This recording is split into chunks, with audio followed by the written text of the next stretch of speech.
The Shifty Lad. In the land of Erin there dwelt long ago a widow who had an only son. He was a clever boy, so she saved up enough money to send him to school, and, as soon as he was old enough, to apprentice him to any trade that he would choose. But when the time came, he said he would not be bound to any trade, and that he meant to be a thief. Now his mother was very sorrowful when she heard of this, but she knew quite well that if she tried to stop his having his own way he would only grow more determined to get it. So all the answer she made was that the end of thieves was hanging at the bridge of Dublin, and then she left him alone, hoping that when he was older he might become more sensible. One day she was going to church to hear a sermon from a great preacher, and she begged the Shifty Lad, as the neighbors called him from the tricks he played, to come with her. But he only laughed and declared that he did not like sermons, adding, "However, I will promise you this, that the first trade you hear named after you come out from church shall be my trade for the rest of my life." These words gave a little comfort to the poor woman, and her heart was lighter than before as she bade him farewell. When the Shifty Lad thought that the hour had nearly come for the sermon to be over, he hid himself in some bushes in a little path that led straight to his mother's house, and as she passed along, thinking of all the good things she had heard, a voice shouted close to her ear, "Robbery! Robbery! Robbery!" The suddenness of it made her jump. The naughty boy had managed to change his voice, so that she did not know it for his, and he had concealed himself so well that, though she peered about all round her, she could see no one. As soon as she had turned the corner the Shifty Lad came out, and by running very fast through the wood he contrived to reach home before his mother, who found him stretched out comfortably before the fire. "Well, have you got any news to tell me?" asked he. "No, nothing, for I left the church at once, and did not stop to speak to anyone." "Oh, then no one has mentioned a trade to you," he said in tones of disappointment. "Yes," she replied slowly. "At least, as I walked down the path a voice cried out, 'Robbery! Robbery! Robbery!' But that was all." "And quite enough too," answered the boy. "What did I tell you? That is going to be my trade." "Then your end will be hanging at the bridge of Dublin," said she. But there was no sleep for her that night, for she lay in the dark thinking about her son. If he is to be a thief at all, he had better be a good one. "And who is there that can teach him?" the mother asked herself. But an idea came to her, and she arose early, before the sun was up, and set off for the home of the black rogue, or gallows bird, who was such a wonderful thief that, though all had been robbed by him, no one could catch him. "Good morning to you," said the woman as she reached the place where the black gallows bird lived when he was not away on his business. "My son has a fancy to learn your trade. Will you be kind enough to teach him?" "If he is clever, I don't mind trying," answered the black gallows bird, "and, of course, if anyone can turn him into a first-rate thief, it is I. But if he is stupid, it is no use at all, I can't bear stupid people." "No, he isn't stupid," said the woman with a sigh. "So tonight, after dark, I will send him to you." The Shifty Lad jumped for joy when his mother told him where she had been. "I will become the best thief in all Erin," he cried, and paid no heed when his mother shook her head and murmured something about the bridge of Dublin. Every evening after dark the Shifty Lad went to the home of the black gallows bird, and many were the new tricks he learned. By and by he was allowed to go out with the bird and watch him at work, and at last there came a day when his master thought that he had grown clever enough to help in a big robbery. There is a rich farmer up there on the hill, who has just sold all his fat cattle for much money and has bought some lean ones, which will cost him little. Now it happens that, while he has received the money for the fat cattle, he has not yet paid the price of the thin ones, which he has in the cow-house. Tomorrow he will go to the market with the money in his hand, so tonight we must get at the chest. When all is quiet we will hide in the loft. There was no moon, and it was the night of Halloween, and everyone was burning nuts and catching apples in a tub of water with their hands tied, and playing all sorts of other games, till the Shifty Lad grew quite tired of waiting for them to get to bed. The black gallows bird, who was more accustomed to the business, tucked himself up on the hay and went to sleep, telling the boy to wake him when the merrymakers had departed.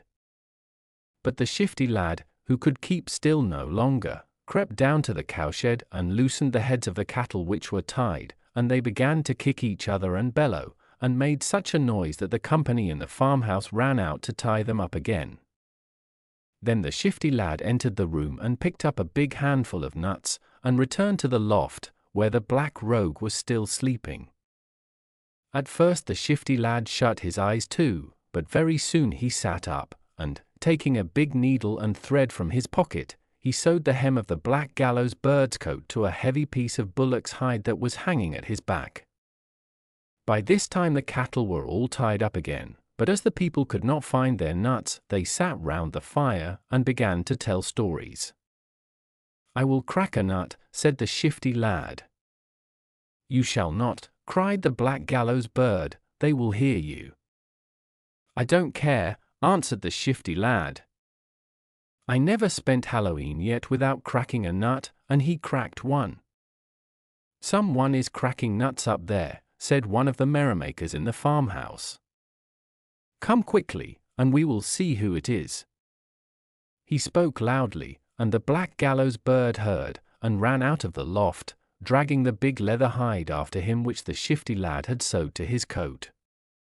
"He is stealing my hide," shouted the farmer, and they all darted after him, but he was too swift for them, and at last he managed to tear the hide from his coat, and then he flew like a hare till he reached his old hiding place. But all this took a long time, and meanwhile the Shifty Lad got down from the loft, and searched the house till he found the chest with the gold and silver in it, concealed behind a load of straw and covered with loaves of bread and a great cheese. The Shifty Lad slung the money bags round his shoulders and took the bread and the cheese under his arm, then set out quietly for the black rogue's house. "Here you are at last, you villain," cried his master in great wrath. "But I will be revenged on you." "It is all right," replied the Shifty Lad calmly. "I have brought what you wanted," and he laid the things he was carrying down on the ground. "Ah! You are the better thief," said the black rogue's wife, and the black rogue added, "Yes, it is you who are the clever boy," and they divided the spoil, and the black gallows bird had one half and the Shifty Lad the other half. A few weeks after that the black gallows bird had news of a wedding that was to be held near the town, and the bridegroom had many friends, and everybody sent him a present. Now a rich farmer who lived up near the moor thought that nothing was so useful to a young couple when they first began to keep house as a fine fat sheep, so he bade his shepherd go off to the mountain where the flock were feeding, and bring him back the best he could find. And the shepherd chose out the largest and fattest of the sheep and the one with the whitest fleece, then he tied its feet together and put it across his shoulder, for he had a long way to go. That day the Shifty Lad happened to be wandering over the moor, when he saw the man with the sheep on his shoulder walking along the road which led past the black rogue's house. The sheep was heavy and the man was in no hurry, so he came slowly, and the boy knew that he himself could easily get back to his master before the shepherd was even in sight. "I will wager," he cried, as he pushed quickly through the bushes which hid the cabin, "I will wager that I will steal the sheep from the man that is coming before he passes here." "Will you indeed?" said the gallows bird. "I will wager you 100 silver pieces that you can do nothing of the sort." "Well, I will try it, anyway," replied the boy, and disappeared in the bushes. He ran fast till he entered a wood through which the shepherd must go, and then he stopped, and taking off one of his shoes smeared it with mud and set it in the path. When this was done he slipped behind a rock and waited. Very soon the man came up, and, seeing the shoe lying there, he stopped and looked at it. "It is a good shoe," he said to himself, but very dirty. Still, if I had the fellow, I would be at the trouble of cleaning it, so he threw the shoe down again and went on. The Shifty Lad smiled as he heard him, and, picking up the shoe, he crept round by a short way and laid the other shoe on the path. A few minutes after the shepherd arrived, and beheld the second shoe lying on the path. "Why, that is the fellow of the dirty shoe," he exclaimed when he saw it. "I will go back and pick up the other one, and then I shall have a pair of good shoes," and he put the sheep on the grass and returned to fetch the shoe.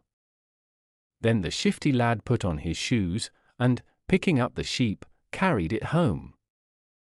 And the black rogue paid him the 100 marks of his wager. When the shepherd reached the farmhouse that night, he told his tale to his master, who scolded him for being stupid and careless, and bade him go the next day to the mountain and fetch him a kid, and he would send that as a wedding gift.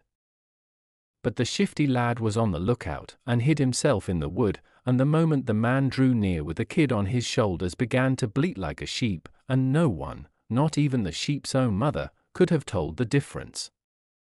The shoe in the road. Why, it must have got its feet loose, and have strayed after all, thought the man, and he put the kid on the grass and hurried off in the direction of the bleating. Then the boy ran back and picked up the kid, and took it to the black gallows bird. The shepherd could hardly believe his eyes when he returned from seeking the sheep and found that the kid had vanished. He was afraid to go home and tell the same tale that he had told yesterday, so he searched the wood through and through till night was nearly come. Then he felt that there was no help for it, and he must go home and confess to his master. Of course, the farmer was very angry at this second misfortune, but this time he told him to drive one of the big bulls from the mountain, and warned him that if he lost that he would lose his place also. Again the Shifty Lad, who was on the watch, perceived him pass by, and when he saw the man returning with the great bull, he cried to the black rogue, "Be quick and come into the wood, and we will try and get the bull also." "But how can we do that?" asked the black rogue. "Oh, quite easily. You hide yourself out there and baa like a sheep, and I will go in the other direction and bleat like a kid. It will be all right, I assure you." The shepherd was walking slowly, driving the bull before him, when he suddenly heard a loud baa amongst the bushes far away on one side of the path, and a feeble bleat answering it from the other side. "Why, it must be the sheep and the kid that I lost," said he. Yes, surely it must, and tying the bull hastily to a tree, he went off after the sheep and the kid, and searched the wood till he was tired.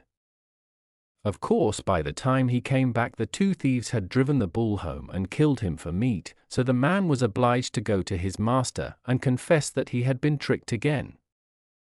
After this the black rogue and the Shifty Lad grew bolder and bolder, and stole great quantities of cattle and sold them and grew quite rich. One day they were returning from the market with a large sum of money in their pockets when they passed a gallows erected on the top of a hill. "Let us stop and look at that gallows," exclaimed the Shifty Lad. "I have never seen one so close before. Yet some say that it is the end of all thieves." There was no one in sight, and they carefully examined every part of it. "I wonder how it feels to be hung," said the Shifty Lad. "I should like to know, in case they ever catch me. I'll try first, and then you can do so." As he spoke he fastened the loose cord about his neck, and when it was quite secure he told the black rogue to take the other end of the rope and draw him up from the ground. "When I am tired of it I will shake my legs, and then you must let me down," said he. The black rogue drew up the rope, but in half a minute the Shifty Lad's legs began to shake, and he quickly let it down again. "You can't imagine what a funny feeling hanging gives you," murmured the Shifty Lad, who looked rather purple in the face and spoke in an odd voice. "I don't think you have ever tried it, or you wouldn't have let me go up first. Why, it is the pleasantest thing I have ever done." I was shaking my legs from sheer delight, and if you had been there you would have shaken your legs too. Well, let me try, if it is so nice, answered the black rogue. But be sure you tie the knot securely, for I don't want to fall down and break my neck. Oh, I will see to that, replied the Shifty Lad. When you are tired, just whistle, and I'll let you down. How the Black Rogue was tricked. So the Black Rogue was drawn up, and as soon as he was as high as the rope would allow him to go, the Shifty Lad called to him. Don't forget to whistle when you want to come down, but if you are enjoying yourself as I did, shake your legs. And in a moment the Black Rogue's legs began to shake and to kick, and the Shifty Lad stood below, watching him and laughing heartily. Oh, how funny you are! If you could only see yourself! Oh, you are funny! But when you have had enough, whistle and you shall be let down, and he rocked again with laughter. But no whistle came, and soon the legs ceased to shake and to kick, for the black gallows bird was dead, as the Shifty Lad intended he should be. Then he went home to the Black Rogue's wife, and told her that her husband was dead, and that he was ready to marry her if she liked. But the woman had been fond of the Black Rogue, thief though he was, and she shrank from the Shifty Lad in horror, and set the people after him, and he had to fly to another part of the country where none knew of his doings. Perhaps if the Shifty Lad's mother knew anything of all this, she may have thought that by this time her son might be tired of stealing, and ready to try some honest trade. But in reality he loved the tricks and danger, and life would have seemed very dull without them. So he went on just as before, and made friends whom he taught to be as wicked as himself, till they took to robbing the king's storehouses, and by the advice of the wise man the king sent out soldiers to catch the band of thieves. For a long while they tried in vain to lay hands on them. The Shifty Lad was too clever for them all, and if they laid traps he laid better ones.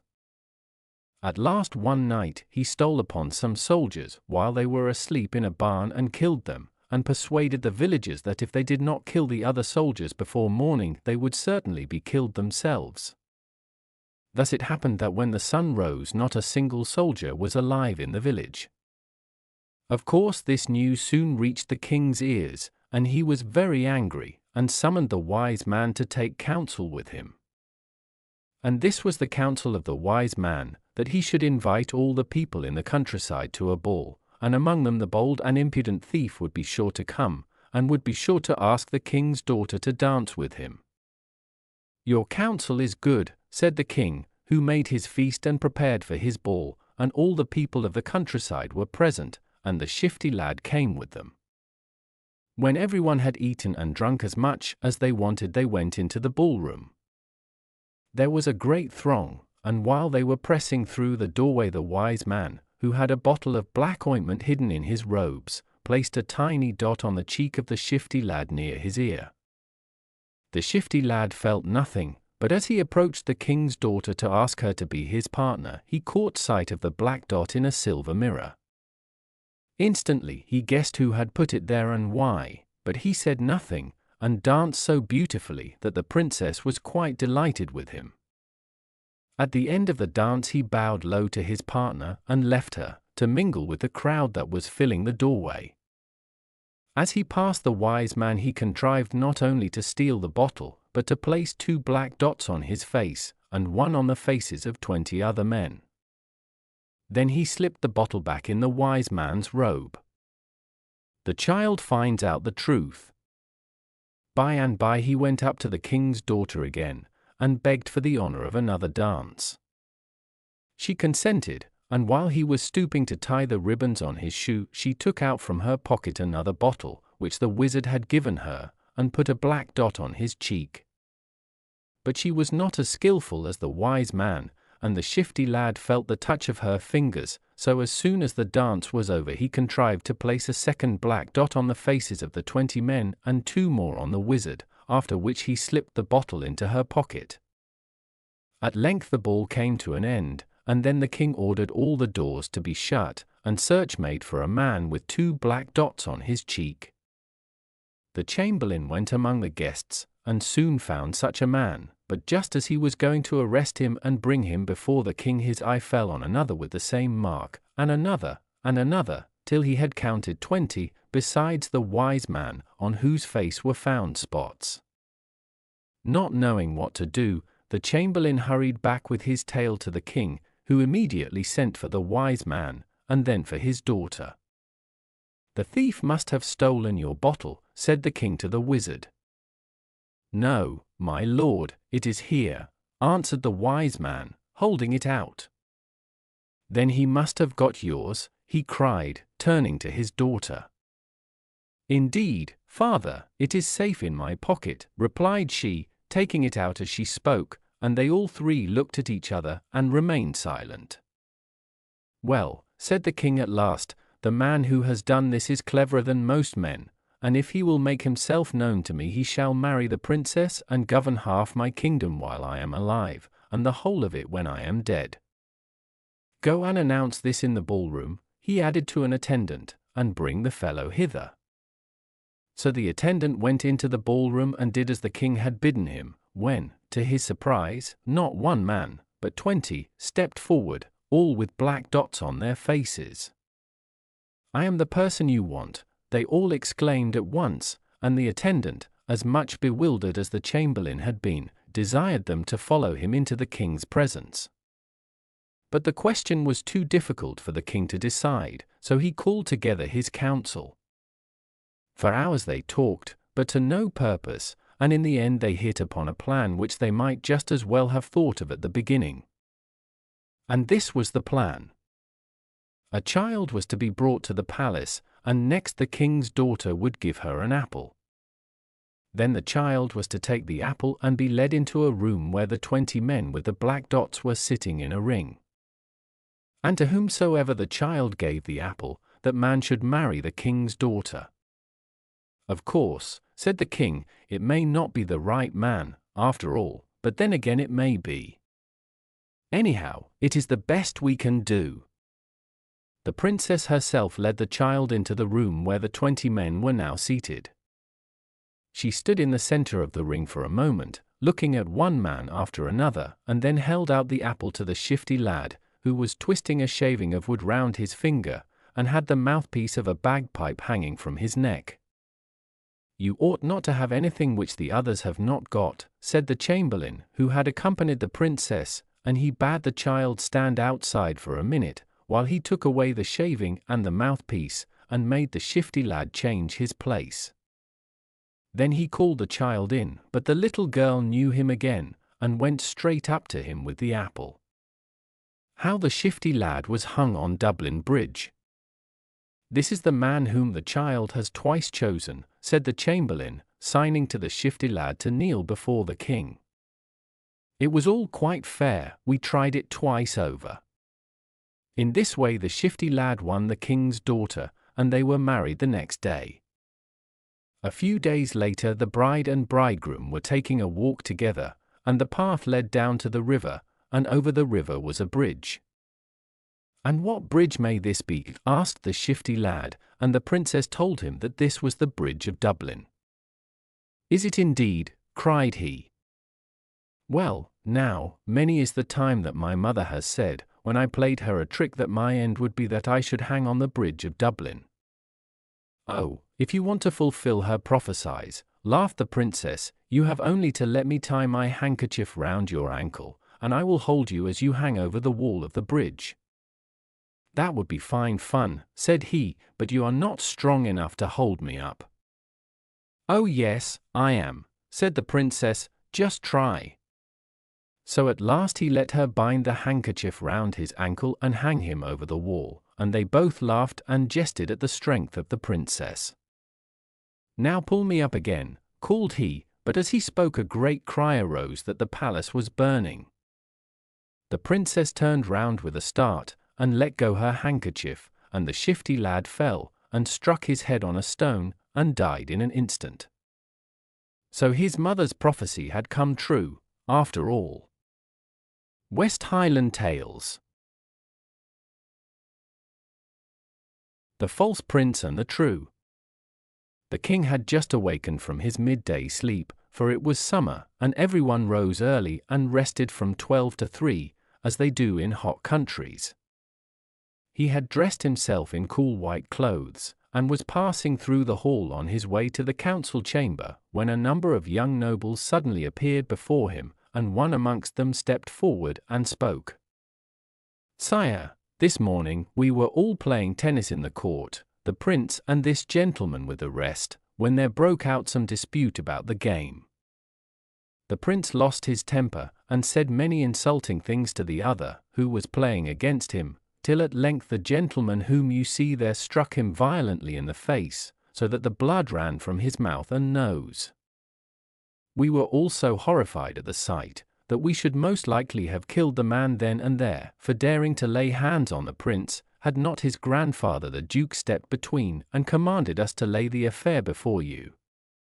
The king had listened attentively to the story, and when it was ended he said, "I suppose the prince had no arms with him, or else he would have used them." "Yes, sire, he had arms, he always carries a dagger in his belt. But when he saw the blood pouring from his face, he went to a corner of the court and began to cry, which was the strangest thing of all." On hearing this, the king walked to the window and stood for a few minutes with his back to the room, where the company of young men remained silent. Then he came back, his face white and stern. "The quarrel in the tennis court. I tell you," he said, "and it is the solemn truth, that I would rather you had told me that the prince was dead, though he is my only son, than know that he would suffer such an injury without attempting to avenge it. As for the gentleman who struck him, he will be brought before my judges, and will plead his own cause, but I hardly think he can escape death, after having assaulted the heir to the crown." The young man raised his head as if to reply, but the king would not listen, and commanded his guards to put him under arrest, adding, however, that if the prisoner wished to visit any part of the city, he was at liberty to do so properly guarded, and in 15 days he would be brought to trial before the highest judges in the land. The young man left the king's presence, surrounded by soldiers, and accompanied by many of his friends, for he was a great favorite. By their advice he spent the 14 days that remained to him going about to seek counsel from wise men of all sorts, as to how he might escape death, but no one could help him, for none could find any excuse for the blow he had given to the prince. The 14th night had come, and in despair the prisoner went out to take his last walk through the city.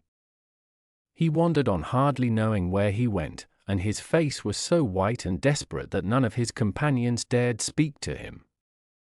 The sad little procession had passed some hours in this manner, when, near the gate of a monastery, an old woman appeared round a corner, and suddenly stood before the young man. She was bent almost double, and was so wizened and wrinkled that she looked at least 90, only her eyes were bright and quick as those of a girl. "Sir," she said, "I know all that has happened to you, and how you are seeking if in any wise you can save your life. But there is none that can answer that question save only I myself, if you will promise to do all I ask." At her words the prisoner felt as if a load had all at once been rolled off him. "Oh, save me, and I will do anything," he cried. "It is so hard to leave the world and go out into the darkness." "You will not need to do that," answered the old woman. "You have only got to marry me, and you will soon be free." "Marry you!" exclaimed he, but I am not yet 20, and why, you must be 100 at least." "Oh, no, it is quite impossible." He spoke without thinking, but the flash of anger which darted from her eyes made him feel uncomfortable. However, all she said was, "As you like, since you reject me, let the crows have you," and hurried away down the street. Left to himself, the full horror of his coming death rushed upon the young man, and he understood that he had thrown away his sole chance of life. Well, if he must, he said to himself, and began to run as fast as he could after the old crone, who by this time could scarcely be seen, even in the moonlight. Who would have believed a woman past 90 could walk with such speed? It seemed more like flying. But at length, breathless and exhausted, he reached her side, and gasped out, "Madam, pardon me for my hasty words just now. I was wrong, and will thankfully accept the offer you made me." "Ah, I thought you would come to your senses," answered she, in rather an odd voice. "We have no time to lose, follow me at once," and they went on silently and swiftly till they stopped at the door of a small house in which the priest lived. Before him the old woman bade the prisoner swear that she should be his wife, and this he did in the presence of witnesses. Then, begging the priest and the guards to leave them alone for a little, she told the young man what he was to do, when the next morning he was brought before the king and the judges. The hall was full to overflowing when the prisoner entered it, and all marveled at the brightness of his face. The king inquired if he had any excuse to plead for the high treason he had committed by striking the heir to the throne, and, if so, to be quick in setting it forth. With a low bow the youth made answer in a clear voice, "O my lord and gracious king, and you, nobles and wise men of the land, I leave my cause without fear in your hands, knowing that you will listen and judge rightly, and that you will suffer me to speak to the end, before you give judgment. For 4 years, you, O king, had been married to the queen and yet had no children, which grieved you greatly. The queen saw this, and likewise that your love was going from her, and thought night and day of some plan that might put an end to this evil. At length, when you were away fighting in distant countries, she decided what she would do, and adopted in secret the baby of a poor quarryman, sending a messenger to tell you that you had a son. No one suspected the truth except a priest to whom the queen confessed the truth, and in a few weeks she fell ill and died, leaving the baby to be brought up as became a prince. And now, if your highness will permit me, I will speak of myself." "What you have already told me," answered the king, "is so strange that I cannot imagine what more there is to tell, but go on with your story." "One day, shortly after the death of the queen," continued the young man, "your highness was hunting, and outstripped all your attendants while chasing the deer. You were in a part of the country which you did not know, so seeing an orchard all pink and white with apple blossoms, and a girl tossing a ball in one corner, you went up to her to ask your way. But when she turned to answer you, you were so struck with her beauty that all else fled from your mind. Again and again you rode back to see her, and at length persuaded her to marry you. She only thought you a poor knight, and agreed that, as you wished it, the marriage should be kept secret. After the ceremony you gave her 3 rings and a charm with a cross on it, and then put her in a cottage in the forest, thinking to hide the matter securely. For some months you visited the cottage every week, but a rebellion broke out in a distant part of the kingdom, and called for your presence. When next you rode up to the cottage, it was empty, and none could inform you whither your bride had gone. That, sire, I can now tell you," and the young man paused and looked at the king, who colored deeply. "She went back to her father the old duke, once your chamberlain, and the cross on her breast revealed at once who you were. Fierce was his anger when he heard his daughter's tale, and he vowed that he would hide her safely from you, till the day came when you would claim her publicly as your queen. By and by I was born, and was brought up by my grandfather in one of his great houses. Here are the rings you gave to my mother, and here is the cross, and these will prove if I am your son or not." As he spoke the young man laid the jewels at the feet of the king, and the nobles and the judges pressed round to examine them. The king alone did not move from his seat, for he had forgotten the hall of justice and all about him, and saw only the apple orchard as it was 20 years ago, and the beautiful girl playing at ball. A sudden silence round him made him look up, and he found the eyes of the assembly fixed on him. "It is true, it is he who is my son, and not the other," he said with an effort, "and let every man present swear to acknowledge him as king, after my death." Therefore one by one they all knelt before him and took the oath, and a message was sent to the false prince, forbidding him ever again to appear at court, though a handsome pension was granted him. At last the ceremony was over, and the king, signing to his newly found son to follow him, rose and went into another room. "Tell me how you knew all that," he said, throwing himself into a carved chair filled with crimson cushions, and the prince told of his meeting with the old woman who had brought him the jewels from his mother, and how he had sworn before a priest to marry her, though he did not want to do it, on account of the difference in their ages, and besides, he would rather receive a bride chosen by the king himself. But the king frowned, and answered sharply, "You swore to marry her if she saved your life, and, come what may, you must fulfill your promise." Then, striking a silver shield that hung close by, he said to the equerry who appeared immediately, "Go and seek the priest who lives near the door of the prison, and ask him where you can find the old woman who visited him last night, and when you have found her, bring her to the palace." It took some time to discover the whereabouts of the old woman, but at length it was accomplished, and when she arrived at the palace with the equerry, she was received with royal honors, as became the bride of the prince. The guards looked at each other with astonished eyes, as the wizened creature, bowed with age, passed between their lines, but they were more amazed still at the lightness of her step as she skipped up the steps to the great door before which the king was standing, with the prince at his side. If they both felt a shock at the appearance of the aged lady, they did not show it, and the king, with a grave bow, took her hand, and led her to the chapel, where a bishop was waiting to perform the marriage ceremony. For the next few weeks little was seen of the prince, who spent all his days in hunting, and trying to forget the old wife at home. As for the princess, no one troubled himself about her, and she passed the days alone in her apartments, for she had absolutely declined the services of the ladies-in-waiting whom the king had appointed for her. One night the prince returned after a longer chase than usual, and he was so tired that he went up straight to bed.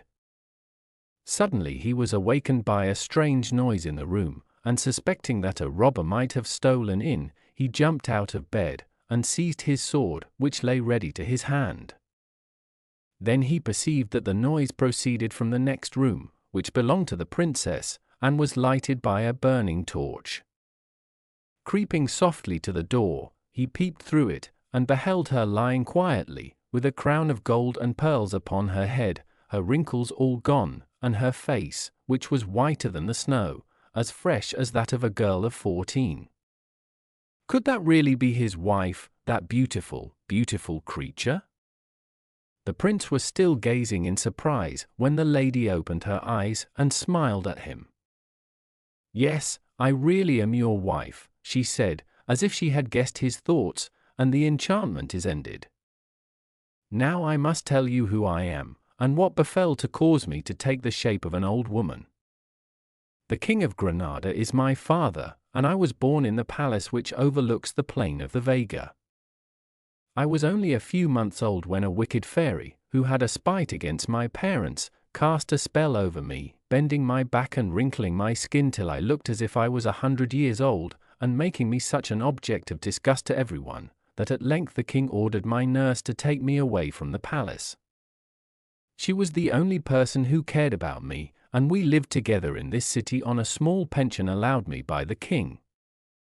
When I was about 3, an old man arrived at our house, and begged my nurse to let him come in and rest, as he could walk no longer.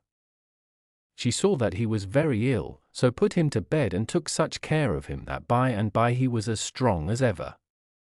In gratitude for her goodness to him, he told her that he was a wizard and could give her anything she chose to ask for, except life or death, so she answered that what she longed for most in the world was that my wrinkled skin should disappear, and that I should regain the beauty with which I was born.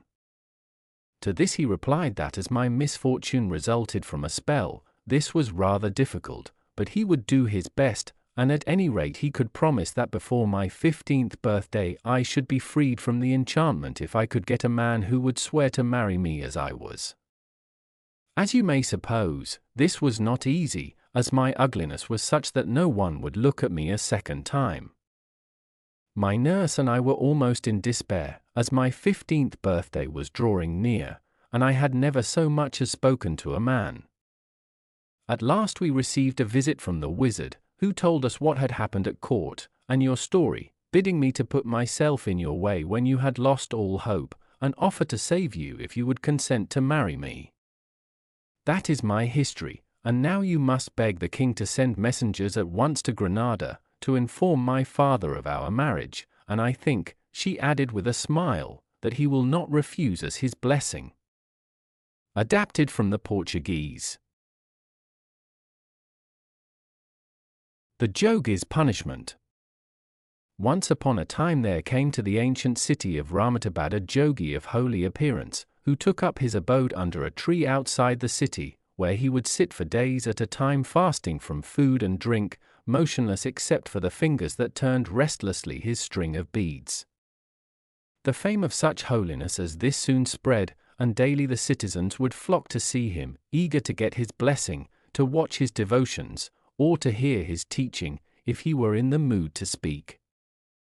Very soon the Raja himself heard of the Jogi, and began regularly to visit him to seek his counsel and to ask his prayers that a son might be vouchsafed to him. Days passed by, and at last the Raja became so possessed with the thought of the holy man that he determined if possible to get him all to himself.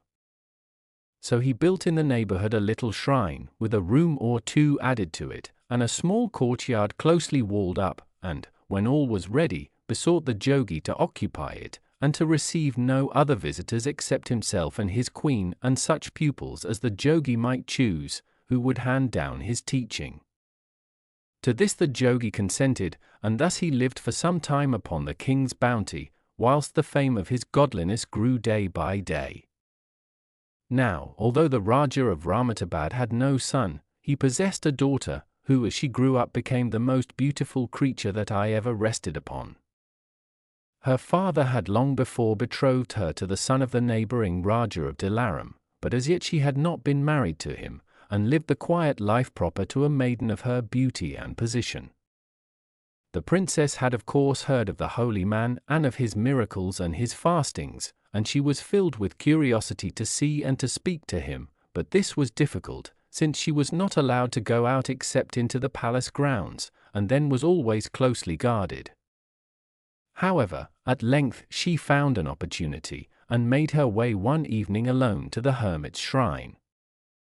Unhappily, the hermit was not really as holy as he seemed, for no sooner did he see the princess than he fell in love with her wonderful beauty, and began to plot in his heart how he could win her for his wife.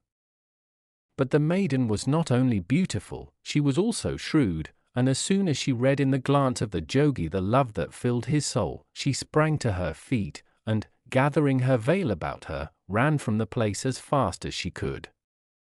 The Jogi tried to follow, but he was no match for her, so, beside himself with rage at finding that he could not overtake her, he flung at her a lance, which wounded her in the leg. The brave princess stooped for a second to pluck the lance out of the wound, and then ran on until she found herself safe at home again. There she bathed and bound up the wound secretly, and told no one how naughty she had been, for she knew that her father would punish her severely.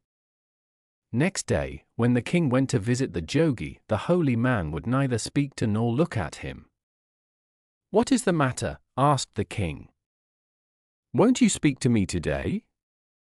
"I have nothing to say that you would care to hear," answered the Jogi. "Why?" said the king.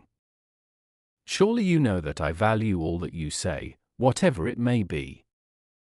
Unhappily, the hermit was not really as holy as he seemed. But still the Jogi sat with his face turned away, and the more the king pressed him the more silent and mysterious he became. At last, after much persuasion, he said, "Let me tell you, then, that there is in this city a creature which, if you do not put an end to it, will kill every single person in the place." The king, who was easily frightened, grew pale. "What?" he gasped. "What is this dreadful thing? How am I to know it and to catch it? Only counsel me and help me, and I will do all that you advise."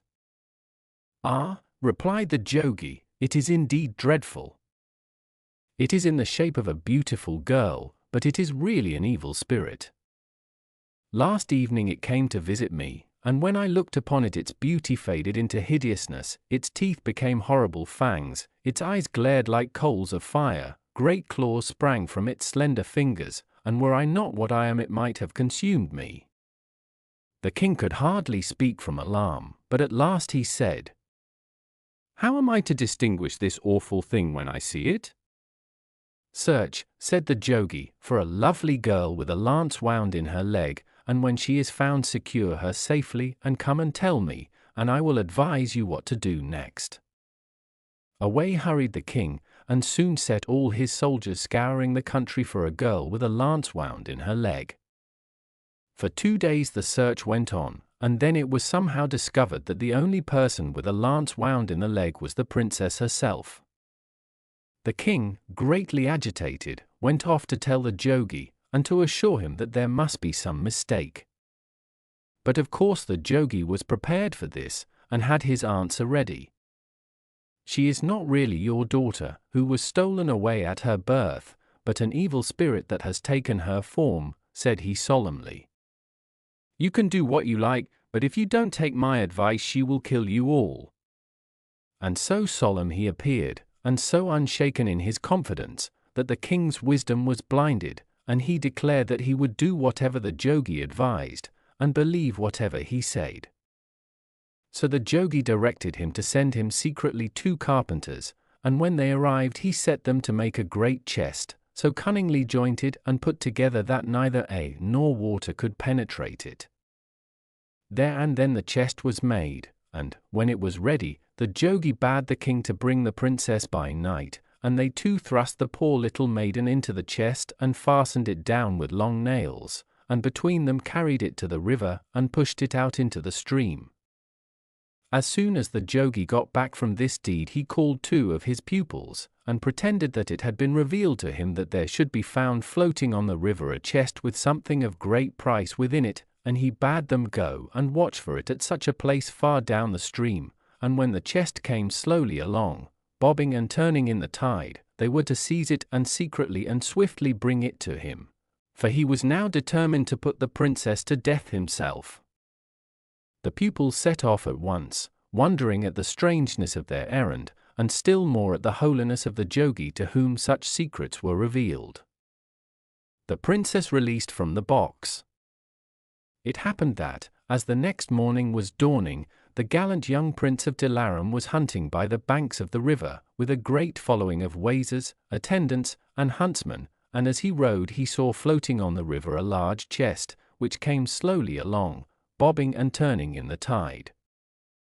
Raising himself in his saddle, he gave an order, and 6 men plunged into the water and drew the chest out onto the river bank, where every one crowded around to see what it could contain. The prince was certainly not the least curious among them, but he was a cautious young man, and, as he prepared to open the chest himself, he bade all but a few stand back, and these few to draw their swords, so as to be prepared in case the chest should hold some evil beast, or jinn, or giant. When all were ready and expectant, the prince with his dagger forced open the lid and flung it back, and there lay, living and breathing, the most lovely maiden he had ever seen in his life.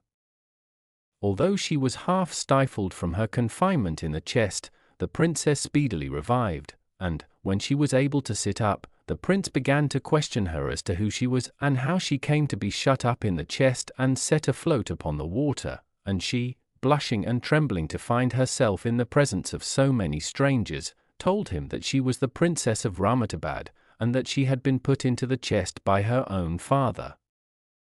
When he on his part told her that he was the Prince of Djulung, the astonishment of the young people was unbounded to find that they, who had been betrothed without ever having seen one another, should have actually met for the first time under such strange circumstances.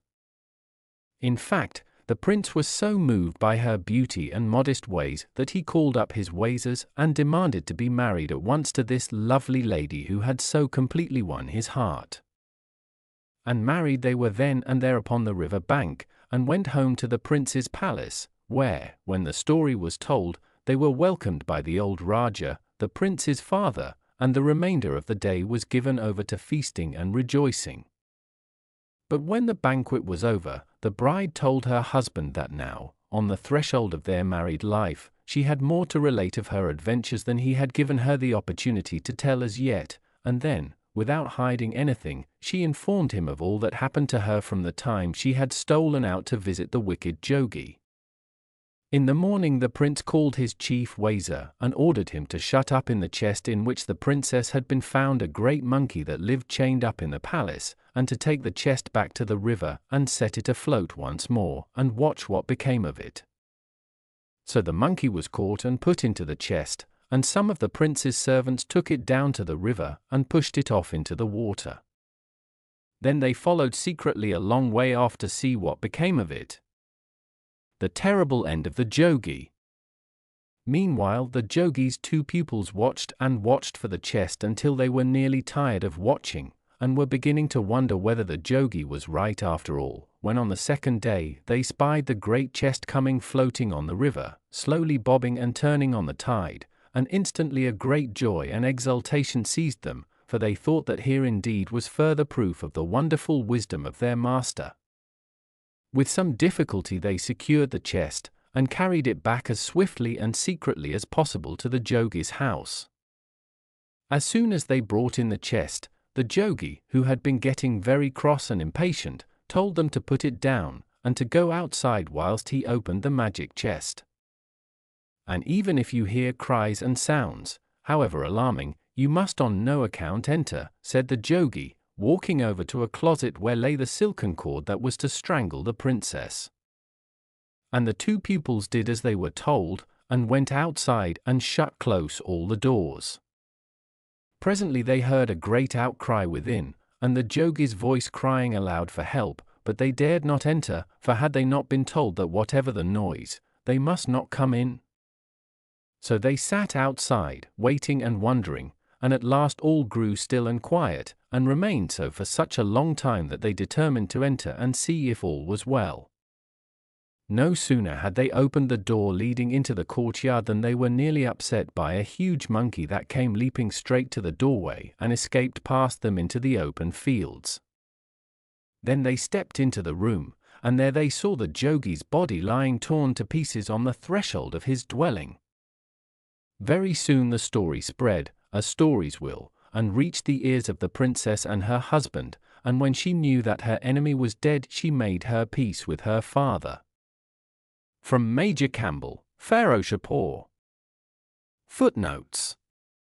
A Hindu holy man. The Heart of a Monkey. A long time ago a little town made up of a collection of low huts stood in a tiny green valley at the foot of a cliff.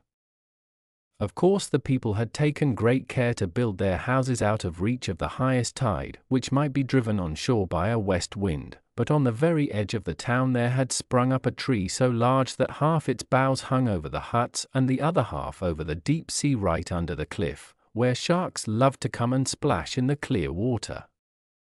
The branches of the tree itself were laden with fruit, and every day at sunrise a big grey monkey might have been seen sitting in the topmost branches having his breakfast and chattering to himself with delight. After he had eaten all the fruit on the town side of the tree, the monkey swung himself along the branches to the part which hung over the water.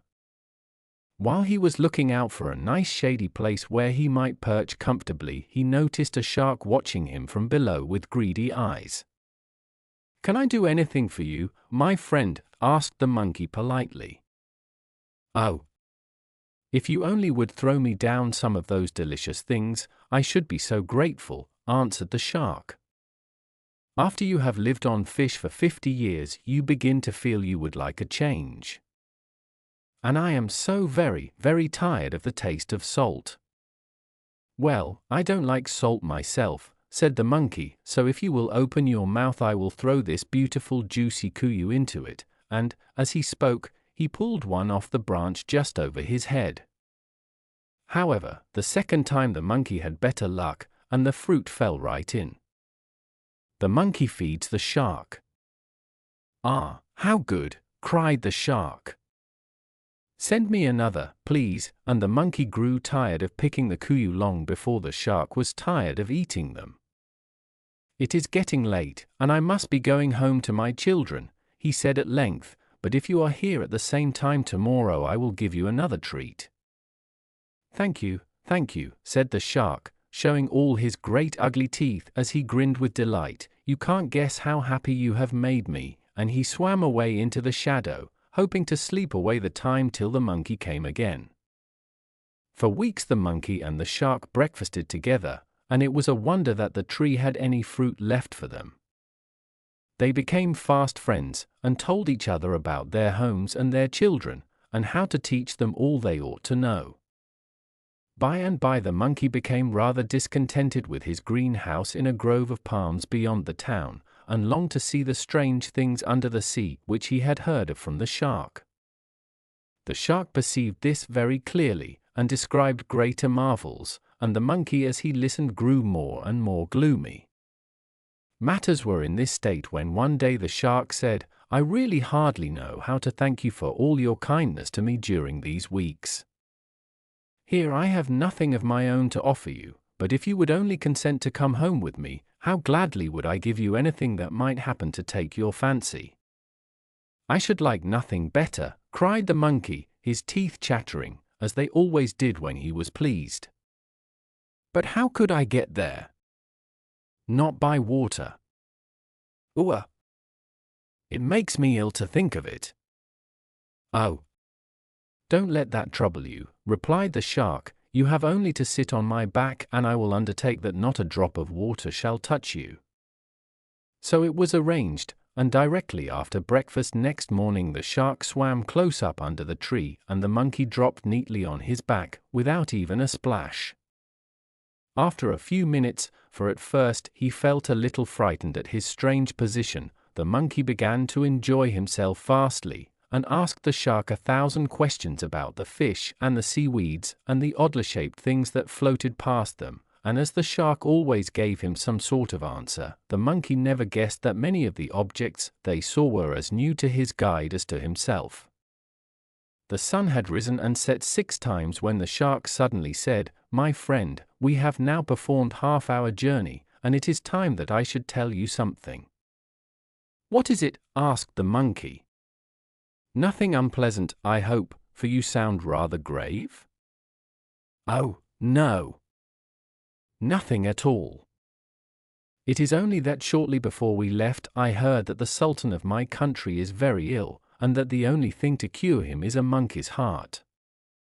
"Poor man, I am very sorry for him," replied the monkey, "but you were unwise not to tell me till we had started." "What do you mean?" asked the shark, but the monkey, who now understood the whole plot, did not answer at once, for he was considering what he should say. "Why are you so silent?" inquired the shark again. "I was thinking what a pity it was you did not tell me while I was still on land, and then I would have brought my heart with me." "Your heart? Why, isn't your heart here?" said the shark, with a puzzled expression. "Oh, no. Of course not. Is it possible you don't know that when we leave home we always hang up our hearts on trees, to prevent their being troublesome? However, perhaps you won't believe that, and will just think I have invented it because I am afraid, so let us go on to your country as fast as we can, and when we arrive you can look for my heart, and if you find it you can kill me." The monkey spoke in such a calm, indifferent way that the shark was quite deceived, and began to wish he had not been in such a hurry. "The monkey has a ride. But there is no use going on if your heart is not with you," he said at last. "We had better turn back to the town, and then you can fetch it." Of course, this was just what the monkey wanted, but he was careful not to seem too pleased.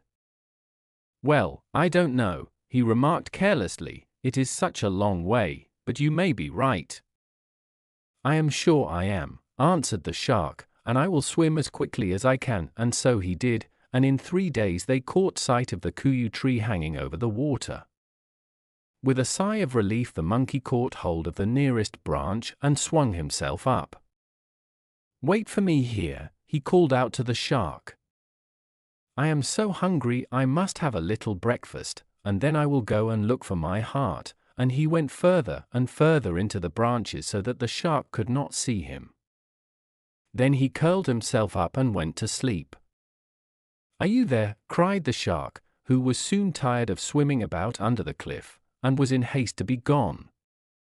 The monkey awoke with a start, but did not answer. "Are you there?" called the shark again, louder than before, and in a very cross voice. "Oh, yes. I am here," replied the monkey, "but I wish you had not wakened me up. I was having such a nice nap." "Have you got it?" asked the shark. "It is time we were going." "Going where?" inquired the monkey. "Why, to my country, of course, with your heart. You can't have forgotten." "My dear friend," answered the monkey, with a chuckle, "I think you must be going a little mad. Do you take me for a washerman's donkey?" "Don't talk nonsense," exclaimed the shark, who did not like being laughed at. "What do you mean about a washerman's donkey? And I wish you would be quick, or we may be too late to save the Sultan." "Did you really never hear of the washerman's donkey?" asked the monkey, who was enjoying himself immensely. "Why, he is the beast who has no heart. And as I am not feeling very well, and am afraid to start while the sun is so high lest I should get a sunstroke, if you like, I will come a little nearer and tell you his story." "Very well," said the shark sulkily, "if you won't come, I suppose I may as well listen to that as do nothing." So the monkey began. A washerman once lived in the great forest on the other side of the town, and he had a donkey to keep him company and to carry him wherever he wanted to go. For a time they got on very well, but by and by the donkey grew lazy and ungrateful for her master's kindness, and ran away several miles into the heart of the forest, where she did nothing but eat and eat and eat, till she grew so fat she could hardly move. One day, as she was tasting quite a new kind of grass and wondering if it was as good as what she had had for dinner the day before, a hare happened to pass by. "Well, that is a fat creature," thought she, and turned out of her path to tell the news to a lion who was a friend of hers. Now the lion had been very ill, and was not strong enough to go hunting for himself, and when the hare came and told him that a very fat donkey was to be found only a few hundred yards off, tears of disappointment and weakness filled his eyes. "What is the good of telling me that?" he asked, in a weepy voice. "You know I cannot even walk as far as that palm." "Never mind," answered the hare briskly. "If you can't go to your dinner shall come to you," and nodding a farewell to the lion, she went back to the donkey. "Good morning," said she, bowing politely to the donkey, who lifted her head in surprise. "Excuse my interrupting you, but I have come on very important business."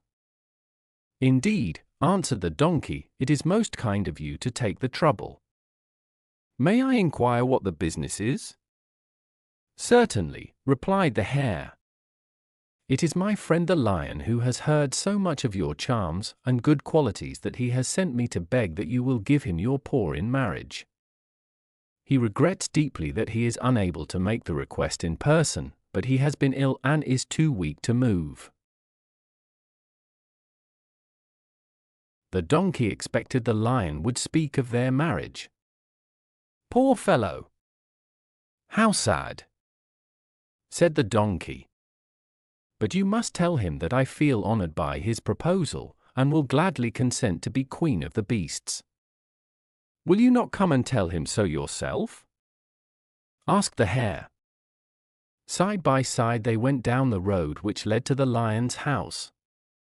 It took a long while, for the donkey was so fat with eating she could only walk very slowly, and the hare, who could have run the distance in about 5 minutes, was obliged to creep along till she almost dropped with fatigue at not being able to go at her own pace. When at last they arrived, the lion was sitting up at the entrance, looking very pale and thin. The donkey suddenly grew shy and hung her head, but the lion put on his best manners and invited both his visitors to come in and make themselves comfortable. Very soon the hare got up and said, "Well, as I have another engagement, I will leave you to make acquaintance with your future husband," and winking at the lion she bounded away. The donkey expected that as soon as they were left alone the lion would begin to speak of their marriage and where they should live, but as he said nothing she looked up. To her surprise and terror, she saw him crouching in the corner, his eyes glaring with a red light, and with a loud roar he sprang towards her. But in that moment the donkey had had time to prepare herself, and jumping on one side dealt the lion such a hard kick that he shrieked with the pain. Again and again he struck at her with his claws, but the donkey could bite too, as well as the lion, who was very weak after his illness, and at last a well-planted kick knocked him right over, and he rolled on the floor, groaning with pain. The donkey did not wait for him to get up, but ran away as fast as she could and was lost in the forest. Now the hare, who knew quite well what would happen, had not gone to do her business, but hid herself in some bushes behind the cave, where she could hear quite clearly the sounds of the battle. When all was quiet again she crept gently out and stole round the corner. "Well, lion, have you killed her?" asked she, running swiftly up the path. "Killed her, indeed," answered the lion sulkily. "It is she who has nearly killed me. I never knew a donkey could kick like that, though I took care she should carry away the marks of my claws. Dear me! Fancy such a great fat creature being able to fight," cried the hare. "But don't vex yourself. Just lie still, and your wounds will soon heal," and she bade her friend goodbye, and returned to her family. 2 or 3 weeks passed, and only bare places on the donkey's back showed where the lion's claws had been, while, on his side, the lion had recovered from his illness and was now as strong as ever. He was beginning to think that it was almost time for him to begin hunting again, when one morning a rustle was heard in the creepers outside, and the hare's head peeped through. "Ah! There is no need to ask how you are," she said. "Still you mustn't overtire yourself, you know. Shall I go and bring you your dinner?" "If you will bring me that donkey I will tear it in two," cried the lion savagely, and the hare laughed and nodded and went on her errand. This time the donkey was much further than before, and it took longer to find her. At last the hare caught sight of her hoofs in the air, and ran towards them. The donkey was lying on a soft cool bed of moss near a stream, rolling herself backwards and forwards from pleasure. "Good morning," said the hare politely, and the donkey got slowly onto her legs, and looked to see who her visitor could be. "Oh, it is you, is it?" she exclaimed. "Come in and have a chat. What news have you got?" "I mustn't stay," answered the hare, "but I promised the lion to beg you to pay him a visit, as he is not well enough to call on you." "Well, I don't know," replied the donkey gloomily. "The last time we went he scratched me very badly, and really I was quite afraid." "He was only trying to kiss you," said the hare, "and you bit him, and of course that made him cross." "If I were sure of that," hesitated the donkey. "Oh, you may be quite sure," laughed the hare. "I have a large acquaintance among lions. But let us be quick," and rather unwillingly the donkey set out. The lion saw them coming and hid himself behind a large tree. As the donkey went past, followed by the hare, he sprang out, and with one blow of his paw stretched the poor foolish creature dead before him. "Take this meat and skin it and roast it," he said to the hare, "but my appetite is not so good as it was, and the only part one want for myself is the heart. The rest you can either eat for yourself or give away to your friends." "Thank you," replied the hare, balancing the donkey on her back as well as she was able, and though the legs trailed along the ground, she managed to drag it to an open space some distance off, where she made a fire and roasted it. As soon as it was cooked, the hare took out the heart and had just finished eating it when the lion, who was tired of waiting, came up. "I am hungry," said he. "Bring me the creature's heart, it is just what I want for supper." "But there is no heart," answered the hare, looking up at the lion with a puzzled face. "What nonsense!" said the lion. "As if every beast had not got a heart." "What do you mean?" "This is a washerman's donkey," replied the hare gravely. "Well, and suppose it is?" "Oh, fie!" exclaimed the hare. "You a lion and a grown-up person, and ask questions like that. If the donkey had had a heart, would she be here now? The first time she came she knew you were trying to kill her, and ran away. Yet she came back a second time. Well, if she had had a heart, would she have come back a second time? Now would she?" And the lion answered slowly, "No, she would not." "So you think I am a washerman's donkey," said the monkey to the shark, when the story was ended. "You are wrong, I am not. And as the sun is getting low in the sky, it is time for you to begin your homeward journey. You will have a nice cool voyage, and I hope you will find the Sultan better. Farewell." And the monkey disappeared among the green branches, and was gone. From Swahili Tales, by Edward Stee, LL.D. The Fairy Nurse. There was once a little farmer and his wife living near Coolgarrow. They had 3 children, and my story happened while the youngest was a baby. The wife was a good wife enough, but her mind was all on her family and her farm, and she hardly ever went to her knees without falling asleep, and she thought the time spent in the chapel was twice as long as it need be. So, friends, she let her man and her 2 children go before her one day to Mass, while she called to consult a ferryman about a disorder one of her cows had. She was late at the chapel, and was sorry all the day after, for her husband was in grief about it, and she was very fond of him. Late that night he was wakened up by the cries of his children calling out, "Mother! Mother!" When he sat up and rubbed his eyes, there was no wife by his side, and when he asked the little ones what was become of their mother, they said they saw the room full of nice little men and women, dressed in white and red and green, and their mother in the middle of them, going out by the door as if she was walking in her sleep.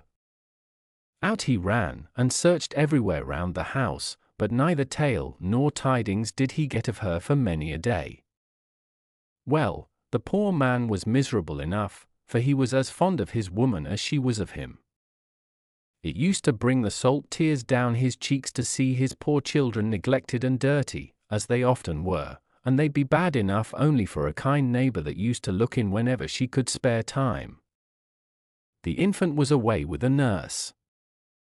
The fairies go off with the farmer's wife. About 6 weeks after, just as he was going out to his work one morning, a neighbor, that used to mind women when they were ill, came up to him, and kept step by step with him to the field, and this is what she told him. "Just as I was falling asleep last night, I heard a horse's tramp on the grass and a knock at the door, and there, when I came out, was a fine-looking dark man, mounted on a black horse, and he told me to get ready in all haste, for a lady was in great want of me. As soon as I put on my cloak and things, he took me by the hand, and I was sitting behind him before I felt myself stirring. 'Where are we going, sir?' says I. 'You'll soon know,' says he, and he drew his fingers across my eyes, and not a ray could I see. I kept a tight grip of him, and I little knew whether he was going backwards or forwards, or how long we were about it, till my hand was taken again, and I felt the ground under me. The fingers went the other way across my eyes, and there we were before a castle door, and in we went through a big hall and great rooms all painted in fine green colors, with red and gold bands and ornaments, and the finest carpets and chairs and tables and window curtains, and grand ladies and gentlemen walking about. At last we came to a bedroom, with a beautiful lady in bed, with a fine bouncing boy beside her. The lady clapped her hands, and in came the dark man, and kissed her and the baby, and praised me, and gave me a bottle of green ointment to rub the child all over. Well, the child I rubbed, sure enough, but my right eye began to smart, and I put up my finger and gave it a rub, and then stared, for never in all my life was I so frightened. The beautiful room was a big, rough cave, with water oozing over the edges of the stones and through the clay, and the lady, and the lord, and the child weazened, poverty-bitten creatures, nothing but skin and bone, and the rich dresses were old rags. I didn't let on that I found any difference, and after a bit says the dark man, "Go before me, to the hall door, and I will be with you in a few moments, and see you safe home." Well, just as I turned into the outside cave, who should I see watching near the door but poor Molly. She looked round all terrified, and says she to me in a whisper, "I'm brought here to nurse the child of the king and queen of the fairies, but there is one chance of saving me. All the court will pass the cross near Temple Shambo next Friday night, on a visit to the fairies of Old Ross. If John can catch me by the hand or cloak when I ride by, and has courage not to let go his grip, I'll be safe. Here's the king. Don't open your mouth to answer." I saw what happened with the ointment. The dark man didn't once cast his eye towards Molly, and he seemed to have no suspicion of me. When we came out I looked about me, and where do you think we were but in the dyke of the Rath of Cremog? I was on the horse again, which was nothing but a big ragweed, and I was in dread every minute I'd fall off, but nothing happened till I found myself in my own cabin. The king slipped 5 guineas into my hand as soon as I was on the ground, and thanked me and bade me good night. I hope I'll never see his face again. I got into bed, and couldn't sleep for a long time, and when I examined my 5 guineas this morning, that I left in the table drawer the last thing, I found 5 withered leaves of oak, bad luck to the giver. Well, you may all think the fright, and the joy, and the grief the poor man was in when the woman finished her story. They talked and they talked, but we needn't mind what they said till Friday night came, when both were standing where the mountain road crosses the one going to Ross. There they stood, looking towards the bridge of Thua, in the dead of the night, with a little moonlight shining from over Kilach Diarmid. At last she gave a start, and by this and by that, says she, "Here they come, bridles jingling and feathers tossing." He looked, but could see nothing, and she stood trembling and her eyes wide open, looking down the way to the ford of Ballinacoola. "I see your wife," says she, riding on the outside just so as to rub against us. "We'll walk on quietly, as if we suspected nothing, and when we are passing I'll give you a shove. If you don't do your duty then, woe be with you." Well, they walked on easy, and the poor hearts beating in both their breasts, and though he could see nothing, he heard a faint jingle and trampling and rustling, and at last he got the push that she promised. He spread out his arms, and there was his wife's waist within them, and he could see her plain, but such a hullabaloo rose as if there was an earthquake, and he found himself surrounded by horrible-looking things, roaring at him and striving to pull his wife away. But he made the sign of the cross and bid them begone in God's name, and held his wife as if it was iron his arms were made of. Bedad, in one moment everything was as silent as the grave, and the poor woman lying in a faint in the arms of her husband and her good neighbor.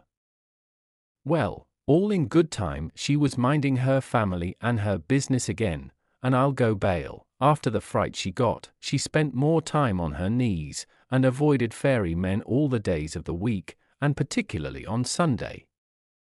How John got his wife back from the fairies. It is hard to have anything to do with the good people without getting a mark from them.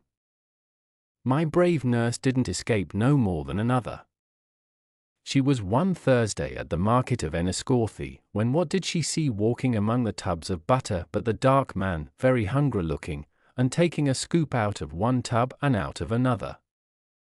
"Oh, sir," says she, "very foolish, I hope your lady is well, and the baby." "Pretty well, thank you," says he, rather frightened like. "How do I look in this new suit?" says he, getting to one side of her. "I can't see you plain at all, sir," says she. "Well, now," says he, getting round her back to the other side. "Musha, indeed, sir, your coat looks no better than a withered dock leaf." "Maybe, then," says he, "it will be different now," and he struck the eye next him with a switch. Friends, she never saw a glimmer afterward that one till the day of her death. Legendary Fictions of the Irish Celts by Patrick Kennedy. A Lost Paradise.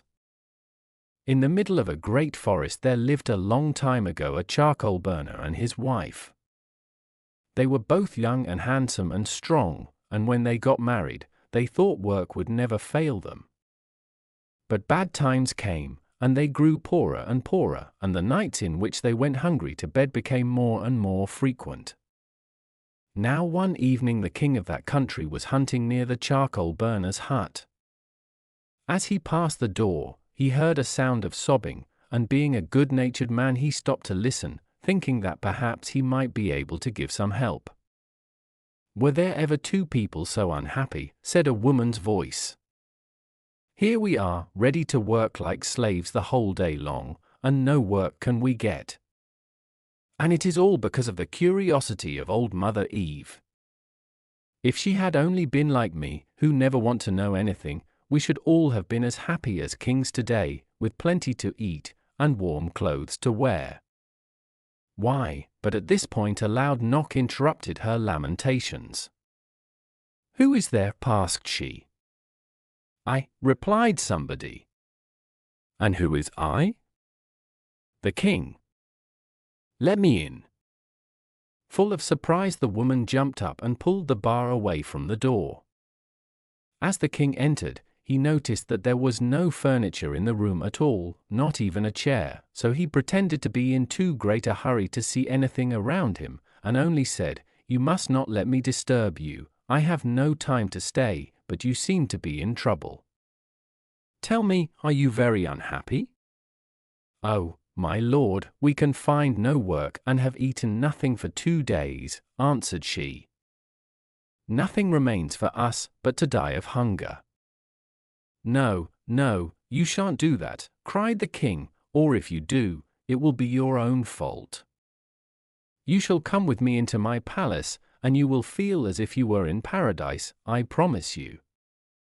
In return, I only ask one thing of you, that you shall obey my orders exactly." The charcoal burner and his wife both stared at him for a moment, as if they could hardly believe their ears, and, indeed, it was not to be wondered at. Then they found their tongues, and exclaimed together, "Oh, yes, yes, my lord. We will do everything you tell us. How could we be so ungrateful as to disobey you, when you are so kind?" The king smiled, and his eyes twinkled. "Well, let us start at once," said he. "Lock your door, and put the key in your pocket." The woman looked as if she thought this was needless, seeing it was quite certain they would never come back. But she dared not say so, and did as the king told her. After walking through the forest for a couple of miles, they all three reached the palace, and by the king's orders servants led the charcoal burner and his wife into rooms filled with beautiful things such as they had never even dreamed of. First they bathed in green marble baths where the water looked like the sea, and then they put on silken clothes that felt soft and pleasant. When they were ready, one of the king's special servants entered, and took them into a small hall where dinner was laid, and this pleased them better than anything else. They were just about to sit down to the table when the king walked in. "I hope you have been attended to properly," said he, "and that you will enjoy your dinner. My steward will take care you have all you want, and I wish you to do exactly as you please." "Oh, By the by, there is one thing. You notice that soup tureen in the middle of the table? Well, be careful on no account to lift the lid. If once you take off the cover, there is an end of your good fortune." Then bowing to his guests, he left the room. "Did you hear what he said?" inquired the charcoal burner in an awe-stricken voice. "We are to have what we want, and do what we please.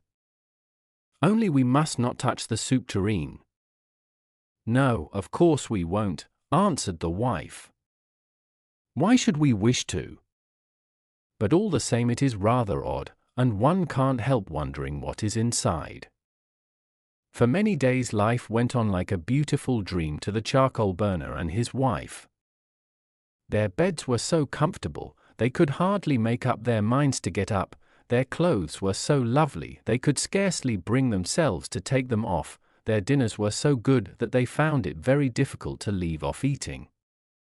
Then outside the palace were gardens filled with rare flowers and fruits and singing birds, or if they desired to go further, a golden coach, painted with wreaths of forget-me-nots and lined with blue satin, awaited their orders. Sometimes it happened that the king came to see them, and he smiled as he glanced at the man, who was getting rosier and plumper each day. But when his eyes rested on the woman, they took on a look which seemed to say, "I knew it," though this neither the charcoal burner nor his wife ever noticed. "Why are you so silent?" asked the man one morning when dinner had passed before his wife had uttered one word. "A little while ago you used to be chattering all the day long, and now I have almost forgotten the sound of your voice." "Oh, nothing, I did not feel inclined to talk, that was all." She stopped, and added carelessly after a pause, "Don't you ever wonder what is in that soup tureen?" "No, never," replied the man. "It is no affair of ours," and the conversation dropped once more, but as time went on, the woman spoke less and less, and seemed so wretched that her husband grew quite frightened about her.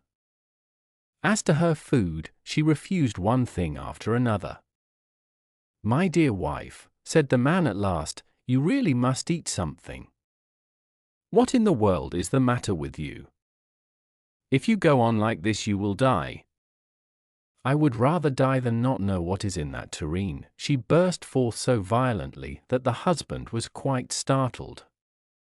"Is that it?" cried he. "Are you making yourself miserable because of that? Why, you know we should be turned out of the palace and sent away to starve." "Oh no, we shouldn't. The king is too good-natured. Of course he didn't mean a little thing like this. Besides, there is no need to lift the lid off altogether.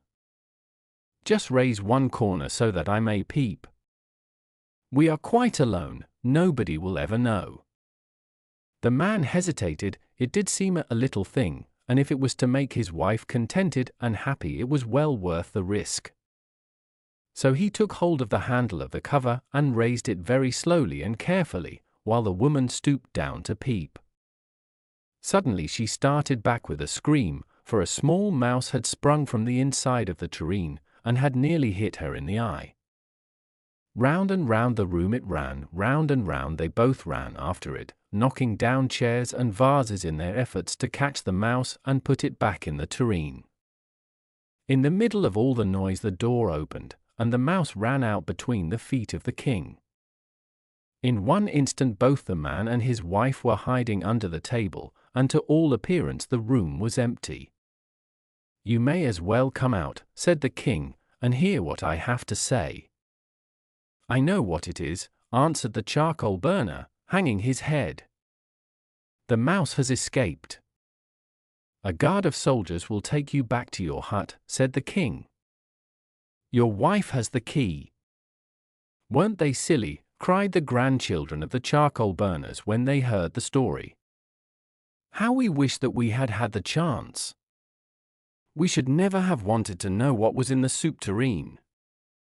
From Literature Orale de Olwen, par P. Sebelet. How brave Walter hunted wolves. a little back from the high road there stands a house which is called Hemgard.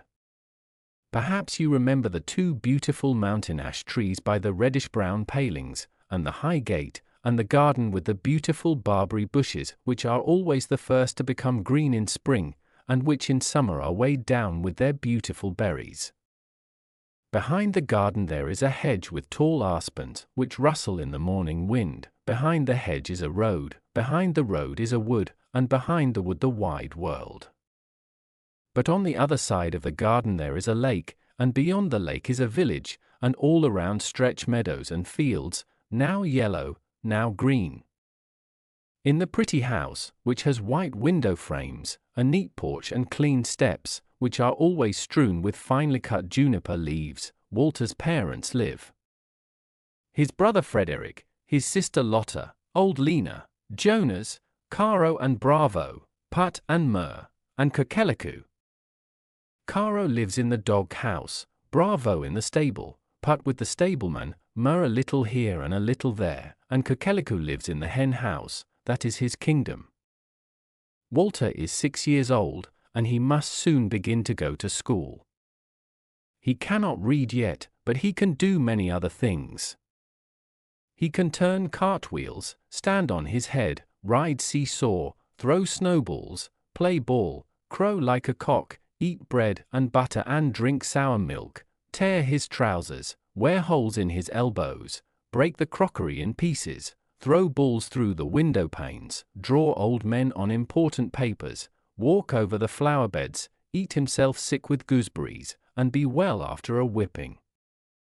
For the rest he has a good heart but a bad memory, and forgets his father's and his mother's admonitions, and so often gets into trouble and meets with adventures, as you shall hear. But first of all I must tell you how brave he was and how he hunted wolves.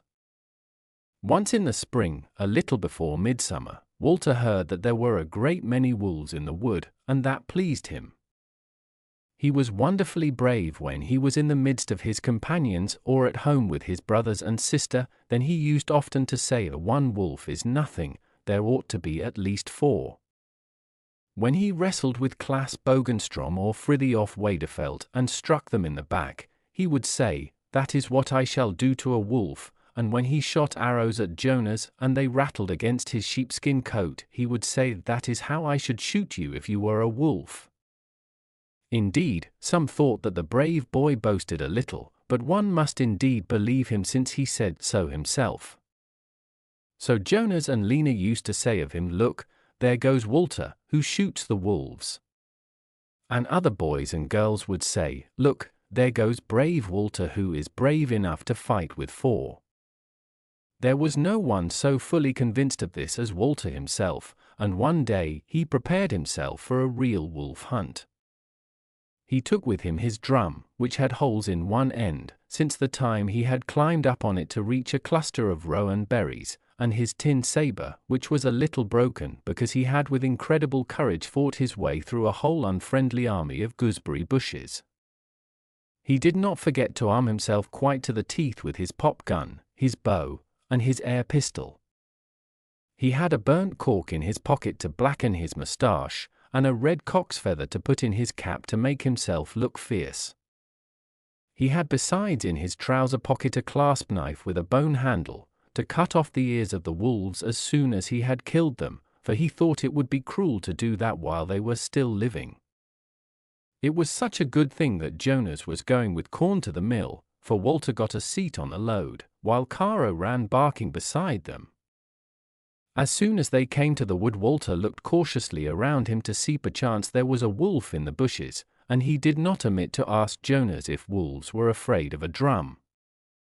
"Of course they are, that is understood," said Jonas. Thereupon Walter began to beat his drum with all his might while they were going through the wood. When they came to the mill, Walter immediately asked if there had been any wolves in the neighborhood lately. "Alas! Yes," said the miller, "last night the wolves have eaten our fattest ram there by the kiln not far from here." "Ah," said Walter, "do you think that there were many?" "We don't know," answered the miller. "Oh, it is all the same," said Walter. I only asked so that I should know if I should take Jonas with me.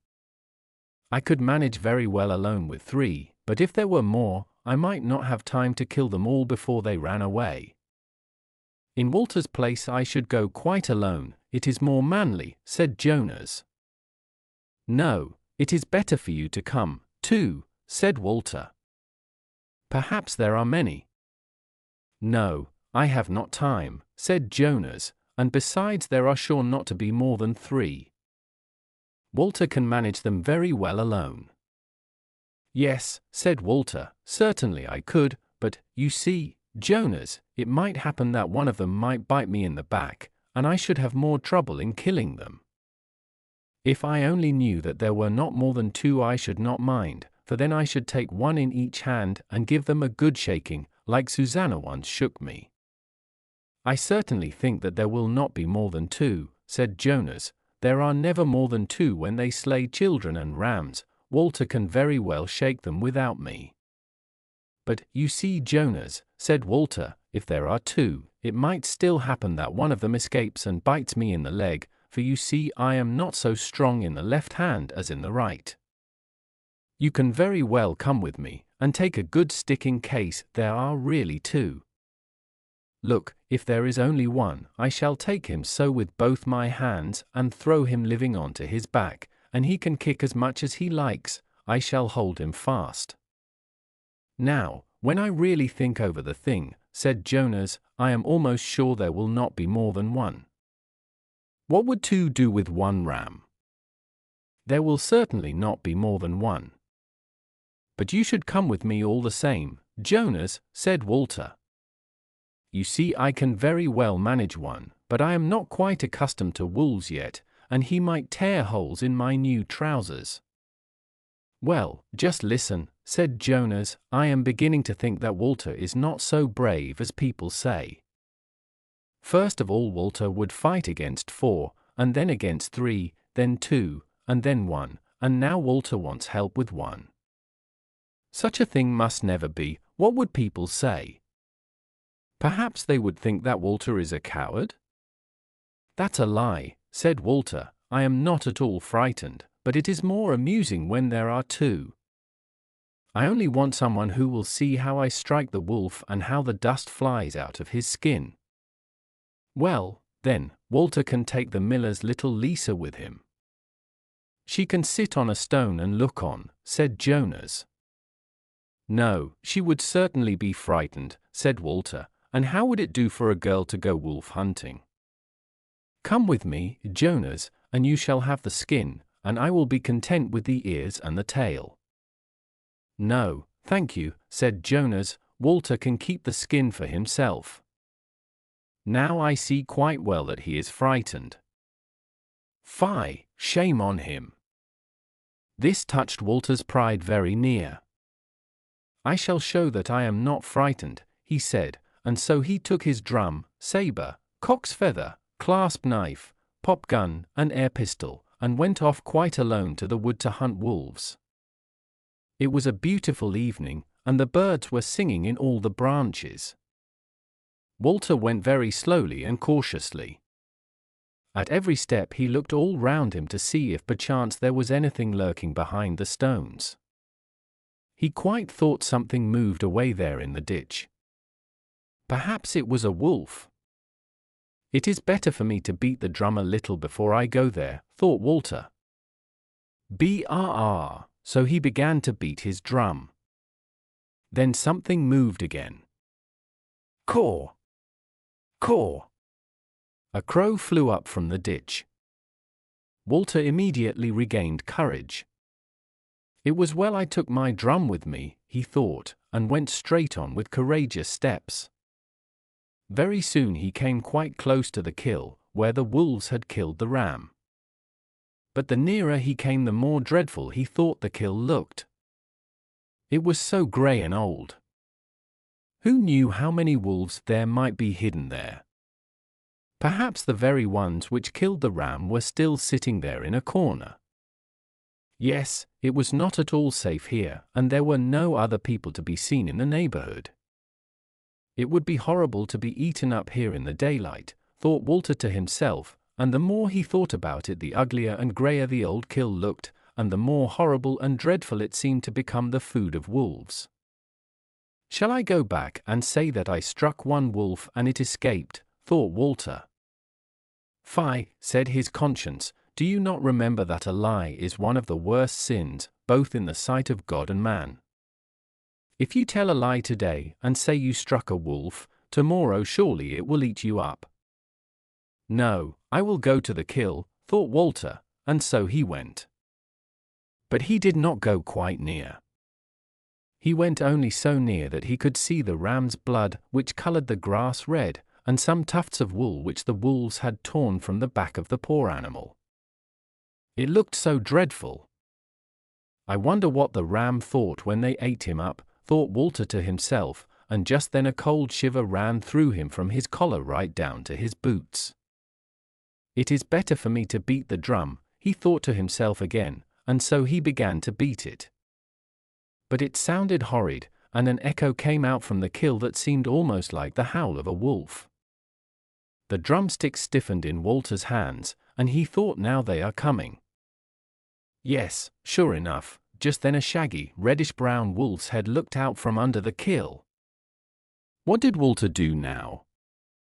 Yes, the brave Walter, who alone could manage threw his drum far away, took to his heels and ran as fast as he could back to the mill. But, alas!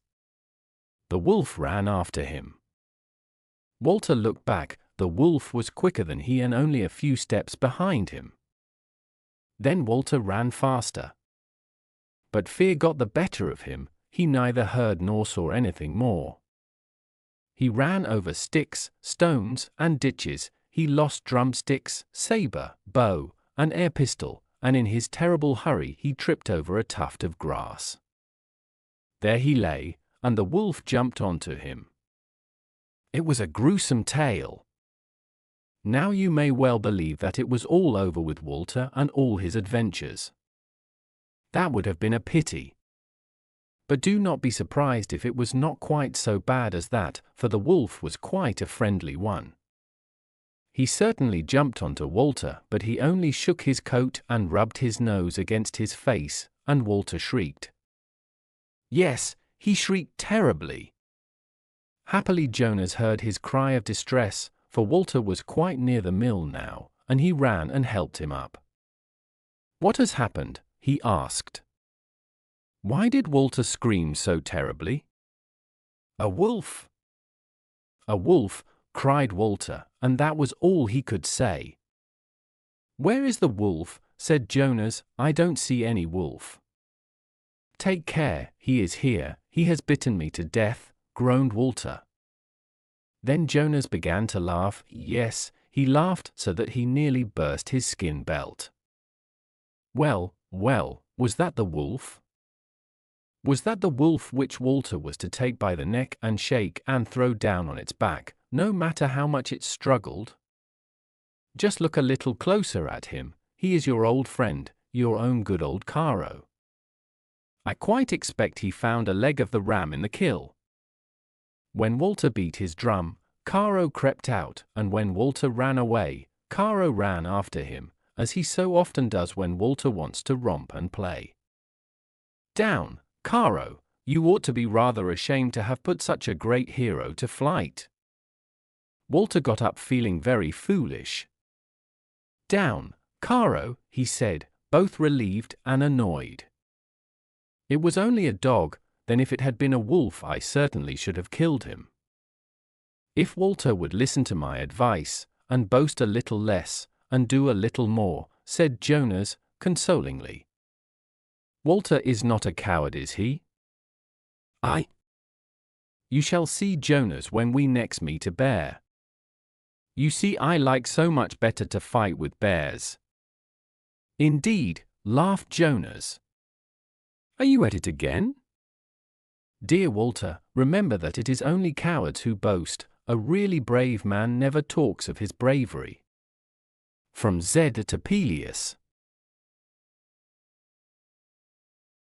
The King of the Waterfalls. When the young king of Esaid Rude came into his kingdom, the first thing he thought of was how he could amuse himself best. The sports that all his life had pleased him best suddenly seemed to have grown dull, and he wanted to do something he had never done before. At last his face brightened. "I know," he said, "I will go and play a game with the Groac'h." Now the Groac'h was a kind of wicked fairy, with long curly brown hair, and his house was not very far from the king's house. But though the king was young and eager, he was also prudent, and his father had told him on his deathbed to be very careful in his dealings with the good people, as the fairies were called. Therefore, before going to the Groac'h, the king sought out a wise man of the countryside. "I am wanting to play a game with the curly-haired Groac'h," said he. "Are you, indeed?" replied the wizard.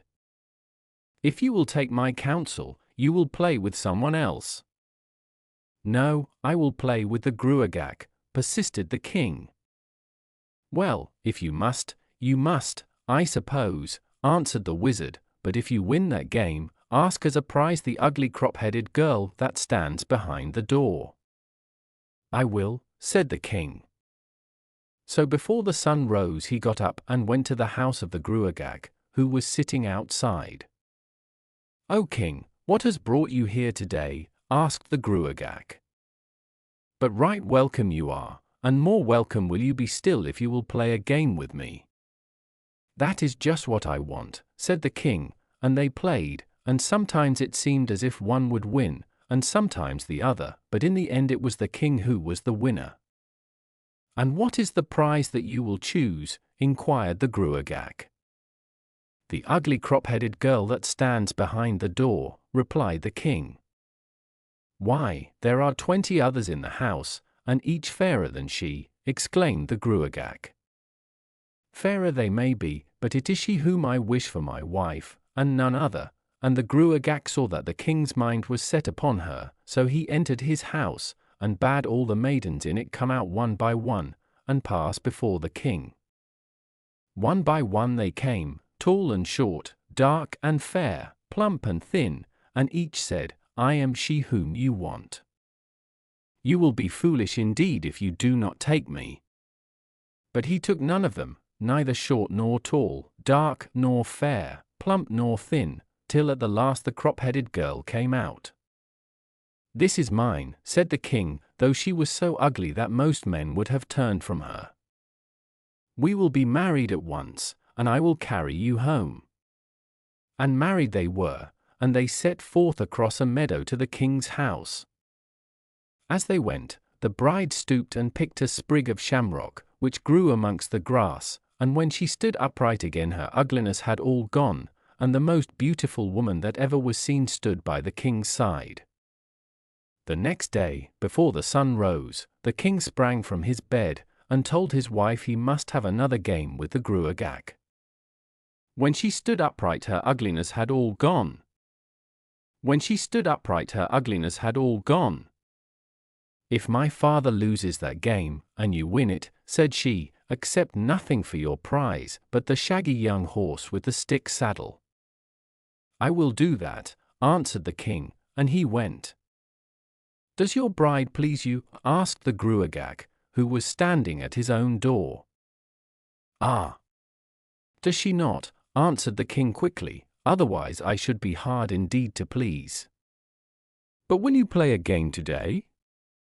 "I will," replied the Groac'h, and they played, and sometimes it seemed as if one would win, and sometimes the other, but in the end the king was the winner. "What is the prize that you will choose?" asked the Groac'h. "The shaggy young horse with the stick saddle," answered the king, but he noticed that the Groac'h held his peace, and his brow was dark as he led out the horse from the stable. Rough was its mane and dull was its skin, but the king cared nothing for that, and throwing his leg over the stick saddle, rode away like the wind. On the third morning the king got up as usual before dawn, and as soon as he had eaten food he prepared to go out, when his wife stopped him. "I would rather," she said, "that you did not go to play with the Groac'h, for though twice you have won, yet some day he will win, and then he will put trouble upon you." "Oh! "I must have one more game," cried the king, "just this one," and he went off to the house of the Groac'h. Joy filled the heart of the Groac'h when he saw him coming, and without waiting to talk they played their game. Somehow or other, the king's strength and skill had departed from him, and soon the Groac'h was the victor. "Choose your prize," said the king, when the game was ended, "but do not be too hard on me, or ask what I cannot give." "The prize I choose," answered the Groac'h, "is that the crop-headed creature should take thy head and thy neck, if thou dost not get for me the sword of light that hangs in the house of the king of the oak windows." "I will get it," replied the young man bravely, but as soon as he was out of sight of the Groac'h, he pretended no more, and his face grew dark and his steps lagging. "You have brought nothing with you tonight," said the queen, who was standing on the steps awaiting him. She was so beautiful that the king was fain to smile when he looked at her, but then he remembered what had happened, and his heart grew heavy again. "What is it? What is the matter? Tell me thy sorrow that I may bear it with thee, or, it may be, help thee." Then the king told her everything that had befallen him, and she stroked his hair the while. "That is nothing to grieve about," she said when the tale was finished. "You have the best wife in Erin, and the best horse in Erin. Only do as I bid you, and all will go well." And the king suffered himself to be comforted.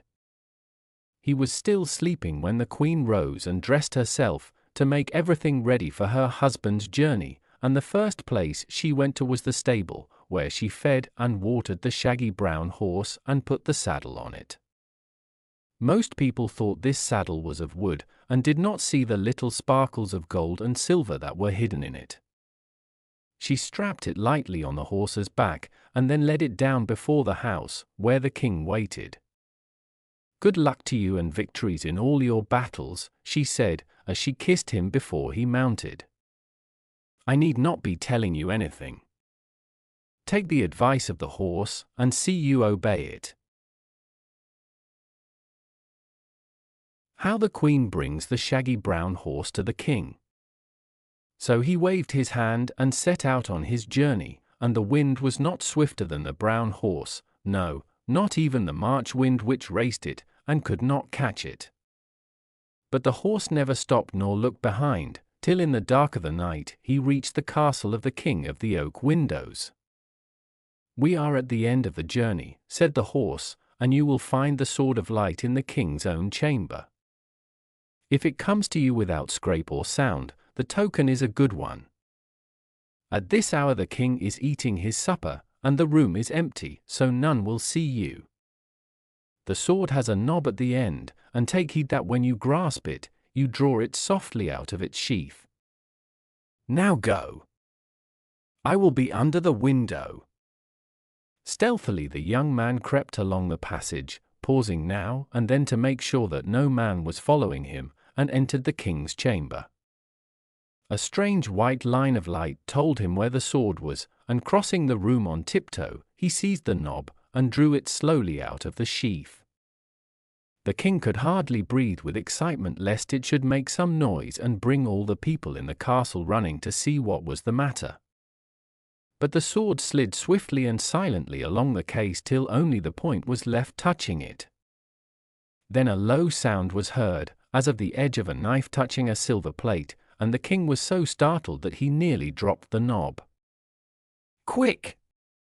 Quick!" cried the horse, and the king scrambled hastily through the small window, and leapt into the saddle. "He has heard, and he will follow," said the horse, "but we have a good start." And on they sped, on and on, leaving the winds behind them.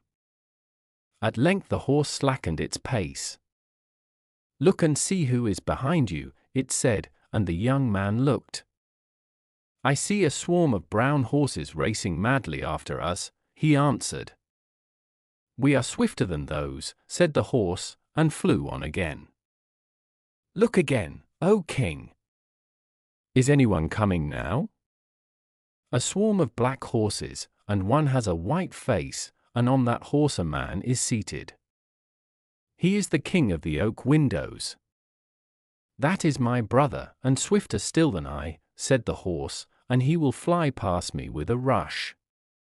"Then you must have your sword ready, and take off the head of the man who sits on him, as he turns and looks at you. And there is no sword in the world that will cut off his head, save only that one." "I will do it," replied the king, and he listened with all his might, till he judged that the white-faced horse was close to him. Then he sat up very straight and made ready. The next moment there was a rushing noise as of a mighty tempest, and the young man caught a glimpse of a face turned toward him. Almost blindly he struck, not knowing whether he had killed or only wounded the rider. But the head rolled off, and was caught in the brown horse's mouth. "Jump on my brother, the black horse, and go home as fast as you can, and I will follow as quickly as I may," cried the brown horse, and leaping forward the king alighted on the back of the black horse, but so near the tail that he almost fell off again. But he stretched out his arm and clutched wildly at the manet, and pulled himself into the saddle. Before the sky was streaked with red he was at home again, and the queen was sitting waiting till he arrived, for sleep was far from her eyes. Glad was she to see him enter, but she said little, only took her harp and sang softly the songs which he loved, till he went to bed, soothed and happy. It was broad day when he woke, and he sprang up saying, "Now I must go to the Groac'h, to find out if the spells he laid on me are loose." "Have a care," answered the queen, "for it is not with a smile as on the other days that he will greet you. Furiously he will meet you, and will ask you in his wrath if you have got the sword, and you will reply that you have got it. Next he will want to know how you got it, and to this you must say that but for the knob you had not got it at all.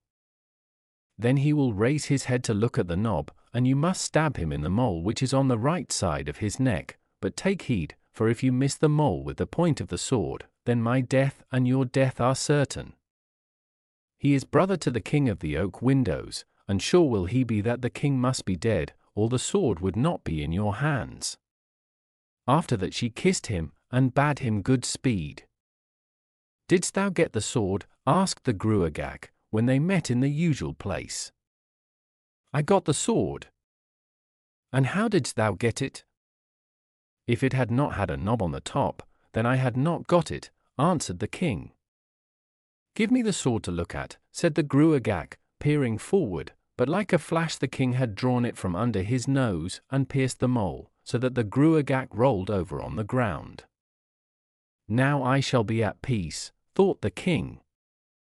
But he was wrong, for when he reached home he found his servants tied together back to back, with cloths bound round their mouths, so that they could not speak.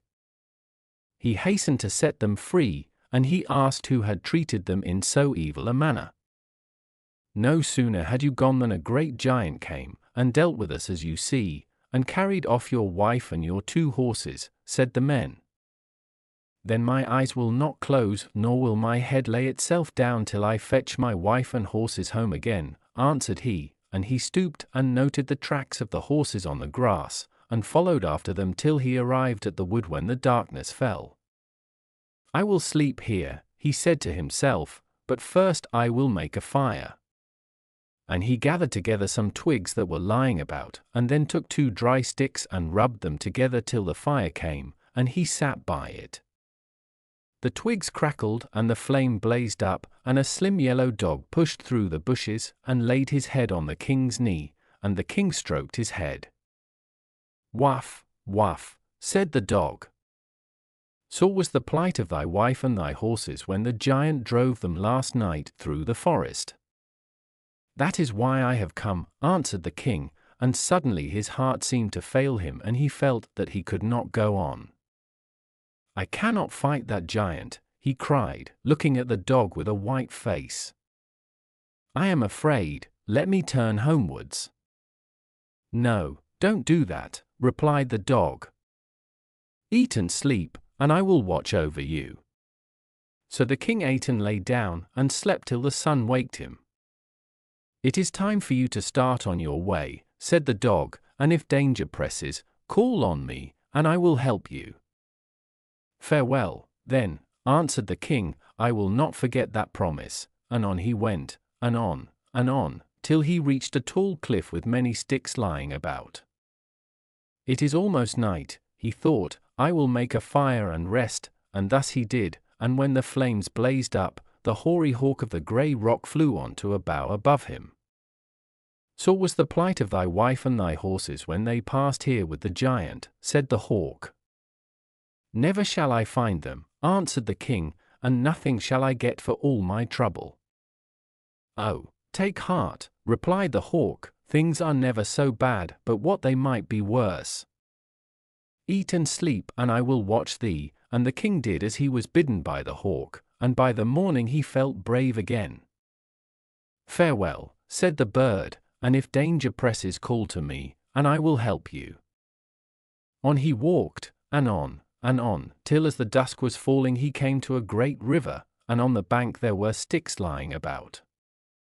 "I will make myself a fire," he thought, and thus he did, and by a smooth brown head peered at him from the water, and a long body followed it. "Sore was the plight of thy wife and thy horses when they passed the river last night," said the otter. "I have sought them and not found them," answered the king, "and naught shall I get for my trouble." "Be not so downcast," replied the otter, "before noon tomorrow thou shalt behold thy wife. But eat and sleep, and I will watch over thee." So the king did as the otter bid him, and when the sun rose he woke and saw the otter lying on the bank. "Farewell," cried the otter as he jumped into the water, "and if danger presses, call to me, and I will help you." For many hours the king walked, and at length he reached a high rock, which was rent in two by a great earthquake. Throwing himself on the ground he looked over the side, and right at the very bottom he saw his wife and his horses.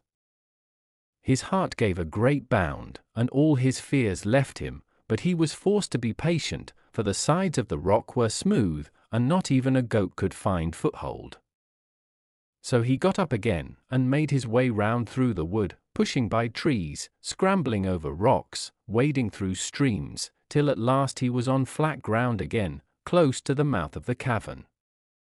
His wife gave a shriek of joy when he came in, and then burst into tears, for she was tired and very frightened. But her husband did not understand why she wept, and he was tired and bruised from his climb, and a little cross too. "You give me but a sorry welcome," grumbled he, "when I have half killed myself to get to you."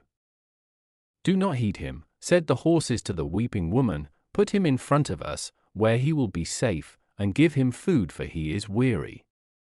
And she did as the horses told her, and he ate and rested, till by a long shadow fell over them, and their hearts beat with fear, for they knew that the giant was coming.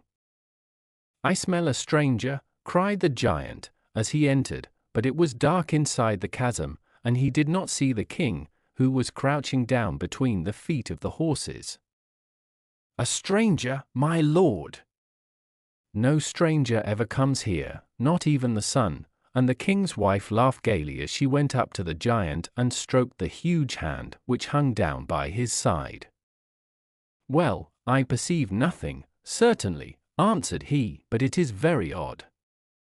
However, it is time that the horses were fed," and he lifted down an armful of hay from a shelf of rock and held out a handful to each animal, who moved forward to meet him, leaving the king behind. As soon as the giant's hands were near their mouths they each made a snap, and began to bite them, so that his groans and shrieks might have been heard a mile off. Then they wheeled round and kicked him till they could kick no more. At length the giant crawled away, and lay quivering in a corner, and the queen went up to him. "Poor thing! Poor thing," she said, "they seem to have gone mad, it was awful to behold. If I had had my soul in my body they would certainly have killed me," groaned the giant. "It was lucky indeed," answered the queen, "but tell me, where is thy soul, that I may take care of it?" "Up there, in the bonnet stone," answered the giant, pointing to a stone which was balanced loosely on an edge of rock. But now leave me, that I may sleep, for I have far to go tomorrow." Soon snores were heard from the corner where the giant lay, and then the queen lay down too, and the horses, and the king was hidden between them, so that none could see him. Before the dawn the giant rose and went out, and immediately the queen ran up to the bonnet stone, and tugged and pushed at it till it was quite steady on its ledge, and could not fall over. And so it was in the evening when the giant came home, and when they saw his shadow, the king crept down in front of the horses. "Why, what have you done to the bonnet stone?" asked the giant. "I feared lest it should fall over, and be broken, with your soul in it," said the queen, "so I put it further back on the ledge." "It is not there that my soul is," answered he, "it is on the threshold." But it is time the horses were fed, and he fetched the hay, and gave it to them, and they bit and kicked him as before, till he lay half dead on the ground. Next morning he rose and went out, and the queen ran to the threshold of the cave, and washed the stones, and pulled up some moss and little flowers that were hidden in the crannies, and by when dusk had fallen the giant came home. "You have been cleaning the threshold," said he. "And was I not right to do it, seeing that your soul is in it?" asked the queen. "The giant's shadow." "It is not there that my soul is," answered the giant. "Under the threshold is a stone, and under the stone is a sheep, and in the sheep's body is a duck, and in the duck is an egg, and in the egg is my soul.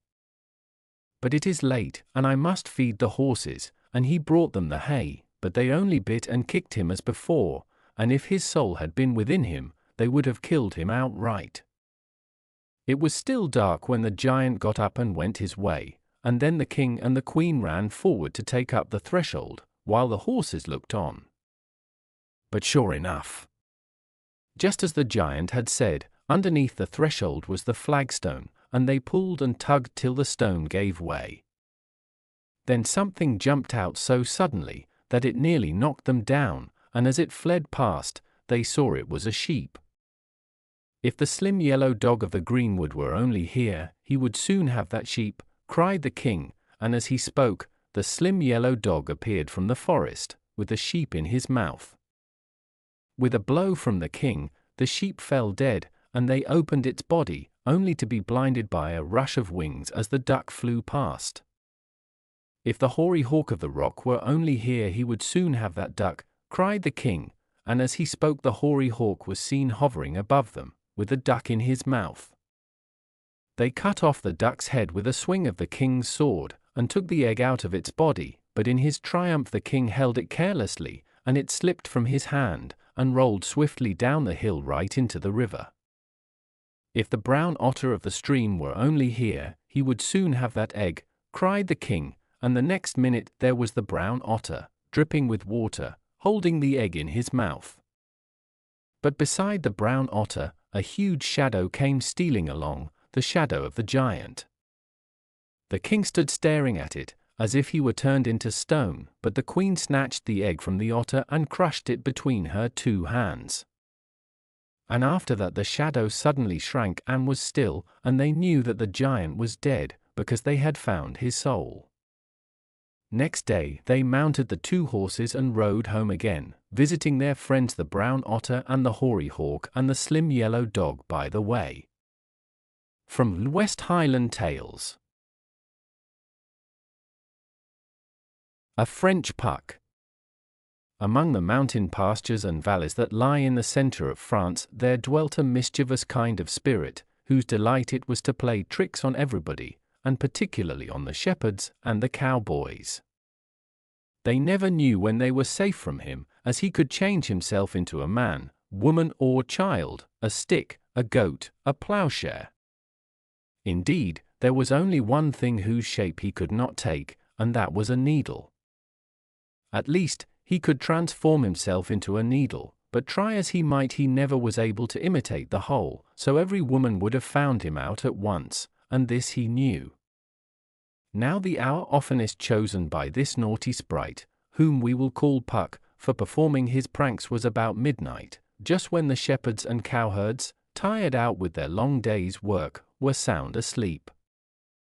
Then he would go into the cowsheds and unfasten the chains that fixed each beast in its own stall, and let them fall with a heavy clang to the ground.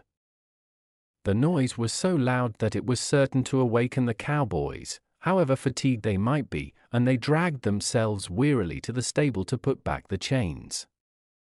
But no sooner had they returned to their beds than the same thing happened again, and so on till the morning. Or perhaps Puck would spend his night in plaiting together the manes and tails of 2 of the horses, so that it would take the groom's hours of labor to get them right in the morning, while Puck, hidden among the hay in the loft, would peep out to watch them, enjoying himself amazingly all the time. One evening more than 80 years ago, a man named William was passing along the bank of a stream when he noticed a sheep who was bleating loudly.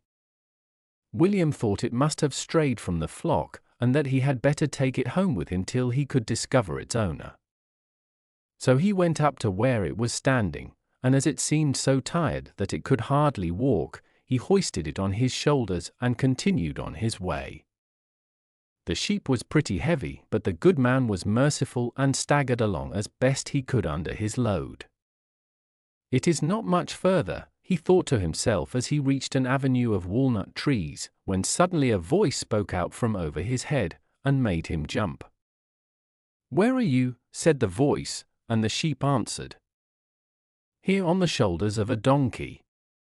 In another moment the sheep was standing on the ground, and William was running towards home as fast as his legs would carry him. But as he went, a laugh, which yet was something of a bleat, rang in his ears, and though he tried not to hear, the words reached him, "Oh, dear! What fun I have had, to be sure!" Puck was careful not always to play his tricks in the same place, but visited one village after another, so that everyone trembled lest he should be the next victim. After a bit he grew tired of cowboys and shepherds, and wondered if there was no one else to give him some sport. At length he was told of a young couple who were going to the nearest town to buy all that they needed for setting up house. Quite certain that they would forget something which they could not do without, Puck waited patiently till they were jogging along in their cart on their return journey, and changed himself into a fly in order to overhear their conversation. For a long time it was very dull, all about their wedding day next month, and who were to be invited. This led the bride to her wedding dress, and she gave a little scream. "Just think! Oh! How could I be so stupid? I have forgotten to buy the different colored reels of cotton to match my clothes." "Dear, dear!" exclaimed the young man. "That is unlucky, and didn't you tell me that the dressmaker was coming in tomorrow?" "Yes, I did," and then suddenly she gave another little scream, which had quite a different sound from the first. "Look! Look!" The bridegroom looked, and on one side of the road he saw a large ball of thread of all colors, or of all the colors, that is, of the dresses that were tied onto the back of the cart. "Well, that is a wonderful piece of good fortune," cried he, as he sprang out to get it. "One would think a fairy had put it there on purpose." "Perhaps she has," laughed the girl, and as she spoke she seemed to hear an echo of her laughter coming from the horse, but of course that was nonsense. The dressmaker was delighted with the thread that was given her. It matched the stuff so perfectly, and never tied itself in knots, or broke perpetually, as most thread did. She finished her work much quicker than she expected, and the bride said she was to be sure to come to the church and see her in her wedding dress. There was a great crowd assembled to witness the ceremony, for the young people were immense favorites in the neighborhood, and their parents were very rich. The doors were open, and the bride could be seen from afar, walking under the chestnut avenue. "What a beautiful girl!" exclaimed the men. "What a lovely dress!" whispered the women. But just as she entered the church and took the hand of the bridegroom, who was waiting for her, a loud noise was heard. Crick! Crack! Crick! Crack! And the wedding garments fell to the ground, to the great confusion of the wearer. Not that the ceremony was put off for a little thing like that. Cloaks in profusion were instantly offered to the young bride, but she was so upset that she could hardly keep from tears. One of the guests, more curious than the rest, stayed behind to examine the dress, determined, if she could, to find out the cause of the disaster. The thread must have been rotten, she said to herself. I will see if I can break it. But search as she would, she could find none. The thread had vanished. From the literature Orally de Eloven, par Paul Seblet. The Three Crowns. There was once a king who had 3 daughters. The 2 eldest were very proud and quarrelsome, but the youngest was as good as they were bad. Well, 3 princes came to court them, and 2 of them were exactly like the eldest ladies, and one was just as lovable as the youngest.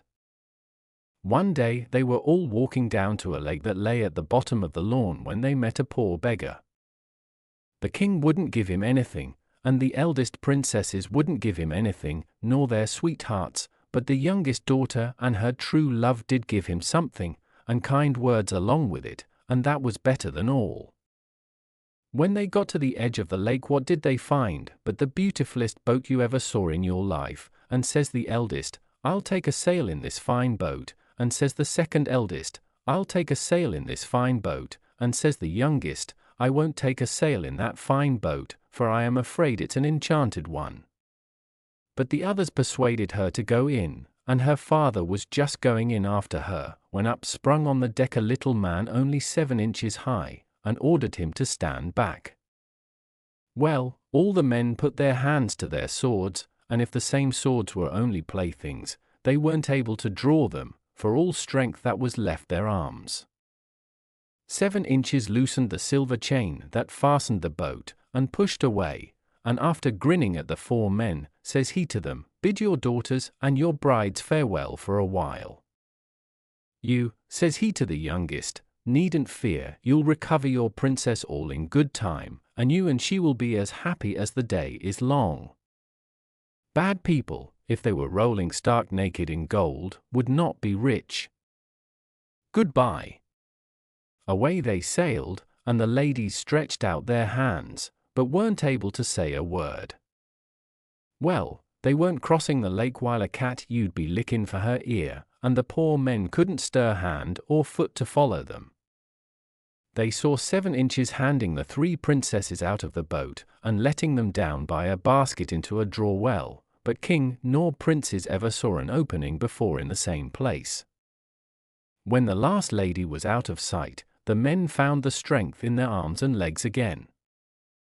Round the lake they ran, and never drew rein till they came to the well and windlass, and there was the silk rope rolled on the axle, and the nice white basket hanging to it.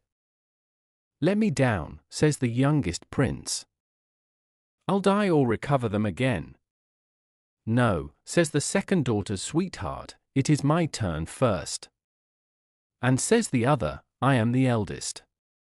So they gave way to him, and in he got into the basket, and down they let him.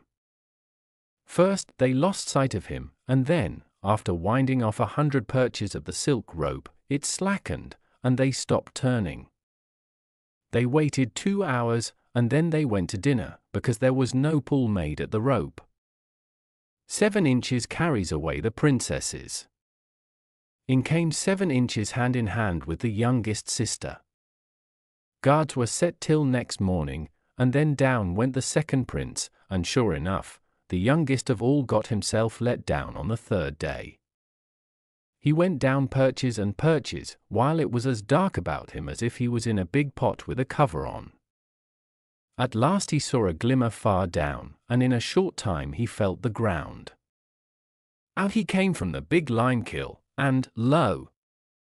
And behold you, there was a wood, and green fields, and a castle in a lawn, and a bright sky over all. It's in Terrenage I am, says he. Let's see what sort of people are in the castle. On he walked, across fields and lawn, and no one was there to keep him out or let him into the castle, but the big hall door was wide open. He went from one fine room to another that was finer, and at last he reached the handsomest of all, with a table in the middle. And such a dinner as was laid upon it! The prince was hungry enough, but he was too manly to eat without being invited. So he sat by the fire, and he did not wait long till he heard steps, and in came 7 Inches with the youngest sister by the hand. Well, prince and princess flew into one another's arms, and says the little man, says he, "Why aren't you eating?" "I think, sir," says the prince, "it was only good manners to wait to be asked." "The other princes didn't think so," says he. "Each o' them fell to without leave, and only gave me the rough words when I told them they were making more free than welcome. Well, I don't think they feel much hunger now. There they are, good marble instead of flesh and blood," says he, pointing to 2 statues, one in one corner, and the other in the other corner of the room. The prince was frightened, but he was afraid to say anything, and 7 Inches made him sit down to dinner between himself and his bride, and he be as happy as the day is long, only for the sight of the stone men in the corner. Well, that day went by, and when the next came, says 7 Inches to him, "Now, you'll have to set out that way," pointing to the sun, "and you'll find the second princess in a giant's castle this evening, when you'll be tired and hungry, and the eldest princess tomorrow evening, and you may as well bring them here with you. You need not ask leave of their masters, and perhaps if they ever get home, they'll look on poor people as if they were flesh and blood like themselves." Away went the prince, and bedad! It's tired and hungry he was when he reached the first castle, at sunset. Oh, wasn't the second princess glad to see him! And what a good supper she gave him! But she heard the giant at the gate, and she hid the prince in a closet. Well, when he came in, he snuffed, and says he, "By the life, I smell fresh meat." "Oh," says the princess, "it's only the calf I got killed today." Says he, "Is supper ready?" "It is," says she, and before he rose from the table he ate 3/4 of a calf, and a flask of wine. "I think," says he, "when all was done, I smell fresh meat still." "It's sleepy you are," says she, "go to bed." "When will you marry me?" says the giant. "You're putting me off too long." "Tibs Eve," says she. "I wish I knew how far off that is," says he, and he fell asleep, with his head in the dish. Next day, he went out after breakfast, and she sent the prince to the castle where the eldest sister was. The same thing happened there, but when the giant was snoring, the princess wakened up the prince, and they saddled 2 steeds in the stables and rode into the field on them. But the horses' heels struck the stones outside the gate, and up got the giant and strode after them. He roared and he shouted, and the more he shouted, the faster ran the horses, and just as the day was breaking he was only 20 perches behind. But the prince didn't leave the castle of 7 Inches without being provided with something good. He reined in his steed, and flung a short, sharp knife over his shoulder, and up sprung a thick wood between the giant and themselves. They caught the wind that blew before them, and the wind that blew behind them did not catch them. At last they were near the castle where the other sister lived, and there she was, waiting for them under a high hedge, and a fine steed under her. But the giant was now in sight, roaring like 100 lions, and the other giant was out in a moment, and the chase kept on. For every 2 springs the horses gave, the giants gave 3, and at last they were only 70 perches off. Then the prince stopped again, and flung the second knife behind him. Down went all the flat field, till there was a quarry between them 1/4 of a mile deep, and the bottom filled with black water, and before the giants could get round it, the prince and princesses were inside the kingdom of the great magician, where the high thorny hedge opened of itself to everyone that he chose to let in. There was joy enough between the 3 sisters, till the 2 eldest saw their lovers turned into stone. But while they were shedding tears for them, 7 inches came in and touched them with his rod. So they were flesh and blood and life once more, and there was great hugging and kissing, and all sat down to breakfast, and 7 inches sat at the head of the table. When breakfast was over, he took them into another room, where there was nothing but heaps of gold, and silver, and diamonds, and silks, and satins, and on a table there was lying 3 sets of crowns. A gold crown was in a silver crown, and that was lying in a copper crown.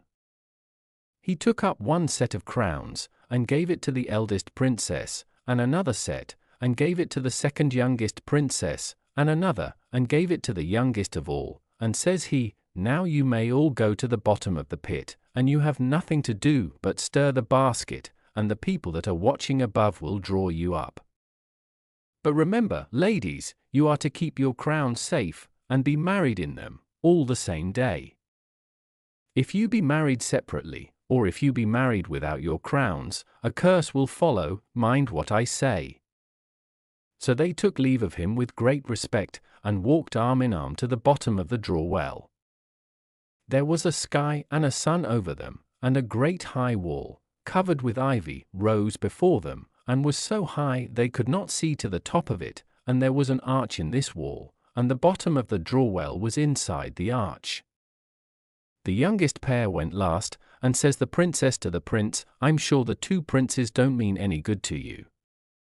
Keep these crowns under your cloak, and if you are obliged to stay last, don't get into the basket, but put a big stone, or any heavy thing inside, and see what will happen." As soon as they were inside the dark cave, they put in the eldest princess first, and stirred the basket, and up she went. Then the basket was let down again, and up went the second princess, and then up went the youngest, but first she put her arms round her prince's neck, and kissed him, and cried a little. At last it came to the turn of the youngest prince, and instead of going into the basket he put in a big stone. He drew on one side and listened, and after the basket was drawn up about 20 perches, down came it and the stone like thunder, and the stone was broken into little bits.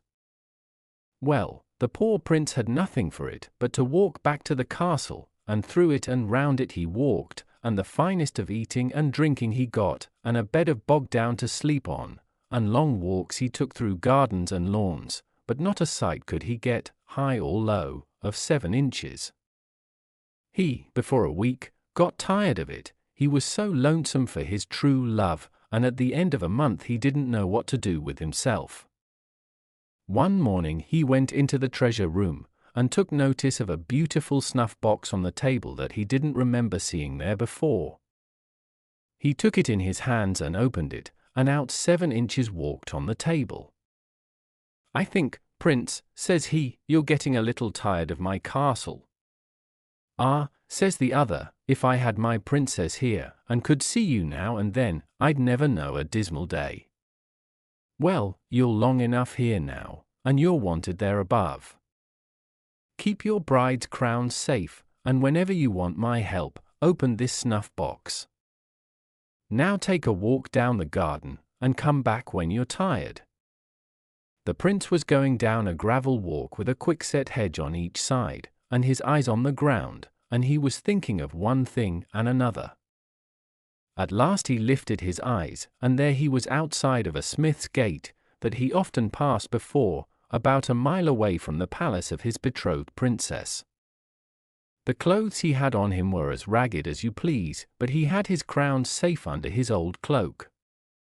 Then the smith came out, and says he, "It's a shame for a strong, big fellow like you to be lazy, and so much work to be done. Are you any good with hammer and tongs? Come in and bear a hand, and I'll give you diet and lodging, and a few pence when you earn them." "Never say tea twice," says the prince. "I want nothing but to be busy." So he took the hammer and pounded away at the red-hot bar that the smith was turning on the anvil to make into a set of horseshoes. They hadn't been long at work when a tailor came in, and he sat down and began to talk. You all heard how the two princesses were loath to be married till the youngest would be ready with her crowns and her sweetheart. But after the windlass loosened accidentally when they were pulling up her bridegroom that was to be, there was no more sign of a well, or a rope, or a windlass, than there is on the palm of your hand.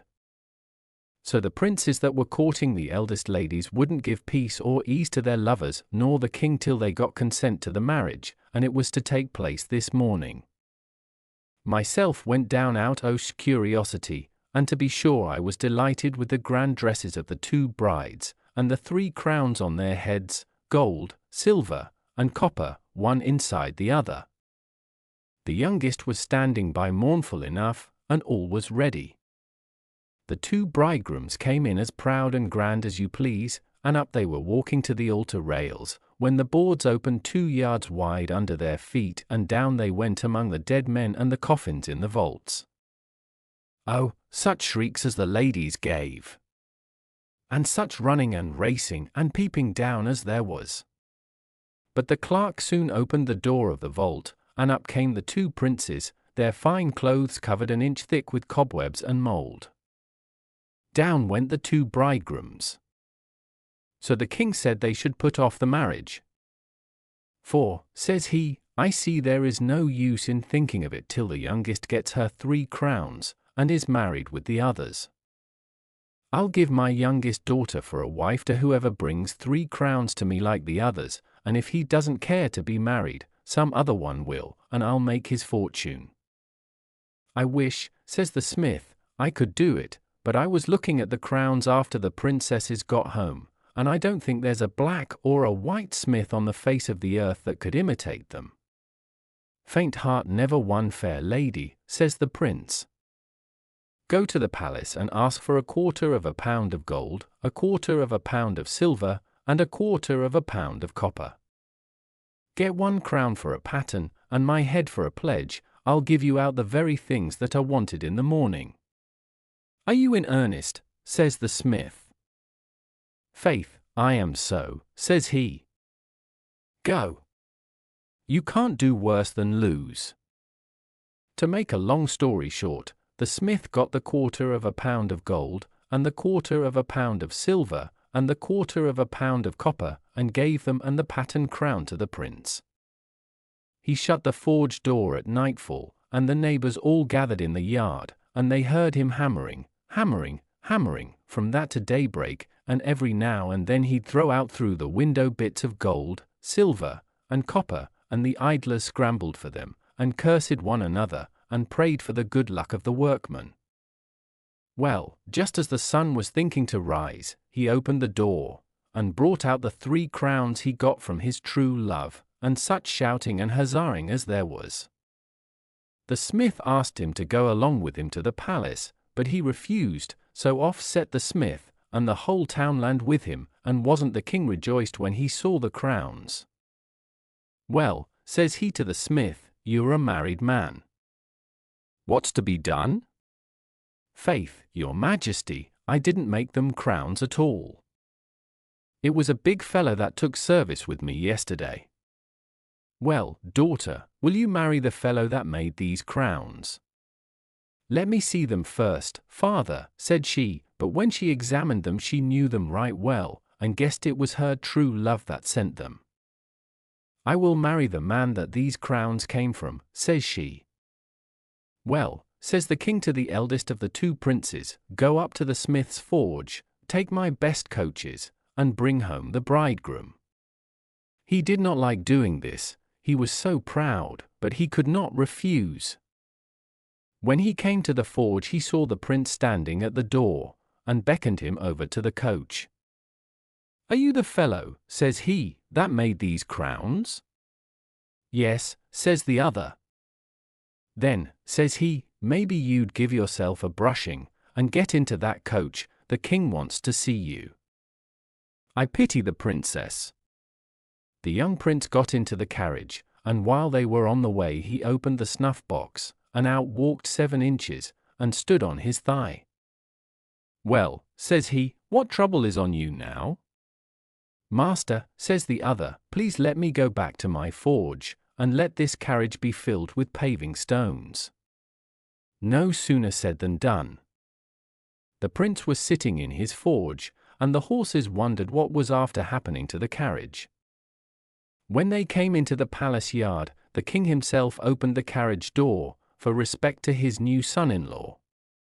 As soon as he turned the handle, a shower of small stones fell on his powdered wig and his silk coat, and down he fell under them. There was great fright and some laughter, and the king, after he wiped the blood from his forehead, looked very cross at the eldest prince. "My lord," says he, "I'm very sorry for this accident, but I'm not to blame. I saw the young smith get into the carriage, and we never stopped a minute since. It's uncivil you were to him. Go," says he to the other prince, "and bring the young smith here, and be polite." "Never fear," says he. But there's some people that couldn't be good-natured if they tried, and not a bit civiler was the new messenger than the old, and when the king opened the carriage door a second time, it's a shower of mud that came down on him. "There's no use," says he, "going on this way. The fox never got a better messenger than himself." So he changed his clothes, and washed himself, and out he set to the prince's forge and asked him to sit along with himself. The prince begged to be allowed to sit in the other carriage, and when they were halfway he opened his snuff-box. "Master," says he, "I'd wish to be dressed now according to my rank." "You shall be that," says 7 inches.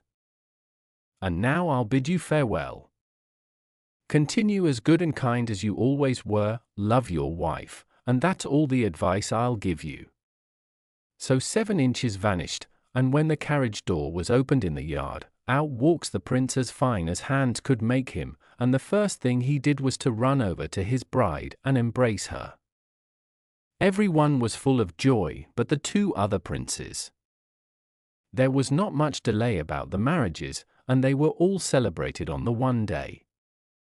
Soon after, the 2 elder couples went to their own courts, but the youngest pair stayed with the old king, and they were as happy as the happiest married couple you ever heard of in a story.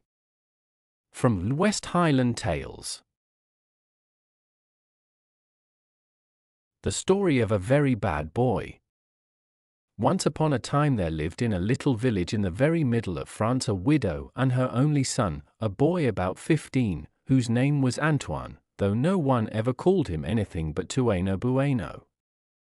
They were very poor indeed, and their hut shook about their ears on windy nights, till they expected the walls to fall in and crush them, but instead of going to work as a boy of his age ought to do, Tueno Bueno did nothing but lounge along the street, his eyes fixed on the ground, seeing nothing that went on round him.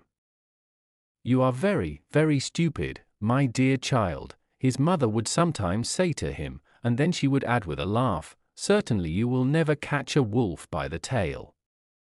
One day the old woman bade Antoine go into the forest and collect enough dry leaves to make beds for herself and him. Before he had finished it began to rain heavily, so he hid himself in the hollow trunk of a tree, where he was so dry and comfortable that he soon fell fast asleep. By and by he was awakened by a noise which sounded like a dog scratching at the door, and he suddenly felt frightened, why he did not know. Very cautiously he raised his head, and right above him he saw a big hairy animal, coming down tail foremost. "It is the wolf that they talk so much about," he said to himself, and he made himself as small as he could and shrunk into a corner. The wolf came down the inside of the tree, slowly, slowly. Antoine felt turned to stone, so terrified was he, and hardly dared to breathe. Suddenly an idea entered his mind, which he thought might save him still.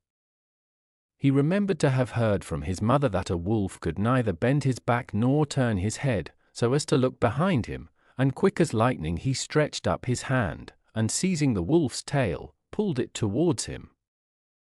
Then he left the tree and dragged the animal to his mother's house. "Mother, you have often declared that I was too stupid to catch a wolf by the tail. Now see," he cried triumphantly. "Well, well, wonders will never cease," answered the good woman, who took care to keep at a safe distance. But as you really have got him, let us see if we can't put him to some use. Fetch the skin of the ram which died last week out of the chest, and we will sew the wolf up in it. He will make a splendid ram, and tomorrow we will drive him to the fair and sell him. Very likely the wolf, who was cunning and clever, may have understood what she said, but he thought it best to give no sign, and suffered the skin to be sewn upon him. I can always get away if I choose, thought he. It is better not to be in a hurry, so he remained quite still while the skin was drawn over his head, which made him very hot and uncomfortable, and resisted the temptation to snap off the fingers or noses that were so close to his mouth. The fair was at its height next day when Tueno arrived with his wolf in ram's clothing. All the farmers crowded round him, each offering a higher price than the last. Never had they beheld such a beautiful beast, said they, and at last, after much bargaining, he was handed over to 3 brothers for a good sum of money. He will make a splendid ram. It happened that these 3 brothers owned large flocks of sheep, though none so large and fine as the one they had just bought. My flock is the nearest, observed the eldest brother, we will leave him in the fold for the night, and tomorrow we will decide which pastures will be best for him. And the wolf grinned as he listened, and held up his head a little higher than before.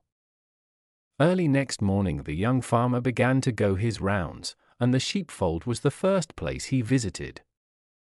To his horror, the sheep were all stretched out dead before him, except one, which the wolf had eaten, bones and all.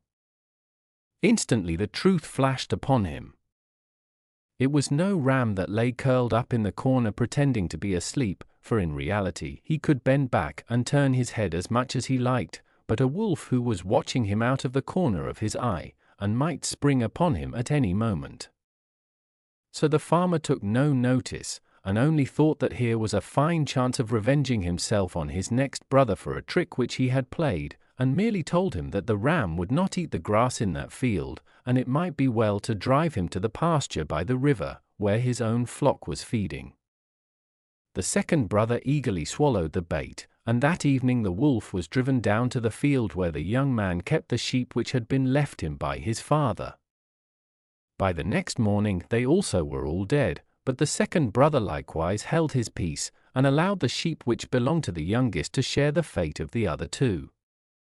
Then they met and confessed to each other their disasters, and resolved to take the animal as fast as possible back to Tueno, who should get a sound thrashing. Antoine was sitting on a plum tree belonging to a neighbor, eating the ripe fruit, when he saw the 3 young farmers coming towards him. Swinging himself down, he flew home to the hut, crying breathlessly, "Mother, mother, the farmers are close by with the wolf. They have found out all about it, and will certainly kill me, and perhaps you too. But if you do as I tell you, I may be able to save us both. Lie down on the floor, and pretend to be dead, and be sure not to speak, whatever happens." Thus when the 3 brothers, each armed with a whip, entered the hut a few seconds later, they found a woman extended on the floor, and Tueno kneeling at her side, whistling loudly into her ears. "What are you doing now, you rascal?" asked the eldest. "What am I doing? Oh, my poor friends, I am the most miserable creature in the world. I have lost the best of mothers, and I don't know what will become of me," and he hid his face in his hands and sobbed again. "But what are you whistling like that for?" "Well, it is the only chance. This whistle has been known to bring the dead back to life, and I hoped," here he buried his face in his hands again, but peeping between his fingers he saw that the brothers had opened their 6 eyes as wide as saucers. "Look," he suddenly exclaimed with a cry, "look! And now her nostrils are twitching. Ah!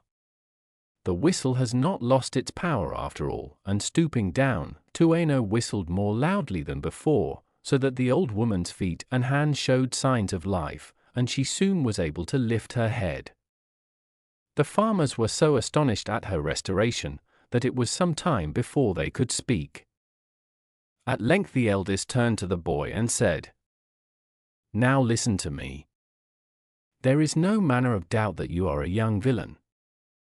You sold us a ram knowing full well that it was a wolf, and we came here today to pay you out for it.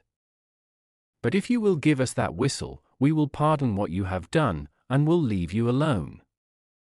"It is my only treasure, and I set great store by it," answered the boy, pretending to hesitate. "But as you wish for it so much, well, I suppose I can't refuse," and he held out the whistle, which the eldest brother put in his pocket. Armed with the precious whistle, the three brothers returned home full of joy, and as they went the youngest said to the others, "I have such a good idea. Our wives are all lazy and grumbling, and make our lives a burden. Let us give them a lesson, and kill them as soon as we get in. Of course, we can restore them to life at once, but they will have had a rare fright." "Ah, how clever you are," answered the other two. "Nobody else would have thought of that." So gaily the three husbands knocked down their three wives, who fell dead to the ground. Then one by one the men tried the whistle, and blew so loudly that it seemed as if their lungs would burst, but the women lay stark and stiff and never moved an eyelid. The husbands grew pale and cold, for they had never dreamed of this, nor meant any harm, and after a while they understood that their efforts were of no use, and that once more the boy had tricked them.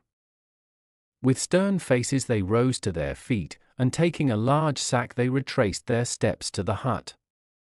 This time there was no escape. Tueno had been asleep, and only opened his eyes as they entered. Without a word on either side they thrust him into the sack, and tying up the mouth, the eldest threw it over his shoulders. After that they all set out to the river, where they intended to drown the boy. But the river was a long way off, and the day was very hot, and Antoine was heavy, heavier than a whole sheaf of corn. They carried him in turns, but even so they grew very tired and thirsty, and when a little tavern came in sight on the roadside, they thankfully flung the sack down on a bench and entered to refresh themselves. They never noticed that a beggar was sitting in the shade of the end of the bench, but Tueno's sharp ears caught the sound of someone eating, and as soon as the farmers had gone into the inn, he began to groan softly. "What is the matter?" asked the beggar, drawing a little nearer. "Why have they shut you up, poor boy?" "Because they wanted to make me a bishop, and I would not consent," answered Tueno. "Dear me," exclaimed the beggar, "yet it isn't such a bad thing to be a bishop." "I don't say it is," replied the young rascal, "but I should never like it. However, if you have any fancy for wearing a mitre, you need only untie the sack, and take my place." "I should like nothing better," said the man, as he stooped to undo the big knot. So it was the beggar and not Tueno Bueno who was flung into the water. The next morning the three wives were buried, and on returning from the cemetery, their husbands met Tueno Bueno driving a magnificent flock of sheep. At the sight of him the three farmers stood still with astonishment. "What? You scoundrel!" they cried at last. "We drowned you yesterday, and today we find you again, as well as ever." "It does seem odd, doesn't it?" answered he. "But perhaps you don't know that beneath this world there lies another yet more beautiful and far, far richer. Well, it was there that you sent me when you flung me into the river, and though I felt a little strange at first, yet I soon began to look about me, and to see what was happening. There I noticed that close to the place I had fallen, a sheep fair was being held, and a bystander told me that every day horses or cattle were sold somewhere in the town. If I had only had the luck to be thrown into the river on the side of the horse fair, I might have made my fortune. As it was, I had to content myself with buying these sheep, which you can get for nothing." "And do you know exactly the spot in the river which lies over the horse fair?" "As if I did not know it, when I have seen it with my own eyes." Then if you do not want us to avenge our dead flocks and our murdered wives, you will have to throw us into the river just over the place of the horse fair. Very well, only you must get 3 sacks and come with me to that rock which juts into the river. I will throw you in from there, and you will fall nearly onto the horses' backs. So he threw them in, and as they were never seen again, no one ever knew into which fair they had fallen. From the literature Orally de Eloven, par Paul Sebelet. The Brown Bear of Norway. There was once a king in Ireland, and he had 3 daughters, and very nice princesses they were. And one day, when they and their father were walking on the lawn, the king began to joke with them, and to ask them whom they would like to be married to. "I'll have the king of Ulster for a husband," says one, "and I'll have the king of Munster," says another, and, says the youngest, "I'll have no husband but the Brown Bear of Norway." For a nurse of hers used to be telling her of an enchanted prince that she called by that name, and she fell in love with him, and his name was the first name on her tongue, for the very night before she was dreaming of him. Well, one laughed, and another laughed, and they joked with the princess all the rest of the evening. But that very night she woke up out of her sleep in a great hall that was lighted up with 1,000 lamps, the richest carpets were on the floor, and the walls were covered with cloth of gold and silver, and the place was full of grand company, and the very beautiful prince she saw in her dreams was there, and it wasn't a moment till he was on one knee before her, and telling her how much he loved her, and asking her wouldn't she be his queen. Well, she hadn't the heart to refuse him, and married they were in the same evening. "Now, my darling," says he, when they were left by themselves, "you must know that I am under enchantment. A sorceress, that had a beautiful daughter, wished me for her son-in-law, but the mother got power over me, and when I refused to wed her daughter she made me take the form of a bear by day, and I was to continue so till a lady would marry me of her own free will, and endure 5 years of great trials after. Well, when the princess woke in the morning, she missed her husband from her side, and spent the day very sadly. But as soon as the lamps were lighted in the grand hall, where she was sitting on a sofa covered with silk, the folding doors flew open, and he was sitting by her side the next minute. So they spent another happy evening, but he warned her that whenever she began to tire of him, or ceased to have faith in him, they would be parted forever, and he'd be obliged to marry the witch's daughter. She got used to find him absent by day, and they spent a happy 12-month together, and at last a beautiful little boy was born, and happy as she was before, she was twice as happy now, for she had her child to keep her company in the day when she couldn't see her husband. At last, one evening, when herself, and himself, and her child were sitting with a window open because it was a sultry night, in flew an eagle, took the infant's sash in his beak, and flew up in the air with him. She screamed, and was going to throw herself out through the window after him, but the prince caught her, and looked at her very seriously.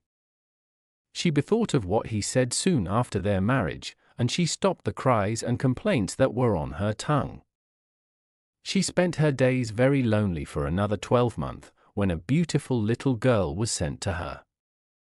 Then she thought to herself she'd have a sharp eye about her this time, so she never would allow a window to be more than a few inches open. But all her care was in vain. Another evening, when they were all so happy, and the prince dandling the baby, a beautiful greyhound stood before them, took the child out of the father's hand, and was out of the door before you could wink. This time she shouted and ran out of the room, but there were some of the servants in the next room, and all declared that neither child nor dog passed out. She felt, somehow, as if it was her husband's fault, but still she kept command over herself, and didn't once reproach him. When the third child was born she would hardly allow a window or a door to be left open for a moment, but she wasn't the nearer to keep the child to herself. They were sitting one evening by the fire, when a lady appeared standing by them. The princess opened her eyes in a great fright and stared at her, and while she was doing so, the lady wrapped a shawl round the baby that was sitting in its father's lap, and either sank through the ground with it or went up through the wide chimney. This time the mother kept her bed for a month. "My dear," said she to her husband, when she was beginning to recover, "I think I'd feel better if I was to see my father and mother and sisters once more. If you give me leave to go home for a few days, I'd be glad." "Very well," said he, "I will do that, and whenever you feel inclined to return, only mention your wish when you lie down at night." The next morning when she awoke she found herself in her own old chamber in her father's palace. She rang the bell, and in a short time she had her mother and father and married sisters about her, and they laughed till they cried for joy at finding her safe back again. The princess loses her first baby. In time she told them all that happened to her, and they didn't know what to advise her to do. She was as fond of her husband as ever, and said she was sure that he couldn't help letting the children go, but still she was afraid beyond the world to have another child torn from her. Well, the mother and sisters consulted a wise woman that used to bring eggs to the castle, for they had great faith in her wisdom. She said the only plan was to secure the bear's skin that the prince was obliged to put on every morning, and get it burned, and then he couldn't help being a man night and day, and the enchantment would be at an end. So they all persuaded her to do that, and she promised she would, and after 8 days she felt so great a longing to see her husband again that she made the wish the same night, and when she woke 3 hours after, she was in her husband's palace, and he himself was watching over her. There was great joy on both sides, and they were happy for many days. Now she began to think how she never minded her husband leaving her in the morning, and how she never found him neglecting to give her a sweet drink out of a gold cup just as she was going to bed. One night she contrived not to drink any of it, though she pretended to do so, and she was wakeful enough in the morning, and saw her husband passing out through a panel in the wainscot, though she kept her eyelids nearly closed. The next night she got a few drops of the sleepy posset that she saved the evening before put into her husband's night drink, and that made him sleep sound enough. She got up after midnight, passed through the panel, and found a beautiful brown bear's hide hanging in the corner. Then she stole back, and went down to the parlor fire, and put the hide into the middle of it till it was all fine ashes. She then lay down by her husband, gave him a kiss on the cheek, and fell asleep. If she was to live 100 years she'd never forget how she wakened next morning, and found her husband looking down on her with misery and anger in his face.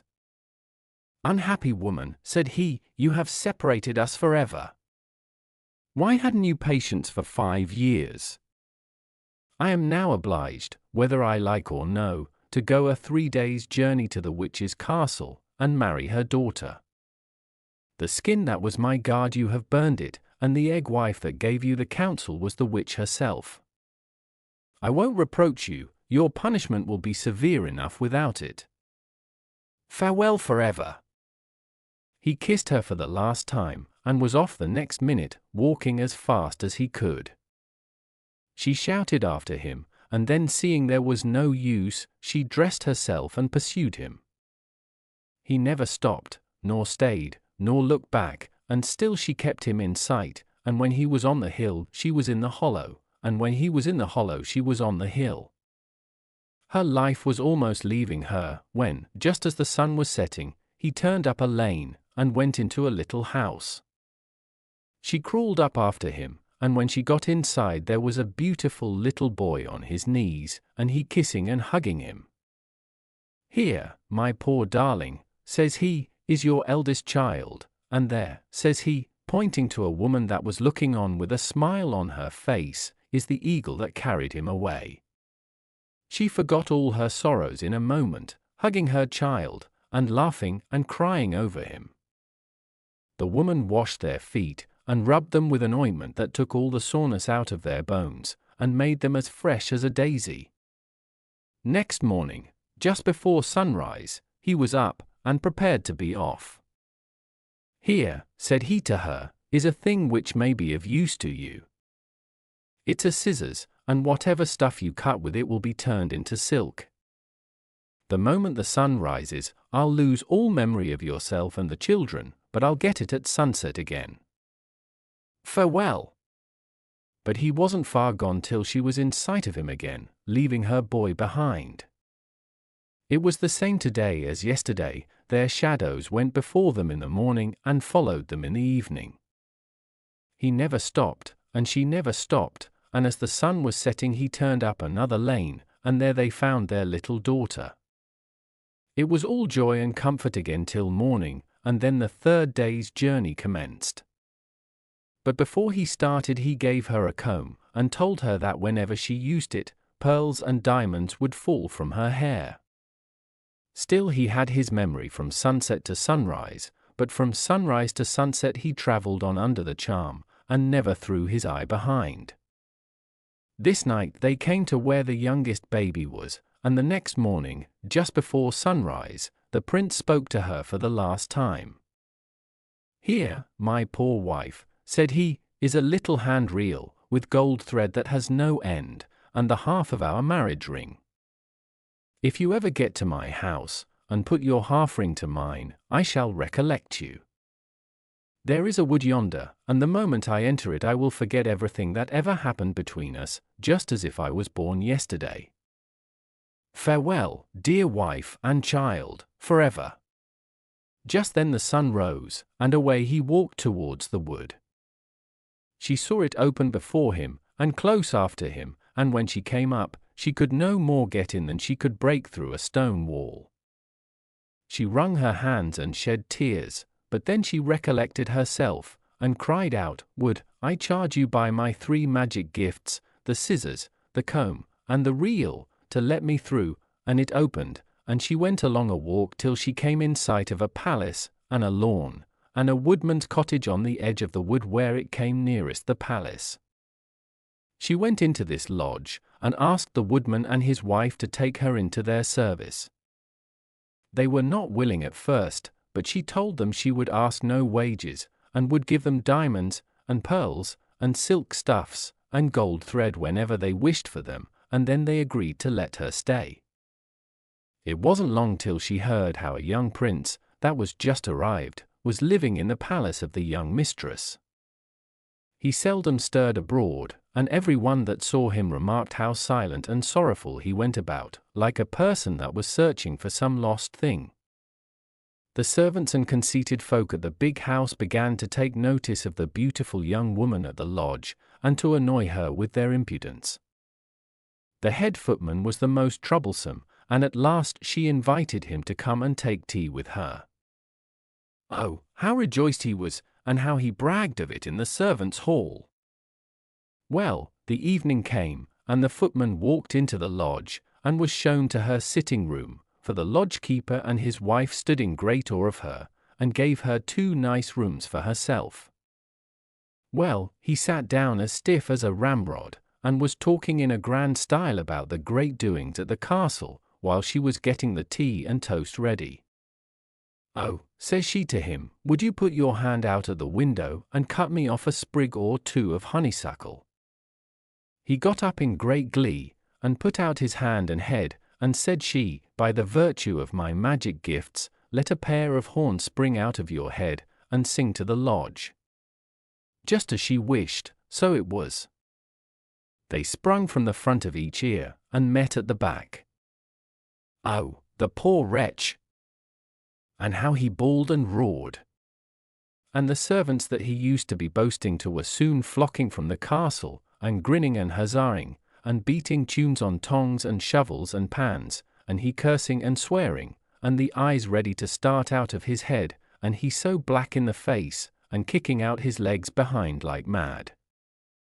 At last she pitied him, and removed the charm, and the horns dropped down on the ground, and he would have killed her on the spot, only he was as weak as water, and his fellow servants came in and carried him up to the big house. Well, some way or other the story came to the ears of the prince, and he strolled down that way. She had only the dress of a countrywoman on her as she sat sewing at the window, but that did not hide her beauty, and he was greatly puzzled after he had a good look just as a body is puzzled to know whether something happened to him when he was young or if he only dreamed it.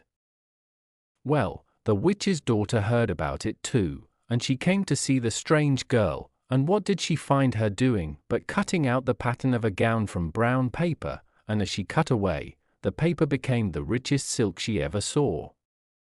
The witch's daughter looked on with greedy eyes, and, says she, "What would you be satisfied to take for that scissors?" "I'll take nothing," says she, "but leave to spend one night outside the prince's chamber."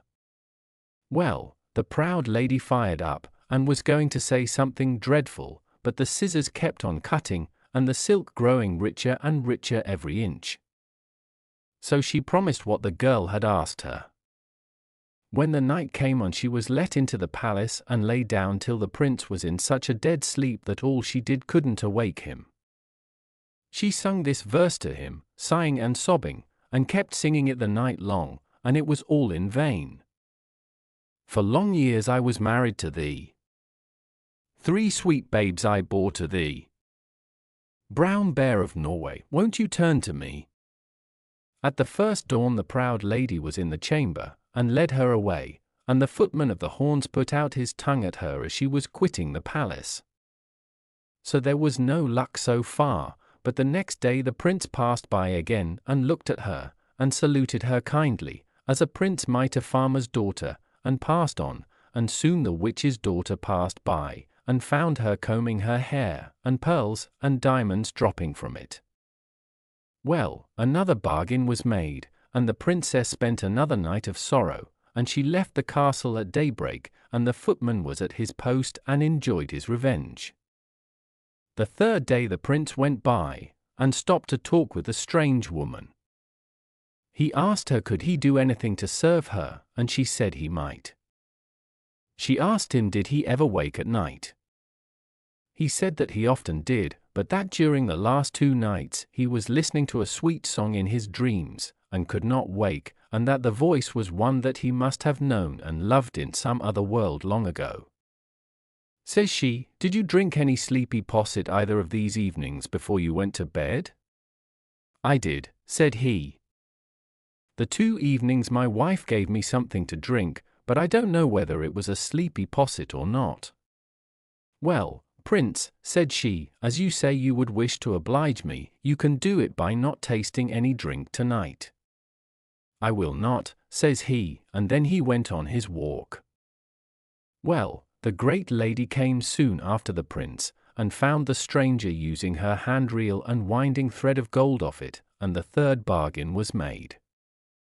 That evening the prince was lying on his bed at twilight, and his mind much disturbed, and the door opened, and in his princess walked, and down she sat by his bedside and sung, "For long years I was married to thee. 3 sweet babes I bore to thee. Brown bear of Norway, won't you turn to me? For long years I was married to thee, 3 sweet babes I bore to thee. Brown bear of Norway, won't you turn to me?" "Brown bear of Norway," said he, "I don't understand you. Don't you remember, Prince, that I was your wedded wife for 4 years?"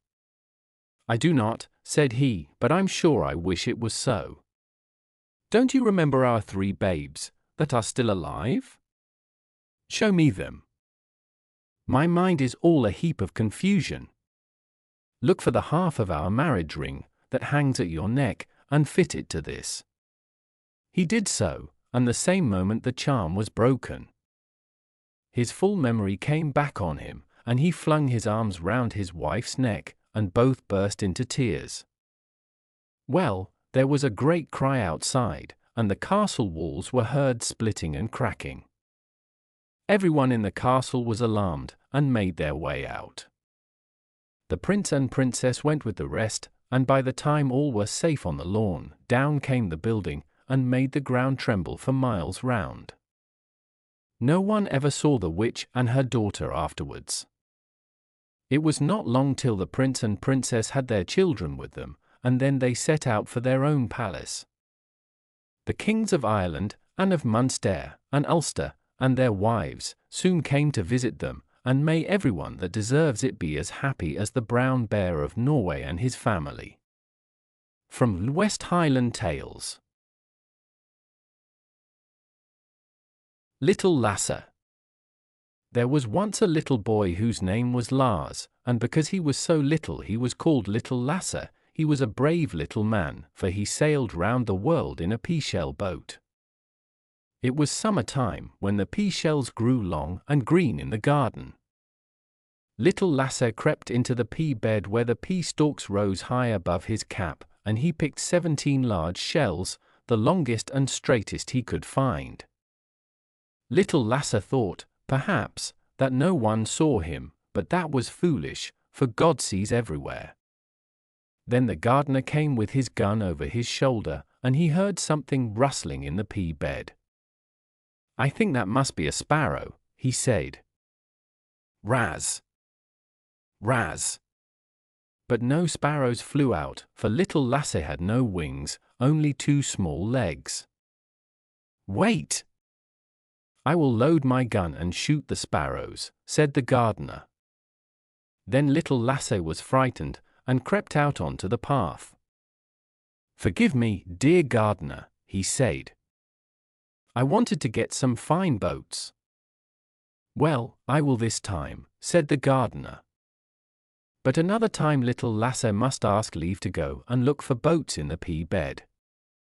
"I will," answered Lasse, and he went off to the shore.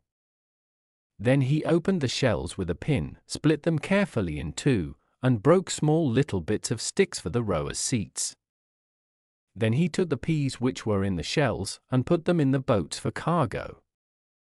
Some of the shells got broken, some remained whole, and when all were ready Lasse had 12 boats. But they should not be boats, they should be large warships. He had 3 liners, 3 frigates, 3 brigs, and 3 schooners. The largest liner was called Hercules, and the smallest schooner the Flea. Little Lasse put all the 12 into the water, and they floated as splendidly and as proudly as any great ship over the waves of the ocean. And now the ships must sail round the world. The great island over there was Asia, that large stone Africa, the little island America, the small stones were Polynesia, and the shore from which the ships sailed out was Europe. The whole fleet set off and sailed far away to other parts of the world. The ships of the line steered a straight course to Asia, the frigates sailed to Africa, the brigs to America, and the schooners to Polynesia. But little Lasse remained in Europe, and threw small stones out into the great sea. Now, there was on the shore of Europe a real boat, father's own, a beautiful white-painted boat, and little Lasse got into it. Father and mother had forbidden this, but little Lasse forgot. He thought he should very much like to travel to some other part of the world. "I shall row out a little way, only a very little way," he thought. The pea-shell boats had traveled so far that they only looked like little specks on the ocean. "I shall seize Hercules on the coast of Asia," said Lasse, "and then row home again to Europe." He shook the rope that held the boat, and, strange to say, the rope became loose. Ditch, ratch, a man is a man, and so little Lasse manned the boat. Now he would row, and he could row, for he had rowed so often on the steps at home, when the steps pretended to be a boat and father's big stick and oar. But when little Lasse wanted to row there were no oars to be found in the boat. The oars were locked up in the boat house, and little Lasse had not noticed that the boat was empty. It is not so easy as one thinks to row to Asia without oars. What could little Lasse do now? The boat was already some distance out on the sea, and the wind, which blew from land, was driving it still further out. Lasse was frightened and began to cry. But there was no one on the shore to hear him. Only a big crow perched alone in the birch tree, and the gardener's black cat sat under the birch tree, waiting to catch the crow. Neither of them troubled themselves in the least about little Lasse, who was drifting out to sea. "Ah! How sorry little Lasse was now that he had been disobedient and got into the boat, when father and mother had so often forbidden him to do so. Now it was too late, he could not get back to land. Perhaps he would be lost out on the great sea. What should he do? When he had shouted until he was tired and no one heard him, he put his two little hands together and said, "Good God, do not be angry with little Lasse." And then he went to sleep. For although it was daylight, old Nuku Mati was sitting on the shores of the land of Nod, and was fishing for little children with his long fishing rod. He heard the low words which little Lasse said to God, and he immediately drew the boat to himself and laid little Lasse to sleep on a bed of rose leaves. Then Nuku Mati said to one of the dreams, "Play with little Lasse, so that he does not feel lonesome." It was a little dream boy, so little, that he was less than Lasse himself. He had blue eyes and fair hair, a red cap with a silver band, and white coat with pearls on the collar. He came to little Lasse and said, "Would you like to sail round the world?" "Yes," said Lasse in his sleep, "I should like to." "Come, then," said the dream boy, "and let us sail in your pea-shell boats. You shall sail in Hercules, and I shall sail in the Flea." So they sailed away from the land of Nod, and in a little while Hercules and the Flea were on the shores of Asia away at the other end of the world, where the ice sea flows through Bering Straits into the Pacific Ocean. A long way off in the winter mist, they could see the explorer Nordenskiold with his ship Vega trying to find an opening between the ice. It was so cold, the great icebergs glittered strangely, and the huge whales now lived under the ice, for they could not make a hole through with their awkward heads. All around on the dreary shore there was snow and snow as far as the eye could see. Little grey men in shaggy skins moved about and drove in small sledges through the snow drifts, but the sledges were drawn by dogs. "Shall we land here?" asked the dream boy. "No," said little Lasse. "I am so afraid that the whales would swallow us up, and the big dogs bite us. Let us sail instead to another part of the world."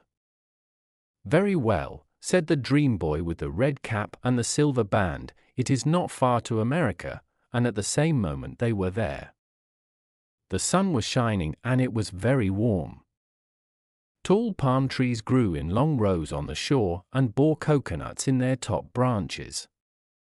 Men red as copper galloped over the immense green prairies and threw their arrows at the buffaloes, who turned against them with their sharp horns. An enormous cobra, which had crept up the stem of a tall palm tree, threw itself onto a little llama that was grazing at the foot. Naps! It was all over with the little llama. "Shall we land here?" asked the dream boy. "No," said little Lasse. "I am so afraid that the buffaloes will bite us, and the great serpent eat us up. Let us travel to another part of the world." "Very well," said the dream boy with the white coat, "it is only a little way to Polynesia," and then they were there. It was very warm there, as warm as in a hot bath in Finland. Costly spices grew on the shores, the pepper plant, the cinnamon tree, ginger, saffron, the coffee plant and the tea plant. Brown people with long ears and thick lips, and hideously painted faces, hunted a yellow-spotted tiger among the high bamboos on the shore, and the tiger turned on them and stuck its claws into one of the brown men. Then all the others took to flight. "Shall we land here?" asked the dream boy. "No," said little Lasse. "Don't you see the tiger away there by the pepper plant? Let us travel to another part of the world." "We can do so," said the dream boy with the blue eyes. "We are not far from Africa," and as he said that they were there. They anchored at the mouth of a great river where the shores were as green as the greenest velvet. A little distance from the river an immense desert stretched away. The air was yellow, the sun shone so hot as if it would burn the earth to ashes, and the people were as black as the blackest jet. They rode across the desert on tall camels, the lions roared with thirst, and the great crocodiles with their grey lizard heads and sharp white teeth gaped up out of the river. "Shall we land here?" asked the dream boy. "No," said little Lasse. "The sun would burn us, and the lions and the crocodiles would eat us up.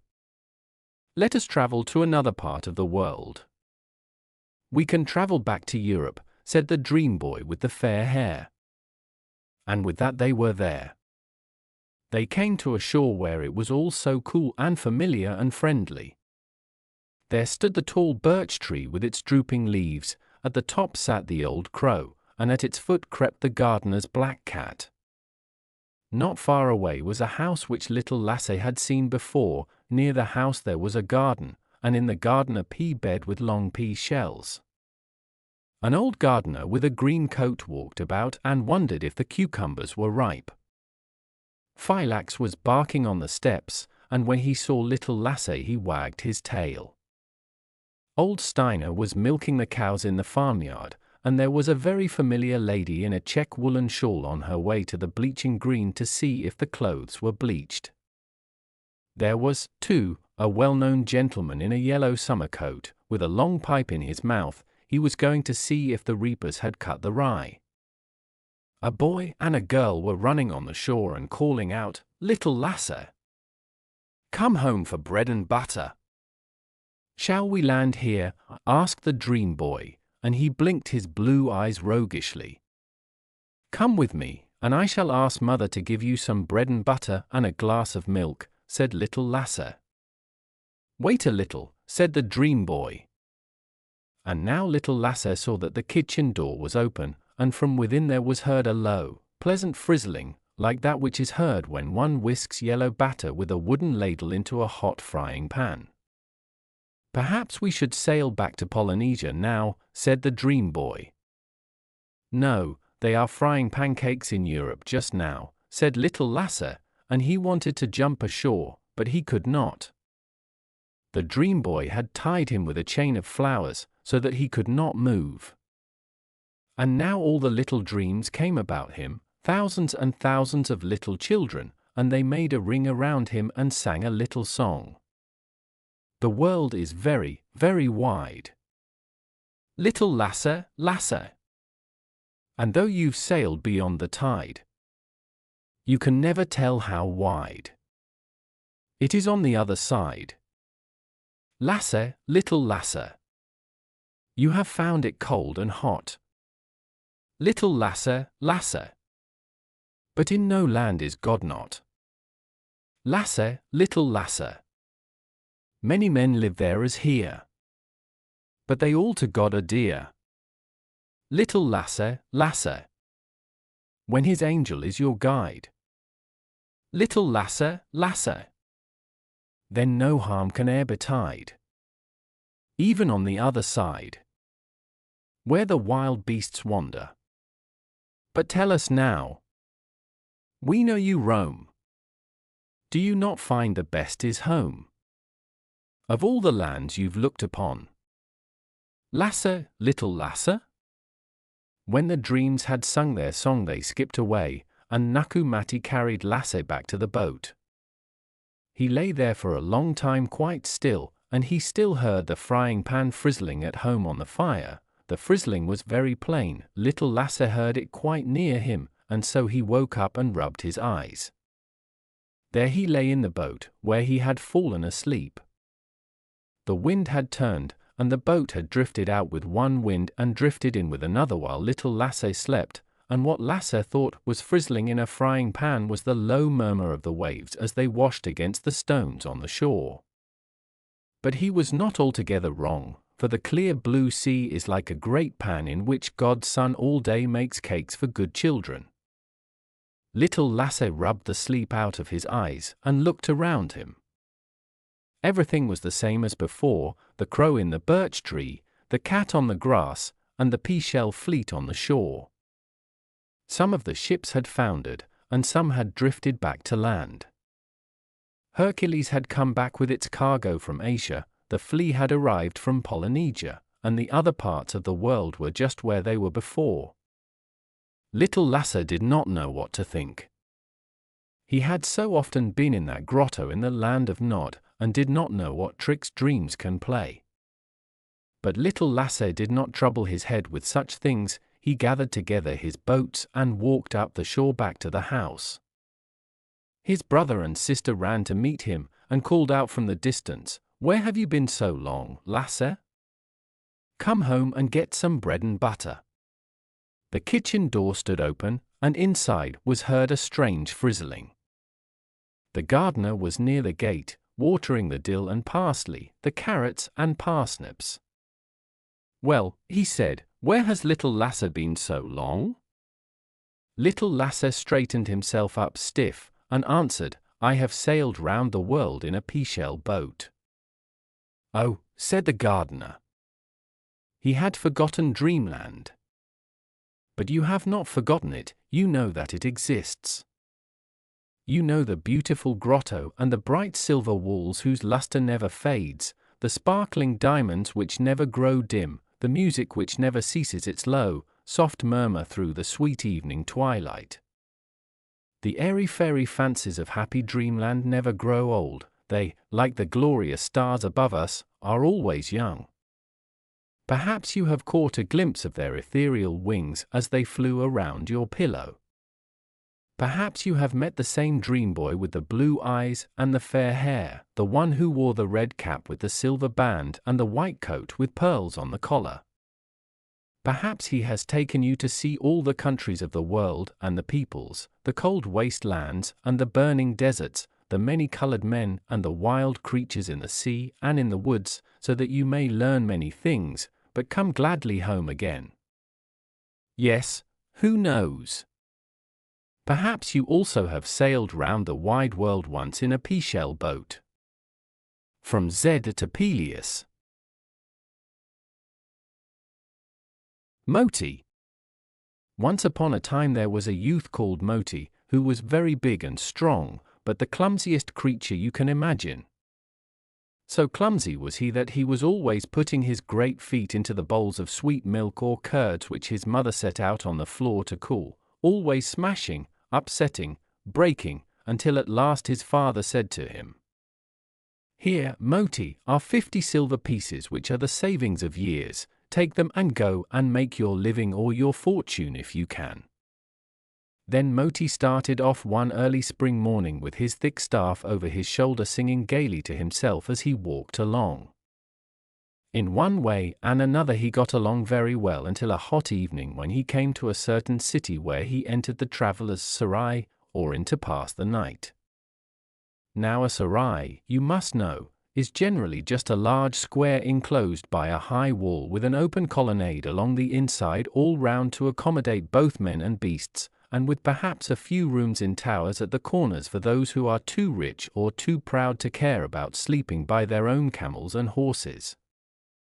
Moti, of course, was a country lad and had lived with cattle all his life, and he wasn't rich and he wasn't proud, so he just borrowed a bed from the innkeeper, set it down beside an old buffalo who reminded him of home, and in 5 minutes was fast asleep. In the middle of the night he woke, feeling that he had been disturbed, and putting his hand under his pillow found to his horror that his bag of money had been stolen. He jumped up quietly and began to prowl around to see whether anyone seemed to be awake, but though he managed to arouse a few men and beasts by falling over them, he walked in the shadow of the archways round the whole sarai without coming across a likely thief. He was just about to give it up when he overheard 2 men whispering, and one laughed softly, and, peering behind a pillar, he saw 2 Afghan horse dealers counting out his bag of money. Then Moti went back to bed. In the morning Moti followed the 2 Afghans outside the city to the horse market in which their horses were offered for sale. Choosing the best-looking horse amongst them, he went up to it and said, "Is this horse for sale? May I try it?" And, the merchants assenting, he scrambled up on its back, dug in his heels, and off they flew. Now Moti had never been on a horse in his life, and had so much ado to hold on with both hands as well as with both legs that the animal went just where it liked, and very soon broke into a breakneck gallop and made straight back to the sarai where it had spent the last few nights. This will do very well, thought Moti as they whirled in at the entrance. As soon as the horse had arrived at its stable, it stopped of its own accord, and Moti immediately rolled off, but he jumped up at once, tied the beast up, and called for some breakfast. Presently the Afghans appeared, out of breath and furious, and claimed the horse. "What do you mean?" cried Moti, with his mouth full of rice. "It's my horse. I paid you 50 pieces of silver for it. Quite a bargain, I'm sure." "Nonsense." "It is our horse," answered one of the Afghans, beginning to untie the bridle. "Leave off," shouted Moti, seizing his staff. "If you don't let my horse alone, I'll crack your skulls." "You thieves! I know you. Last night you took my money, so today I took your horse. That's fair enough." Now the Afghans began to look a little uncomfortable, but Moti seemed so determined to keep the horse that they resolved to appeal to the law, so they went off and laid a complaint before the king that Moti had stolen one of their horses and would not give it up nor pay for it. Presently a soldier came to summon Moti to the king, and, when he arrived and made his obeisance, the king began to question him as to why he had galloped off with the horse in this fashion. But Moti declared that he had got the animal in exchange for 50 pieces of silver, whilst the horse merchants vowed that the money they had on them was what they had received for the sale of other horses, and in one way and another the dispute got so confusing that the king, who really thought that Moti had stolen the horse, said at last, "Well, I tell you what I will do. I will lock something into this box before me, and if he guesses what it is, the horse is his, and if he doesn't, then it is yours." To this Moti agreed, and the king arose and went out alone by a little door at the back of the court, and presently came back clasping something closely wrapped up in a cloth under his robe, slipped it into the little box, locked the box, and set it up where all might see. "Now," said the king to Moti, "guess." It happened that when the king had opened the door behind him, Moti noticed that there was a garden outside. Without waiting for the king's return, he began to think what could be got out of the garden small enough to be shut in the box. Is it likely to be a fruit or a flower? No, not a flower this time, for he clasped it too tight. Then it must be a fruit or a stone. Yet not a stone, because he wouldn't wrap a dirty stone in his nice clean cloth. Then it is a fruit. And a fruit without much scent, or else he would be afraid that I might smell it. Now what fruit without much scent is in season just now? When I know that I shall have guessed the riddle. As has been said before, Moti was a country lad, and was accustomed to work in his father's garden. He knew all the common fruits, so he thought he ought to be able to guess right, but so as not to let it seem too easy, he gazed up at the ceiling with a puzzled expression, and looked down at the floor with an air of wisdom and his fingers pressed against his forehead, and then he said, slowly, with his eyes on the king, "It is freshly plucked. It is round and it is red. It is a pomegranate." Now the king knew nothing about fruits except that they were good to eat, and, as for seasons, he asked for whatever fruit he wanted whenever he wanted it, and saw that he got it. So to him Moti's guess was like a miracle, and clear proof not only of his wisdom but of his innocence, for it was a pomegranate that he had put into the box. Of course, when the king marveled and praised Moti's wisdom, everybody else did so too, and, whilst the Afghans went off crestfallen, Moti took the horse and entered the king's service. Very soon after this, Moti, who continued to live in the sarai, came back one wet and stormy evening to find that his precious horse had strayed. Nothing remained of him but a broken halter cord, and no one knew what had become of him. After inquiring of everyone who was likely to know, Moti seized the cord and his big staff and sallied out to look for him. Away and away he tramped out of the city and into the neighboring forest, tracking hoof marks in the mud. Presently it grew late, but still Moti wandered on until suddenly in the gathering darkness he came right upon a tiger who was contentedly eating his horse. "You thief!" shrieked Moti, and ran up, and, just as the tiger, in astonishment, dropped a bone, whack! Came Moti's staff on his head with such goodwill that the beast was half stunned and could hardly breathe or see. Then Moti continued to shower upon him blows and abuse until the poor tiger could hardly stand, whereupon his tormentor tied the end of the broken halter round his neck and dragged him back to the sarai. "If you had my horse," he said, "I will at least have you, that's fair enough." And he tied him up securely by the head and heels, much as he used to tie the horse. Then, the night being far gone, he flung himself beside him and slept soundly. You cannot imagine anything like the fright of the people in the sarai when they woke up and found a tiger, very battered but still a tiger, securely tethered amongst themselves and their beasts. Men gathered in groups talking and exclaiming, and finding fault with the innkeeper for allowing such a dangerous beast into the sarai, and all the while the innkeeper was just as troubled as the rest, and none dared go near the place where the tiger stood blinking miserably on everyone, and where Moti lay stretched out snoring like thunder.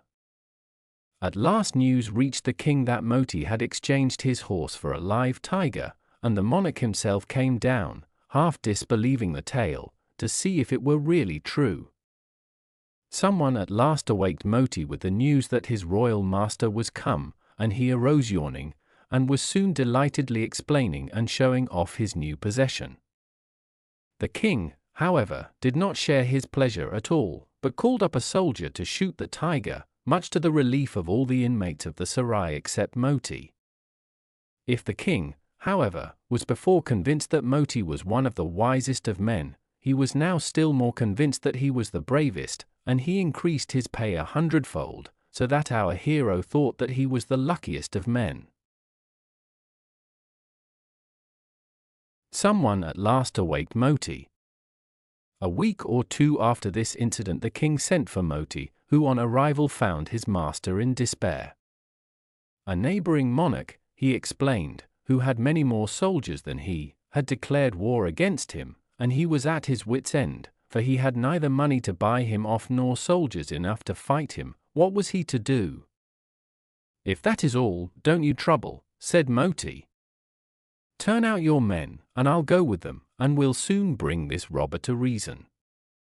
The king began to revive at these hopeful words, and took Moti off to his stable where he bade him choose for himself any horse he liked. There were plenty of fine horses in the stalls, but to the king's astonishment Moti chose a poor little rat of a pony that was used to carry grass and water for the rest of the stable. "But why do you choose that beast?" said the king. "Well, you see, your majesty," replied Moti, "there are so many chances that I may fall off, and if I choose one of your fine big horses I shall have so far to fall that I shall probably break my leg or my arm, if not my neck, but if I fall off this little beast I can't hurt myself much." A very comical sight was Moti when he rode out to the war. The only weapon he carried was his staff, and to help him to keep his balance on horseback he had tied to each of his ankles a big stone that nearly touched the ground as he sat astride the little pony. The rest of the king's cavalry were not very numerous, but they pranced along in armor on fine horses. Behind them came a great rabble of men on foot armed with all sorts of weapons, and last of all was the king with his attendants, very nervous and ill at ease. So the army started. They had not very far to go, but Moti's little pony, weighted with a heavy man and two big rocks, soon began to lag behind the cavalry, and would have lagged behind the infantry too, only they were not very anxious to be too early in the fight, and hung back so as to give Moti plenty of time. The young man jogged along more and more slowly for some time, until at last, getting impatient at the slowness of the pony, he gave him such a tremendous thwack with his staff that the pony completely lost his temper and bolted. First one stone became untied and rolled away in a cloud of dust to one side of the road, whilst Moti nearly rolled off too, but clasped his steed valiantly by its ragged manet, and, dropping his staff, held on for dear life. Then fortunately the other rock broke away from his other leg and rolled thunderously down a neighboring ravine. Meanwhile, the advance cavalry had barely time to draw to one side when Moti came dashing by, yelling bloodthirsty threats to his pony. "You wait till I get hold of you. I'll skin you alive. I'll wring your neck. I'll break every bone in your body." The cavalry thought that this dreadful language was meant for the enemy, and were filled with admiration of his courage. Many of their horses too were quite upset by this whirlwind that galloped howling through their midst, and in a few minutes, after a little plunging and rearing and kicking, the whole troop were following on Moti's heels. Far in advance, Moti continued his wild career. Presently in his course he came to a great field of castor oil plants, 10 or 12 feet high, big and bushy, but quite green and soft. Hoping to escape from the back of his fiery steed, Moti grasped one in passing, but its roots gave way, and he dashed on, with the whole plant looking like a young tree flourishing in his grip. The enemy were in battle array, advancing over the plain, their king with them confident and cheerful, when suddenly from the front came a desperate rider at a furious gallop. "Sire," he cried, "save yourself! The enemy are coming." "What do you mean?" said the king. "Oh, sire," panted the messenger, "fly at once, there is no time to lose. Foremost of the enemy rides a mad giant at a furious gallop. He flourishes a tree for a club and is wild with anger, for as he goes he cries, 'You wait till I get hold of you. I'll skin you alive. I'll wring your neck. I'll break every bone in your body.' Others ride behind, and you will do well to retire before this whirlwind of destruction comes upon you." Just then out of a cloud of dust in the distance the king saw Moti approaching at a hard gallop, looking indeed like a giant compared with the little beast he rode, whirling his castor oil plant, which in the distance might have been an oak tree, and the sound of his revilings and shoutings came down upon the breeze. Behind him the dust cloud moved to the sound of the thunder of hoofs, whilst here and there flashed the glitter of steel.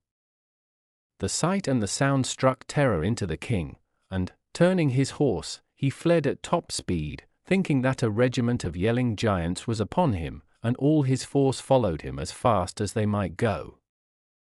One fat officer alone could not keep up on foot with that mad rush, and as Moti came galloping up he flung himself on the ground in abject fear. This was too much for Moti's excited pony, who shied so suddenly that Moti went flying over his head like a sky rocket, and alighted right on the top of his fat foe. Quickly regaining his feet, Moti began to swing his plant round his head and to shout, "Where are your men? Bring them up and I'll kill them. My regiments! Come on, the whole lot of you. Where's your king? Bring him to me. Here are all my fine fellows coming up, and we'll each pull up a tree by the roots and lay you all flat, and your houses and towns and everything else. Come on." But the poor fat officer could do nothing but squat on his knees with his hands together, gasping. At last, when he got his breath, Moti sent him off to bring his king, and to tell him that if he was reasonable his life should be spared. Off the poor man went, and by the time the troops of Moti's side had come up and arranged themselves to look as formidable as possible, he returned with his king. The latter was very humble and apologetic, and promised never to make war any more, to pay a large sum of money, and altogether do whatever his conqueror wished. So the armies on both sides went rejoicing home, and this was really the making of the fortune of clumsy Moti, who lived long and contrived always to be looked up to as a fountain of wisdom, valor, and discretion by all except his relations, who could never understand what he had done to be considered so much wiser than anyone else. A Pashto story. The Enchanted Deer. A young man was out walking one day in Erin, leading a stout cart horse by the bridle. He was thinking of his mother and how poor they were since his father, who was a fisherman, had been drowned at sea, and wondering what he should do to earn a living for both of them. Suddenly a hand was laid on his shoulder, and a voice said to him, "Will you sell me your horse, son of the fisherman?" And looking up he beheld a man standing in the road with a gun in his hand, a falcon on his shoulder, and a dog by his side. "What will you give me for my horse?" asked the youth. "Will you give me your gun, and your dog, and your falcon?" "I will give them," answered the man, and he took the horse, and the youth took the gun and the dog and the falcon, and went home with them. But when his mother heard what he had done, she was very angry, and beat him with a stick which she had in her hand. "That will teach you to sell my property," said she, when her arm was quite tired, but Ian her son answered her nothing, and went off to his bed, for he was very sore. That night he rose softly, and left the house carrying the gun with him. "I will not stay here to be beaten," thought he, and he walked and he walked and he walked, till it was day again, and he was hungry and looked about him to see if he could get anything to eat. Not very far off was a farmhouse, so he went there and knocked at the door, and the farmer and his wife begged him to come in and share their breakfast. Instead of a deer, a woman with long black hair was standing there. "Ah, you have a gun," said the farmer as the young man placed it in a corner. "That is well, for a deer comes every evening to eat my corn, and I cannot catch it. It is fortune that has sent you to me." "I will gladly remain and shoot the deer for you," replied the youth, and that night he hid himself and watched till the deer came to the cornfield. Then he lifted his gun to his shoulder and was just going to pull the trigger when, behold, instead of a deer, a woman with long black hair was standing there. At this sight his gun almost dropped from his hand in surprise, but as he looked, there was the deer eating the corn again. And thrice this happened, till the deer ran away over the moor, and the young man after her. On they went, on and on and on, till they reached a cottage which was thatched with heather. With a bound the deer sprang on the roof, and lay down where none could see her, but as she did so she called out, "Go in, fisher's son, and eat and drink while you may." So he entered and found food and wine on the table, but no man, for the house belonged to some robbers, who were still away at their wicked business. After Ian, the fisher's son, had eaten all he wanted, he hid himself behind a great cask, and very soon he heard a noise, as of men coming through the heather, and the small twigs snapping under their feet. From his dark corner he could see into the room, and he counted 24 of them, all big, cross-looking men. "Someone has been eating our dinner," cried they, "and there was hardly enough for ourselves." "It is the man who is lying under the cask," answered the leader. "Go and kill him, and then come and eat your food and sleep, for we must be off betimes in the morning." So 4 of them killed the fisher's son and left him, and then went to bed. By sunrise they were all out of the house, for they had far to go. And when they had disappeared, the deer came off the roof, to where the dead man lay, and she shook her head over him, and wax fell from her ear, and he jumped up as well as ever. "Trust me, and eat as you did before, and no harm shall happen to you," said she. So Ian ate and drank, and fell sound asleep under the cask. In the evening the robbers arrived very tired, and crosser than they had been yesterday, for their luck had turned, and they had brought back scarcely anything. "Someone has eaten our dinner again," cried they. "It is the man under the barrel," answered the captain. "Let 4 of you go and kill him, but first slay the other 4 who pretended to kill him last night and didn't, because he is still alive." Then Ian was killed a second time, and after the rest of the robbers had eaten, they lay down and slept till morning. No sooner were their faces touched with the sun's rays than they were up and off. Then the deer entered and dropped the healing wax on the dead man, and he was as well as ever. By this time he did not mind what befell him, so sure was he that the deer would take care of him, and in the evening that which had happened before happened again. The 4 robbers were put to death, and the fisher's son also, but because there was no food left for them to eat, they were nearly mad with rage, and began to quarrel. From quarreling they went on to fighting, and fought so hard that by and by they were all stretched dead on the floor. Then the deer entered, and the fisher's son was restored to life, and bidding him follow her, she ran on to a little white cottage where dwelt an old woman and her son, who was thin and dark. "Here I must leave you," said the deer, "but tomorrow meet me at midday in the church that is yonder." And jumping across the stream, she vanished into a wood. She combed his hair with a golden comb, but his eyes opened not. Next day he set out for the church, but the old woman of the cottage had gone before him, and had stuck an enchanted stick called the spike of hurt in a crack of the door, so that he would brush against it as he stepped across the threshold. Suddenly he felt so sleepy that he could not stand up, and throwing himself on the ground he sank into a deep slumber, not knowing that the dark lad was watching him. Nothing could waken him, not even the sound of sweetest music, nor the touch of a lady who bent over him. A sad look came on her face, as she saw it was no use, and at last she gave it up, and lifting his arm, wrote her name across his side, the daughter of the king of the town under the waves. "I will come tomorrow," she whispered, though he could not hear her, and she went sorrowfully away. Then he awoke, and the dark lad told him what had befallen him, and he was very grieved. But the dark lad did not tell him of the name that was written underneath his arm.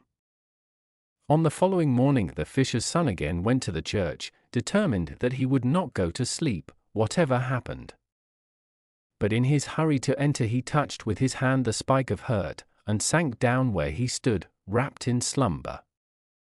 A second time the air was filled with music, and the lady came in, stepping softly, but though she laid his head on her knee, and combed his hair with a golden comb, his eyes opened not. Then she burst into tears, and placing a beautifully wrought box in his pocket, she went her way.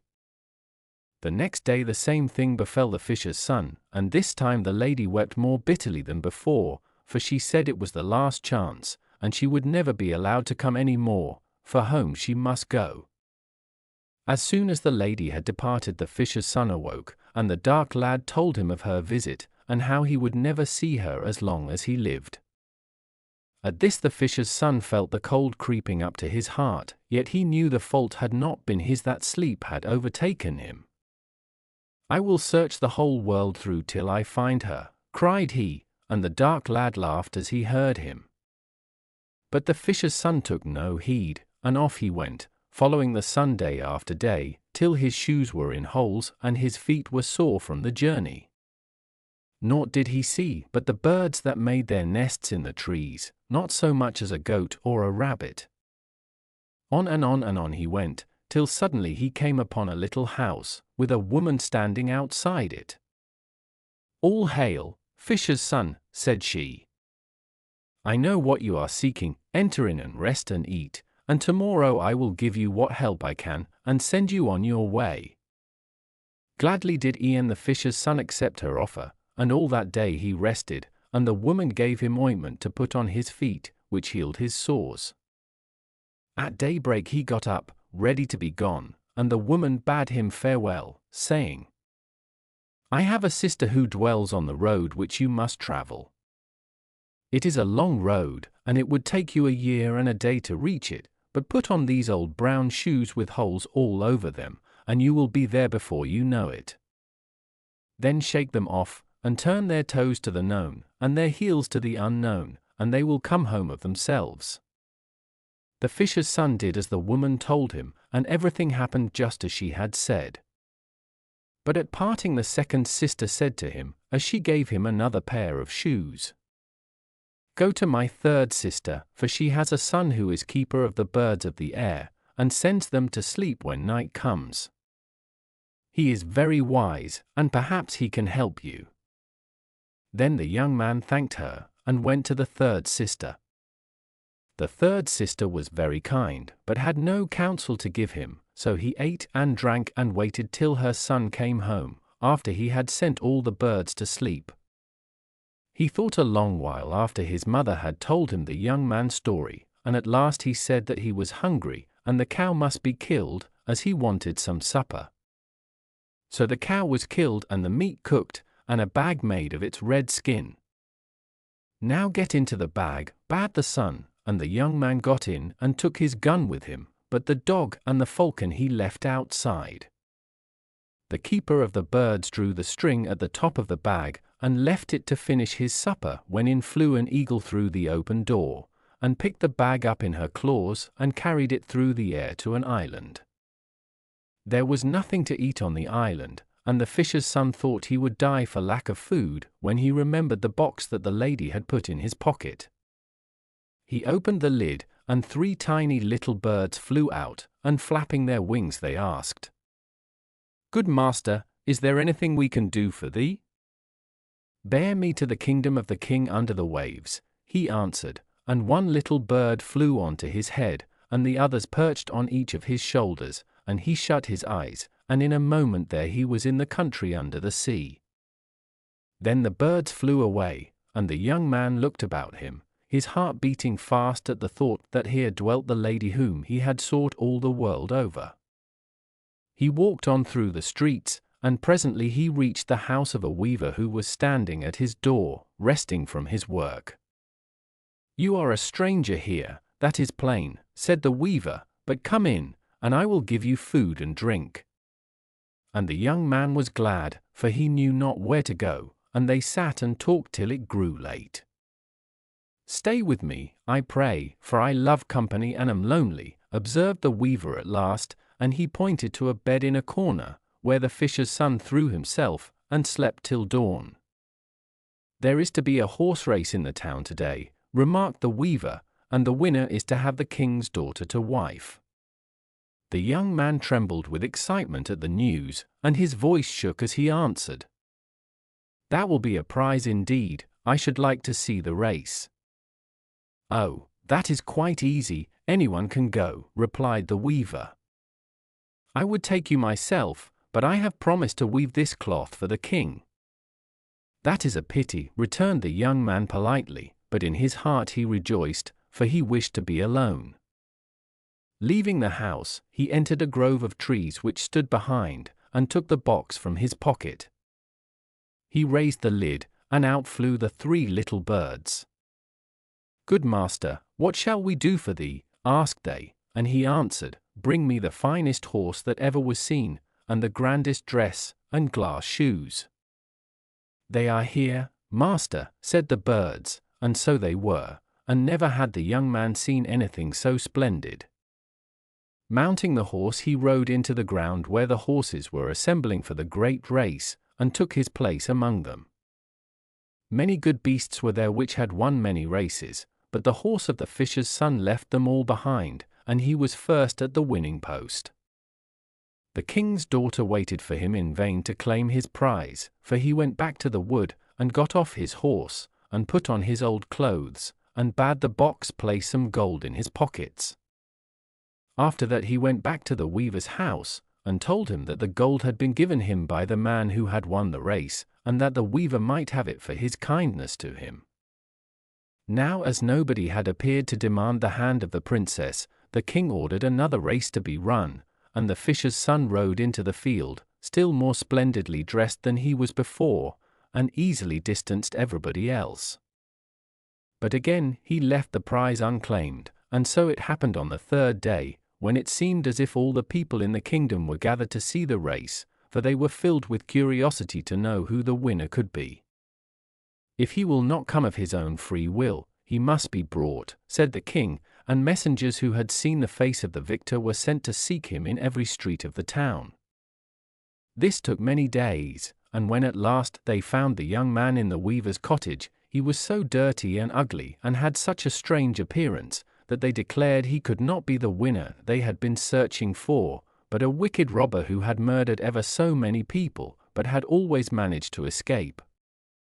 "Yes, it must be the robber," said the king, when the fisher's son was led into his presence. "Build a gallows at once and hang him in the sight of all my subjects, that they may behold him suffer the punishment of his crimes.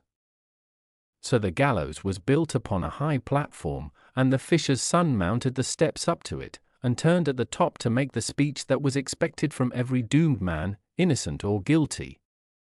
As he spoke he happened to raise his arm, and the king's daughter, who was there at her father's side, saw the name which she had written under it. With a shriek she sprang from her seat, and the eyes of the spectators were turned towards her. "Stop! Stop!" she cried, hardly knowing what she said. "If that man is hanged there is not a soul in the kingdom but shall die also." And running up to where the fisher's son was standing, she took him by the hand, saying, "Father, this is no robber or murderer, but the victor in the 3 races, and he loosed the spells that were laid upon me." Then, without waiting for a reply, she conducted him into the palace, and he bathed in a marble bath, and all the dirt that the fairies had put upon him disappeared like magic, and when he had dressed himself in the fine garments the princess had sent to him, he looked a match for any king's daughter in Erin.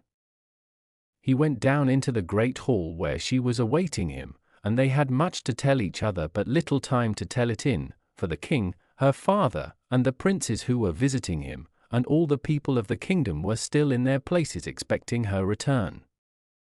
"How did you find me out?" she whispered as they went down the passage. "The birds in the box told me," answered he, but he could say no more, as they stepped out into the open space that was crowded with people. There the princess stopped. "O kings," she said, turning towards them, "if one of you were killed today, the rest would fly, but this man put his trust in me, and had his head cut off 3 times. Because he has done this, I will marry him rather than one of you, who have come hither to wed me, for many kings here sought to free me from the spells, but none could do it save Ian the fisher's son." From Popular Tales of the West Highlands. A fish story. Perhaps you think that fishes were always fishes, and never lived anywhere except in the water, but if you went to Australia and talked to the black people in the sandy desert in the center of the country, you would learn something quite different. They would tell you that long, long ago you would have met fishes on the land, wandering from place to place, and hunting all sorts of animals, and if you consider how fishes are made, you will understand how difficult this must have been and how clever they were to do it. Indeed, so clever were they that they might have been hunting still if a terrible thing had not happened. One day the whole fish tribe came back very tired from a hunting expedition, and looked about for a nice cool spot in which to pitch their camp. It was very hot, and they thought that they could not find a more comfortable place than under the branches of a large tree which grew by the bank of a river. So they made their fire to cook some food, right on the edge of a steep bank, which had a deep pool of water lying beneath it at the bottom. While the food was cooking they all stretched themselves lazily out under the tree, and were just dropping off to sleep when a big black cloud, which they had never noticed, spread over the sun, and heavy drops of rain began to fall, so that the fire was almost put out, and that, you know, is a very serious thing in savage countries where they have no matches, for it is very hard to light it again.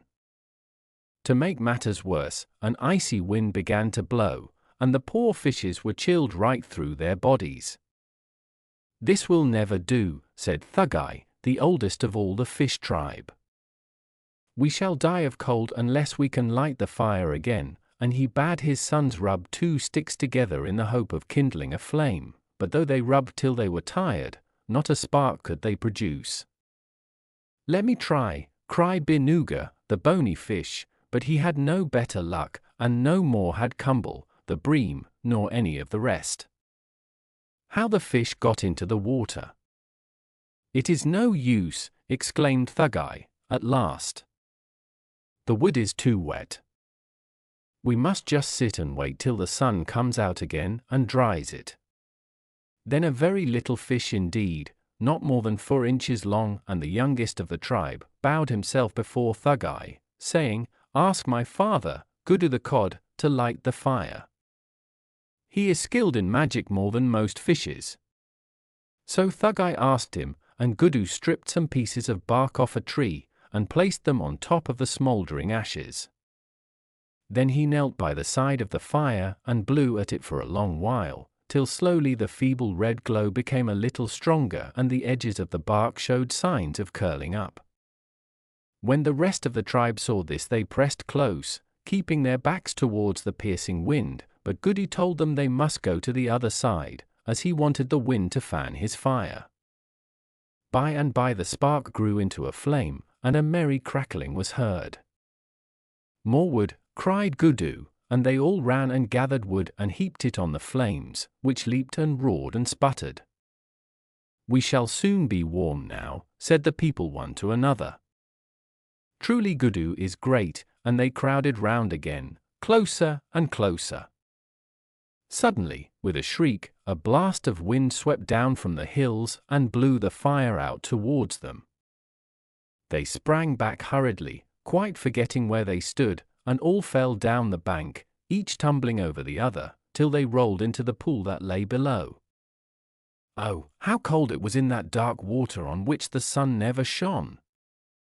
Then in an instant they felt warm again, for the fire, driven by the strong wind, had followed them right down to the bottom of the pool, where it burned as brightly as ever. And the fishes gathered round it as they had done on the top of the cliff, and found the flames as hot as before, and that fire never went out, like those upon land, but kept burning forever. So now you know why, if you dive deep down below the cold surface of the water on a frosty day, you will find it comfortable and pleasant underneath, and be quite sorry that you cannot stay there. Australian Folk Tale. The Wonderful Tune. Maurice Connor was the king, and that's no small word, of all the pipers in Munster. He could play jig and reel without end, and a Listrum's march, and the eagle's whistle, and the hen's concert, and odd tunes of every sort and kind. But he knew one far more surprising than the rest, which had in it the power to set everything dead or alive dancing. In what way he learned it is beyond my knowledge, for he was mighty cautious about telling how he came by so wonderful a tune. At the very first note of that tune the shoes began shaking upon the feet of all who heard it, old or young, it mattered not, just as if the shoes had the ague. Then the feet began going from under them, and at last up and away with them, dancing like mad, whisking here, there, and everywhere, like a straw in a storm. There was no halting while the music lasted. Not a fair, nor a wedding, nor a feast in the 7 parishes round, was counted worth the speaking of without the blind Maurice and his pipes. His mother, poor woman, used to lead him about from one place to another just like a dog. Down through Ivra, Maurice Connor and his mother were taking their rounds. Beyond all other places Ivra is the place for stormy coasts and steep mountains, as proper a spot it is as any in Ireland to get yourself drowned, or your neck broken on the land, should you prefer that. But, notwithstanding, in Ballinskellig Bay there is a neat bit of ground, well fitted for diversion, and down from it, towards the water, is a clean smooth piece of strand, the dead image of a calm summer's sea on a moonlight night, with just the curl of the small waves upon it. Here it was that Maurice's music had brought from all parts a great gathering of the young men and the young women, for 'twas not every day the strand of Trafraska was stirred up by the voice of a bagpipe. The dance began, and as pretty a dance it was as ever was danced. "Brave music," said everybody, and well done, when Maurice stopped. "More power to your elbow, Maurice, and a fair wind in the bellows," cried Paddy Dorman, a humpback dancing master, who was there to keep order. "'Tis a pity," said he, "if we'd let the piper run dry after such music, 'twould be a disgrace to Ivra, that didn't come on it since the week of the 3 Sundays. So, as well became him, for he was always a decent man, says he, 'Did you drink, piper?' 'I will, sir,' said Maurice, answering the question on the safe side, for you never yet knew piper or schoolmaster who refused his drink. 'What will you drink, Maurice?' says Paddy. 'I'm no ways particular,' says Maurice, I drink anything barring raw water, but if it's all the same to you, Mr. Dorman, maybe you wouldn't lend me the loan of a glass of whiskey. I've no glass, Maurice, said Paddy, I've only the bottle. Let that be no hindrance, answered Maurice, my mouth just holds a glass to the drop, often I've tried it sure. So Paddy Dorman trusted him with the bottle, more fool was he, and, to his cost, he found that though Maurice's mouth might not hold more than the glass at one time, yet, owing to the hole in his throat, it took many a filling. That was no bad whiskey neither, says Maurice, handing back the empty bottle. By the holy frost, then, says Paddy, 'tis but cold comfort there's in that bottle now, and it is your word we must take for the strength of the whiskey, for you've left us no sample to judge by, and to be sure Maurice had not. Now I need not tell any gentleman or lady that if he or she was to drink an honest bottle of whiskey at one pull, it is not at all the same thing as drinking a bottle of water, and in the whole course of my life I never knew more than 5 men who could do so without being the worse. Of these Maurice Connor was not one, though he had a stiff head enough of his own. Don't think I blame him for it, but true is the word that says, when liquor's in senses out, and puff, at a breath, out he blasted his wonderful tune. 'Twas really then beyond all belief or telling the dancing. Maurice himself could not keep quiet, staggering now on one leg, now on the other, and rolling about like a ship in a cross sea, trying to humor the tune. There was his mother, too, moving her old bones as light as the youngest girl of them all, but her dancing, no, nor the dancing of all the rest, is not worthy the speaking about to the work that was going on down upon the strand. Every inch of it covered with all manner of fish jumping and plunging about to the music, and every moment more and more would tumble in out of the water, charmed by the wonderful tune. Crabs of monstrous size spun round and round on one claw with the nimbleness of a dancing master, and twirled and tossed their other claws about like limbs that did not belong to them. It was a sight surprising to behold.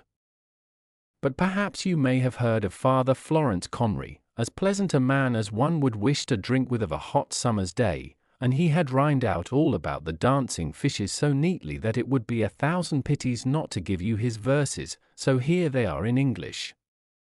The big seals in motion, like waves of the ocean, or gouty feet prancing, came heading the gay fish. Crabs, lobsters, and crayfish, determined on dancing. The sweet sounds they followed, the gasping cod swallowed. 'Twas wonderful, really. And turbot and flounder, mid fish that were rounder, just capered as gaily. John Dories came tripping, dull hake, by their skipping. To frisk it seemed given. Bright mackerel went springing, like small rainbows winging their flight up to heaven. The whiting and haddock left salt water paddock, this dance to be put in, where skate with flat faces, edged out some old places, but souls kept their footing. Sprats and herrings in powers of silvery showers, all number outnumbered, and greatling so lengthy was there in such plenty. The shore was encumbered, the scallop and oyster, their 2 shells did roarister, like castanets flitting, while limpets moved clearly, and rocks very nearly with laughter were splitting. Never was such a hullabaloo in this world, before or since. 'Twas as if heaven and earth were coming together, and all out of Maurice Connor's wonderful tune. In the height of all these doings, what should there be dancing among the outlandish set of fishes but a beautiful young woman, as beautiful as the dawn of day.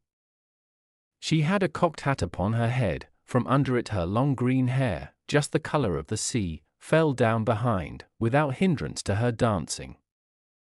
Her teeth were like rows of pearls, her lips for all the world looked like red coral, and she had a shining gown pale green as the hollow of the wave, with little rows of purple and red seaweed settled out upon it, for you never yet saw a lady, under the water or over the water, who had not a good notion of dressing herself out. Up she danced as last to Maurice, who was flinging his feet from under him as fast as hops, for nothing in this world could keep still while that tune of his was going on, and says she to him, chanting it out with a voice as sweet as honey, "I'm a lady of honor, who live in the sea. Come down, Maurice Connor, and be married to me. Silver plates and gold dishes you shall have, and shall be the king of the fishes when you're married to me." Drink was strong in Maurice's head, and out he chanted in return for her great civility. It is not every lady, maybe, that would be after making such an offer to a blind piper, therefore 'twas only right in him to give her as good as she gave herself, so says Maurice, "I'm obliged to you, madam. Offer gold dish or plate. If a king, and I had them, I could dine in great state with your own father's daughter. I'd be sure to agree. But to drink the salt water wouldn't do so with me." The lady looked at him quite amazed, and swinging her head from side to side like a great scholar, "Well," says she, "Maurice, if you're not a poet, where is poetry to be found?" In this way they kept on at it, framing high compliments, one answering the other, and their feet going with the music as fast as their tongues. All the fish kept dancing, too. Maurice heard the clatter, and was afraid to stop playing, lest it might be displeasing to the fish, and not knowing what so many of them may take it into their heads to do to him if they got vexed. Well, the lady with the green hair kept on coaxing Maurice with soft speeches, till at last she overpersuaded him to promise to marry her, and be king over the fishes, great and small. Maurice was well fitted to be their king, if they wanted one that could make them dance, and he surely would drink, barring the salt water, with any fish of them all. The sea lady allures Maurice into the sea. The sea lady allures Maurice into the sea. When Maurice's mother saw him with that unnatural thing in the form of a green-haired lady as his guide, and he and she dancing down together so lovingly to the water's edge, through the thick of the fishes, she called out after him to stop and come back. "Oh, then," says she, "as if I was not widow enough before, there he is going away from me to be married to that scaly woman. And who knows but 'tis grandmother I may be to a hake or a cod, Lord help and pity me, but 'tis a mighty unnatural thing. And maybe it is boiling and eating my own grandchild I'll be, with a bit of salt butter, and I not knowing it. Oh, Maurice, Maurice, if there's any love or nature left in you, come back to your own old mother, who reared you like a decent Christian." Then the poor woman began to cry and sob so finely that it would do anyone good to hear her. Maurice was not long getting to the rim of the water. There he kept playing and dancing on as if nothing was the matter, and a great thundering wave coming in towards him ready to swallow him up alive, but as he could not see it, he did not fear it. His mother it was who saw it plainly through the big tears that were rolling down her cheeks, and though she saw it, and her heart was aching as much as ever mother's heart ached for a son, she kept dancing, dancing all the time for the bare life of her. Certain it was she could not help it, for Maurice never stopped playing that wonderful tune of his. He only turned his ear to the sound of his mother's voice, fearing it might put him out in his steps, and all the answer he made back was, "Wished with you, mother, sure I'm going to be king over the fishes down in the sea, and for a token of luck, and a sign that I'm alive and well, I'll send you in, every 12-month on this day, a piece of burned wood to Trafraska." Maurice had not the power to say a word more, for the strange lady with the green hair, seeing the wave just upon them, covered him up with herself in a thing like a cloak with a big hood to it, and the wave curling over twice as high as their heads, burst upon the strand, with a rush and a roar that might be heard as far as Cape Clear. That day 12-month the piece of burned wood came ashore in Trafraska. It was a queer thing for Maurice to think of sending all the way from the bottom of the sea. A gown or a pair of shoes would have been something like a present for his poor mother, but he had said it, and he kept his word. The bit of burned wood regularly came ashore on the appointed day for as good, and better than 100 years. The day is now forgotten, and maybe that is the reason why people say how Maurice Connor has stopped sending the luck token to his mother. Poor woman, she did not live to get as much as one of them, for what through the loss of Maurice, and the fear of eating her own grandchildren, she died in 3 weeks after the dance. Some say it was the fatigue that killed her, but whichever it was, Mrs. Connor was decently buried with her own people. Seafaring people have often heard, off the coast of Kerry, on a still night, the sound of music coming up from the water, and some, who have had good ears, could plainly distinguish Maurice Connor's voice singing these words to his pipes. Beautiful shore, with thy spreading strand, thy crystal water, and diamond sand. Never would I have parted from thee, but for the sake of my fair lady. From A Fairy Tales and Traditions of the South of Ireland. The Rich Brother and the Poor Brother. There was once a rich old man who had 2 sons, and as his wife was dead, the elder lived with him, and helped him to look after his property. For a long time all went well. The young man got up very early in the morning, and worked hard all day, and at the end of every week his father counted up the money they had made, and rubbed his hands with delight, as he saw how big the pile of gold in the strong iron chest was becoming. It will soon be full now, and I shall have to buy a larger one, he said to himself, and so busy was he with the thought of his money, that he did not notice how bright his son's face had grown, nor how he sometimes started when he was spoken to, as if his mind was far away. One day, however, the old man went to the city on business, which he had not done for 3 years at least. It was market day, and he met with many people he knew, and it was getting quite late when he turned into the inn yard, and bade an ostler saddle his horse, and bring it round directly. While he was waiting in the hall, the landlady came up for a gossip, and after a few remarks about the weather and the vineyards, she asked him how he liked his new daughter-in-law, and whether he had been surprised at the marriage. The old man stared as he listened to her. "Daughter-in-law? Marriage," said he. "I don't know what you are talking about. I've got no daughter-in-law, and nobody has been married lately, that ever I heard of." Now this was exactly what the landlady, who was very curious, wanted to find out, but she put on a look of great alarm, and exclaimed, "Oh, dear! I hope I have not made mischief. I had no idea, or, of course, I would not have spoken, but," and here she stopped and fumbled with her apron, as if she was greatly embarrassed. "As you have said so much you will have to say a little more," retorted the old man, a suspicion of what she meant darting across him, and the woman, nothing loath, answered as before. "Ah, it was not all for buying or selling that your handsome son has been coming to town every week these many months past. And not by the shortest way, either. No, it was over the river he rode, and across the hill and past the cottage of Miguel the vine-keeper, whose daughter, they say, is the prettiest girl in the whole countryside, though she is too white for my taste." And then the landlady paused again, and glanced up at the farmer, to see how he was taking it. She did not learn much. He was looking straight before him, his teeth set. But as she ceased to talk, he said quietly, "Go on." "There is not much more to tell," replied the landlady, for she suddenly remembered that she must prepare supper for the hungry men who always stopped at the inn on market days, before starting for home. But one fine morning they both went to the little church on top of the hill, and were married.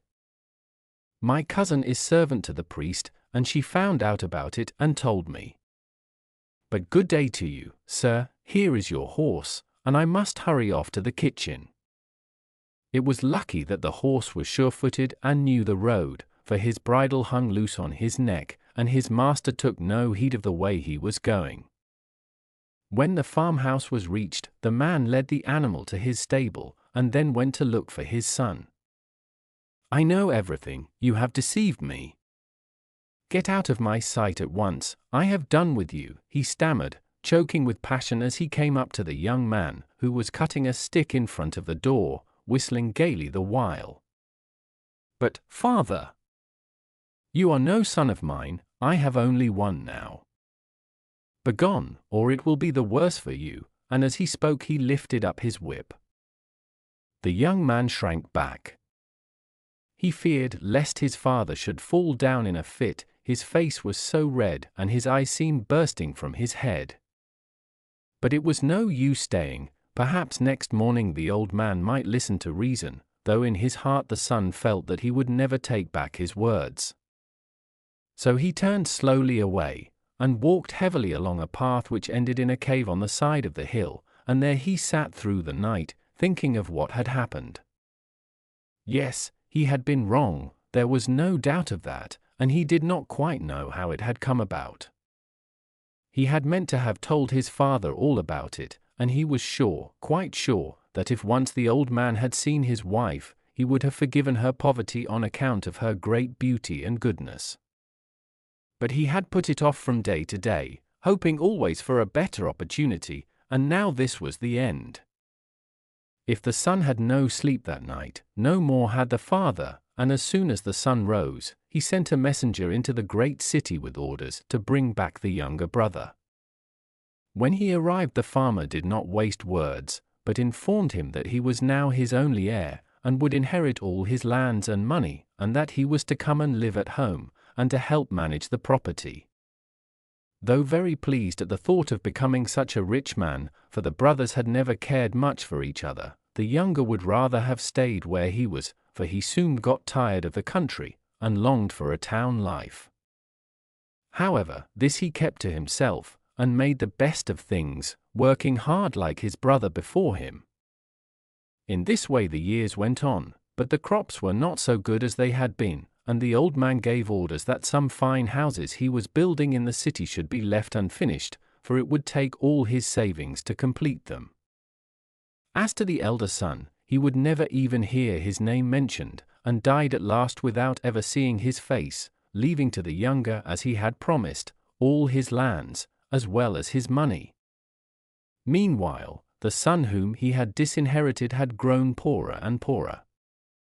He and his wife were always looking out for something to do, and never spent a penny that they could help, but luck was against them, and at the time of his father's death they had hardly bread to eat or clothes to cover them. If there had been only himself, he would have managed to get on somehow, but he could not bear to watch his children becoming weaker day by day, and swallowing his pride, at length he crossed the mountains to his old home where his brother was living. It was the first time for long that the two men had come face to face, and they looked at each other in silence. Then tears rose in the eyes of the elder, but winking them hastily away, he said, "Brother, it is not needful that I should tell you how poor I am, you can see that for yourself. I have not come to beg for money, but only to ask if you will give me those unfinished houses of yours in the city, and I will make them watertight, so that my wife and children can live in them, and that will save our rent. For as they are, they profit you nothing." And the younger brother listened and pitied him, and gave him the houses that he asked for, and the elder went away happy. For some years things went on as they were, and then the rich brother began to feel lonely, and thought to himself that he was getting older, and it was time for him to be married. The wife he chose was very wealthy, but she was also very greedy, and however much she had, she always wanted more. She was, besides, one of those unfortunate people who invariably fancy that the possessions of other people must be better than their own.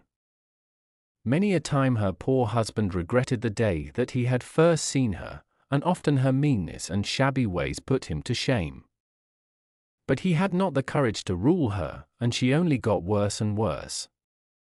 After she had been married a few months, the bride wanted to go into the city and buy herself some new dresses. She had never been there before, and when she had finished her shopping, she thought she would pay a visit to her unknown sister-in-law and rest for a bit. The house she was seeking was in a broad street and ought to have been very magnificent, but the carved stone portico enclosed a mean little door of rough wood, while a row of beautiful pillars led to nothing. The dwellings on each side were in the same unfinished condition, and water trickled down the walls. Most people would have considered it a wretched place, and turned their backs on it as soon as they could, but this lady saw that by spending some money the houses could be made as splendid as they were originally intended to be, and she instantly resolved to get them for herself. Full of this idea, she walked up the marble staircase, and entered the little room where her sister-in-law sat making clothes for her children. The bride seemed full of interest in the houses, and asked a great many questions about them, so that her new relations liked her much better than they expected, and hoped they might be good friends. However, as soon as she reached home, she went straight to her husband, and told him that he must get back those houses from his brother, as they would exactly suit her, and she could easily make them into a palace as fine as the king's. But her husband only told her that she might buy houses in some other part of the town, for she could not have those, as he had long since made a gift of them to his brother, who had lived there for many years past. At this answer the wife grew very angry. She began to cry, and made such a noise that all the neighbors heard her, and put their heads out of the windows, to see what was the matter. It was absurd, she sobbed out, quite unjust. Indeed, if you came to think of it, the gift was worth nothing, as when her husband made it he was a bachelor, and since then he had been married, and she had never given her consent to any such thing. And so she lamented all day and all night, till the poor man was nearly worried to death, and at last he did what she wished, and summoned his brother in a court of law to give up the houses which, he said, had only been lent to him. But when the evidence on both sides had been heard, the judge decided in favor of the poor man, which made the rich lady more furious than ever, and she determined not to rest until she had gained the day. If one judge would not give her the houses, another should, and so time after time the case was tried over again, till at last it came before the highest judge of all, in the city of Evora. Her husband was heartily tired and ashamed of the whole affair, but his weakness in not putting a stop to it in the beginning had got him into this difficulty, and now he was forced to go on. On the same day the two brothers set out on their journey to the city, the rich one on horseback, with plenty of food in his knapsack, the poor one on foot with nothing but a piece of bread and for onions to eat on the way. The road was hilly and neither could go very fast, and when night fell, they were both glad to see some lights in a window a little distance in front of them. The lights turned out to have been placed there by a farmer who had planned to have a particularly good supper as it was his wife's birthday, and bade the rich man enter and sit down, while he himself took the horse to the stable.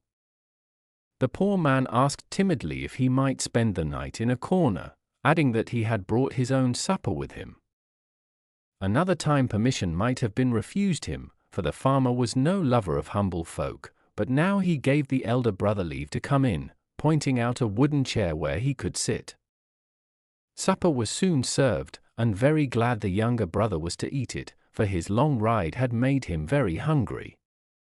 The farmer's wife, however, would touch nothing, and at last declared that the only supper she wanted was one of the onions the poor man was cooking at the fire.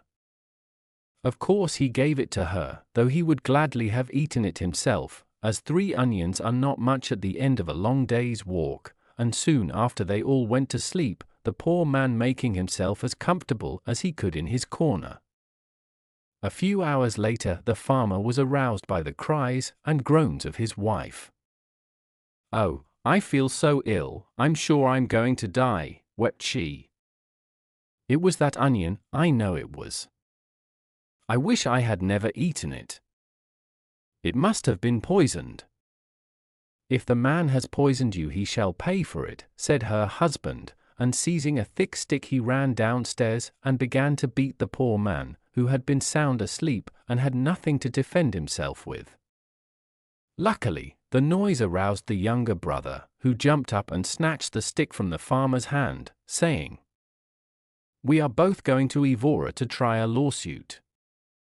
Come too, and accuse him there if he has attempted to rob you or murder you, but don't kill him now, or you will get yourself into trouble."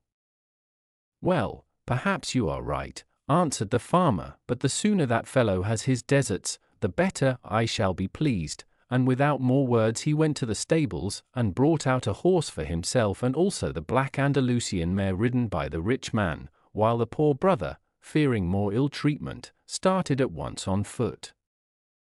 Now all that night it had rained heavily, and did not seem likely to stop, and in some places the road was so thick with mud that it was almost impossible to get across it. In one spot it was so very bad that a mule laden with baggage had got stuck in it, and tug as he might, his master was quite unable to pull him out.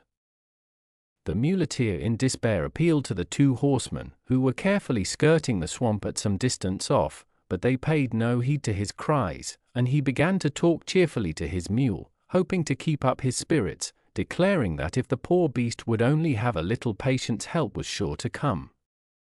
And so it did, for very soon the poor brother reached the place, bespattered with mud from head to foot, but ready to do all he could to help the mule and his master. First, they set about finding some stout logs of wood to lay down on the marsh so that they could reach the mule, for by this time his frantic struggles had broken his bridle, and he was deeper in than ever. Stepping cautiously along the wood, the poor man contrived to lay hold of the animal's tail, and with a desperate effort the mule managed to regain his footing on dry ground, but at the cost of leaving his tail in the poor man's hand. When he saw this, the muleteer's anger knew no bounds, and forgetting that without the help given him he would have lost his mule altogether, he began to abuse the poor man, declaring that he had ruined his beast, and the law would make him pay for it. Then, jumping on the back of the mule, which was so glad to be out of the choking mud that he did not seem to mind the loss of his tail, the ungrateful wretch rode on, and that evening reached the inn at Evora, where the rich man and the farmer had already arrived for the night. Meanwhile, the poor brother walked wearily along, wondering what other dreadful adventures were in store for him. "I shall certainly be condemned for one or other of them," thought he sadly, "and after all, if I have to die, I would rather choose my own death than leave it to my enemies." And as soon as he entered Evora he looked about for a place suitable for carrying out the plan he had made. At length he found what he sought, but as it was too late and too dark for him to make sure of success, he curled himself up under a doorway, and slept till morning. Although it was winter, the sun rose in a clear sky, and its rays felt almost warm when the poor man got up and shook himself.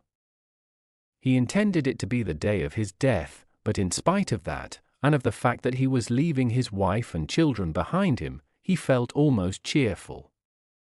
He had struggled so long, and was so very, very tired, but he would not have minded that if he could have proved his innocence, and triumphed over his enemies. However, they had all been too clever for him, and he had no strength to fight any more. So he mounted the stone steps that led to the battlements of the city, and stopped for a moment to gaze about him. It happened that an old sick man who lived nearby had begged to be carried out and to be laid at the foot of the wall so that the beams of the rising sun might fall upon him, and he would be able to talk with his friends as they passed by to their work. Little did he guess that on top of the battlements, exactly over his head, stood a man who was taking his last look at the same sun, before going to his death that awaited him. But so it was, and as the steeple opposite was touched by the golden light, the poor man shut his eyes and sprang forward. The wall was high, and he flew rapidly through the air, but it was not the ground he touched, only the body of the sick man, who rolled over and died without a groan.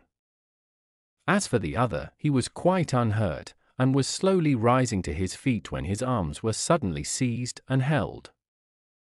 "You have killed our father, do you see? Do you see?" cried two young men, "and you will come with us this instant before the judge, and answer for it. Your father? But I don't know him. What do you mean? Asked the poor man, who was quite bewildered with his sudden rush through the air, and could not think why he should be accused of this fresh crime. But he got no reply, and was only hurried through the streets to the court-house, where his brother, the muleteer, and the farmer had just arrived, all as angry as ever, all talking at once, till the judge entered and ordered them to be silent. I will hear you one by one, he said, and motioned the younger brother to begin. He did not take long to state his case. The unfinished houses were his, left him with the rest of the property by his father, and his brother refused to give them up. In answer, the poor man told, in a few words, how he had begged the houses from his brother, and produced the deed of gift which made him their owner. The judge listened quietly and asked a few questions, then he gave his verdict. The houses shall remain the property of the man to whom they were given, and to whom they belong. And as you, he added, turning to the younger brother, brought this accusation knowing full well it was wicked and unjust, I order you, besides losing the houses, to pay £1,000 damages to your brother. The rich man heard the judge with rage in his heart, the poor man with surprise and gratitude. But he was not safe yet, for now it was the turn of the farmer. The judge could hardly conceal a smile at the story, and inquired if the wife was dead before the farmer left the house, and received for answer that he was in such a hurry for justice to be done that he had not waited to see. Then the poor man told his tale, and once more judgment was given in his favour, while £1,200 was ordered to be paid him. As for the muleteer, he was informed very plainly that he had proved himself mean and ungrateful for the help that had been given him, and as a punishment he must pay to the poor man a fine of £50, and hand him over the mule till his tail had grown again. Lastly, there came the 2 sons of the sick man. This is the wretch who killed our father, they said, and we demand that he should die also. How did you kill him? Asked the judge, turning to the accused, and the poor man told how he had leaped from the wall, not knowing that anyone was beneath. Well, this is my judgment, replied the judge, when they had all spoken, let the accused sit under the wall, and let the sons of the dead man jump from the top and fall on him and kill him, and if they will not do this, then they are condemned to pay £800 for their false accusation. The young men looked at each other, and slowly shook their heads. We will pay the fine, said they, and the judge nodded. So the poor man rode the mule home, and brought back to his family enough money to keep them in comfort to the end of their days. Adapted from the Portuguese. The One-Handed Girl. An old couple once lived in a hut under a grove of palm trees, and they had 1 son and 1 daughter. They were all very happy together for many years, and then the father became very ill, and felt he was going to die. He called his children to the place where he lay on the floor, for no one had any beds in that country, and said to his son, I have no herds of cattle to leave you, only the few things there are in the house, for I am a poor man, as you know. But choose, will you have my blessing or my property? Your property, certainly, answered the son, and his father nodded. And you? Asked the old man of the girl, who stood by her brother. I will have blessing, she answered, and her father gave her much blessing. That night he died, and his wife and son and daughter mourned for him 7 days, and gave him a burial according to the custom of his people.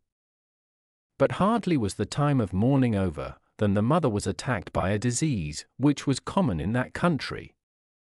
I am going away from you, she said to her children, in a faint voice, but first, my son, choose which you will have, blessing or property. Property, certainly, answered the son. And you, my daughter? I will have blessing, said the girl, and her mother gave her much blessing, and that night she died.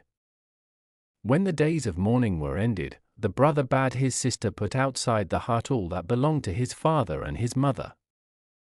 So the girl put them out, and he took them away, save only a small pot and a vessel in which she could clean her corn. But she had no corn to clean. She sat at home, sad and hungry, when a neighbor knocked at the door. "My pot has cracked in the fire, lend me yours to cook my supper in, and I will give you a handful of corn in return." And the girl was glad, and that night she was able to have supper herself, and next day another woman borrowed her pot, and then another, for never were known so many accidents as befell the village pots at that time. She soon grew quite fat with all the corn she earned with the help of her pot, and then one evening she picked up a pumpkin seed in a corner, and planted it near her well, and it sprang up, and gave her many pumpkins. At last it happened that a youth from her village passed through the place where the girl's brother was, and the two met and talked. "What news is there of my sister?" asked the young man, with whom things had gone badly, for he was idle. "She is fat and well-liking," replied the youth, "for the women borrow her mortar to clean their corn, and borrow her pot to cook it in, and for all this they give her more food than she can eat." And he went his way. Now the brother was filled with envy at the words of the man, and he set out at once, and before dawn he had reached the hut, and saw the pot and the mortar were standing outside. He slung them over his shoulders and departed, pleased with his own cleverness, but when his sister awoke and sought for the pot to cook her corn for breakfast, she could find it nowhere. At length she said to herself, "Well, some thief must have stolen them while I slept. I will go and see if any of my pumpkins are ripe." And indeed they were, and so many that the tree was almost broken by the weight of them. So she ate what she wanted and took the others to the village, and gave them in exchange for corn, and the women said that no pumpkins were as sweet as these, and that she was to bring every day all that she had. In this way she earned more than she needed for herself, and soon was able to get another mortar and cooking pot in exchange for her corn. Then she thought she was quite rich. Unluckily someone else thought so too, and this was her brother's wife, who had heard all about the pumpkin tree, and sent her slave with a handful of grain to buy her a pumpkin. At first the girl told him that so few were left that she could not spare any, but when she found that he belonged to her brother, she changed her mind, and went out to the tree and gathered the largest and the ripest that was there. "Take this one," she said to the slave, "and carry it back to your mistress, but tell her to keep the corn, as the pumpkin is a gift." The brother's wife was overjoyed at the sight of the fruit, and when she tasted it, she declared it was the nicest she had ever eaten. Indeed, all night she thought of nothing else, and early in the morning she called another slave, for she was a rich woman, and bade him go and ask for another pumpkin. But the girl, who had just been out to look at her tree, told him that they were all eaten, so he went back empty-handed to his mistress. In the evening her husband returned from hunting a long way off, and found his wife in tears. "What is the matter?" asked he. "I sent a slave with some grain to your sister to buy some pumpkins, but she would not sell me any, and told me there were none, though I know she lets other people buy them." "Well, never mind now, go to sleep," said he, "and tomorrow I will go and pull up the pumpkin tree, and that will punish her for treating you so badly." So before sunrise he got up and set out for his sister's house, and found her cleaning some corn. "Why did you refuse to sell my wife a pumpkin yesterday when she wanted one?" he asked. "The old ones are finished, and the new ones are not yet come," answered the girl. "When her slave arrived 2 days ago, there were only 4 left, but I gave him one, and would take no corn for it." "I do not believe you, you have sold them all to other people." "I shall go and cut down the pumpkin," cried her brother in a rage. "If you cut down the pumpkin you shall cut off my hand with it," exclaimed the girl, running up to her tree and catching hold of it. But her brother followed, and with one blow cut off the pumpkin and her hand too. Then he went into the house and took away everything he could find, and sold the house to a friend of his who had long wished to have it, and his sister had no home to go to. Meanwhile, she had bathed her arm carefully, and bound on it some healing leaves that grew near by, and wrapped a cloth round the leaves, and went to hide in the forest, that her brother might not find her again. For 7 days she wandered about, eating only the fruit that hung from the trees above her, and every night she climbed up and tucked herself safely among the creepers which bound together the big branches, so that neither lions, nor tigers, nor panthers might get at her. How the girl lost her hand. When she woke up on the 7th morning, she saw from her perch smoke coming up from a little town on the edge of the forest. The sight of the huts made her feel more lonely and helpless than before. She longed desperately for a draught of milk from a good, for there were no streams in that part, and she was very thirsty, but how was she to earn anything with only one hand? And at this thought her courage failed, and she began to cry bitterly. It happened that the king's son had come out from the town very early to shoot birds, and when the sun grew hot he felt tired. "I will lie here and rest under this tree," he said to his attendants. "You can go and shoot instead, and I will just have this slave to stay with me."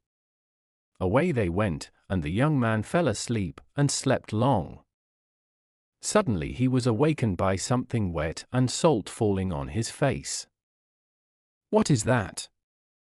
"Is it raining?" he said to his slave. "Go and look." "No, master, it is not raining," answered the slave. "Then climb up the tree and see what it is," and the slave climbed up, and came back and told his master that a beautiful girl was sitting up there, and that it must have been her tears which had fallen on the face of the king's son. "Why was she crying?" inquired the prince. "I cannot tell, I did not dare to ask her, but perhaps she would tell you." And the master, greatly wondering, climbed up the tree. "What is the matter with you?" said he gently, and, as she only sobbed louder, he continued, "Are you a woman, or a spirit of the woods?" "I am a woman," she answered slowly, wiping her eyes with a leaf of the creeper that hung about her. "Then why do you cry?" he persisted. "I have many things to cry for," she replied, "more than you could ever guess." "Come home with me," said the prince, "it is not very far. Come home to my father and mother. I am a king's son." "Then why are you here?" she said, opening her eyes and staring at him. "Once every month I and my friend shoot birds in the forest," he answered, "but I was tired and bade them leave me to rest." "And you, what are you doing up in this tree?" At that she began to cry again, and told the king's son all that had befallen her since the death of her mother. "I cannot come down with you, for I do not like anyone to see me," she ended with a sob. "Oh, I will manage all that," said the king's son, and swinging himself to a lower branch, he bade his slave go quickly into the town, and bring back with him 4 strong men and a curtain litter. When the man was gone, the girl climbed down, and hid herself on the ground in some bushes. Very soon the slave returned with the litter, which was placed on the ground close to the bushes where the girl lay. "Now go, all of you, and call my attendants, for I do not wish to stay here any longer," he said to the men, and as soon as they were out of sight he bade the girl get into the litter, and fasten the curtains tightly. Then he got in on the other side, and waited till his attendants came up. "What is the matter, O son of a king?" asked they, breathless with running. "I think I am ill, I am cold," he said, and signing to the bearers, he drew the curtains, and was carried through the forest right inside his own house. "Tell my father and mother that I have a fever, and want some gruel," said he, and bid them send it quickly. The king's son finds the girl in the tree. So the slave hastened to the king's palace and gave his message, which troubled both the king and the queen greatly. A pot of hot gruel was instantly prepared, and carried over to the sick man, and as soon as the council which was sitting was over, the king and his ministers went to pay him a visit, bearing a message from the queen that she would follow a little later.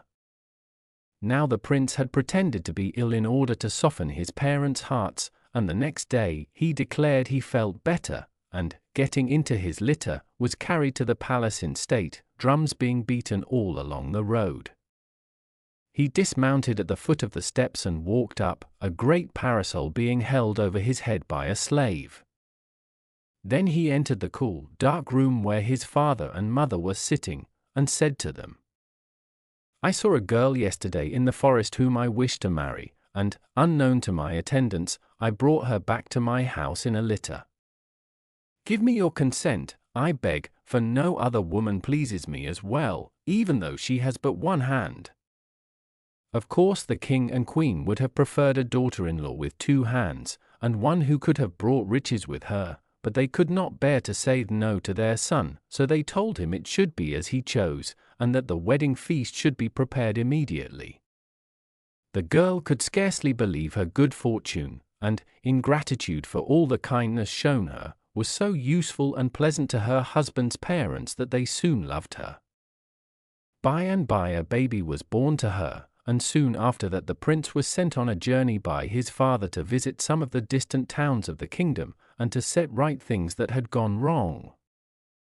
No sooner had he started than the girl's brother, who had wasted all the riches his wife had brought him in recklessness and folly, and was now very poor, chanced to come into the town, and as he passed he heard a man say, "Do you know that the king's son has married a woman who has lost one of her hands?"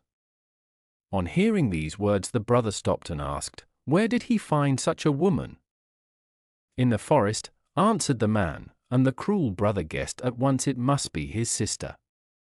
A great rage took possession of his soul as he thought of the girl whom he had tried to ruin, being after all so much better off than himself, and he vowed that he would work her ill. Therefore that very afternoon he made his way to the palace and asked to see the king. When he was admitted to his presence, he knelt down and touched the ground with his forehead, and the king bade him stand up and tell wherefore he had come. "By the kindness of your heart have you been deceived, O king," said he.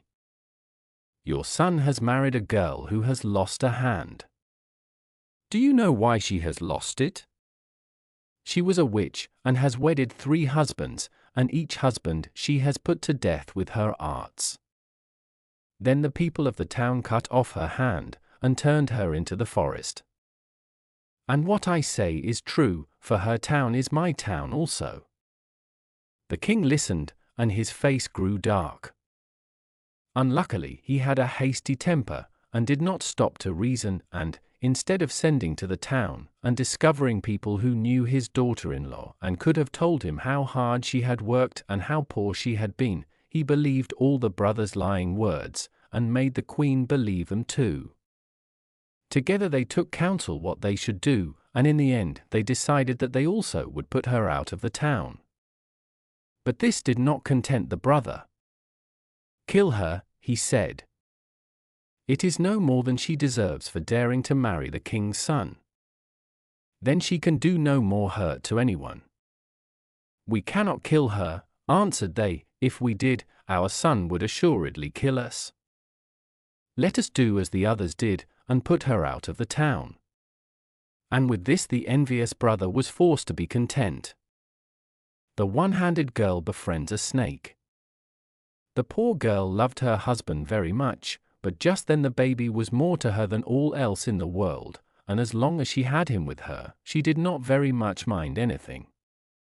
So, taking her son on her arm, and hanging a little earthen pot for cooking round her neck, she left her house with its great peacock fans and slaves and seats of ivory, and plunged into the forest.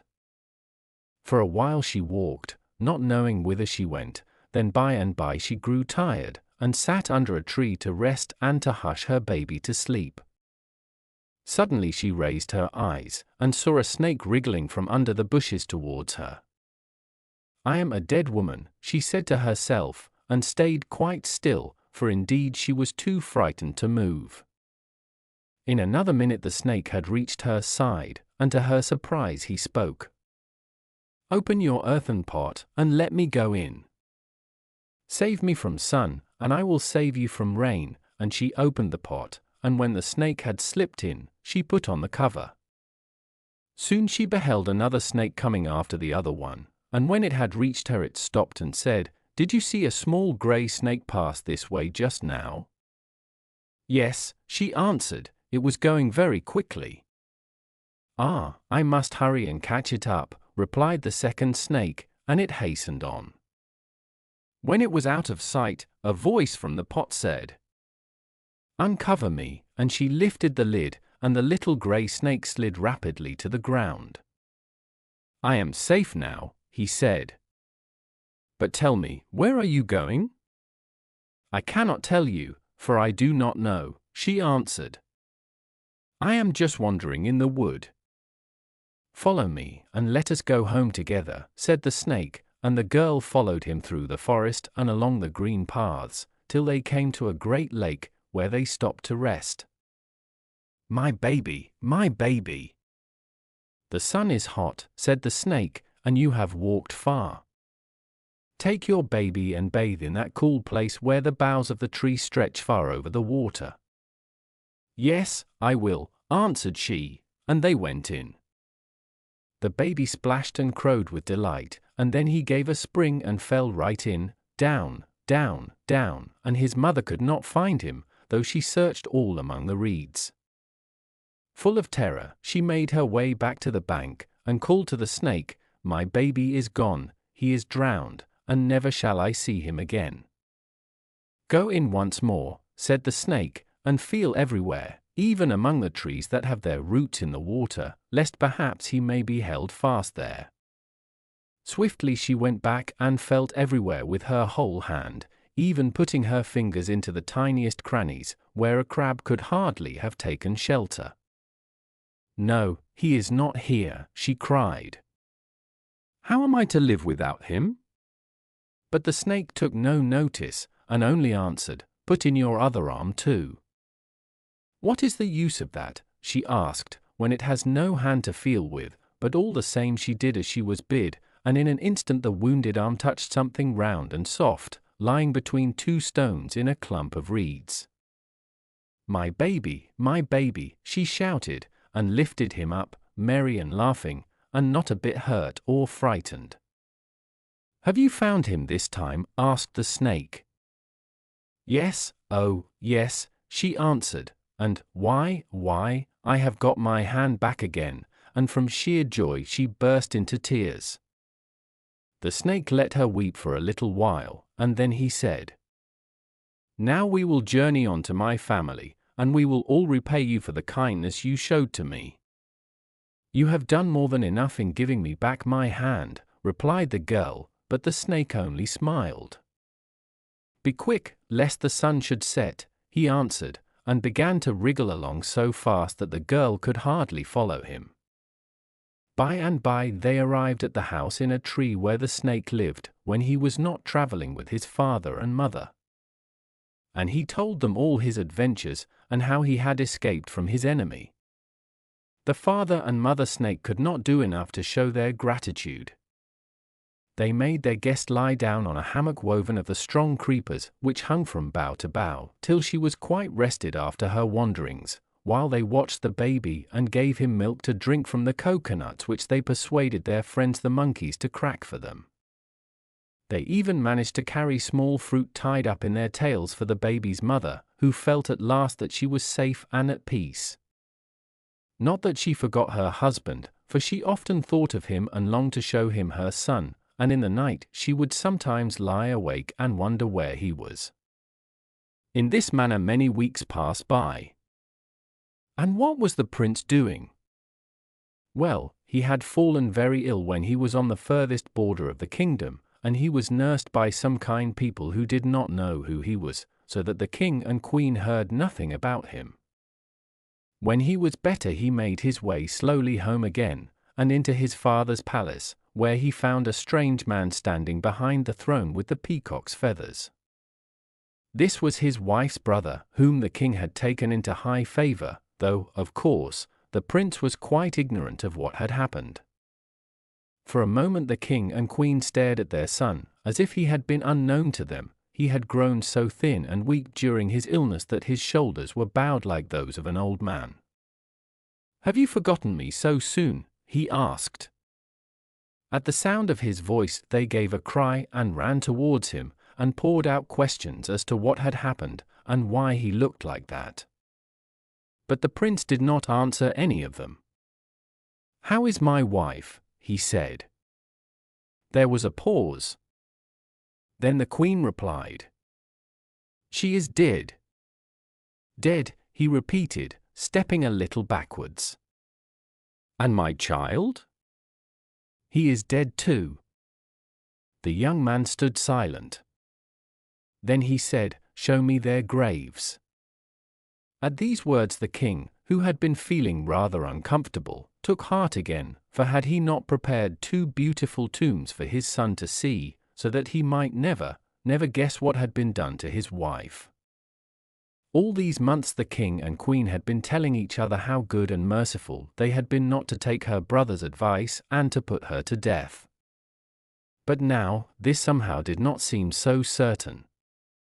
Then the king led the way to the courtyard just behind the palace, and through the gate into a beautiful garden where stood 2 splendid tombs in a green space under the trees.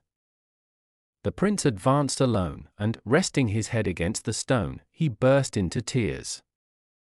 His father and mother stood silently behind with a curious pang in their souls which they did not quite understand. Could it be that they were ashamed of themselves?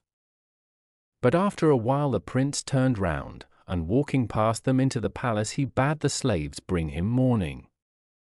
For 7 days no one saw him, but at the end of them he went out hunting, and helped his father rule his people as before. Only no one dared to speak to him of his wife and son. At last one morning, after the girl had been lying awake all night thinking of her husband, she said to her friend the snake, "You have all shown me much kindness, but now I am well again, and want to go home and hear some news of my husband, and if he still mourns for me." Now the heart of the snake was sad at her words, but he only said, "Yes, thus it must be. Go and bid farewell to my father and mother, but if they offer you a present, see that you take nothing but my father's ring and my mother's casket." The girl asks the snakes for the ring and casket. So she went to the parent snakes, who wept bitterly at the thought of losing her, and offered her gold and jewels as much as she could carry in remembrance of them. But the girl shook her head and pushed the shining heap away from her. "I shall never forget you, never," she said in a broken voice, "but the only tokens I will accept from you are that little ring and this old casket." The 2 snakes looked at each other in dismay. The ring and the casket were the only things they did not want her to have. Then after a short pause they spoke. "Why do you want the ring and casket so much?" "Who has told you of them?" "Oh, nobody, it is just my fancy," answered she. But the old snakes shook their heads and replied, "Not so, it is our son who told you, and, as he said, so it must be. If you need food, or clothes, or a house, tell the ring, and it will find them for you. And if you are unhappy or in danger, tell the casket, and it will set things right." Then they both gave her their blessing, and she picked up her baby and went her way. She walked for a long time, till at length she came near the town where her husband and his father dwelt. Here she stopped under a grove of palm trees, and told the ring that she wanted a house. "It is ready, mistress," whispered a queer little voice which made her jump, and, looking behind her, she saw a lovely palace made of the finest woods, and a row of slaves with tall fans bowing before the door. Glad indeed was she to enter, for she was very tired, and, after eating a good supper of fruit and milk, which she found in one of the rooms, she flung herself down on a pile of cushions and went to sleep with her baby beside her. Here she stayed quietly, and every day the baby grew taller and stronger, and very soon he could run about and even talk.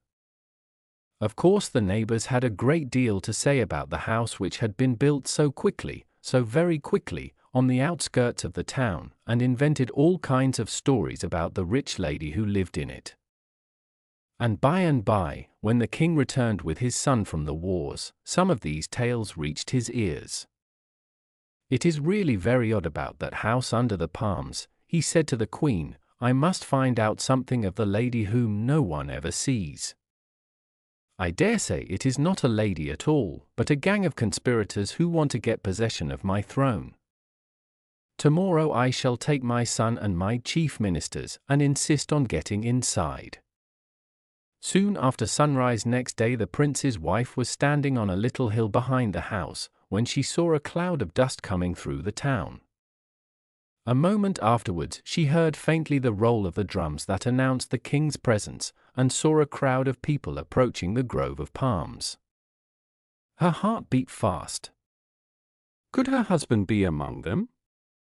In any case they must not discover her there, so just bidding the ring prepare some food for them, she ran inside, and bound a veil of golden gauze round her head and face. Then, taking the child's hand, she went to the door and waited. In a few minutes the whole procession came up, and she stepped forward and begged them to come in and rest. "Willingly," answered the king. "Go first, and we will follow you." They followed her into a long dark room, in which was a table covered with gold cups and baskets filled with dates and coconuts and all kinds of ripe yellow fruits, and the king and the prince sat upon cushions and were served by slaves, while the ministers, among whom she recognized her own brother, stood behind. "Ah, I owe all my misery to him," she said to herself.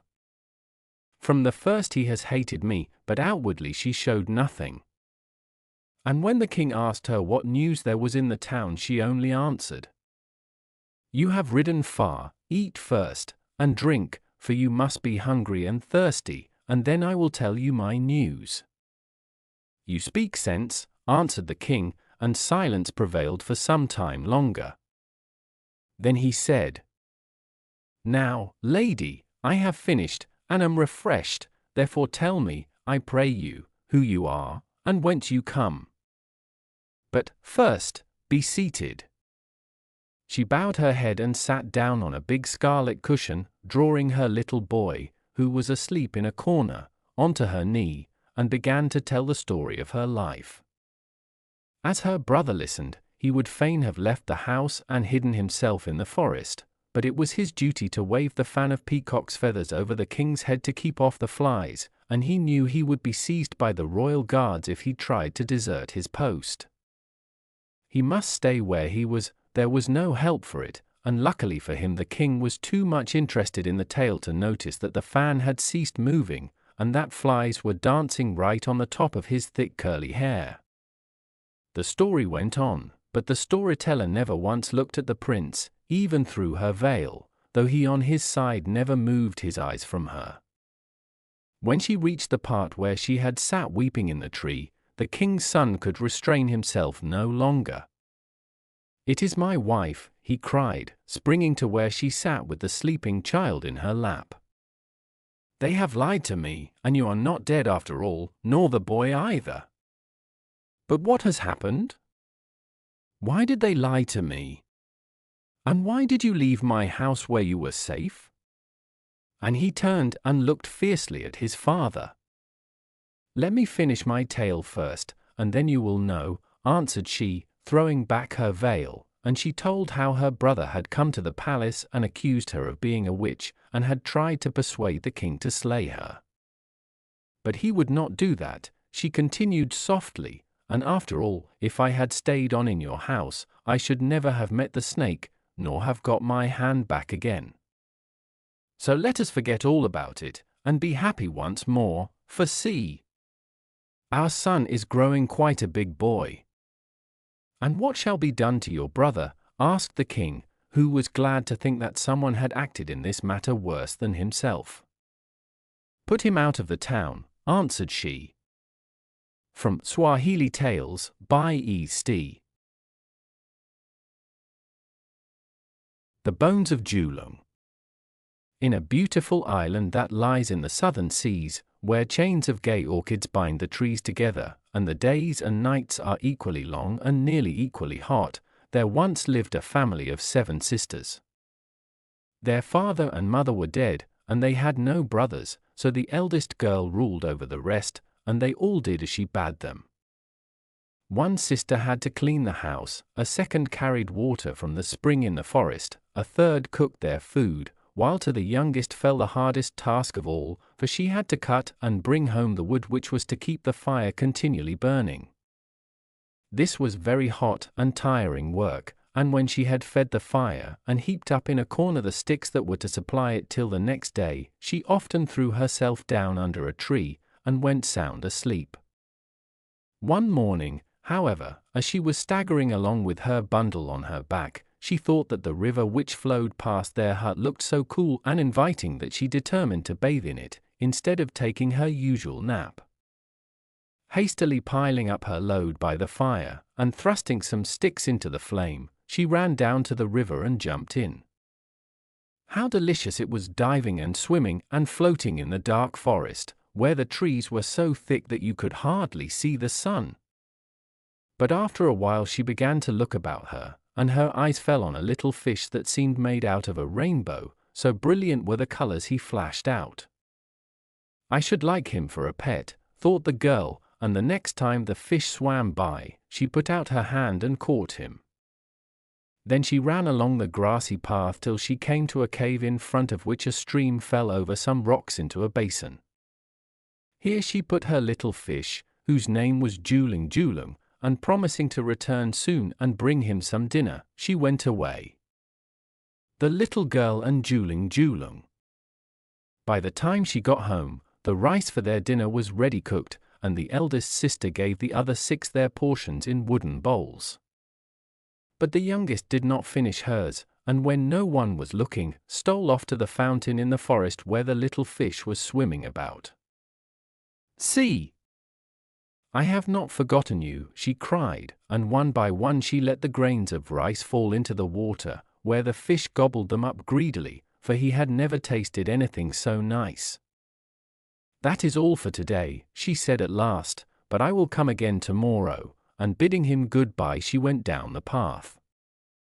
Now the girl did not tell her sisters about the fish, but every day she saved half of her rice to give him, and called him softly in a little song she had made for herself. If she sometimes felt hungry, no one knew of it, and, indeed, she did not mind that much, when she saw how the fish enjoyed it. And the fish grew fat and big, but the girl grew thin and weak, and the loads of wood felt heavier every day, and at last her sisters noticed it. Then they took counsel together, and watched her to see what she did, and one of them followed her to the fountain where Djulung lived, and saw her give him all the rice she had saved from her breakfast. Hastening home the sister told the others what she had witnessed, and that a lovely fat fish might be had for the catching. So the eldest sister went and caught him, and he was boiled for supper, but the youngest sister was away in the woods, and did not know anything about it. Next morning she went as usual to the cave, and sang her little song, but no Djulung came to answer it. Twice and thrice she sang, then threw herself on her knees by the edge, and peered into the dark water, but the trees cast such a deep shadow that her eyes could not pierce it. "Djulung cannot be dead, or his body would be floating on the surface," she said to herself, and rising to her feet she set out homewards, feeling all of a sudden strangely tired. "What is the matter with me?" she thought, but somehow or other she managed to reach the hut, and threw herself down in a corner, where she slept so soundly that for days no one was able to wake her. At length, one morning early, a cock began to crow so loud that she could sleep no longer, and as he continued to crow she seemed to understand what he was saying, and that he was telling her that Djulung was dead, killed and eaten by her sisters, and that his bones lay buried under the kitchen fire. Very softly she got up, and took up the large stone under the fire, and creeping out carried the bones to the cave by the fountain, where she dug a hole and buried them anew. And as she scooped out the hole with a stick she sang a song, bidding the bones grow till they became a tree that reached up so high into the heavens that its leaves would fall across the sea into another island, whose king would pick them up. As there was no Djulung to give her rice to, the girl soon became fat again, and as she was able to do her work as of old, her sisters did not trouble about her.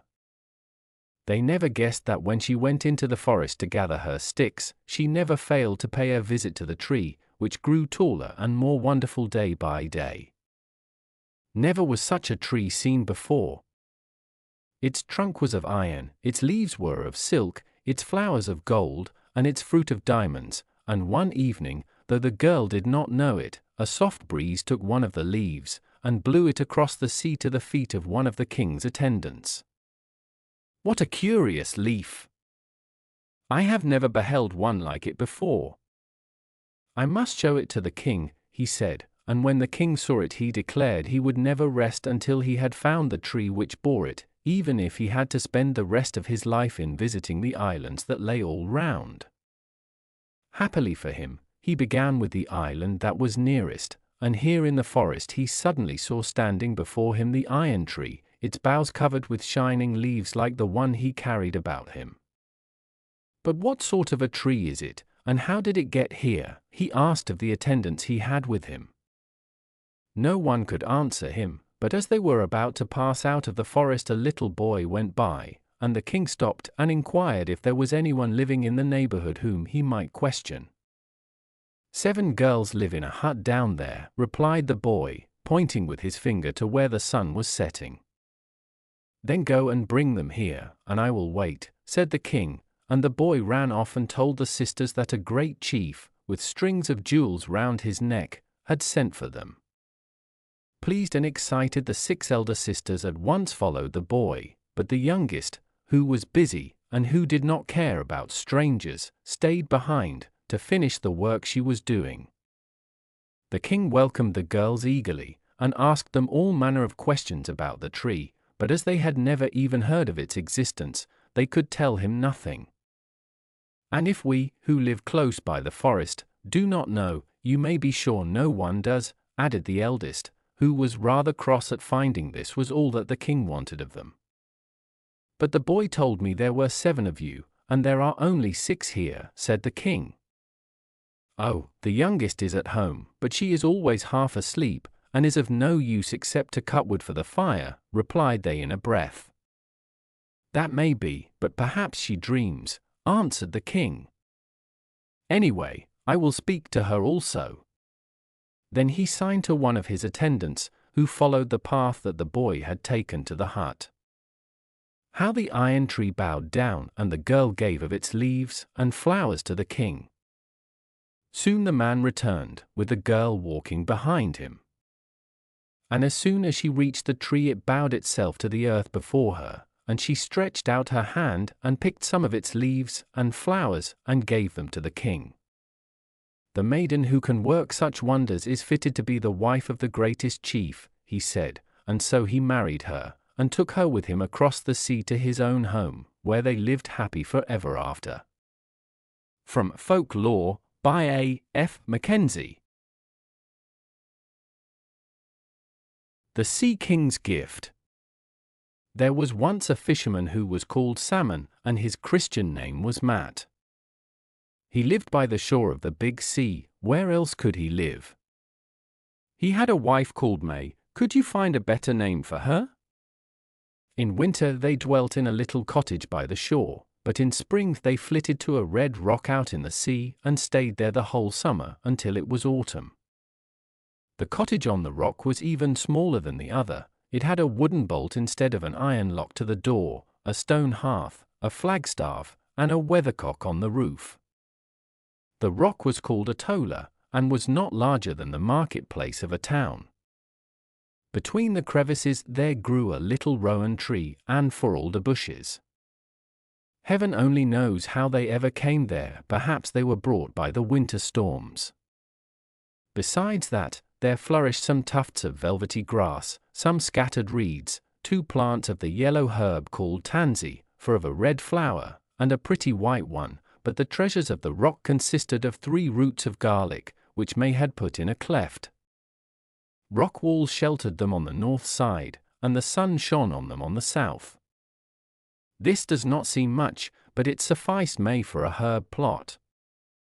All good things go in threes, so Matt and his wife fished for salmon in spring, for herring in summer, and for cod in winter.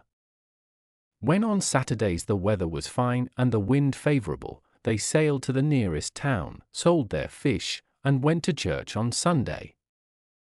But it often happened that for weeks at a time they were quite alone on the rock atoll, and had nothing to look at except their little yellow-brown dog, which bore the grand name of Prince, their grass tufts, their bushes and blooms, the sea bays and fish, a stormy sky and the blue, white-crested waves.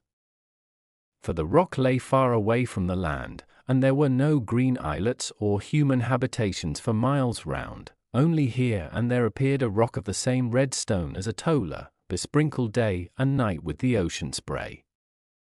Matt and May were industrious, hard-working folk, happy and contented in their poor hut, and they thought themselves rich when they were able to salt as many casks of fish as they required for winter and yet have some left over with which to buy tobacco for the old man, and a pound or two of coffee for his wife, with plenty of burned corn and chicory in it to give it a flavor. Besides that, they had bread, butter, fish, a beer cask, and a buttermilk jar. What more did they require? All would have gone well had not May been possessed with a secret longing which never let her rest, and this was, how she could manage to become the owner of a cow. "What would you do with a cow?" asked Matt. "She could not swim so far, and our boat is not large enough to bring her over here, and even if we had her, we have nothing to feed her on." "We have for alder bushes and 16 tufts of grass," rejoined May. "Yes, of course," laughed Matt, "and we have also 3 plants of garlic." "Garlic would be fine feeding for her?" "Every cow likes salt herring," rejoined his wife. "Even Prince is fond of fish." "That may be," said her husband. "Methinks she would soon be a dear cow if we had to feed her on salt herring." "All very well for Prince, who fights with the gulls over the last morsel. Put the cow out of your head, mother, we are very well off as we are." May sighed. She knew well that her husband was right, but she could not give up the idea of a cow. The buttermilk no longer tasted as good as usual in the coffee. She thought of sweet cream and fresh butter, and of how there was nothing in the world to be compared with them. One day as Matt and his wife were cleaning herring on the shore they heard Prince barking, and soon there appeared a gaily painted boat with 3 young men in it, steering towards the rock. They were students, on a boating excursion, and wanted to get something to eat. "Bring us a junket, good mother," cried they to May. "Ah! If only I had such a thing," sighed May. "A can of fresh milk, then," said the students, "but it must not be skim." "Yes, if only I had it," sighed the old woman, still more deeply. "What? Haven't you got a cow?" May was silent. This question so struck her to the heart that she could not reply. "We have no cow," Matt answered, "but we have good smoked herring, and can cook them in a couple of hours."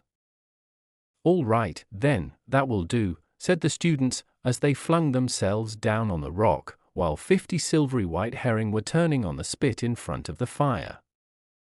"What's the name of this little stone in the middle of the ocean?" asked one of them. "Atolla," answered the old man.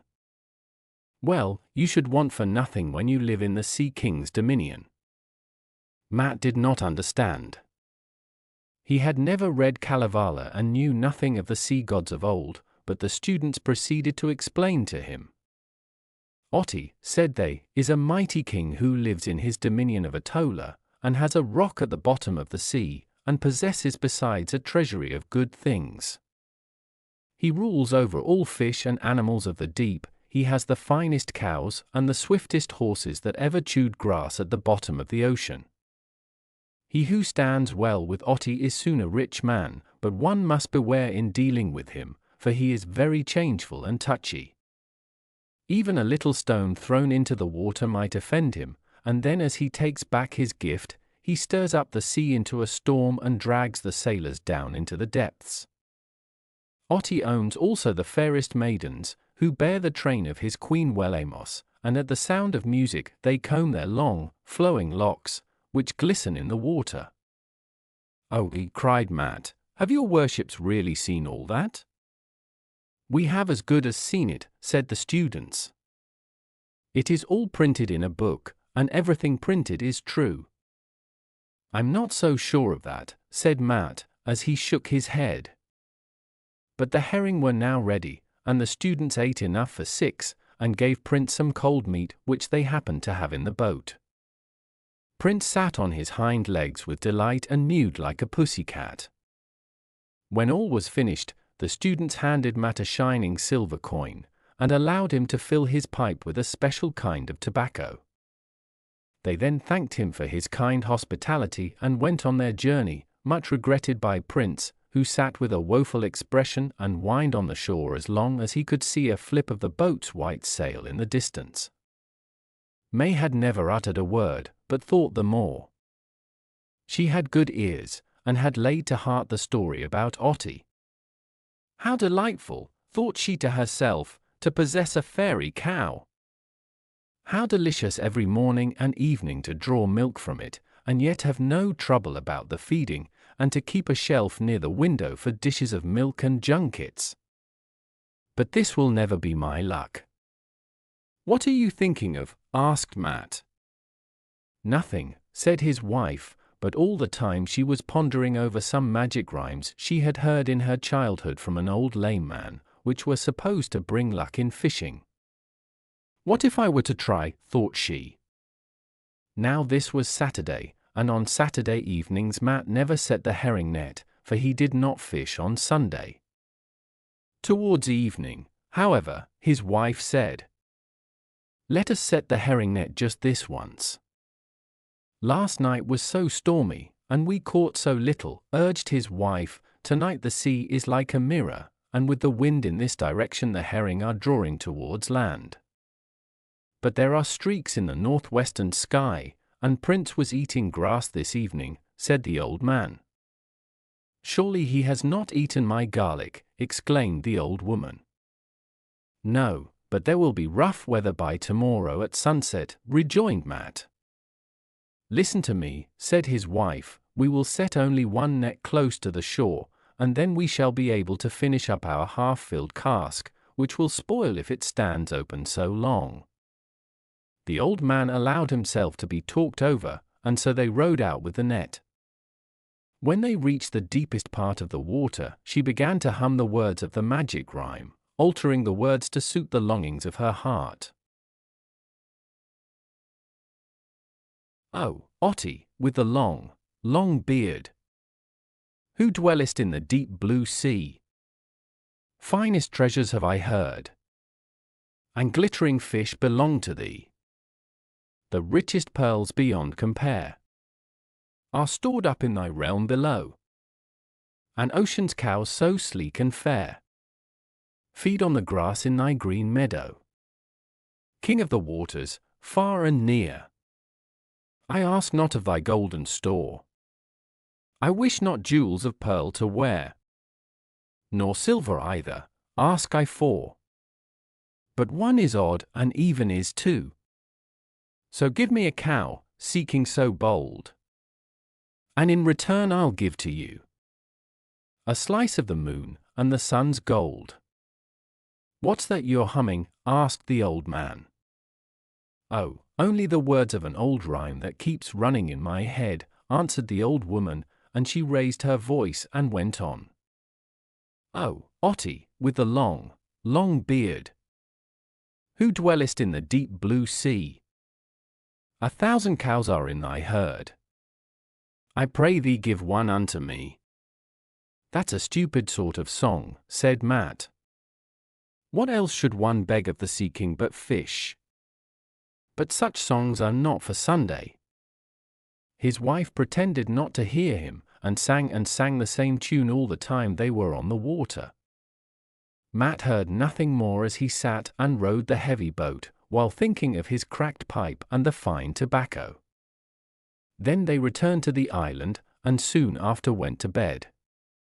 But neither Matt nor May could sleep a wink, the one thought of how he had profaned Sunday, and the other of Otti's cow. About midnight the fisherman sat up, and said to his wife, "Dost thou hear anything?" "No," said she. "I think the twirling of the weathercock on the roof bodes ill," said he. "We shall have a storm." "Oh, it is nothing but your fancy," said his wife. Matt lay down, but soon rose again. "The weathercock is squeaking now," said he. "Just fancy." "Go to sleep," said his wife, and the old man tried to. For the third time he jumped out of bed. Ho! How the weathercock is roaring at the pitch of its voice, as if it had a fire inside it. We are going to have a tempest, and must bring in the net. Both rose. The summer night was as dark as if it had been October, the weathercock creaked, and the storm was raging in every direction.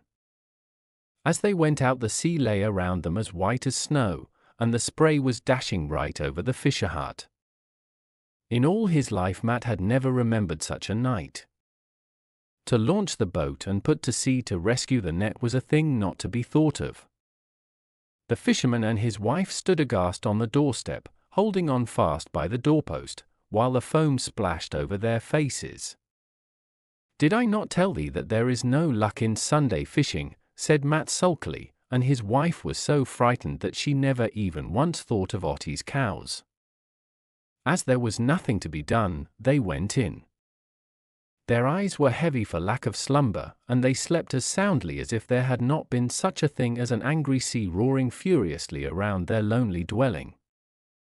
When they awoke, the sun was high in the heavens, the tempest had ceased, and only the swell of the sea rose in silvery heavings against the red rock.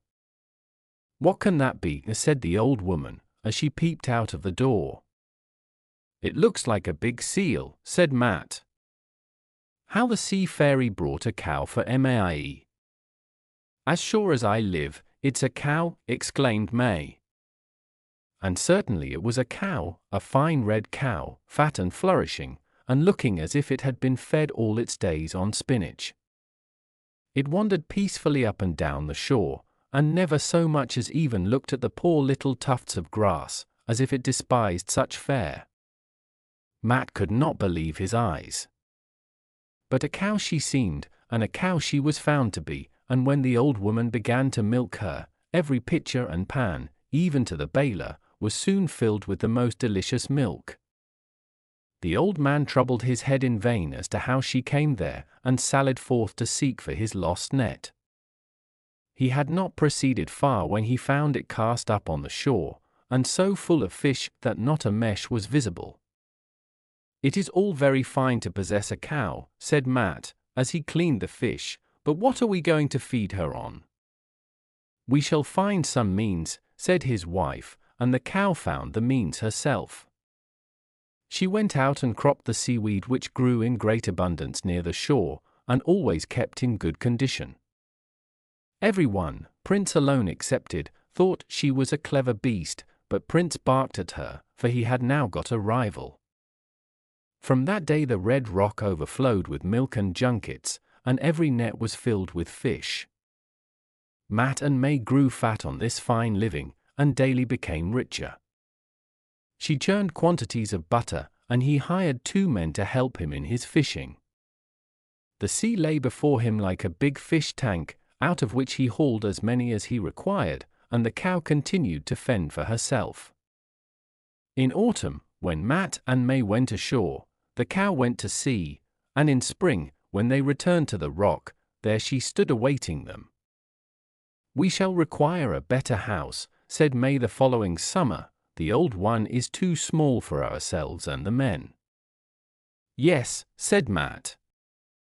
So he built a large cottage, with a real lock to the door, and a storehouse for fish as well, and he and his men caught such quantities of fish that they sent tons of salmon, herring, and cod to Russia and Sweden.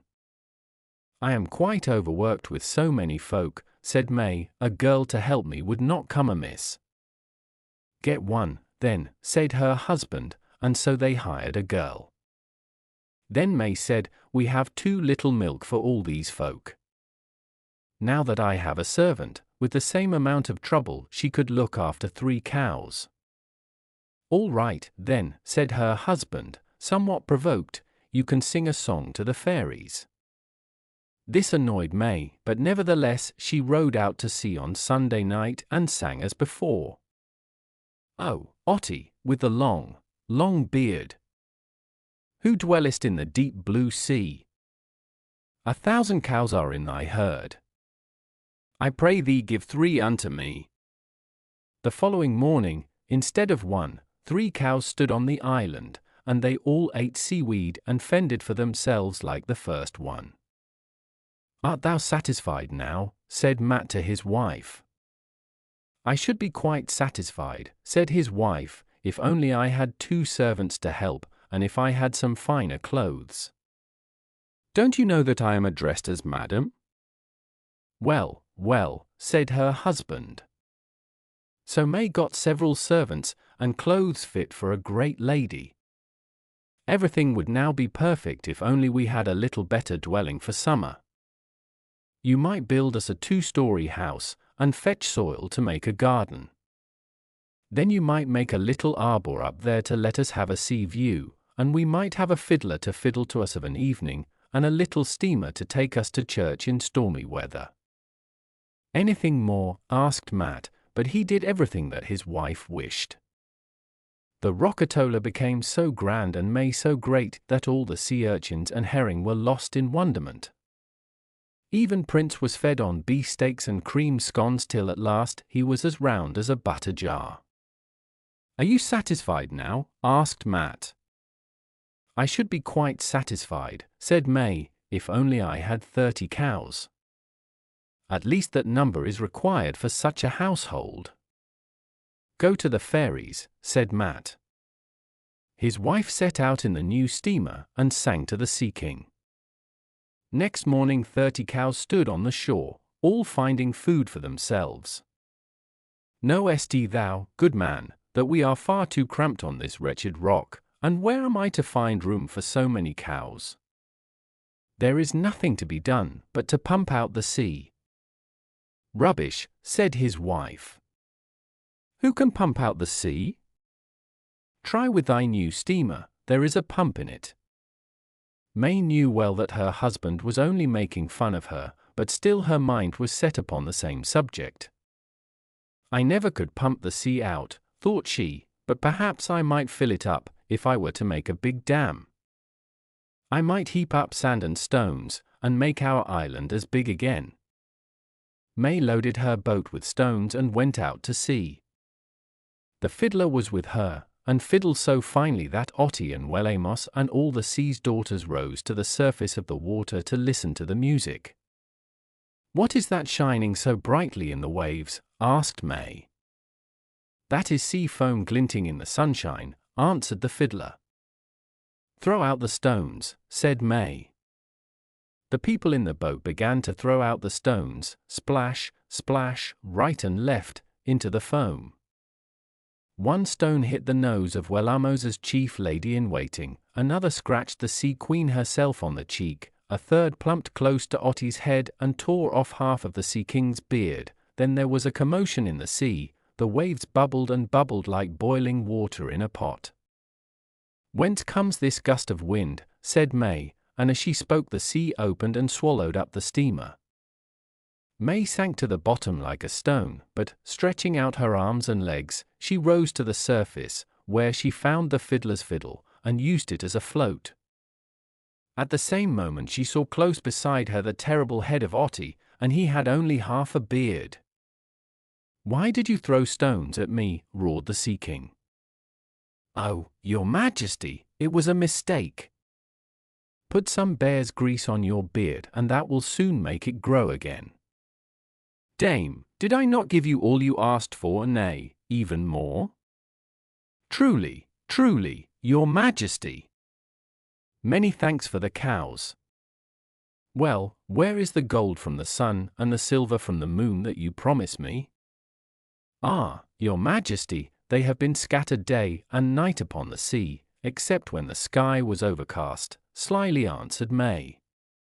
I'll teach you, roared the Sea King, and with that he gave the fiddle such a puff that it sent the old woman up like a sky rocket onto her island. There Prince lay, as famished as ever, gnawing the carcass of a crow. There sat Matt in his ragged grey jacket, quite alone, on the steps of the old hut, mending a net. Heavens, mother, said he, where are you coming from at such a whirlwind pace, and what makes you in such a dripping condition? May looked around her amazed, and said, where is our 2-story house? What house? Asked her husband. Our big house, and the flower garden, and the men and the maids, and the 30 beautiful cows, and the steamer, and everything else? You are talking nonsense, mother, said he. The students have quite turned your head, for you sang silly songs last evening while we were rowing, and then you could not sleep till early morning. We had stormy weather during the night, and when it was past I did not wish to waken you, so rowed out alone to rescue the net. But I've seen Otti, rejoined May. You've been lying in bed, dreaming foolish fancies, mother, and then in your sleep you walked into the water. But there is the fiddle, said May. A fine fiddle. It is only an old stick. No, no, old woman, another time we will be more careful. Good luck never attends fishing on a Sunday. From Z to Peleus. Footnotes. Kalevala is a collection of old Finnish songs about gods and heroes. The raspberry worm. Phew, cried Lisa. Ua, cried Aina. What now? Cried the big sister. A worm, cried Lisa. On the raspberry, cried Aina. Kill it, cried Otto. What a fuss over a poor little worm, said the big sister scornfully. Yes, when we had cleaned the raspberries so carefully, said Lisa. It crept out from that very large one, put in Aina. And supposing someone had eaten the raspberry, said Lisa. Then they would have eaten the worm, too, said Aina. Well, what harm, said Otto. Eat a worm, cried Lisa. And kill him with one bite, murmured Aina. Just think of it, said Otto laughing. Now it is crawling on the table, cried Aina again. Blow it away, said the big sister. Tramp on it, laughed Otto. But Lisa took a raspberry leaf, swept the worm carefully onto the leaf and carried it out into the yard. Then Aina noticed that a sparrow sitting on the fence was just getting ready to pounce on the poor little worm, so she took up the leaf, carried it out into the wood and hid it under a raspberry bush where the greedy sparrow could not find it. Yes, and what more is there to tell about a raspberry worm? Who would give 3 straws for such a miserable little thing? Yes, but who would not like to live in such a pretty home as it lives in such a fresh, fragrant, dark red cottage, far away in the quiet wood among flowers and green leaves? Now it was just dinner time, so they all had a dinner of raspberries and cream. Be careful with the sugar, Otto, said the big sister, but Otto's plate was like a snowdrift in winter, with just a little red under the snow.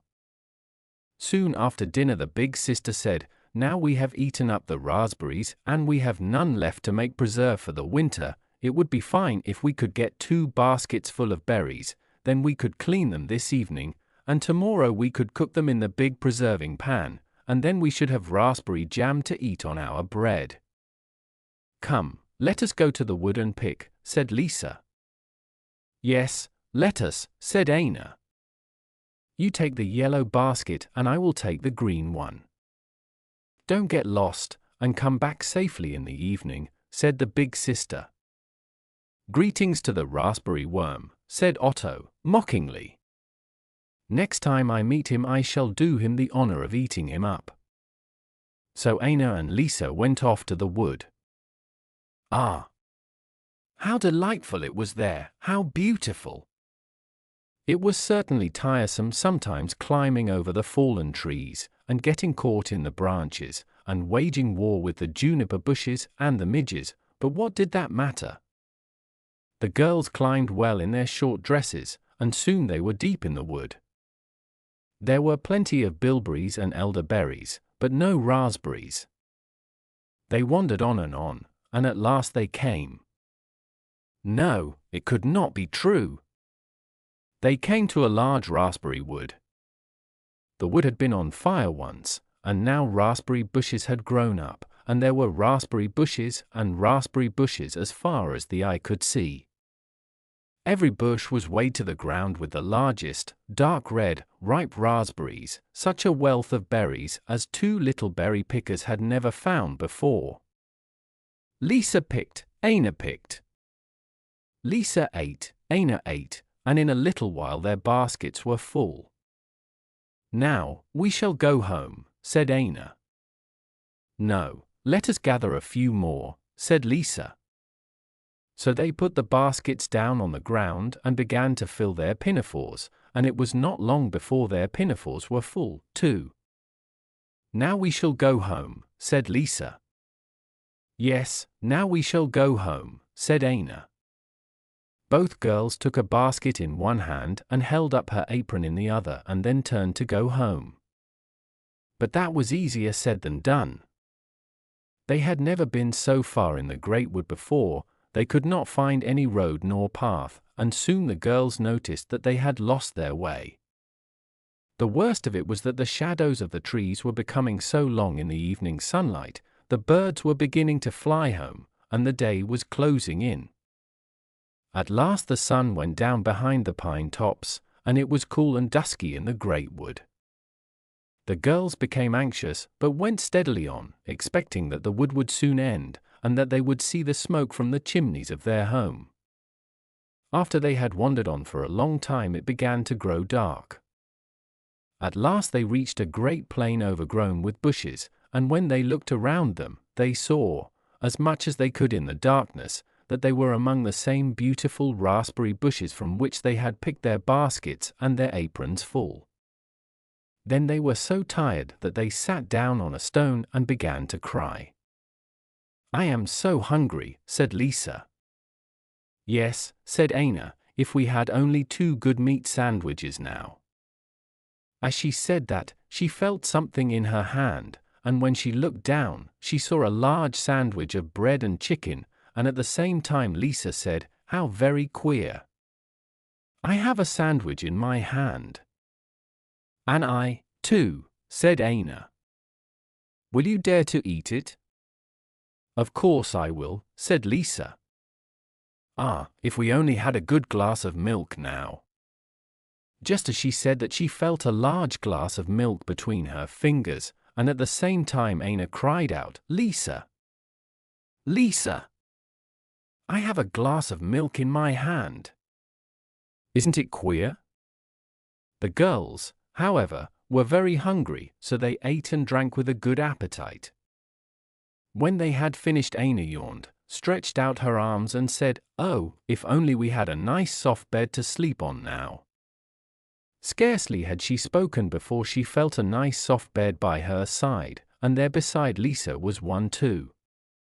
This seemed to the girls more and more wonderful, but tired and sleepy as they were, they thought no more about it, but crept into the little beds, drew the coverlets over their heads, and were soon asleep. When they awoke, the sun was high in the heavens, the wood was beautiful in the summer morning, and the birds were flying about in the branches and the tree tops. At first the girls were filled with wonder when they saw that they had slept in the wood among the raspberry bushes. They looked at each other, they looked at their beds, which were of the finest flax covered over with leaves and moss. At last Lasse said, "Are you awake, Einar?" "Yes," said Einar.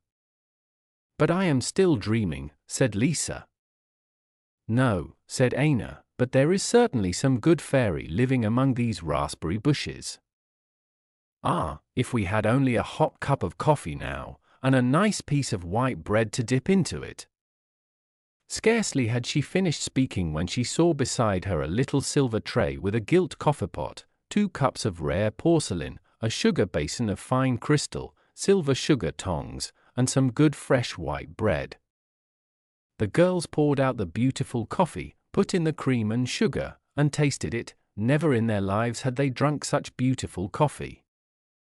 How Lasse and Einar met the Raspberry King. Now I should like to know very much who has given us all this, said Lasse gratefully.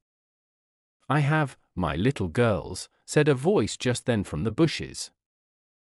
The children looked round wonderingly, and saw a little kind-looking old man, in a white coat and a red cap, limping out from among the bushes, for he was lame in his left foot. Neither Lasse nor Einar could utter a word, they were so filled with surprise. Don't be afraid, little girls, he said, smiling kindly at them. He could not laugh properly because his mouth was crooked. Welcome to my kingdom. Have you slept well and eaten well and drunk well? He asked. Yes, indeed we have, said both the girls, but tell us.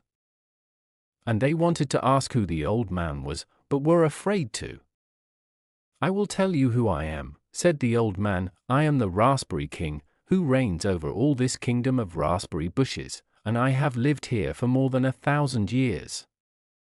But the Great Spirit who rules over the woods, and the sea, and the sky, did not want me to become proud of my royal power and my long life. Therefore he decreed that one day in every 100 years I should change into a little raspberry worm, and live in that weak and helpless form from sunrise till sunset. During that time my life is dependent on the little worm's life, so that a bird can eat me, a child can pick me with the berries, and trample underfoot my 1,000 years of life. Now yesterday was just my transformation day, and I was taken with the raspberry and would have been trampled to death if you had not saved my life. Until sunset I lay helpless in the grass, and when I was swept away from your table I twisted one of my feet, and my mouth became crooked with terror. But when evening came and I could take my own form again, I looked for you to thank you and reward you. Then I found you both here in my kingdom, and tried to meet you both as well as I could without frightening you. Now I will send a bird from my wood to show you the way home. Goodbye, little children, thank you for your kind hearts. The Raspberry King can show that he is not ungrateful. The children shook hands with the old man and thanked him, feeling very glad that they had saved the little raspberry worm. They were just going when the old man turned round, smiled mischievously with his crooked mouth, and said, "Greetings to Otto from me, and tell him when I meet him again I shall do him the honor of eating him up." "Oh, please don't do that," cried both the girls, very frightened. "Well, for your sake I will forgive him," said the old man. "I am not revengeful. Greetings to Otto, and tell him that he may expect a gift from me, too. Goodbye." The 2 girls, light of heart, now took their berries and ran off through the wood after the bird, and soon it began to get lighter in the wood, and they wondered how they could have lost their way yesterday. It seemed so easy and plain now. One can imagine what joy there was when the 2 reached home. Everyone had been looking for them, and the big sister had not been able to sleep, for she thought the wolves had eaten them up. Otto met them. He had a basket in his hand and said, "Look, here is something that an old man has just left for you." When the girls looked into the basket they saw a pair of most beautiful bracelets of precious stones, dark red, and made in the shape of a ripe raspberry, and with an inscription, "To Lasse and Einar." Beside them there was a diamond breast pin in the shape of a raspberry worm. On it was inscribed, "Otto, never destroy the helpless." Otto felt rather ashamed. He quite understood what it meant, but he thought that the old man's revenge was a noble one. The Raspberry King had also remembered the big sister, for when she went in to set the table for dinner, she found 11 big baskets of most beautiful raspberries, and no one knew how they had come there, but everyone guessed. And so there was such a jam-making as had never been seen before, and if you like to go and help in it, you might perhaps get a little, for they must surely be making jam still to this very day. From Z to Peleus. The Stones of Plouhinec. Perhaps some of you may have read a book called O Kenneth, or The Regard of the Grand Army of Napoleon. If so, you will remember how the two Scotch children found in Russia were taken care of by the French soldiers and prevented as far as possible from suffering from the horrors of the terrible retreat. One of the soldiers, a Breton, often tried to make them forget how cold and hungry they were by telling them tales of his native country, Brittany, which is full of wonderful things. The best and warmest place round the campfire was always given to the children, but even so the bitter frost would cause them to shiver. It was then that the Breton would begin. Plouhinec is a small town near Hennebon by the sea, and would continue until Kenneth or Effie would interrupt him with an eager question. Then he forgot how his mother had told him the tale, and was obliged to begin all over again, so the story lasted a long while, and by the time it was ended the children were ready to be rolled up in whatever coverings could be found, and go to sleep. It is this story that I am going to tell to you. Plouhinec is a small town near Hennebon by the sea. Around it stretches a desolate moor, where no corn can be grown, and the grass is so coarse that no beast grows fat on it. Here and there are scattered groves of fir trees, and small pebbles are so thick on the ground that you might almost take it for a beach. On the further side, the fairies, or corrigans, as the people called them, had set up long ago 2 rows of huge stones. Indeed, so tall and heavy were they, that it seemed as if all the fairies in the world could not have placed them upright. Not far off from this great stone avenue, and on the banks of the little river Intel, there lived a man named Marzine and his sister Rozennik. They always had enough black bread to eat, and wooden shoes or sabots to wear, and a pig to fatten, so the neighbors thought them quite rich, and what was still better, they thought themselves rich also. Rozennik was a pretty girl, who knew how to make the best of everything, and she could, if she wished, have chosen a husband from the young men of Plouhinec, but she cared for none of them except Bernez, whom she had played with all her life, and Bernez, though he worked hard, was so very poor that Marzine told him roughly he must look elsewhere for a wife. But whatever Marzine might say, Rozennik smiled and nodded to him as before, and would often turn her head as she passed, and sing snatches of old songs over her shoulder. Christmas Eve had come, and all the men who worked under Marzine or on the farms round about were gathered in the large kitchen to eat the soup flavored with honey, followed by rich puddings, to which they were always invited on this particular night. In the middle of the table was a large wooden bowl, with wooden spoons placed in a circle round it, so that each might dip in his turn. The benches were filled, and Marzine was about to give the signal, when the door was suddenly thrown open, and an old man came in, wishing the guests a good appetite for their supper. There was a pause, and some of the faces looked a little frightened, for the newcomer was well known to them as a beggar, who was also said to be a wizard who cast spells over the cattle, and caused the corn to grow black, and old people to die, of what, nobody knew. Still, it was Christmas Eve, and besides it was as well not to offend him, so the farmer invited him in, and gave him a seat at the table and a wooden spoon like the rest. There was not much talk after the beggar's entrance, and everyone was glad when the meal came to an end, and the beggar asked if he might sleep in the stable, as he should die of cold if he were left outside. Rather unwillingly Marzine gave him leave, and bade Bernez take the key and unlock the door. There was certainly plenty of room for a dozen beggars, for the only occupants of the stable were an old donkey and a thin ox, and as the night was bitter, the wizard lay down between them for warmth, with a sack of reeds for a pillow. He had walked far that day, and even wizards get tired sometimes, so in spite of the hard floor, he was just dropping off to sleep when midnight struck from the church tower of Plouhinec. At this sound the donkey raised her head and shook her ears, and turned towards the ox. "Well, my dear cousin," said she, "and how have you fared since last Christmas Eve, when we had a conversation together?" Instead of answering at once, The ox eyed the beggar with a long look of disgust. "What is the use of talking," he replied roughly, "when a good-for-nothing creature like that can hear all we say?"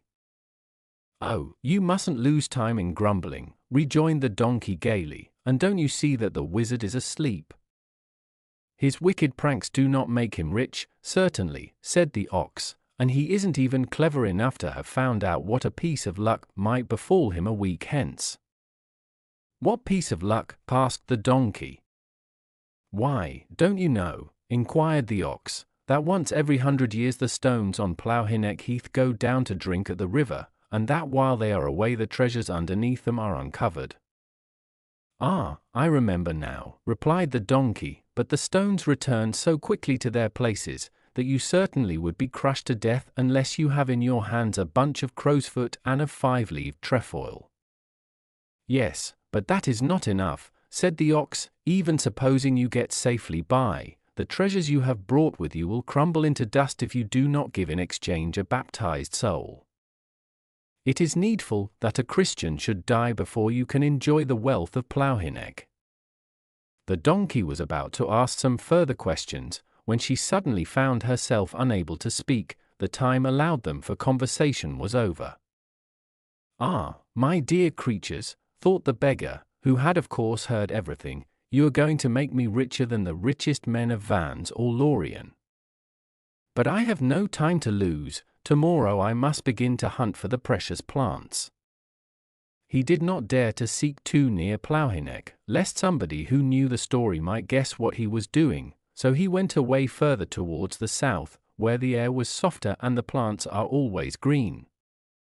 From the instant it was light, till the last rays had faded out of the sky, he searched every inch of ground where the magic plants might grow. He scarcely gave himself a minute to eat and drink, but at length he found the crowsfoot in a little hollow. Well, that was certainly a great deal, but after all, the crowsfoot was of no use without the trefoil, and there was so little time left. He had almost given up hope, when on the very last day before it was necessary that he should start for Plouhinec, he came upon a little clump of trefoil, half hidden under a rock. Hardly able to breathe from excitement, he sat down and hunted eagerly through the plant which he had torn up. Leaf after leaf he threw aside in disgust, and he had nearly reached the end when he gave a cry of joy. The 5-leaved trefoil was in his hand. The beggar scrambled to his feet, and without a pause walked quickly down the road that led northwards. The moon was bright, and for some hours he kept steadily on, not knowing how many miles he had gone, nor even feeling tired. By and by the sun rose, and the world began to stir, and stopping at a farmhouse door, he asked for a cup of milk and slice of bread and permission to rest for a while in the porch. Then he continued his journey, and so, toward sunset on New Year's Eve, he came back to Plouhinec. As he was passing the long line of stones, he saw Bernez working with a chisel on the tallest of them all. "What are you doing there?" called the wizard. "Do you mean to hollow out for yourself a bed in that huge column?" "No," replied Bernez quietly, "but as I happen to have no work to do today, I thought I would just carve a cross on this stone. The holy sign can never come amiss." "I believe you think it will help you to win Rosenic," laughed the old man. Bernez ceased his task for a moment to look at him. "Ah, so you know about that," replied he. "Unluckily Marzine wants a brother-in-law who has more pounds than I have pence." "And suppose I were to give you more pounds than Marzine ever dreamed of," whispered the sorcerer, glancing round to make sure that no one overheard him. "You?" "Yes, I." "And what am I to do to gain the money?" inquired Bernez, who knew quite well that the Breton peasant gives nothing for nothing. "What I want of you only needs a little courage," answered the old man. "If that is all, tell me what I have got to do, and I will do it," cried Bernez, letting fall his chisel. "If I have to risk 30 deaths, I am ready." When the beggar knew that Bernez would give him no trouble, he told him how, during that very night, the treasures under the stones would be uncovered, and how in a very few minutes they could take enough to make them both rich for life. But he kept silence as to the fate that awaited the man who was without the crowsfoot and the trefoil, and Bernez thought that nothing but boldness and quickness were necessary. So he said, "Old man, I am grateful, indeed, for the chance you have given me, and there will always be a pint of my blood at your service. Just let me finish carving this cross. It is nearly done, and I will join you in the fir wood at whatever hour you please." "You must be there without fail an hour before midnight," answered the wizard, and went on his way. As the hour struck from the great church at Plouhinec, Bernez entered the wood. He found the beggar already there with a bag in each hand, and a third slung round his neck. "You are punctual," said the old man, "but we need not start just yet. You had better sit down and think what you will do when your pockets are filled with gold and silver and jewels." "Oh, it won't take me long to plan out that," returned Bernez with a laugh. "I shall give Rosenic everything she can desire, dresses of all sorts, from cotton to silk, and good things of all kinds to eat, from white bread to oranges.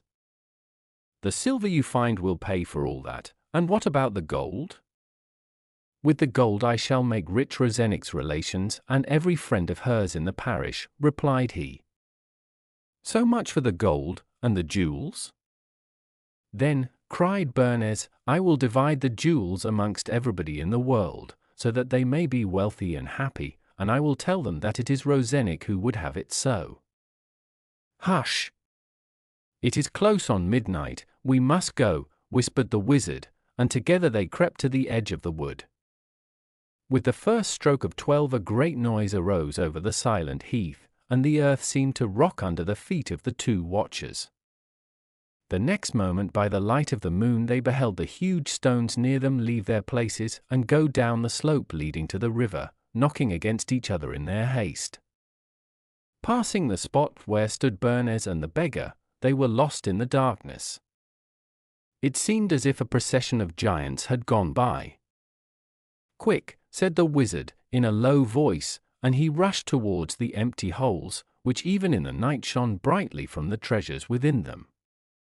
Flinging himself on his knees, the old man began filling the wallets he had brought, listening intently all the time for the return of the stones up the hill, while Bernez more slowly put handfuls of all he could see into his pockets. The sorcerer had just closed his third wallet, and was beginning to wonder if he could carry away any more treasures, when a low murmur as of a distant storm broke upon his ears. The stones had finished drinking, and were hastening back to their places. On they came, bent a little forward, the tallest of them all at their head, breaking everything that stood in their way. At the sight Bernez stood transfixed with horror, and said, "We are lost! They will crush us to death." "Not me," answered the sorcerer, holding up the crowsfoot and the 5-leaved trefoil, "for these will preserve me. But in order to keep my riches, I was obliged to sacrifice a Christian to the stones, and an evil fate threw you in my way." And as he spoke he stretched out the magic herbs to the stones, which were advancing rapidly.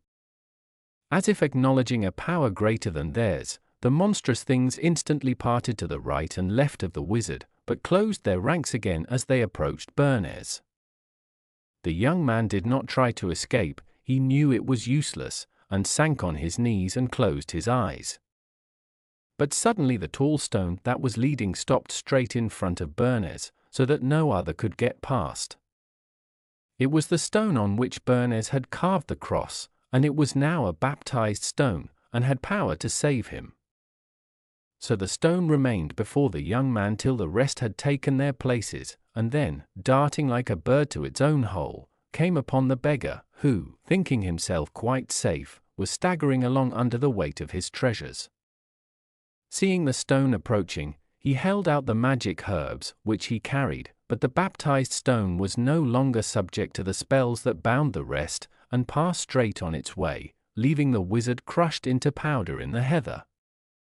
Then Bernez went home, and showed his wealth to Marzine, who this time did not refuse him as a brother-in-law, and he and Rozennik were married, and lived happy forever after.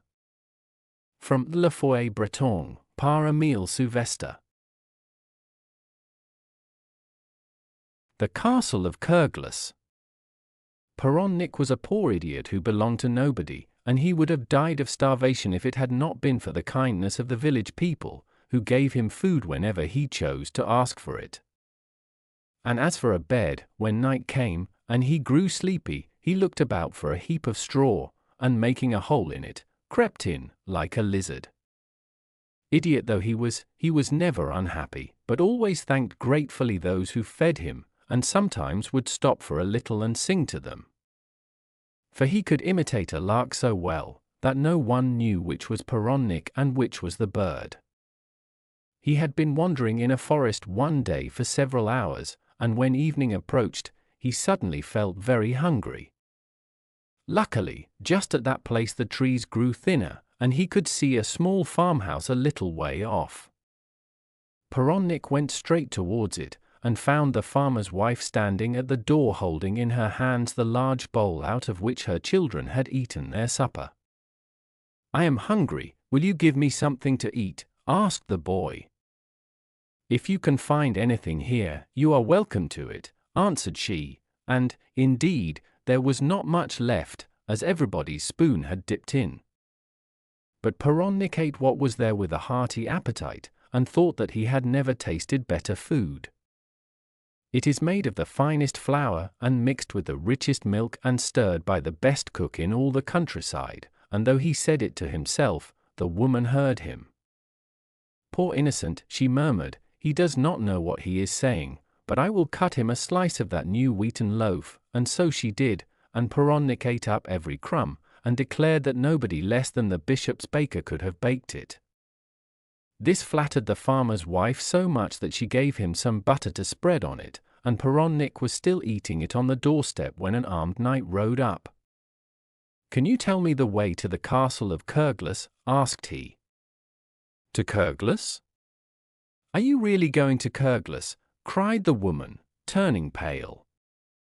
"Yes, and in order to get there I have come from a country so far off that it has taken me 3 months' hard riding to travel as far as this." "And why do you want to go to Kerglas?" said she. "I am seeking the basin of gold and the lance of diamonds, which are in the castle," he answered. Then Pronnic looked up. "The basin and the lance are very costly things," he said suddenly. "More costly and precious than all the crowns in the world," replied the stranger, "for not only will the basin furnish you with the best food that you can dream of, but if you drink of it, it will cure you of any illness however dangerous, and will even bring the dead back to life if it touches their mouths. As to the diamond lance, that will cut through any stone or metal." "And to whom do these wonders belong?" asked Pronnic in amazement. "To a magician named Rogier who lives in the castle," answered the woman. "Every day he passes along here, mounted on a black mare, with a colt 13 months old trotting behind. But no one dares to attack him, as he always carries his lance." "That is true," said the knight, "but there is a spell laid upon him which forbids his using it within the Castle of Kerglas. The moment he enters, the basin and lance are put away in a dark cellar which no key but one can open. And that is the place where I wish to fight the magician." "You will never overcome him, Sir Knight," replied the woman, shaking her head. "More than 100 gentlemen have ridden past this house bent on the same errand, and not one has ever come back." "I know that, good woman," returned the knight, "but then they did not have, like me, instructions from the hermit of Blavet." "And what did the hermit tell you?" asked Pronnic. "He told me that I should have to pass through a wood full of all sorts of enchantments and voices, which would try to frighten me and make me lose my way. Most of those who have gone before me have wandered they know not where, and perished from cold, hunger, or fatigue." "Well, suppose you get through safely," said the idiot. "If I do," continued the knight, "I shall then meet a sort of fairy armed with a needle of fire which burns to ashes all it touches. This dwarf stands guarding an apple tree, from which I am bound to pluck an apple. And next, inquired Plouhinec. Next I shall find the flower that laughs, protected by a lion whose mane is formed of vipers. I must pluck that flower, and go on to the Lake of the Dragons, and fight the black man who holds in his hand the iron ball which never misses its mark and returns of its own accord to its master. After that, I enter the Valley of Pleasure, where some who conquered all the other obstacles have left their bones. If I can win through this, I shall reach a river with only one ford, where a lady in black will be seated. She will mount my horse behind me, and tell me what I am to do next. He paused, and the woman shook her head. You will never be able to do all that, said she, but he bade her remember that these were only matters for men, and galloped away down the path she pointed out. The farmer's wife sighed and, giving Plouhinec some more food, bade him good night. The idiot rose, and was opening the gate which led into the forest when the farmer himself came up. I want a boy to tend my cattle, he said abruptly, as the one I had has run away. Will you stay and do it? And Plouhinec, though he loved his liberty and hated work, recollected the good food he had eaten, and agreed to stop. At sunrise, he collected his herd carefully and led them to the rich pasture which lay along the borders of the forest, cutting himself a hazel wand with which to keep them in order. His task was not quite so easy as it looked, for the cows had a way of straying into the wood, and by the time he had brought one back another was off. He had gone some distance into the trees, after a naughty black cow which gave him more trouble than all the rest, when he heard the noise of horses' feet, and peeping through the leaves he beheld the giant Rogier seated on his mare, with the colt trotting behind. Round the giant's neck hung the golden bowl suspended from a chain, and in his hand he grasped the diamond lance, which gleamed like fire. But as soon as he was out of sight the idiot sought in vain for traces of the path he had taken. This happened not only once but many times, till Plouhinec grew so used to him that he never troubled to hide. But on each occasion he saw him the desire to possess the bowl and the lance became stronger. One evening the boy was sitting alone on the edge of the forest, when a man with a white beard stopped beside him. Do you want to know the way to Kerglas? Asked the idiot, and the man answered, I know it well. You have been there without being killed by the magician, cried Plouhinec. Oh! He had nothing to fear from me, replied the white-bearded man, I am Rogier's elder brother, the wizard Groac'h. When I wish to visit him I always pass this way, and as even I cannot go through the enchanted wood without losing myself, I call the colt to guide me. Stooping down as he spoke he traced 3 circles on the ground and murmured some words very low, which Plouhinec could not hear. Then he added aloud, Colt, free to run and free to eat. Colt, gallop fast until we meet. And instantly the colt appeared, frisking and jumping to the wizard, who threw a halter over his neck and leapt on his back. Plouhinec kept silence at the farm about this adventure, but he understood very well that if he was ever to get to Kerglas he must first catch the colt which knew the way. Unhappily he had not heard the magic words uttered by the wizard, and he could not manage to draw the 3 circles, so if he was to summon the colt at all he must invent some other means of doing it. All day long, while he was herding the cows, he thought and thought how he was to call the colt, for he felt sure that once on its back he could overcome the other dangers. Meantime he must be ready in case a chance should come, and he made his preparations at night, when every one was asleep. Remembering what he had seen the wizard do, he patched up an old halter that was hanging in a corner of the stable, twisted a rope of hemp to catch the colt's feet, and a net such as is used for snaring birds. Next he sewed roughly together some bits of cloth to serve as a pocket, and this he filled with glue and lark's feathers, a string of beads, a whistle of elder wood, and a slice of bread rubbed over with bacon fat. Then he went out to the path down which Rogier, his mare, and the colt always rode, and crumbled the bread on one side of it. Punctual to their hour all three appeared, eagerly watched by Plouhinec, who lay hid in the bushes close by. Suppose it was useless, suppose the mare, and not the colt, ate the crumbs? Suppose, but no.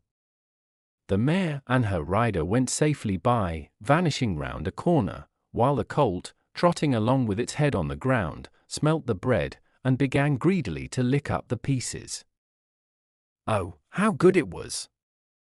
Why had no one ever given it that before, and so absorbed was the little beast, sniffing about after a few more crumbs, that it never heard Plouhinec creep up till it felt the halter on its neck and the rope round its feet, and, in another moment, someone on its back.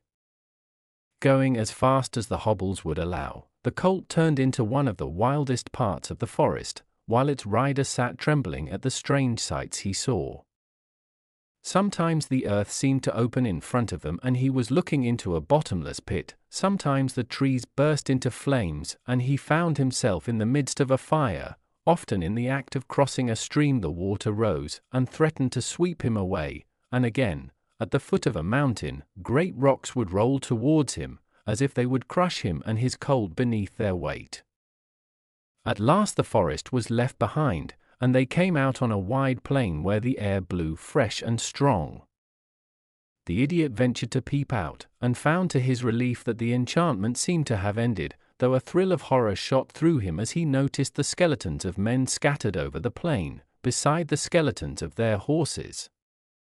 And what were those grey forms trotting away in the distance? Could they be wolves?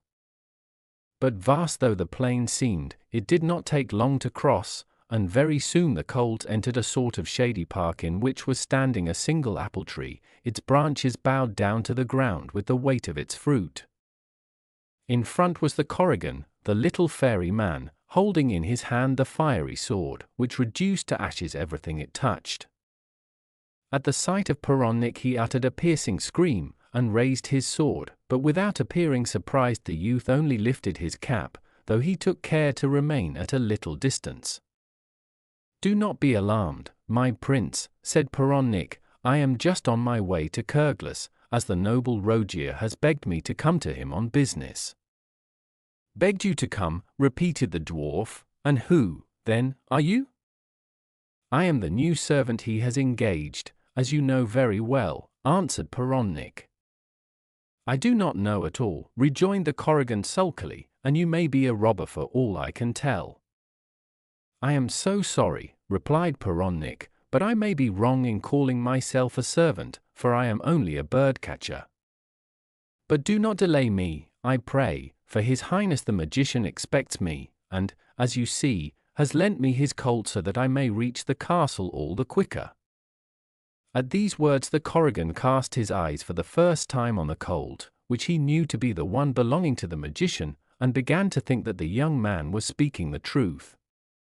After examining the horse, he studied the rider, who had such an innocent, and indeed vacant, air that he appeared incapable of inventing a story. Still, the dwarf did not feel quite sure that all was right, and asked what the magician wanted with a bird-catcher. "From what he says, he wants one very badly," replied Plouhinec, "as he declares that all his grain and all the fruit in his garden at Kerglas are eaten up by the birds." "And how are you going to stop that, my fine fellow?" inquired the Corrigan, and Plouhinec showed him the snare he had prepared, and remarked that no bird could possibly escape from it.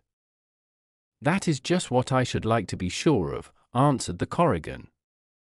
"My apples are completely eaten up by blackbirds and thrushes. Lay your snare, and if you can manage to catch them, I will let you pass."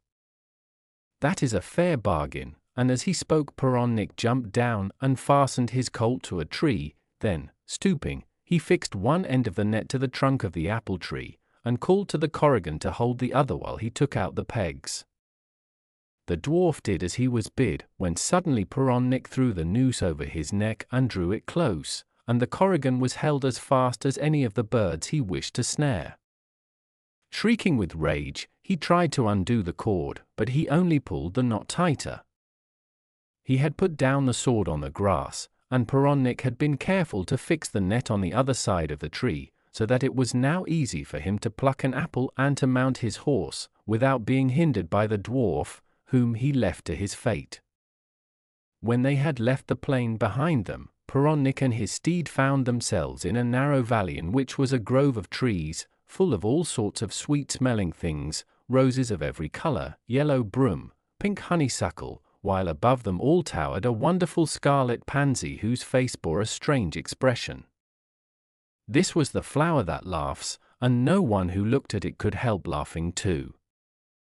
Plouhinec's heart beat high at the thought that he had reached safely the second trial, and he gazed quite calmly at the lion with the manner of vipers twisting and twirling, who walked up and down in front of the grove.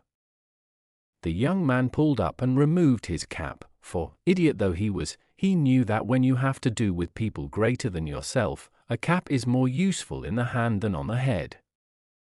Then, after wishing all kinds of good fortune to the lion and his family, he inquired if he was on the right road to Kerglas. "And what is your business at Kerglas?" asked the lion with a growl, and showing his teeth. "With all respect," answered Plouhinec, pretending to be very frightened, "I am the servant of a lady who is a friend of the noble Rogier, and sends him some larks for a pasty." "Larks?" cried the lion, licking his long whiskers.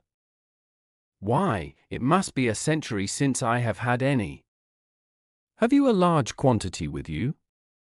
"As many as this bag will hold," replied Plouhinec, opening, as he spoke, the bag which he had filled with feathers and glue, and to prove what he said, he turned his back on the lion and began to imitate the song of a lark. "Come," exclaimed the lion, whose mouth watered, "show me the birds. I should like to see if they are fat enough for my master." "I would do it with pleasure," answered the idiot, "but if I once open the bag they will all fly away." "Well, open it wide enough for me to look in," said the lion, drawing a little nearer. How Plouhinec tricked the viper-maned lion with a bag. Now this was just what Plouhinec had been hoping for, so he held the bag while the lion opened it carefully and put his head right inside, so that he might get a good mouthful of larks. But the mass of feathers and glue stuck to him, and before he could pull his head out again Plouhinec had drawn tight the cord, and tied it in a knot that no man could untie. Then, quickly gathering the flower that laughs, he rode off as fast as the colt could take him. The path soon led to the Lake of the Dragons, which he had to swim across. The colt, who was accustomed to it, plunged into the water without hesitation, but as soon as the dragons caught sight of Plouhinec, they approached from all parts of the lake in order to devour him. This time Plouhinec did not trouble to take off his cap, but he threw the beads he carried with him into the water, as you throw black corn to a duck, and with each bead that he swallowed a dragon turned on his back and died, so that the idiot reached the other side without further trouble. The valley guarded by the black man now lay before him, and from afar Plouhinec beheld him, chained by one foot to a rock at the entrance, and holding the iron ball which never missed its mark and always returned to its master's hand. In his head the black man had 6 eyes that were never all shut at once, but kept watch one after the other. At this moment they were all open, and Plouhinec knew well that if the black man caught a glimpse of him he would cast his ball. So, hiding the colt behind a thicket of bushes, he crawled along a ditch and crouched close to the very rock to which the black man was chained. The day was hot, and after a while the man began to grow sleepy. 2 of his eyes closed, and Plouhinec sang gently. In a moment a third eye shut, and Plouhinec sang on. The lid of a 4th eye dropped heavily, and then those of the 5th and the 6th. The black man was asleep altogether. Then, on tiptoe, the idiot crept back to the colt, which he led over soft moss past the black man into the Vale of Pleasure, a delicious garden full of fruits that dangled before your mouth, fountains running with wine, and flowers chanting in soft little voices. Further on, tables were spread with food, and girls dancing on the grass called to him to join them. Plouhinec heard, and, scarcely knowing what he did, drew the colt into a slower pace. He sniffed greedily the smell of the dishes, and raised his head the better to see the dancers. Another instant and he would have stopped altogether and been lost, like others before him, when suddenly there came to him like a vision the golden bowl and the diamond lance. Drawing his whistle from his pocket, he blew it loudly, so as to drown the sweet sounds about him, and ate what was left of his bread and bacon to still the craving of the magic fruits. His eyes he fixed steadily on the ears of the colt, that he might not see the dancers. In this way he was able to reach the end of the garden, and at length perceived the Castle of Kerglas, with the river between them, which had only one ford. Would the lady be there, as the old man had told him? Yes, surely that was she, sitting on a rock, in a black satin dress, and her face the color of a Moorish woman's. The idiot rode up, and took off his cap more politely than ever, and asked if she did not wish to cross the river. "I was waiting for you to help me do so," answered she. "Come near, that I may get up behind you." Plouhinec did as she bade him, and by the help of his arm she jumped nimbly onto the back of the colt. "Do you know how to kill the magician?" asked the lady, as they were crossing the ford. "I thought that, being a magician, he was immortal, and that no one could kill him," replied Plouhinec. "Persuade him to taste that apple, and he will die, and if that is not enough I will touch him with my finger, for I am the plague," answered she. "But if I kill him, how am I to get the golden bowl and the diamond lance that are hidden in the cellar without a key?" rejoined Plouhinec. Plouhinec in the Vale of Pleasure. The lady in black slays Rogier the magician. "The flower that laughs opens all doors and lightens all darkness," said the lady, and as she spoke, they reached the further bank, and advanced towards the castle. In front of the entrance was a sort of tent supported on poles, and under it the giant was sitting, basking in the sun. As soon as he noticed the colt bearing Plouhinec and the lady, he lifted his head, and cried in a voice of thunder, "Why, it is surely the idiot, riding my colt 13 months old." "Greatest of magicians, you are right," answered Plouhinec. "And how did you manage to catch him?" asked the giant.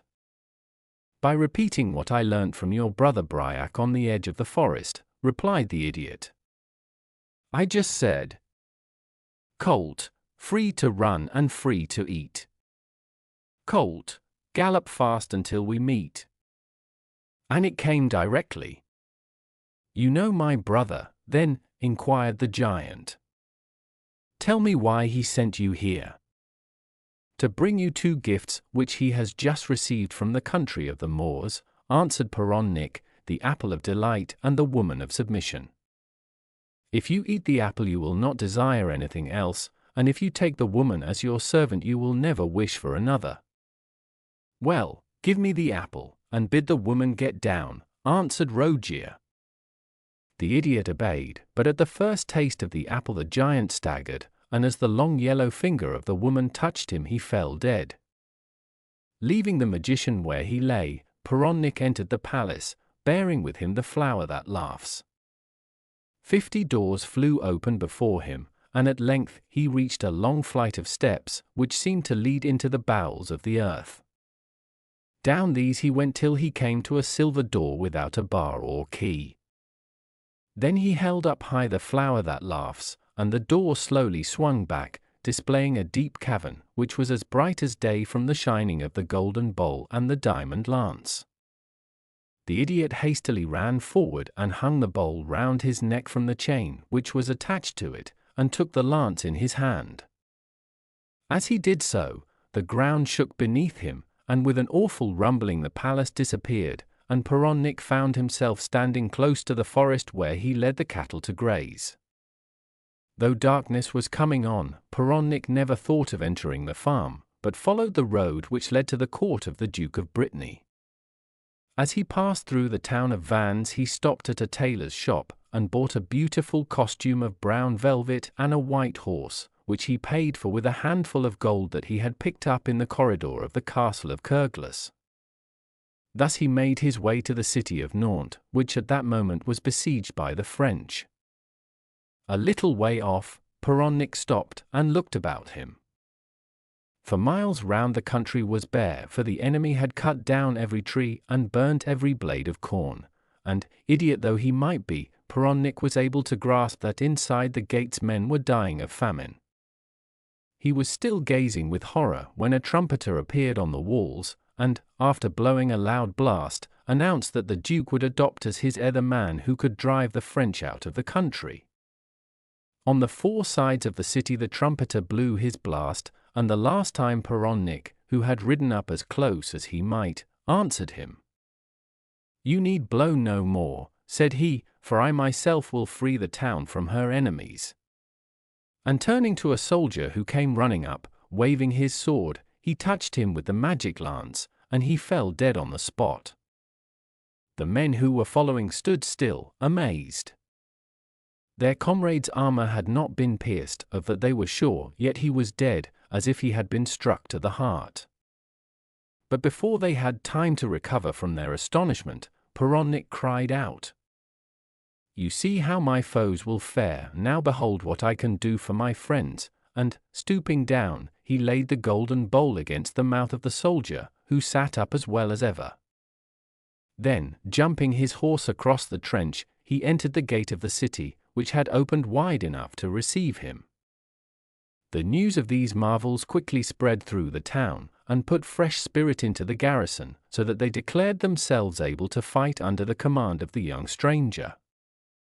And as the bowl restored all the dead Bretons to life, Plouhinec soon had an army large enough to drive away the French, and fulfilled his promise of delivering his country.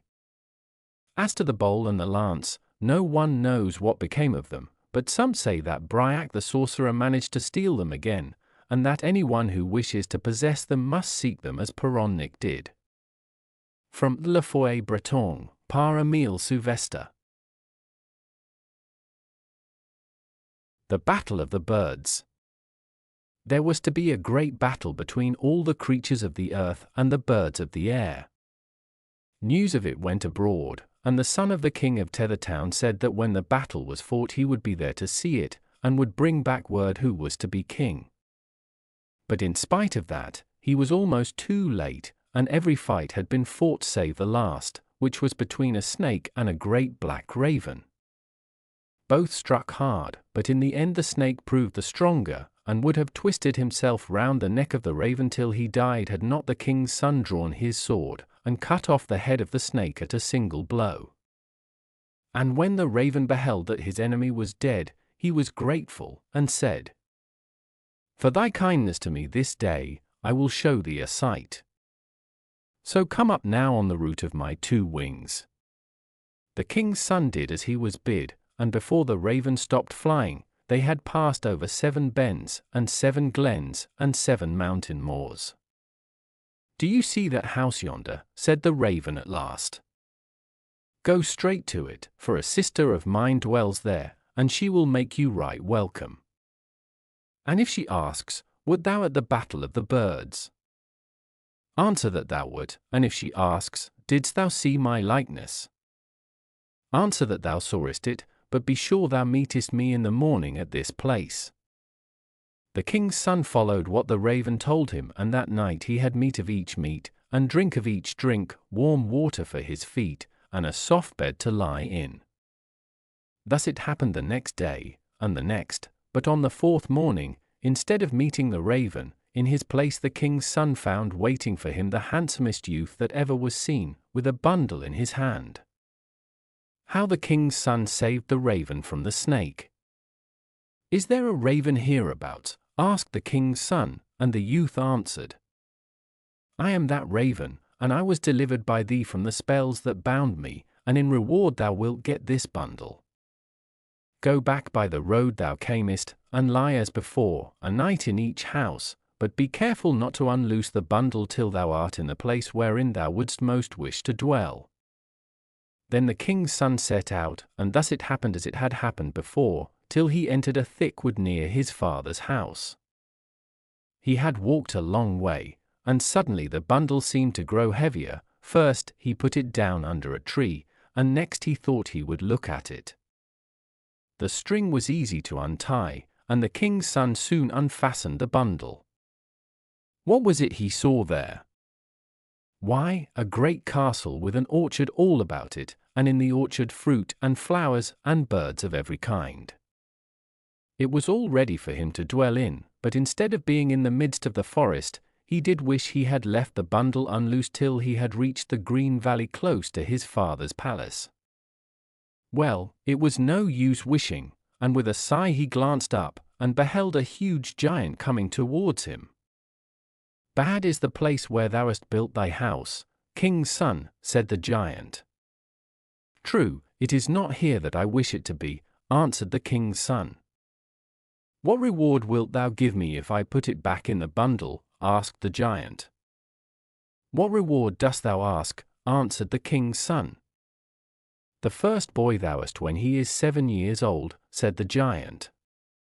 "If I have a boy thou shalt get him," answered the king's son, and as he spoke the castle and the orchard were tied up in the bundle again.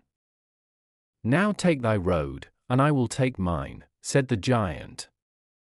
"And if thou forgettest thy promise, I will remember it." Light of heart the king's son went on his road, till he came to the green valley near his father's palace. Slowly he unloosed the bundle, fearing lest he should find nothing but a heap of stones or rags. But no. All was as it had been before, and as he opened the castle door, there stood within the most beautiful maiden that ever was seen.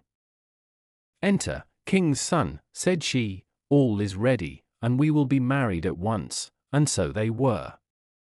The maiden proved a good wife, and the king's son, now himself a king, was so happy that he forgot all about the giant.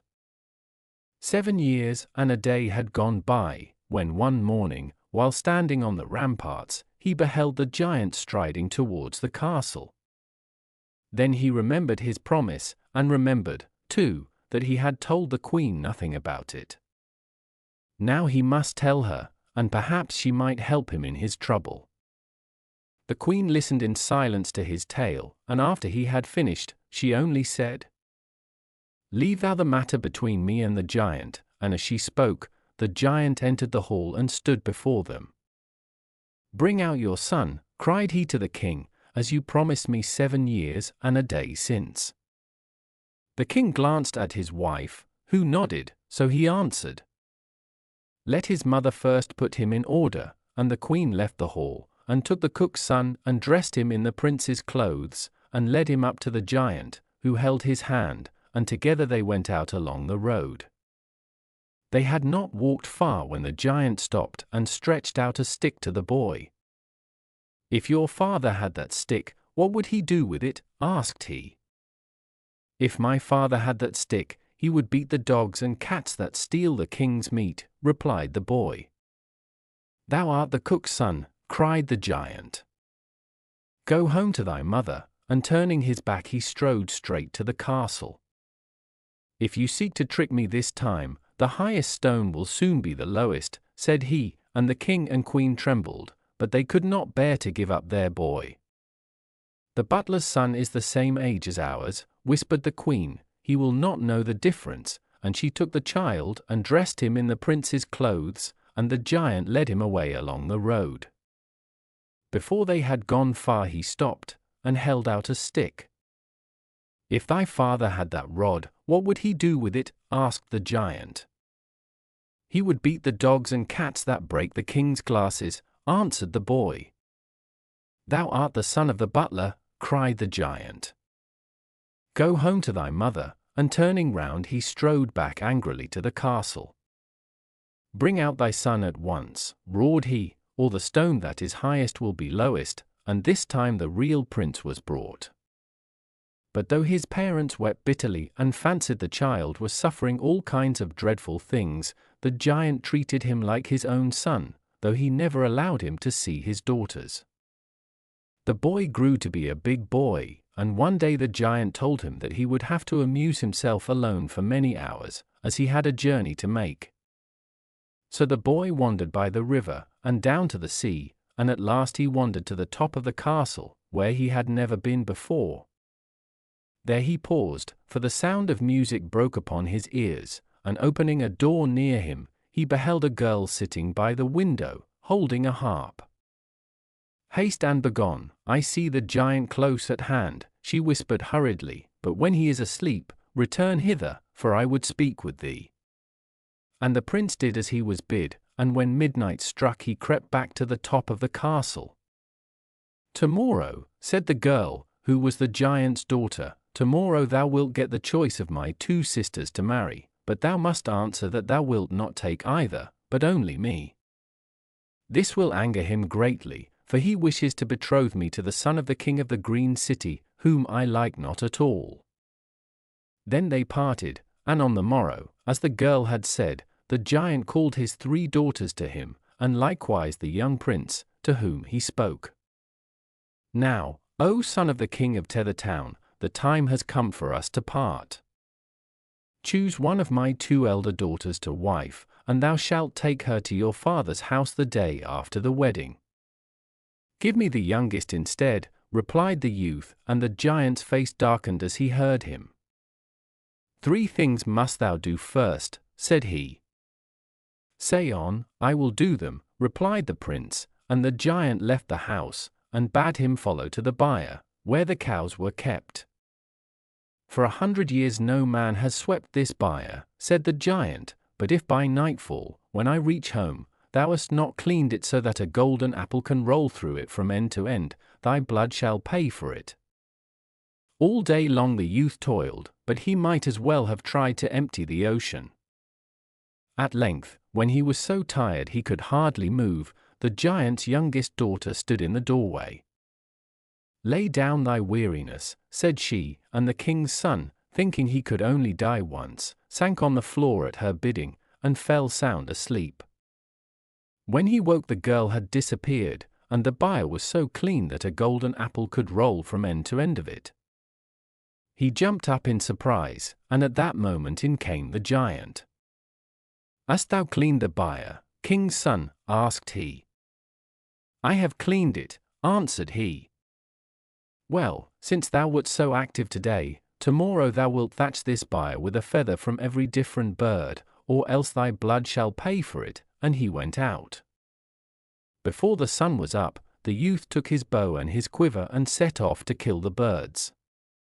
Off to the moor he went, but never a bird was to be seen that day. At last he got so tired with running to and fro that he gave up heart.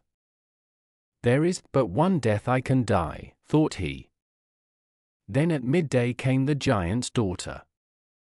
"Thou art tired, king's son," said she. "I am," answered he, "all these hours have I wandered, and there fell but these 2 blackbirds, both of one color." "Lay down thy weariness on the grass," said she, and he did as she bade him, and fell fast asleep. When he woke the girl had disappeared, and he got up, and returned to the byre.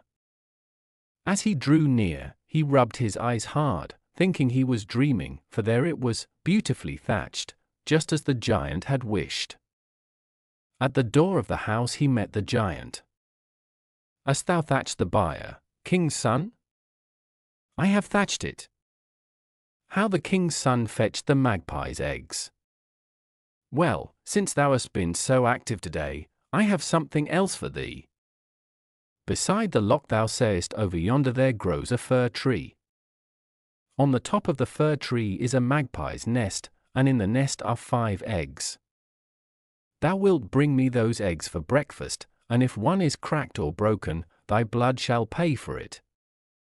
Before it was light next day, the king's son jumped out of bed and ran down to the loch. The tree was not hard to find, for the rising sun shone red on the trunk, which was 500 feet from the ground to its first branch. Time after time he walked round it, trying to find some knots, however small, where he could put his feet, but the bark was quite smooth, and he soon saw that if he was to reach the top at all, it must be by climbing up with his knees like a sailor. But then he was a king's son and not a sailor, which made all the difference. However, it was no use standing there staring at the fur. At least he must try to do his best, and try he did till his hands and knees were sore, for as soon as he had struggled up a few feet, he slid back again.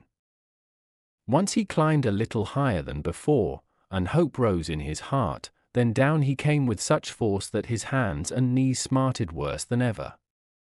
"This is no time for stopping," said the voice of the giant's daughter, as he leant against the trunk to recover his breath. "Alas! I am no sooner up than down," answered he. "Try once more," said she, and she laid a finger against the tree and bade him put his foot on it. Then she placed another finger a little higher up, and so on till he reached the top, where the magpie had built her nest. "Make haste now with the nest," she cried, "for my father's breath is burning my back," and down he scrambled as fast as he could, but the girl's little finger had caught in a branch at the top, and she was obliged to leave it there. But she was too busy to pay heed to this, for the sun was getting high over the hills. "Listen to me," she said. "This night my 2 sisters and I will be dressed in the same garments, and you will not know me. But when my father says, 'Go to thy wife, king's son, come to the one whose right hand has no little finger.'" So he went and gave the eggs to the giant, who nodded his head. "Make ready for thy marriage," cried he, "for the wedding shall take place this very night, and I will summon thy bride to greet thee." Then his 3 daughters were sent for, and they all entered dressed in green silk of the same fashion, and with golden circlets round their heads. The king's son looked from one to another. Which was the youngest? Suddenly his eyes fell on the hand of the middle one, and there was no little finger. "Thou hast aimed well this time too," said the giant, as the king's son laid his hand on her shoulder, "but perhaps we may meet some other way," and though he pretended to laugh, the bride saw a gleam in his eye which warned her of danger.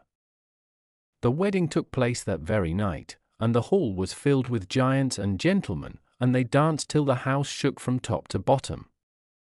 At last everyone grew tired, and the guests went away, and the king's son and his bride were left alone.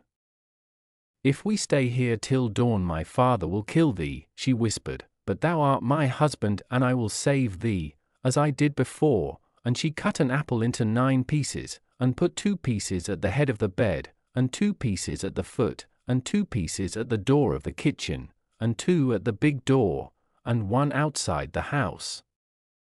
And when this was done, and she heard the giant snoring, she and the king's son crept out softly and stole across to the stable, where she led out the blue-grey mare and jumped on its back, and her husband mounted before her. Not long after, the giant awoke. "Are you asleep?" asked he. "Not yet," answered the apple at the head of the bed, and the giant turned over, and soon was snoring as loudly as before. By and by he called again. "Are you asleep?" "Not yet," said the apple at the foot of the bed, and the giant was satisfied. After a while, he called a 3rd time, "Are you asleep?" "Not yet," replied the apple in the kitchen, but when, in a few minutes, he put the question for the 4th time and received an answer from the apple outside the house door, he guessed what had happened, and ran to the room to look for himself. The bed was cold and empty. "My father's breath is burning my back," cried the girl. "Put thy hand into the ear of the mare, and whatever thou findest there, throw it behind thee." And in the mare's ear there was a twig of sloe tree, and as he threw it behind him there sprung up 20 miles of thornwood so thick that scarce a weasel could go through it. And the giant, who was striding headlong forwards, got caught in it, and it pulled his hair and beard. "This is one of my daughter's tricks," he said to himself, "but if I had my big axe and my wood knife, I would not be long making a way through this," and off he went home and brought back the axe and the wood knife. It took him but a short time to cut a road through the blackthorn, and then he laid the axe and the knife under a tree. "I will leave them there till I return," he murmured to himself, but a Hoodie-Crow, which was sitting on a branch above, heard him. "If thou leavest them," said the hoodie, "we will steal them." "You will," answered the giant, "and I must take them home." So he took them home, and started afresh on his journey. "My father's breath is burning my back," cried the girl at midday.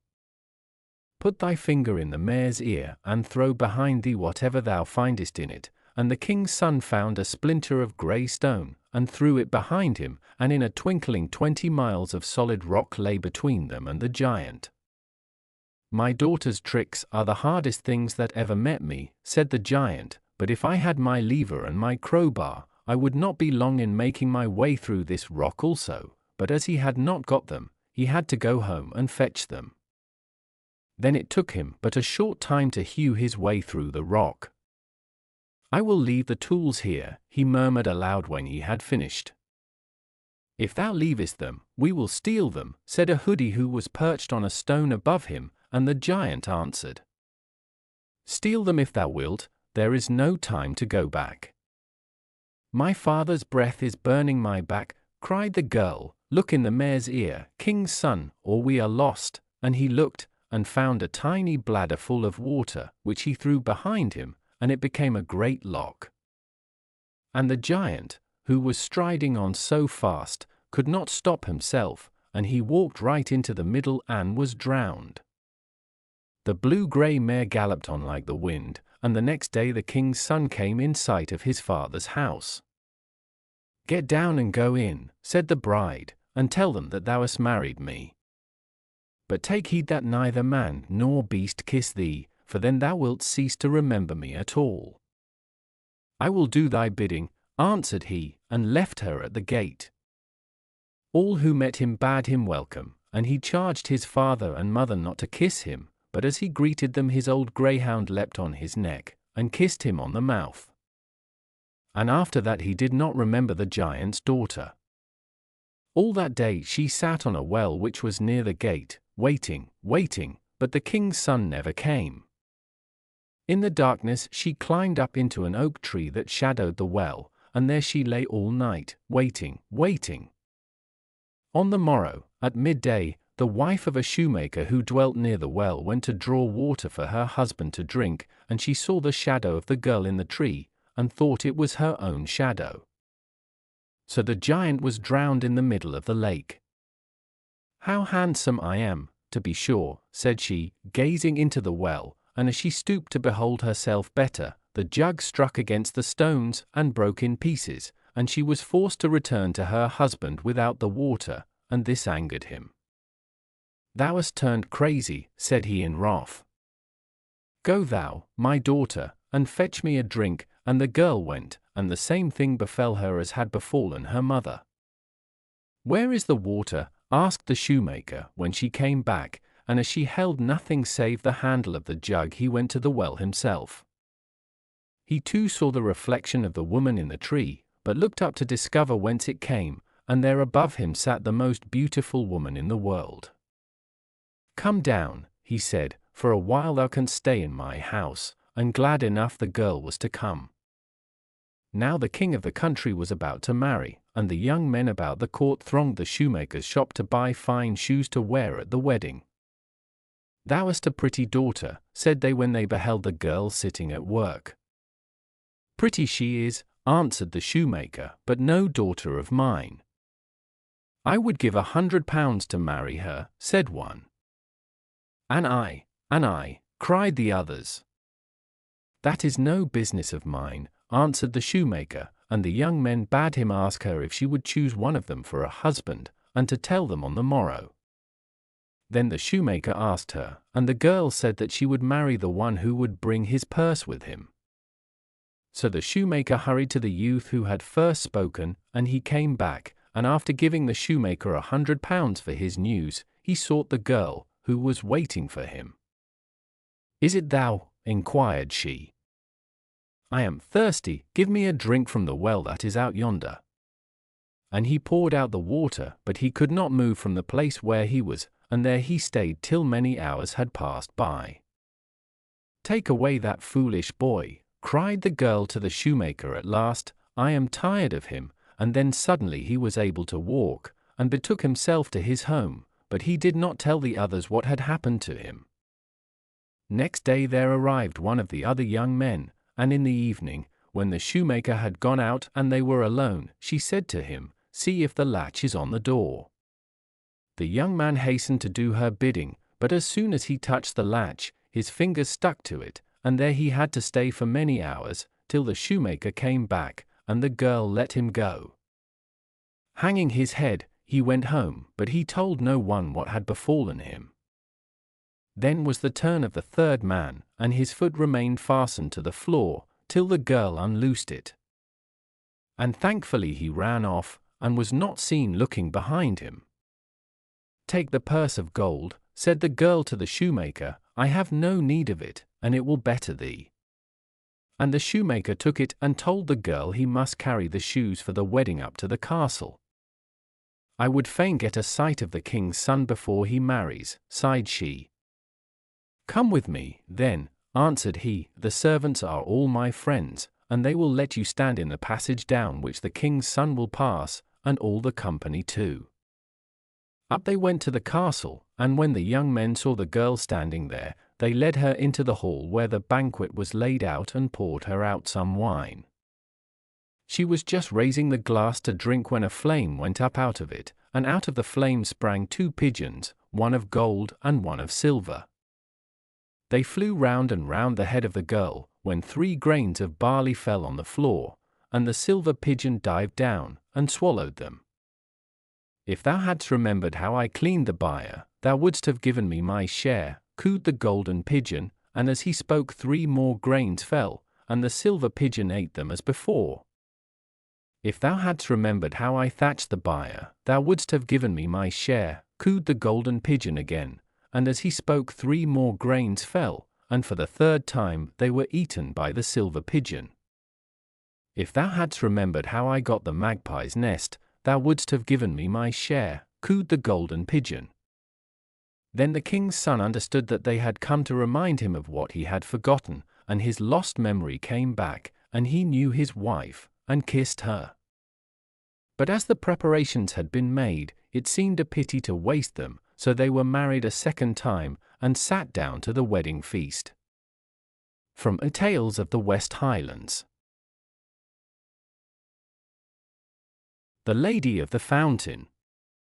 In the centre of the great hall in the Castle of Kerglas upon Usk, King Arthur sat on a seat of green rushes, over which was thrown a covering of flame-coloured silk, and a cushion of red satin lay under his elbow. With him were his knights Owen and Kynan and Kai, while at the far end, close to the window, were Guinevere the Queen and her maidens embroidering white garments with strange devices of gold. "I am weary," said Arthur, "until my food is prepared I would fain sleep. You yourselves can tell each other tales, and Kai will fetch you from the kitchen a flagon of mead and some meat." And when they had eaten and drunk, Kynan, the oldest among them, began his story. "I was the only son of my father and mother, and much store they set by me, but I was not content to stay with them at home, for I thought no deed in all the world was too mighty for me. None could hold me back, and after I had won many adventures in my own land, I bade farewell to my parents and set out to see the world.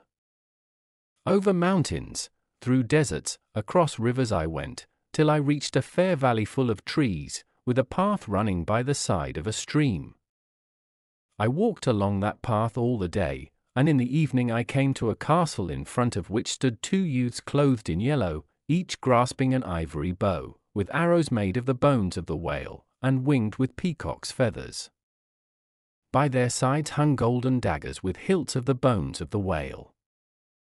Near these young men was a man richly dressed, who turned and went with me towards the castle, where all the dwellers were gathered in the hall.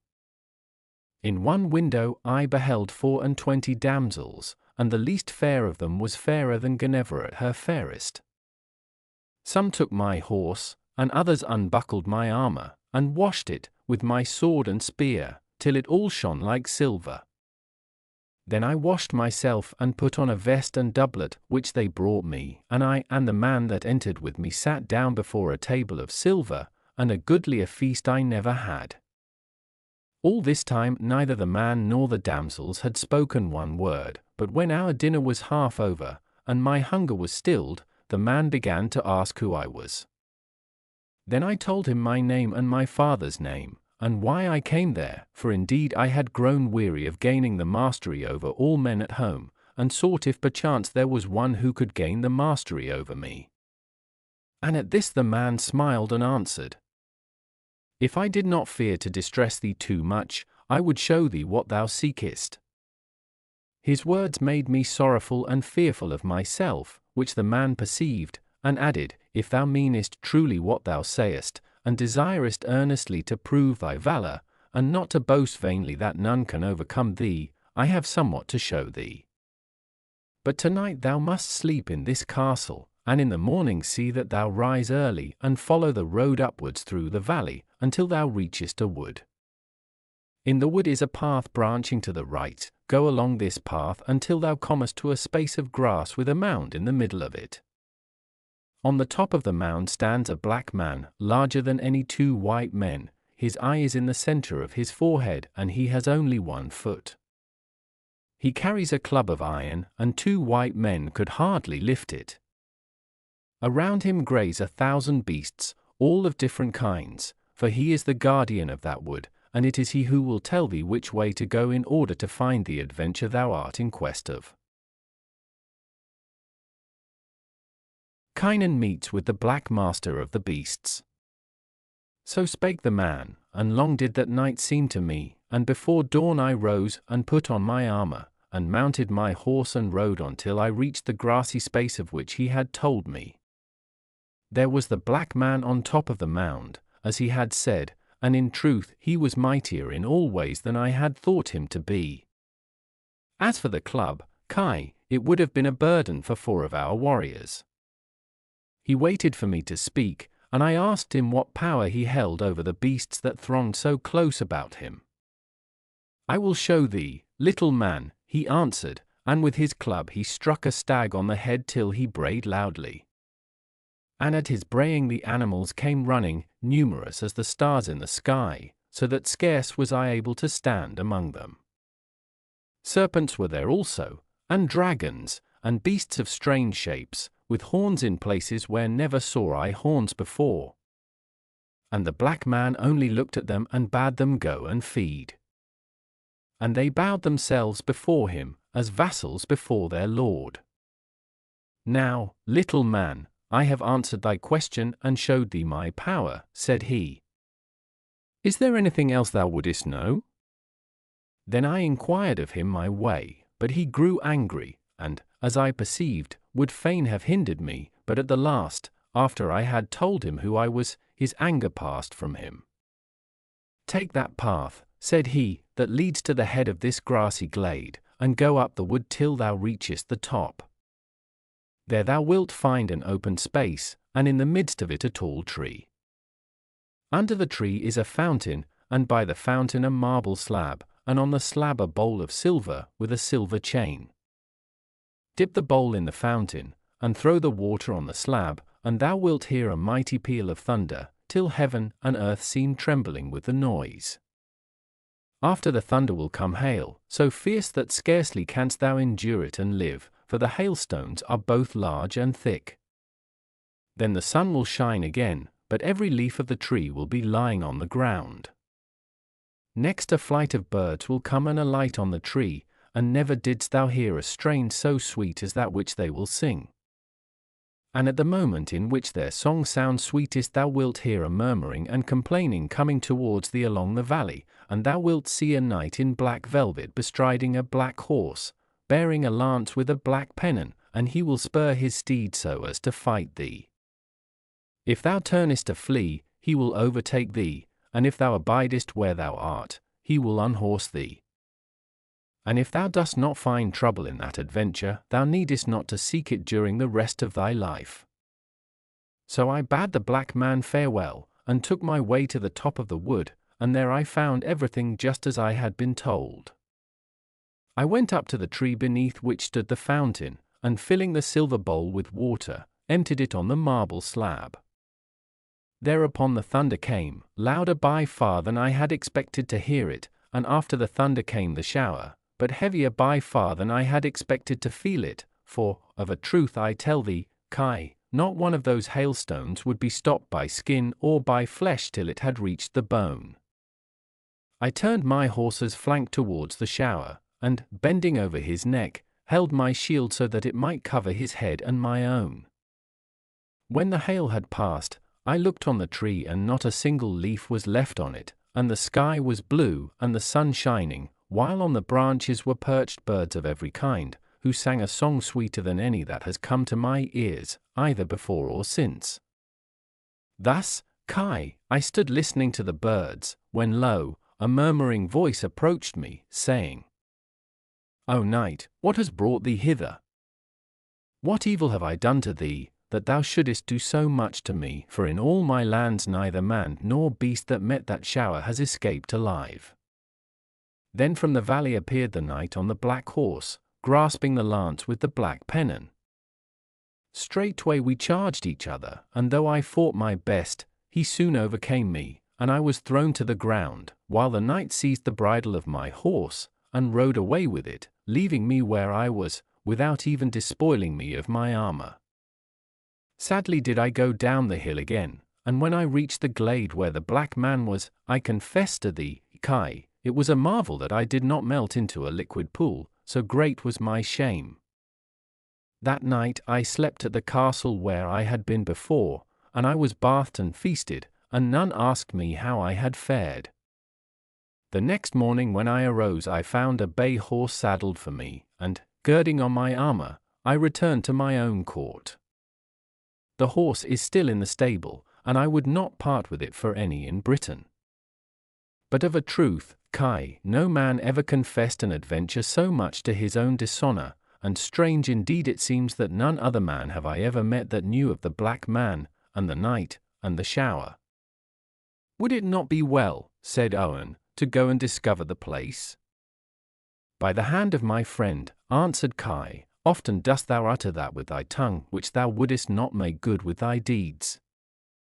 In truth, said Ginevra the queen, who had listened to the tale, thou wert better hanged, Kai, than use such speech towards a man like Owen.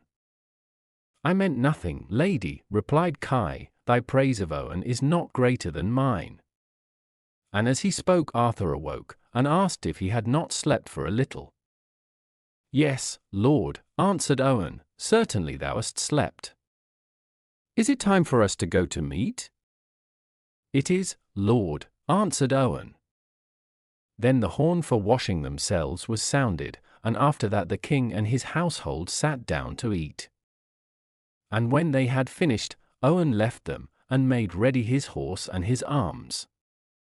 With the first rays of the sun he set forth, and travelled through deserts and over mountains, and across rivers, and all befell him which had befallen Kynon, till he stood under the leafless tree listening to the song of the birds. Then he heard the voice, and turning to look found the knight galloping to meet him. Fiercely they fought till their lances were broken, and then they drew their swords, and a blow from Owen cut through the knight's helmet, and pierced his skull. Feeling himself wounded unto death the knight fled, and Owen pursued him till they came to a splendid castle. Here the knight dashed across the bridge that spanned the moat, and entered the gate, but as soon as he was safe inside, the drawbridge was pulled up and caught Owen's horse in the middle, so that half of him was inside and half out, and Owen could not dismount and knew not what to do. While he was in this surplight a little door in the castle gate opened, and he could see a street facing him, with tall houses. Then a maiden with curling hair of gold looked through the little door, and bade Owen open the gate. By my troth, cried Owen, I can no more open it from here than thou art able to set me free. Well, said she, I will do my best to release thee if thou wilt do as I tell thee. Take this ring, and put it on with a stone inside thy hand, and close thy fingers tight, for as long as thou dost conceal it, it will conceal thee. When the men inside have held counsel together, they will come to fetch thee to thy death, and they will be much grieved not to find thee. I will stand on the horse block yonder, and thou canst see me, though I cannot see thee. Therefore draw near and place thy hand on my shoulder, and follow me wheresoever I go." Upon that she went away from Owen, and when the men came out from the castle to seek him and did not find him, they were sorely grieved, and they returned to the castle.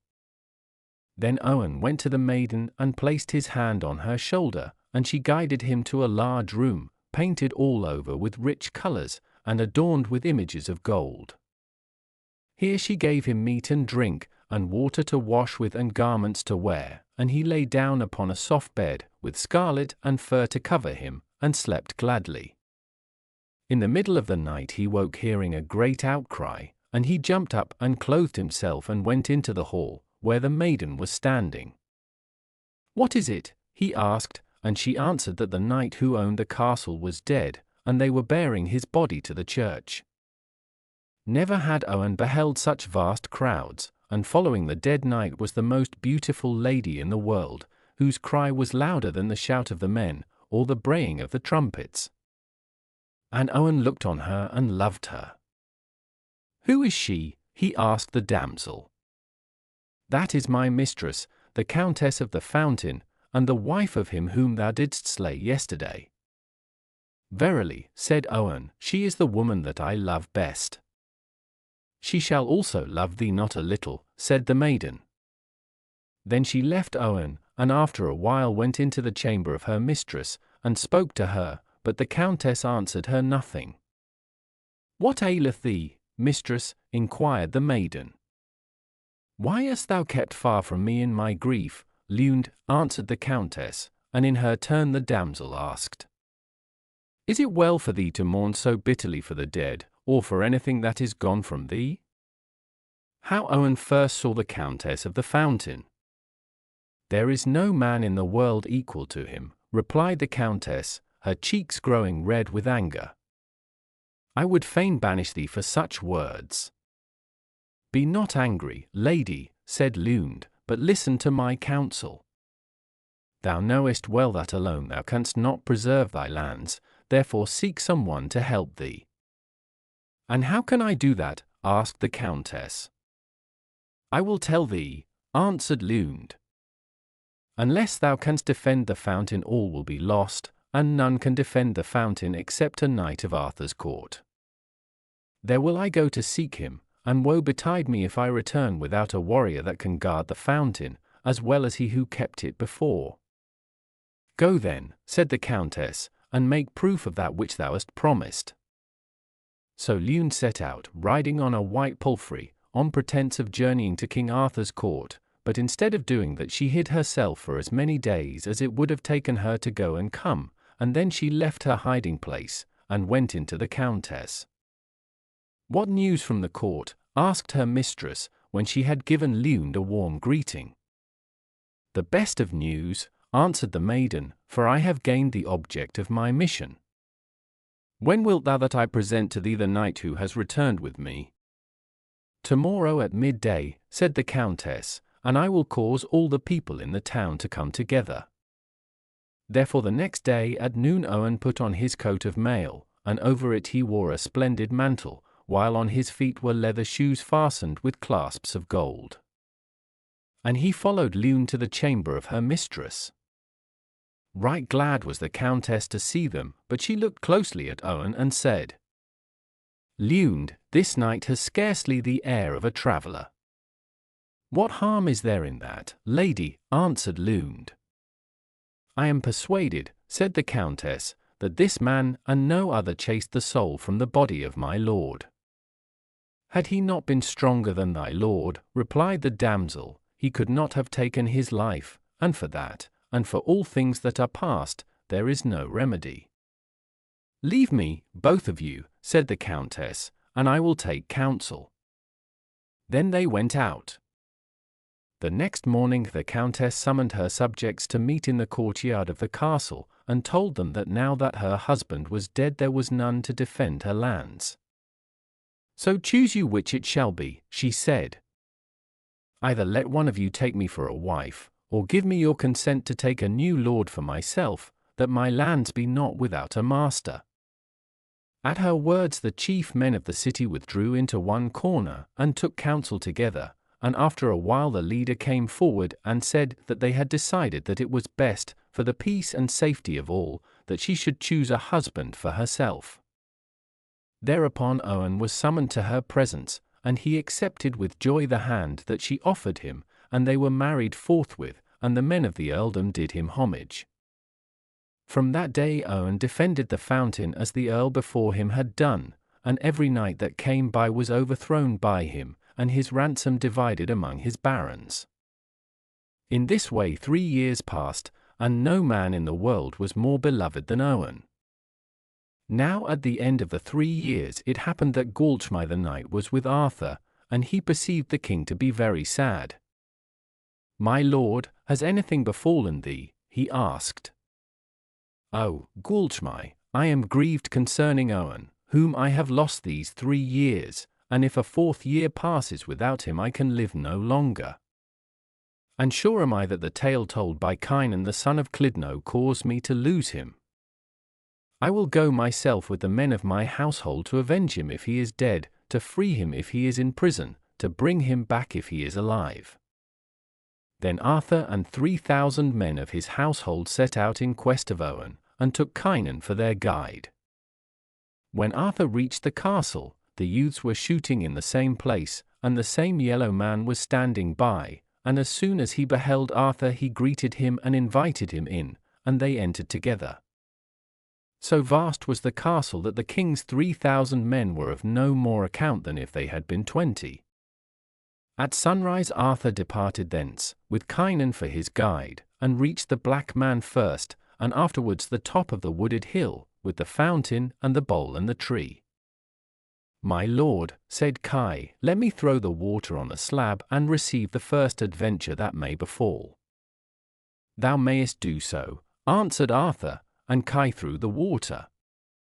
Immediately all happened as before, the thunder and the shower of hail which killed many of Arthur's men, the song of the birds, and the appearance of the Black Knight. And Kai met him and fought him, and was overthrown by him. Then the knight rode away, and Arthur and his men encamped where they stood. In the morning Kai again asked leave to meet the knight and to try to overcome him, which Arthur granted. But once more he was unhorsed, and the Black Knight's lance broke his helmet and pierced the skin even to the bone, and humbled in spirit he returned to the camp. After this every one of the knights gave battle, but none came out victor, and at length there only remained Arthur himself and Groac'h. "Oh, let me fight him, my lord," cried Groac'h, as he saw Arthur taking up his arms. "Well, fight then," answered Arthur, and Groac'h threw a robe over himself and his horse, so that none knew him. All that day they fought, and neither was able to throw the other, and so it was on the next day. On the 3rd day the combat was so fierce that they fell both to the ground at once, and fought on their feet, and at last the Black Knight gave his foe such a blow on his head that his helmet fell from his face. "I did not know it was thee, Groac'h," said the Black Knight. "Take my sword and my arms." "No," answered Groac'h, "it is thou, Owen, who art the victor. Take thou my sword," but Owen would not. "Give me your swords," said Arthur from behind them, "for neither of you has vanquished the other," and Owen turned and put his arms round Arthur's neck. The next day Arthur would have given orders to his men to make ready to go back whence they came, but Owen stopped him. "My lord," he said, "during the 3 years that I have been absent from thee I have been preparing a banquet for thee, knowing full well that thou wouldst come to seek me. Tarry with me, therefore, for a while, thou and thy men." How Owen was found by the lake. So they rode to the castle of the Countess of the Fountain, and spent 3 months in resting and feasting. And when it was time for them to depart, Arthur besought the Countess that she would allow Owen to go with him to Britain for the space of 3 months. With a sore heart she granted permission, and so content was Owen to be once more with his old companions that 3 years instead of 3 months passed away like a dream. One day Owen sat at meat in the castle of Kerglas upon Usk, when a damsel on a bay horse entered the hall, and riding straight up to the place where Owen sat, she stooped and drew the ring from off his hand. "Thus shall be treated the traitor and the faithless," said she, and turning her horse's head she rode out of the hall. At her words Owen remembered all that he had forgotten, and sorrowful and ashamed he went to his own chamber and made ready to depart. At the dawn he set out, but he did not go back to the castle, for his heart was heavy, but he wandered far into wild places till his body was weak and thin, and his hair was long. The wild beasts were his friends, and he slept by their side, but in the end he longed to see the face of a man again, and he came down into a valley and fell asleep by a lake in the lands of a widowed countess. Now it was the time when the countess took her walk, attended by her maidens, and when they saw a man lying by the lake they shrank back in terror, for he lay so still that they thought he was dead. But when they had overcome their fright, they drew near him, and touched him, and saw that there was life in him. Then the countess hastened to the castle, and brought from it a flask of precious ointment, and gave it to one of her maidens. "Take that horse which is grazing yonder," she said, "and a suit of men's garments, and place them near the man, and pour some of this ointment near his heart. If there is any life in him that will bring it back. But if he moves, hide thyself in the bushes near by, and see what he does." The damsel took the flask and did her mistress' bidding. Soon the man began to move his arms, and then rose slowly to his feet. Creeping forward step by step, he took the garments from off the saddle and put them on him, and painfully he mounted the horse. When he was seated, the damsel came forth and greeted him, and glad was he when he saw her, and inquired what castle that was before him. "It belongs to a widowed countess," answered the maiden. "Her husband left her 2 earldoms, but it is all that remains of her broad lands, for they have been torn from her by a young earl, because she would not marry him." "That is a pity," replied Owen, but he said no more, for he was too weak to talk much. Then the maiden guided him to the castle, and kindled a fire, and brought him food. And there he stayed, and was tended for 3 months, till he was handsomer than ever he was. At noon one day Owen heard a sound of arms outside the castle, and he asked of the maiden what it was. "It is the earl of whom I spoke to thee," she answered, "who has come with a great host to carry off my mistress." "Beg of her to lend me a horse and armor," said Owen, and the maiden did so, but the countess laughed somewhat bitterly as she answered, "Nay, but I will give them to him, and such a horse and armor and weapons as he has never had yet, though I know not what use they will be to him. Yet mayhap it will save them from falling into the hands of my enemies." The horse was brought out, and Owen rode forth with 2 pages behind him, and they saw the great host encamped before them. "Where is the earl?" said he, and the pages answered, "In yonder troop where are 4 yellow standards." "Await me," said Owen, "at the gate of the castle," and he cried a challenge to the earl, who came to meet him. Hard did they fight, but Owen overthrew his enemy and drove him in front to the castle gate and into the hall. "Behold the reward of thy blessed balsam," said he, as he bade the earl kneel down before her, and made him swear that he would restore all that he had taken from her. After that he departed, and went into the desert, and as he was passing through a wood he heard a loud yelling. Pushing aside the bushes he beheld a lion standing on a great mound, and by it a rock. Near the rock was a lion seeking to reach the mound, and each time he moved out darted a serpent from the rock to prevent him. Then Owen unsheathed his sword, and cut off the serpent's head and went on his way, and the lion followed and played about him, as if he had been a greyhound. And much more useful was he than a greyhound, for in the evening he brought large logs in his mouth to kindle a fire, and killed a fat buck for dinner. Owen made his fire and skinned the buck, and put some of it to roast, and gave the rest to the lion for supper. While he was waiting for the meat to cook he heard a sound of deep sighing close to him, and he said, "Who art thou?" I am Lund, replied a voice from a cave so hidden by bushes and green hanging plants that Owen had not seen it. And what dost thou here? Cried he. I am held captive in this cave on account of the knight who married the countess and left her, for the pages spoke ill of him, and because I told them that no man living was his equal, they dragged me here and said I should die unless he should come to deliver me by a certain day, and that is no further than the day after tomorrow. His name is Owen, the son of Urien, but I have none to send to tell him of my danger, or of a surety he would deliver me. Owen held his peace, but gave the maiden some of the meat, and bade her be of good cheer.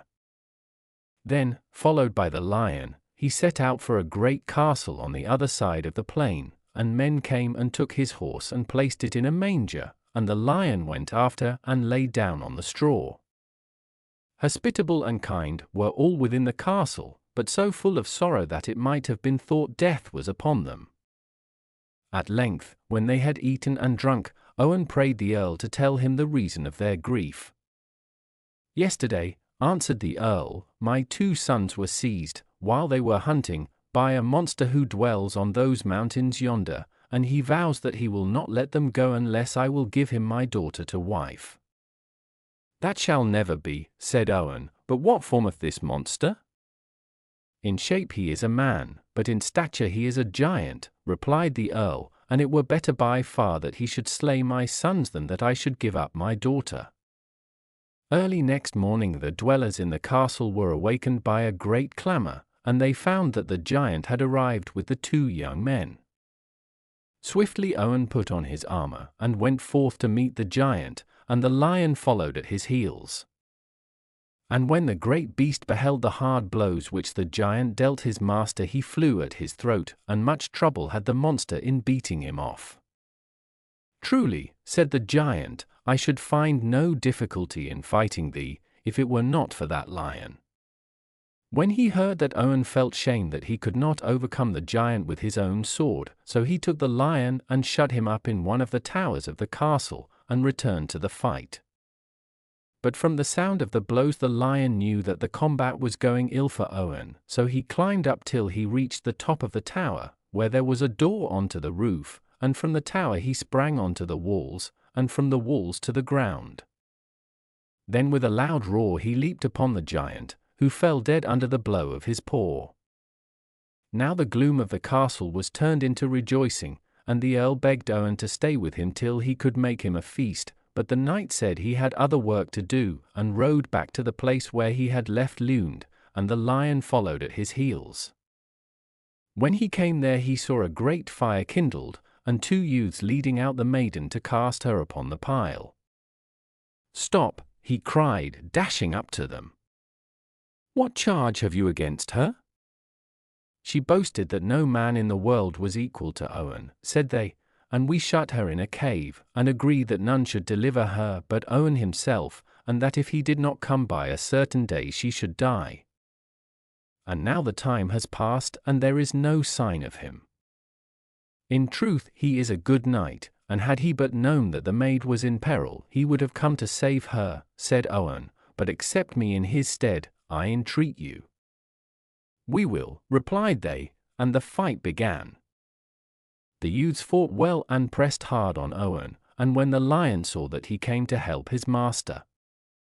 But the youths made a sign for the fight to stop, and said, Chieftain, it was agreed we should give battle to thee alone, and it is harder for us to contend with yonder beast than with thee. Then Owen shut up the lion in the cave where the maiden had been in prison, and blocked up the front with stones. But the fight with the giant had sorely tried him, and the youths fought well, and pressed him harder than before. And when the lion saw that, he gave a loud roar, and burst through the stones, and sprang upon the youths and slew them. And so Lund was delivered at the last. Then the maiden rode back with Owen to the lands of the Lady of the Fountain. And he took the lady with him to Arthur's court, where they lived happily till they died. From the Mabinogion. The 4 Gifts. In the old land of Brittany, once called Cornwall, there lived a woman named Barbaik Burhis, who spent all her days in looking after her farm with the help of her niece Tiffany. Early and late the two might be seen in the fields or in the dairy, milking cows, making butter, feeding fowls, working hard themselves and taking care that others worked too. Perhaps it might have been better for Barbaik if she had left herself a little time to rest and to think about other things, for soon she grew to love money for its own sake and only gave herself and Tiffany the food and clothes they absolutely needed. And as for poor people, she positively hated them and declared that such lazy creatures had no business in the world. Well, this being the sort of person Barbaik was, it is easy to guess at her anger when one day she found Tiffany talking outside the cowhouse to young Dennis, who was nothing more than a day labourer from the village of Plover. Seizing her niece by the arm, she pulled her sharply away, exclaiming, "Are you not ashamed, girl, to waste your time over a man who is as poor as a rat, when there are a dozen more who would be only too happy to buy you rings of silver, if you would let them?" "Dennis is a good workman, as you know very well," answered Tiffany, red with anger, "and he puts by money too, and soon he will be able to take a farm for himself." "Nonsense," cried Barbaik, "he will never save enough for a farm till he is 100. I would sooner see you in your grave than the wife of a man who carries his whole fortune on his back." "What does fortune matter when one is young and strong?" asked Tiffany, but her aunt, amazed at such words, would hardly let her finish. "What does fortune matter?" repeated Barbaik, in a shocked voice. "Is it possible that you are really so foolish as to despise money? If this is what you learn from Dennis, I forbid you to speak to him, and I will have him turned out of the farm if he dares to show his face here again. Now go and wash the clothes and spread them out to dry." Tiffany did not dare to disobey, but with a heavy heart went down the path to the river. "She is harder than these rocks," said the girl to herself, "yes, 1,000 times harder. For the rain at least can at last wear away the stone, but you might cry forever, and she would never care. Talking to Dennis is the only pleasure I have, and if I am not to see him I may as well enter a convent." Thinking these thoughts, she reached the bank, and began to unfold the large packet of linen that had to be washed. The tap of a stick made her look up, and standing before her she saw a little old woman, whose face was strange to her. "You would like to sit down and rest, Granny?" asked Tiffany, pushing aside her bundle. "When the sky is all the roof you have, you rest where you will," replied the old woman in trembling tones. "Are you so lonely, then?" inquired Tiffany, full of pity. "Have you no friends who would welcome you into their houses?" The old woman shook her head. "They all died long, long ago," she answered, "and the only friends I have are strangers with kind hearts." The girl did not speak for a moment, then held out the small loaf and some bacon intended for her dinner. "Take this," she said, "today at any rate you shall dine well," and the old woman took it, gazing at Tiffany the while. "Those who help others deserve to be helped," she answered. "Your eyes are still red because that miser Barbaik has forbidden you to speak to the young man from Plover. But cheer up, you are a good girl, and I will give you something that will enable you to see him once every day." Cried Tiffany, stupefied at discovering that the beggar knew all about her affairs, but the old woman did not hear her. "Take this long copper pin," she went on, "and every time you stick it in your dress Mother Burhis will be obliged to leave the house in order to go and count her cabbages. As long as the pin is in your dress you will be free, and your aunt will not come back until you have put it in its case again." Then, rising, she nodded to Tiffany and vanished. The girl stood where she was, as still as a stone. If it had not been for the pin in her hand, she would have thought she was dreaming. But by that token she knew it was no common old woman who had given it to her, but a fairy, wise in telling what would happen in the days to come. Then suddenly Tiffany's eyes fell on the clothes, and to make up for lost time she began to wash them with great vigor. Next evening, At the moment when Dennis was accustomed to wait for her in the shadow of the cow house, Tiffany stuck the pin in her dress, and at the very same instant Barbate took up her sabots or wooden shoes and went through the orchard and past to the fields, to the plot where the cabbages grew. With a heart as light as her footsteps, the girl ran from the house, and spent her evening happily with Dennis. And so it was for many days after that. Then, at last, Tiffany began to notice something, and the something made her very sad. At first Dennis seemed to find the hours that they were together fly as quickly as she did, but when he had taught her all the songs he knew, and told her all the plans he had made for growing rich and a great man, he had nothing more to say to her, for he, like a great many other people, was fond of talking himself, but not of listening to anyone else. Sometimes, indeed, he never came at all, and the next evening he would tell Tiffany that he had been forced to go into the town on business, but though she never reproached him, she was not deceived and saw plainly that he no longer cared for her as he used to do. Day by day her heart grew heavier and her cheeks paler, and one evening, when she had waited for him in vain, she put her water pot on her shoulder and went slowly down to the spring. On the path in front of her stood the fairy who had given her the pin, and as she glanced at Tiffany she gave a little mischievous laugh and said, "Why, my pretty maiden hardly looks happier than she did before, in spite of meeting her lover whenever she pleases." "He has grown tired of me," answered Tiffany in a trembling voice, "and he makes excuses to stay away." "Ah, Granny dear, it is not enough to be able to see him, I must be able to amuse him and to keep him with me. He is so clever, you know. Help me to be clever too." "Is that what you want?" cried the old woman. "Well, take this feather and stick it in your hair, and you will be as wise as Solomon himself." Blushing with pleasure, Tiffany went home and stuck the feather into the blue ribbon which girls always wear in that part of the country. In a moment she heard Dennis whistling gaily, and as her aunt was safely counting her cabbages, she hurried out to meet him. The young man was struck dumb by her talk. There was nothing that she did not seem to know, and as for songs, she not only could sing those from every part of Brittany, but could compose them herself. Was this really the quiet girl who had been so anxious to learn all he could teach her, or was it somebody else? Perhaps she had gone suddenly mad, and there was an evil spirit inside her. But in any case, night after night he came back, only to find her growing wiser and wiser.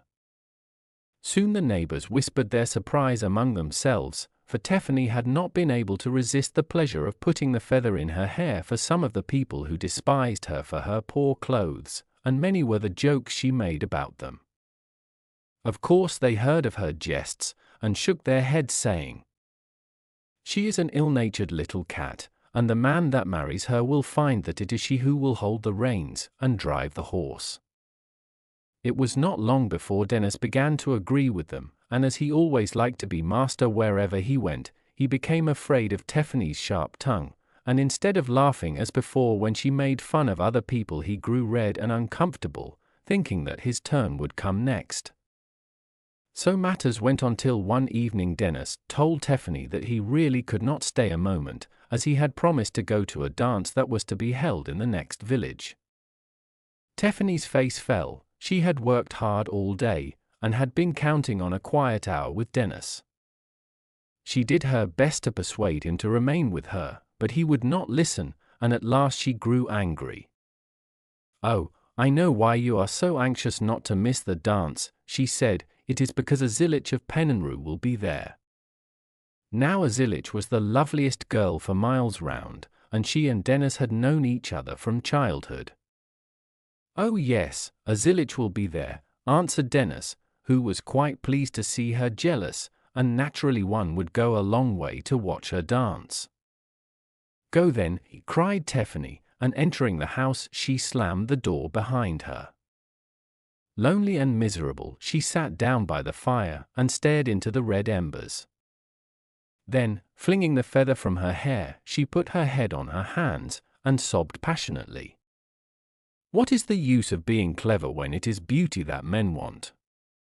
That is what I ought to have asked for. But it is too late, Dennis will never come back. Since you wish it so much you shall have beauty, said a voice at her side, and looking round she beheld the old woman leaning on her stick. Fasten this necklace round your neck, and as long as you wear it you will be the most beautiful woman in the world, continued the fairy. With a little shriek of joy Tephany took the necklace, and snapping the clasp ran to the mirror which hung in the corner. This time she was not afraid of a Zillich or of any other girl, for surely none could be as fair and white as she. And with the sight of her face a thought came to her, and putting on hastily her best dress and her buckled shoes she hurried off to the dance. On the way she met a beautiful carriage with a young man seated in it. "What a lovely maiden!" he exclaimed, as Tephany approached. "Why, there is not a girl in my own country that can be compared to her. She, and no other, shall be my bride." The carriage was large and barred the narrow road, so Tephany was forced, much against her will, to remain where she was.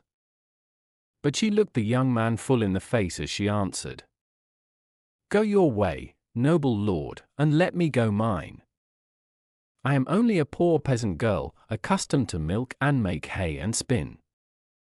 "Peasant you may be, but I will make you a great lady," said he, taking her hand and trying to lead her to the carriage.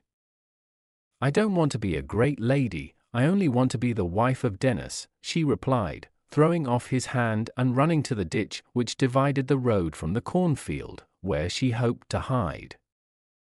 Unluckily, the young man guessed what she was doing, and signed to his attendants, who seized her and put her in the coach.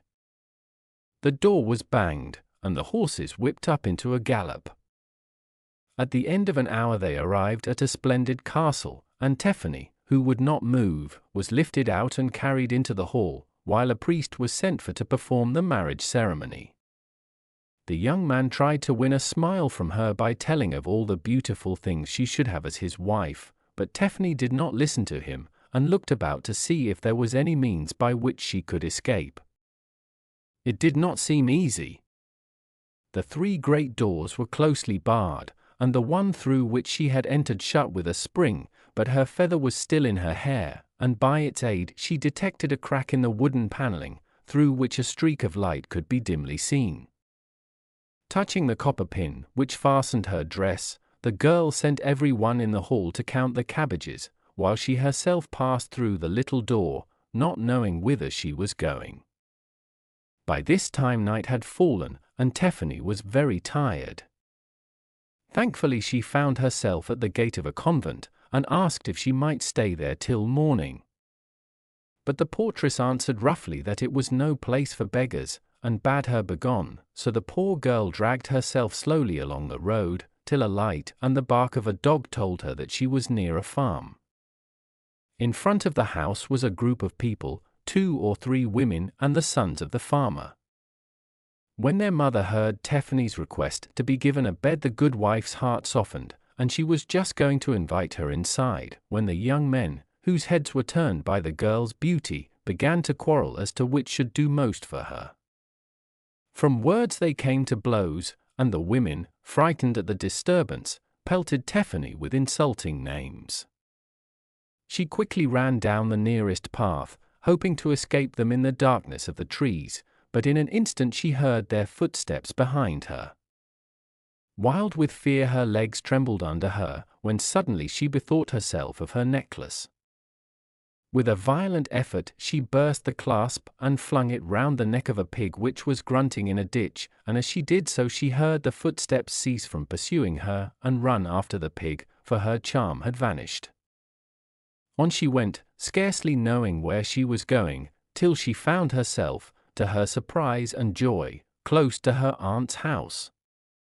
For several days she felt so tired and unhappy that she could hardly get through her work, and to make matters worse Dennis scarcely ever came near her. He was too busy, he said, and really it was only rich people who could afford to waste time in talking. As the days went on, Tiffany grew paler and paler, till everybody noticed it except her aunt. The water pot was almost too heavy for her now, but morning and evening she carried it to the spring, though the effort to lift it to her shoulder was often too much for her. "How could I have been so foolish?" she whispered to herself, when she went down as usual at sunset. It was not freedom to see Dennis that I should have asked for he was soon weary of me, nor a quick tongue, for he was afraid of it, nor beauty, for that brought me nothing but trouble, but riches which make life easy both for oneself and others. Ah! If I only dared to beg this gift from the fairy, I should be wiser than before and know how to choose better. "Be satisfied," said the voice of the old woman, who seemed to be standing unseen at Tiffany's elbow. "If you look in your right-hand pocket when you go home, you will find a small box. Rub your eyes with the ointment it contains, and you will see that you yourself contain a priceless treasure." Tiffany did not in the least understand what she meant, but ran back to the farm as fast as she could, and began to fumble joyfully in her right-hand pocket. Sure enough, there was the little box with the precious ointment. She was in the act of rubbing her eyes with it when Barbaik Burhis entered the room. Ever since she had been obliged to leave her work and pass her time, she did not know why, in counting cabbages, everything had gone wrong, and she could not get a laborer to stay with her because of her bad temper. When, therefore, she saw her niece standing quietly before her mirror, Barbaik broke out. "So this is what you do when I am out in the fields? Ah! It is no wonder if the farm is ruined. Are you not ashamed, girl, to behave so?" Tiffany tried to stammer some excuse, but her aunt was half mad with rage, and a box on the ears was her only answer. At this Tiffany, hurt, bewildered and excited, could control herself no longer, and turning away burst into tears. But what was her surprise when she saw that each teardrop was a round and shining pearl. Barbaik, who also beheld this marvel, uttered a cry of astonishment, and threw herself on her knees to pick them up from the floor. She was still gathering them when the door opened and in came Dennis. "Pearls! Are they really pearls?" he asked, falling on his knees also, and looking up at Tiffany he perceived others still more beautiful rolling down the girl's cheeks. "Take care not to let any of the neighbors hear of it, Dennis," said Barbaik. "Of course you shall have your share, but nobody else shall get a single one. Cry on, my dear, cry on," she continued to Tiffany. "It is for your good as well as ours," and she held out her apron to catch them, and Dennis his hat. But Tiffany could hardly bear any more. She felt half choked at the sight of their greediness, and wanted to rush from the hall, and though Barbaik caught her arm to prevent this, and said all sorts of tender words which she thought would make the girl weep the more, Tiffany with a violent effort forced back her tears, and wiped her eyes. "Is she finished already?" cried Barbaik, in a tone of disappointment. "Oh, try again, my dear. Do you think it would do any good to beat her a little?" she added to Dennis, who shook his head. "That is enough for the first time. I will go into the town and find out the value of each pearl." "Then I will go with you," said Barbaik, who never trusted anyone and was afraid of being cheated. So the two went out, leaving Tiffany behind them.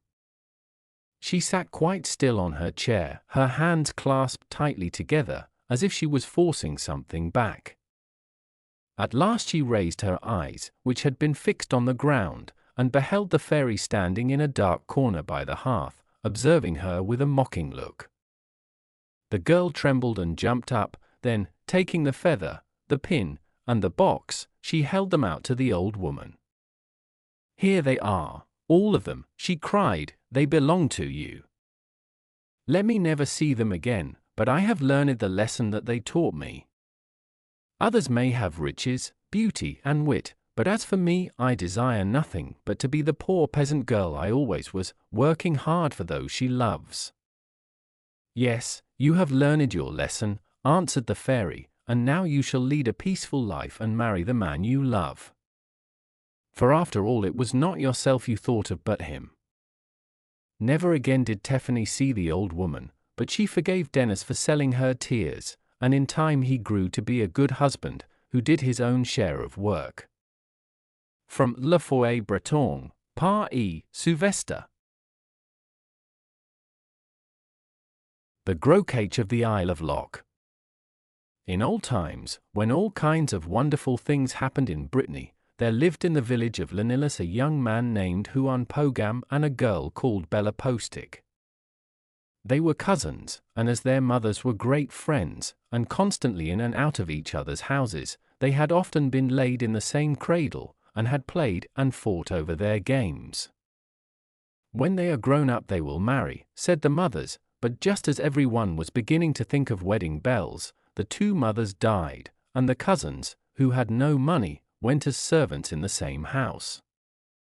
This was better than being parted, of course, but not so good as having a little cottage of their own, where they could do as they liked, and soon they might have been heard bewailing to each other the hardness of their lots. "If we could only manage to buy a cow and get a pig to fatten," grumbled Huan, "I would rent a bit of ground from the master, and then we could be married." "Yes," answered Bella, with a deep sigh, "but we live in such hard times, and at the last fair the price of pigs had risen again." "We shall have long to wait, that is quite clear," replied Huan, turning away to his work. Whenever they met they repeated their grievances, and at length Huan's patience was exhausted, and one morning he came to Bella and told her that he was going away to seek his fortune. The girl was very unhappy as she listened to this, and felt sorry that she had not tried to make the best of things. She implored Huan not to leave her, but he would listen to nothing. "The birds," he said, "continue flying until they reach a field of corn, and the bees do not stop unless they find the honey-giving flowers, and why should a man have less sense than they? Like them, I shall seek till I get what I want, that is, money to buy a cow and a pig to fatten. And if you love me, Bella, you won't attempt to hinder a plan which will hasten our marriage." The girl saw it was useless to say more, so she answered sadly, "Well, go then, since you must. But first I will divide with you all that my parents left me," and going to her room, she opened a small chest, and took from it a bell, a knife, and a little stick. "This bell," she said, "can be heard at any distance, however far, but it only rings to warn us that our friends are in great danger. The knife frees all it touches from the spells that have been laid on them, while the stick will carry you wherever you want to go. I will give you the knife to guard you against the enchantments of wizards, and the bell to tell me of your perils.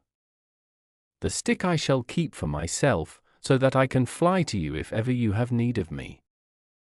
Then they cried for a little on each other's necks, and Huan started for the mountains.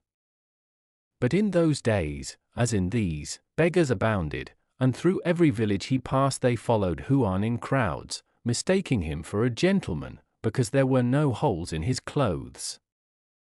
"There is no fortune to be made here," he thought to himself, "it is a place for spending, and not earning. I see I must go further," and he walked on to Pont-Aven, a pretty little town built on the bank of a river. He was sitting on a bench outside an inn, when he heard two men who were loading their mules talking about the Groac'h of the island of Lok. "What is a Groac'h?" asked he. "I have never come across one." And the men answered that it was the name given to the fairy that dwelt in the lake, and that she was rich, oh, richer than all the kings in the world put together. Many had gone to the island to try and get possession of her treasures, but no one had ever come back. As he listened, Huan's mind was made up. "I will go, and return too," he said to the muleteers. They stared at him in astonishment, and besought him not to be so mad and to throw away his life in such a foolish manner, but he only laughed, and answered that if they could tell him of any other way in which to procure a cow and a pig to fatten, he would think no more about it. But the men did not know how this was to be done, and, shaking their heads over his obstinacy, left him to his fate. So Huan went down to the sea, and found a boatman who engaged to take him to the Isle of Lok. The island was large, and lying almost across it was a lake, with a narrow opening to the sea. Huan paid the boatman and sent him away, and then proceeded to walk round the lake. At one end he perceived a small skiff, painted blue and shaped like a swan, lying under a clump of yellow broom. As far as he could see, the swan's head was tucked under its wing, and Huan, who had never beheld a boat of the sort, went quickly towards it and stepped in, so as to examine it the better. But no sooner was he on board than the swan woke suddenly up, his head emerged from under his wing, his feet began to move in the water, and in another moment they were in the middle of the lake. As soon as the young man had recovered from his surprise, he prepared to jump into the lake and swim to shore.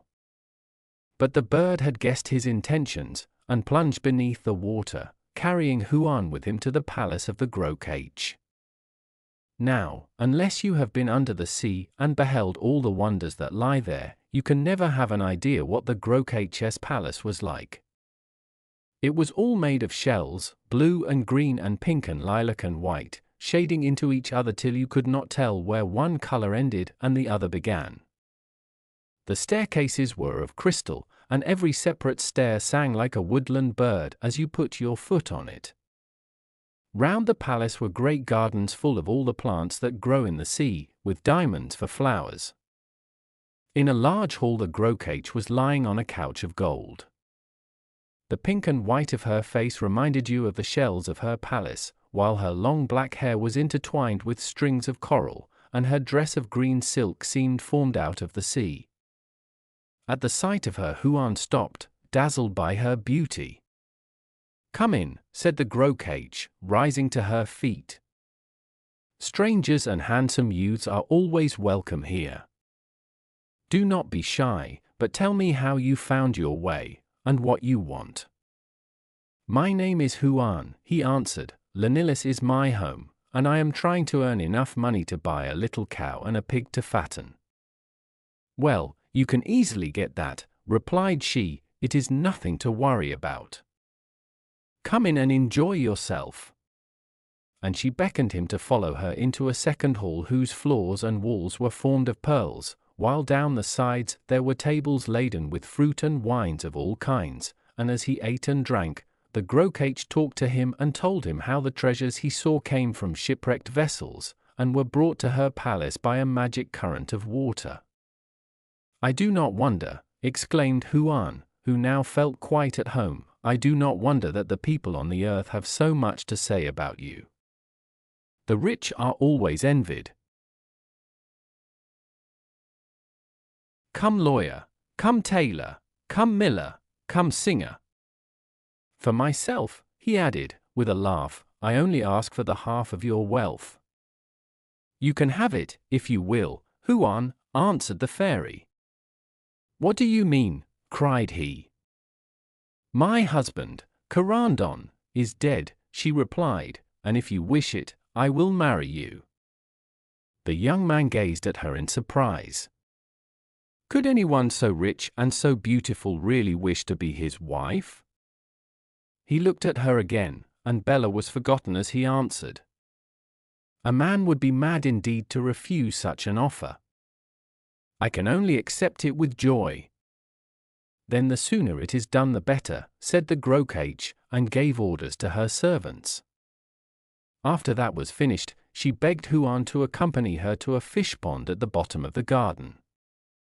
"Come lawyer, come miller, come tailor, come singer," cried she, holding out a net of steel, and at each summons a fish appeared and jumped into the net.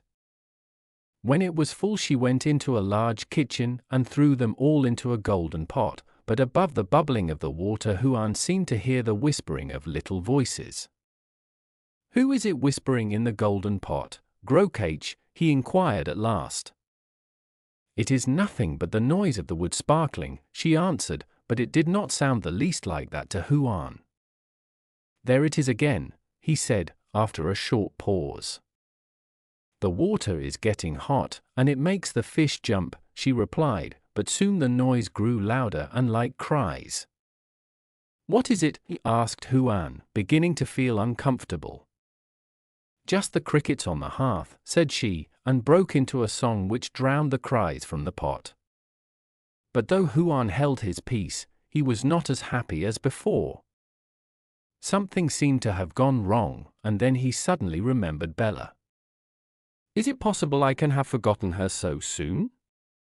What a wretch I am," he thought to himself, and he remained apart and watched the Groac'h while she emptied the fish into a plate, and bade him eat his dinner while she fetched wine from her cellar in a cave.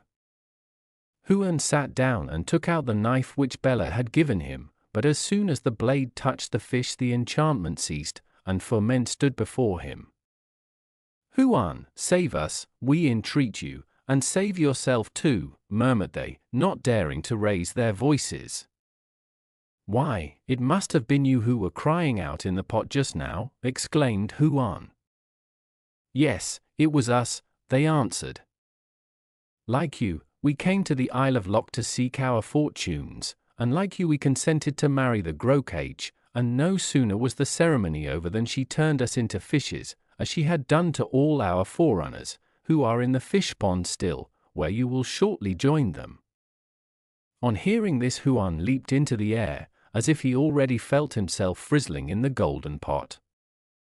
He rushed to the door, hoping to escape that way, but the Groac'h, who had heard everything, met him on the threshold.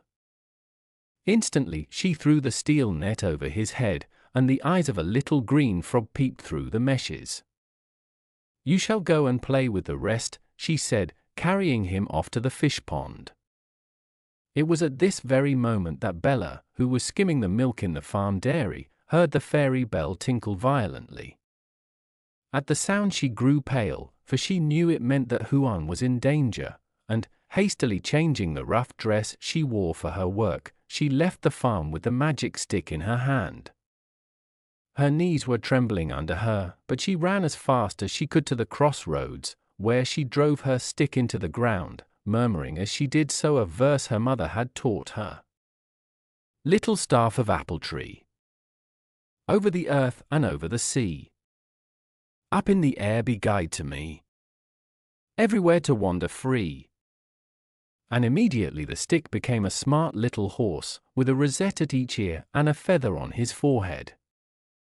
He stood quite still while Bella scrambled up, then he started off, his pace growing quicker and quicker, till at length the girl could hardly see the trees and houses as they flashed past.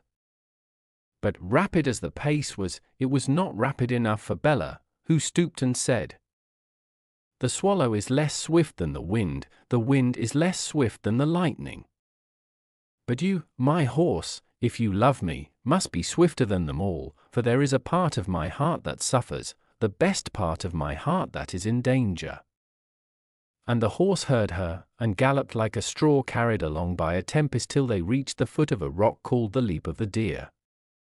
There he stopped, for no horse or mule that ever was born could climb that rock, and Bella knew it, so she began to sing again. "Horse of Leon, given to me, over the earth and over the sea, up in the air be guide to me, everywhere to wander free." And when she had finished, the horse's forelegs grew shorter and spread into wings, his hind legs became claws, feathers sprouted all over his body, and she sat on the back of a great bird, which bore her to the summit of the rock. Here she found a nest made of clay and lined with dried moss, and in the center a tiny man, black and wrinkled, who gave a cry of surprise at the sight of Bella. "Ah! You are the pretty girl who was to come and save me." "To save you?" repeated Bella. "But who are you, my little friend?" "I am the husband of the Groac'h of the Isle of Lok, and it is owing to her that I am here." "But what are you doing in this nest?" How Bella found Corandon. "I am sitting on 6 eggs of stone, and I shall not be set free till they are hatched." On hearing this Bella began to laugh. "Poor little cock," she said, "and how am I to deliver you?" By delivering Huan, who is in the power of the Groac'h. Ah! Tell me how I can manage that, and if I have to walk round the whole of Brittany on my bended knees I will do it. Well, first you must dress yourself as a young man, and then go and seek the Groac'h. When you have found her you must contrive to get hold of the net of steel that hangs from her waist, and shut her up in it forever. But where am I to find a young man's clothes? Asked she. I will show you, he replied, and as he spoke he pulled out 3 of his red hairs, and blew them away muttering something the while. In the twinkling of an eye the 4 hairs changed into 4 tailors, of whom the first carried a cabbage, the second a pair of scissors, the third a needle, and the 4th an iron.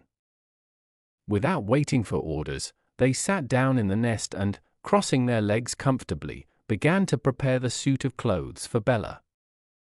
With one of the leaves of the cabbage they made her a coat, and another served for a waistcoat, but it took 2 for the wide breeches which were then in fashion.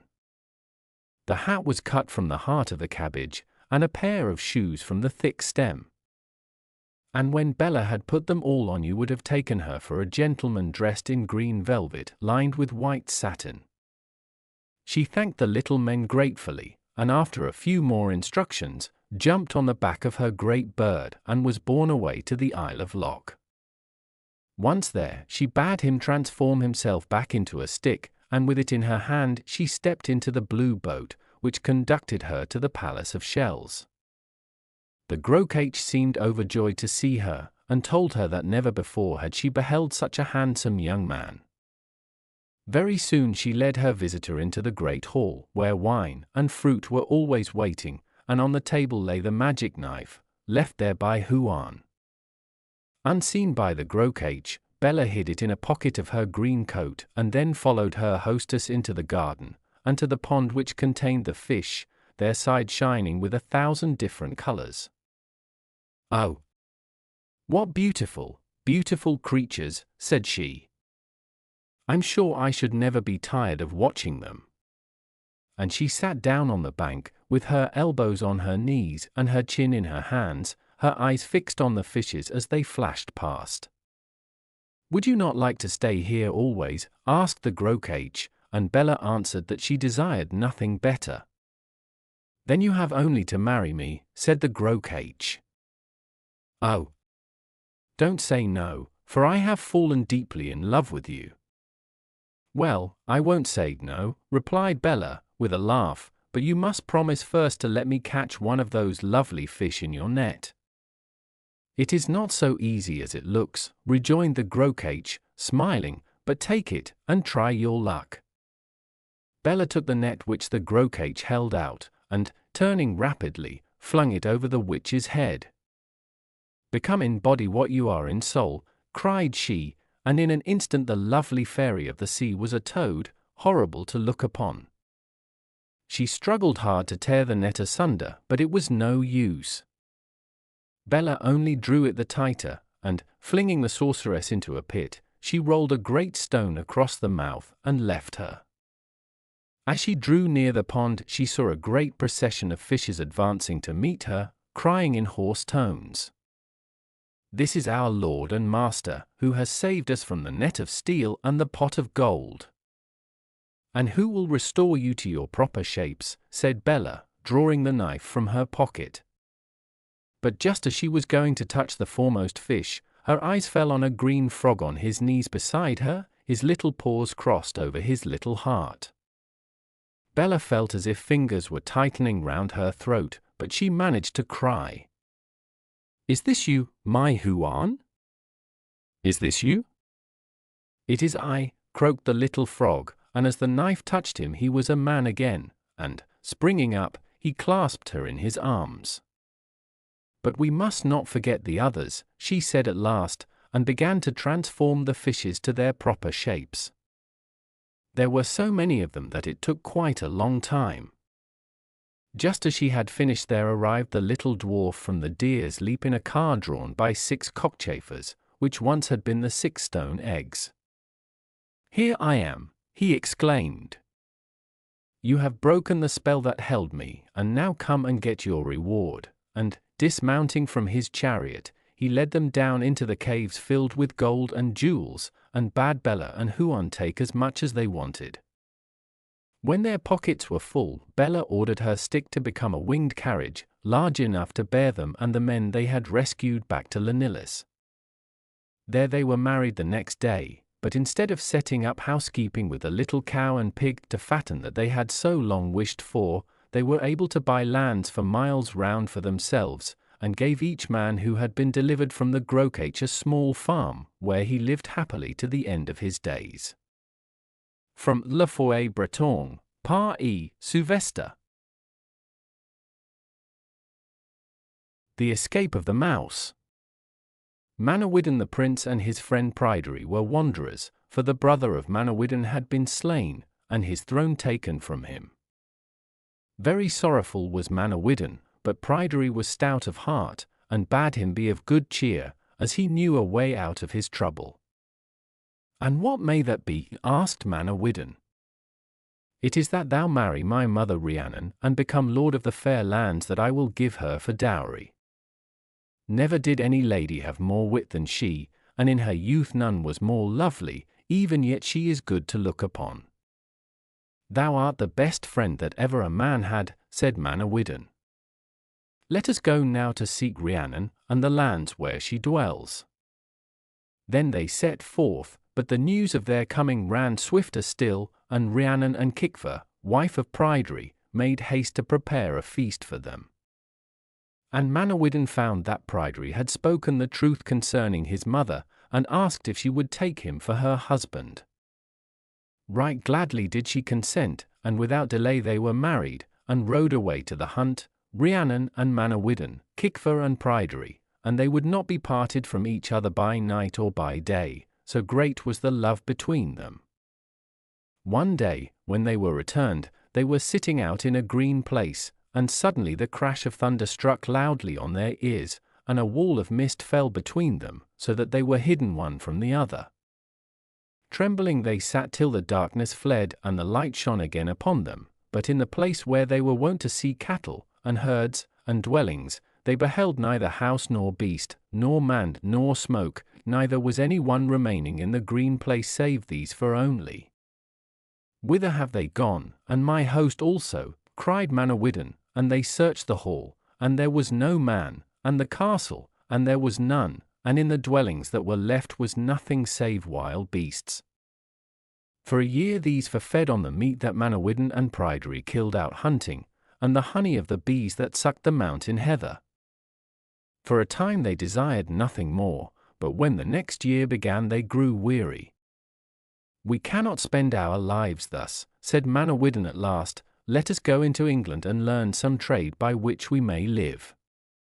So they left Wales, and went to Hereford, and there they made saddles, while Manawydan fashioned blue enamel ornaments to put on their trappings. And so greatly did the townsfolk love these saddles, that no others were bought throughout the whole of Hereford, till the saddlers banded together and resolved to slay Manawydan and his companions. When Pryderi heard of it, he was very wroth, and wished to stay and fight.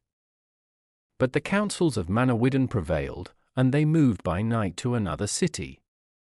"What craft shall we follow?" he asked Pryderi. "We will make shields," answered Manawydan. "But do we know anything of that craft?" answered Pryderi.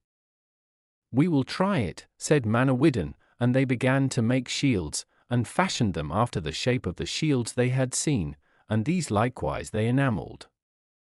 And so greatly did they prosper that no man in the town bought a shield except they had made it, till at length the shield makers banded together as the saddlers had done, and resolved to slay them. But of this they had warning, and by night betook themselves to another town. "Let us take to making shoes," said Manawydan, "for there are not any among the shoemakers bold enough to fight us." "I know nothing of making shoes," answered Pryderi, who in truth despised so peaceful a craft. "But I know," replied Manawydan, "and I will teach thee to stitch. We will buy the leather ready dressed, and will make the shoes from it." Then straightway he sought the town for the best leather, and for a goldsmith to fashion the clasps, and he himself watched till it was done, so that he might learn for himself. Soon he became known as the maker of gold shoes, and prospered so greatly, that as long as one could be bought from him not a shoe was purchased from the shoemakers of the town. And the craftsmen were wroth, and banded together to slay them. "Pryderi," said Manawydan, when he had received news of it, "we will not remain in England any longer. Let us set forth to Dyfed." So they journeyed until they came to their lands at Narberth. There they gathered their dogs round them, and hunted for a year as before. After that a strange thing happened. One morning Pryderi and Manawydan rose up to hunt, and loosened their dogs, which ran before them, till they came to a small bush. At the bush, the dogs shrank away as if frightened, and returned to their masters, their hair bristling on their backs. "We must see what is in that bush," said Pryderi, and what was in it was a boar, with a skin as white as the snow on the mountains. And he came out, and made a stand as the dogs rushed on him, driven on by the men. Long he stood at bay, then at last he betook himself to flight, and fled to a castle which was newly built, in a place where no building had ever been known. Into the castle he ran, and the dogs after him, and long though their masters looked and listened, they neither saw nor heard aught concerning dogs or boar. "I will go into the castle and get tidings of the dogs," said Pryderi at last.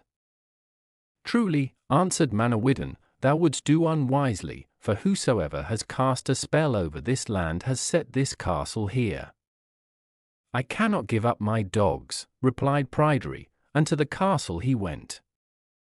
But within was neither man nor beast, neither boar nor dogs, but only a fountain with marble round it, and on the edge a golden bowl, richly wrought, which pleased Pryderi greatly.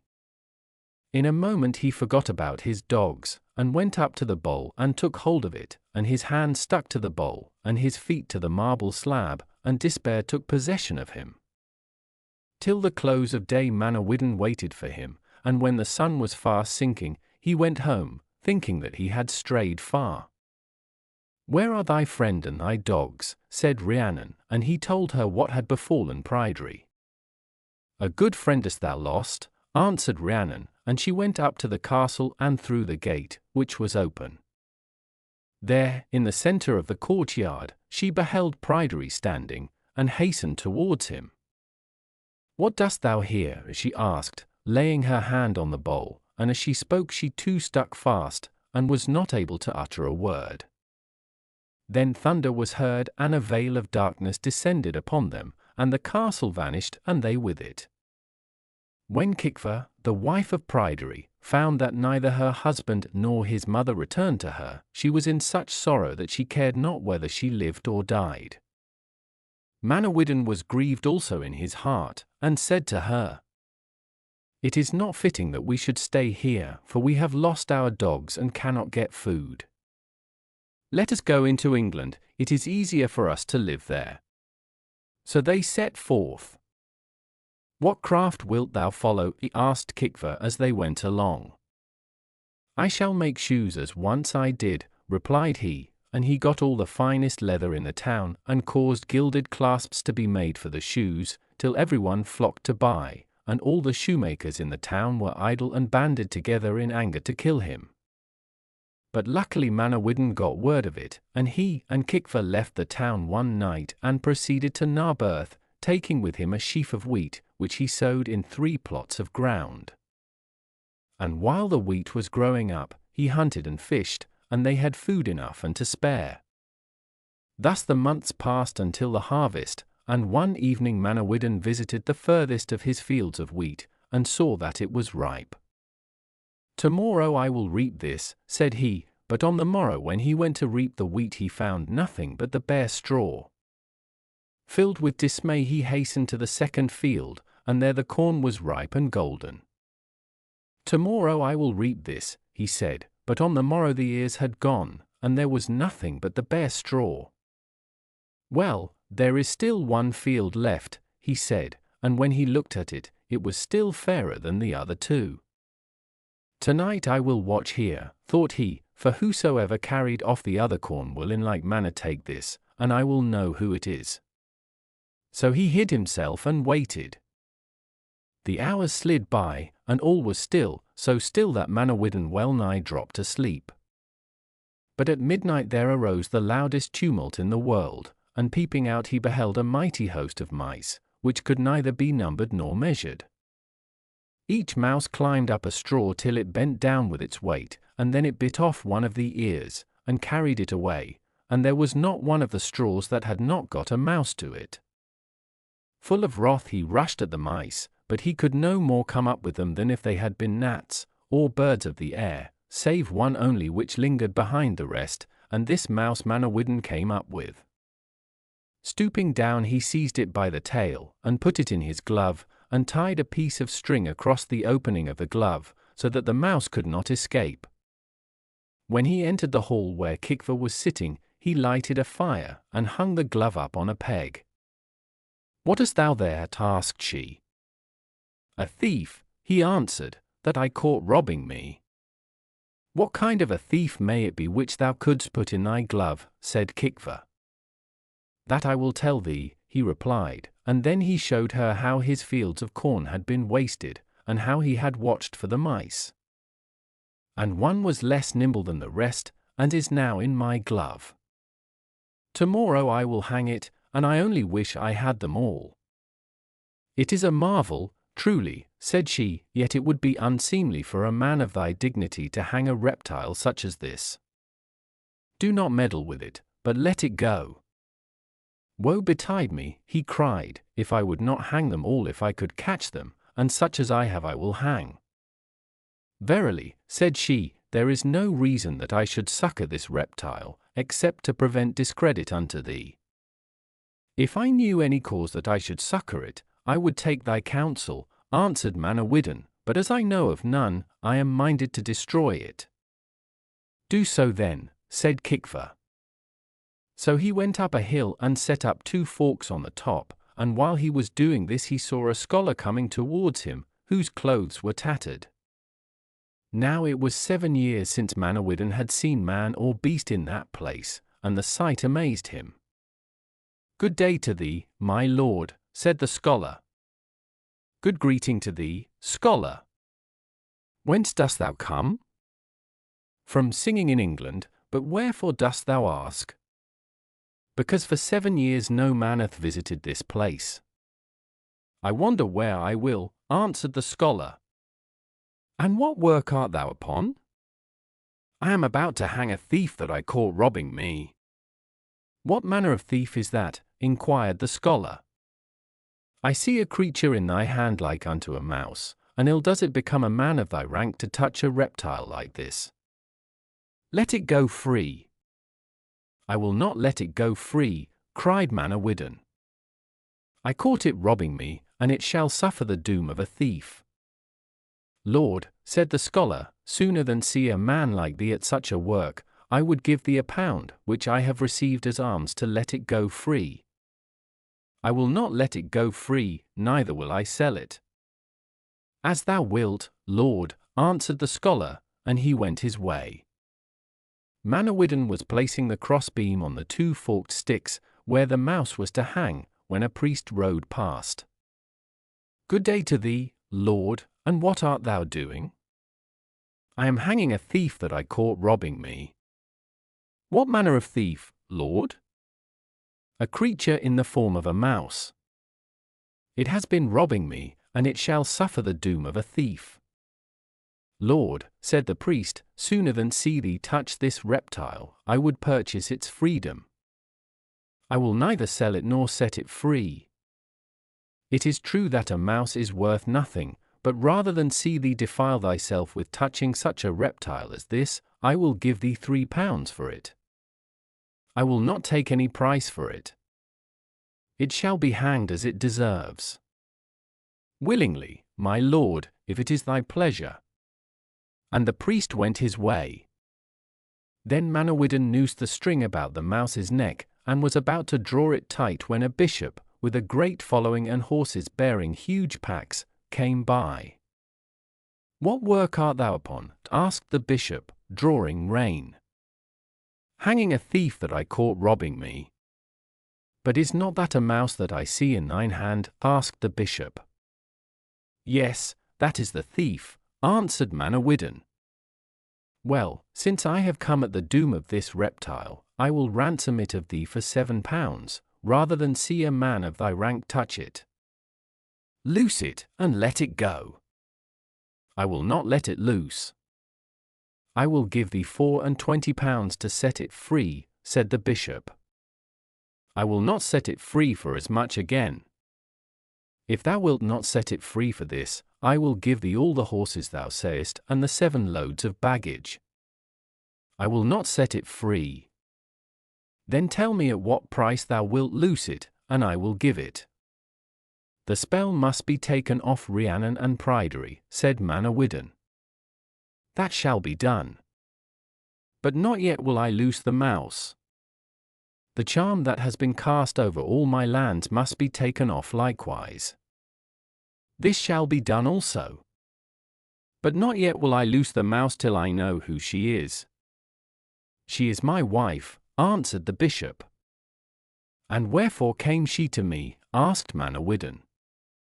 To despoil thee, replied the bishop, for it is I who cast the charm over thy lands, to avenge Gwyl the son of Clud my friend. And it was I who threw the spell upon Pryderi to avenge Gwyl for the trick that had been played on him in the game of Badger in the Bag. And not only was I wroth, but my people likewise, and when it was known that thou wast come to dwell in the land, they besought me much to change them into mice, that they might eat thy corn. The first and the second nights it was the men of my own house that destroyed thy 2 fields, but on the 3rd night my wife and her ladies came to me and begged me to change them also into the shape of mice, that they might take part in avenging Gwyl. Therefore I changed them.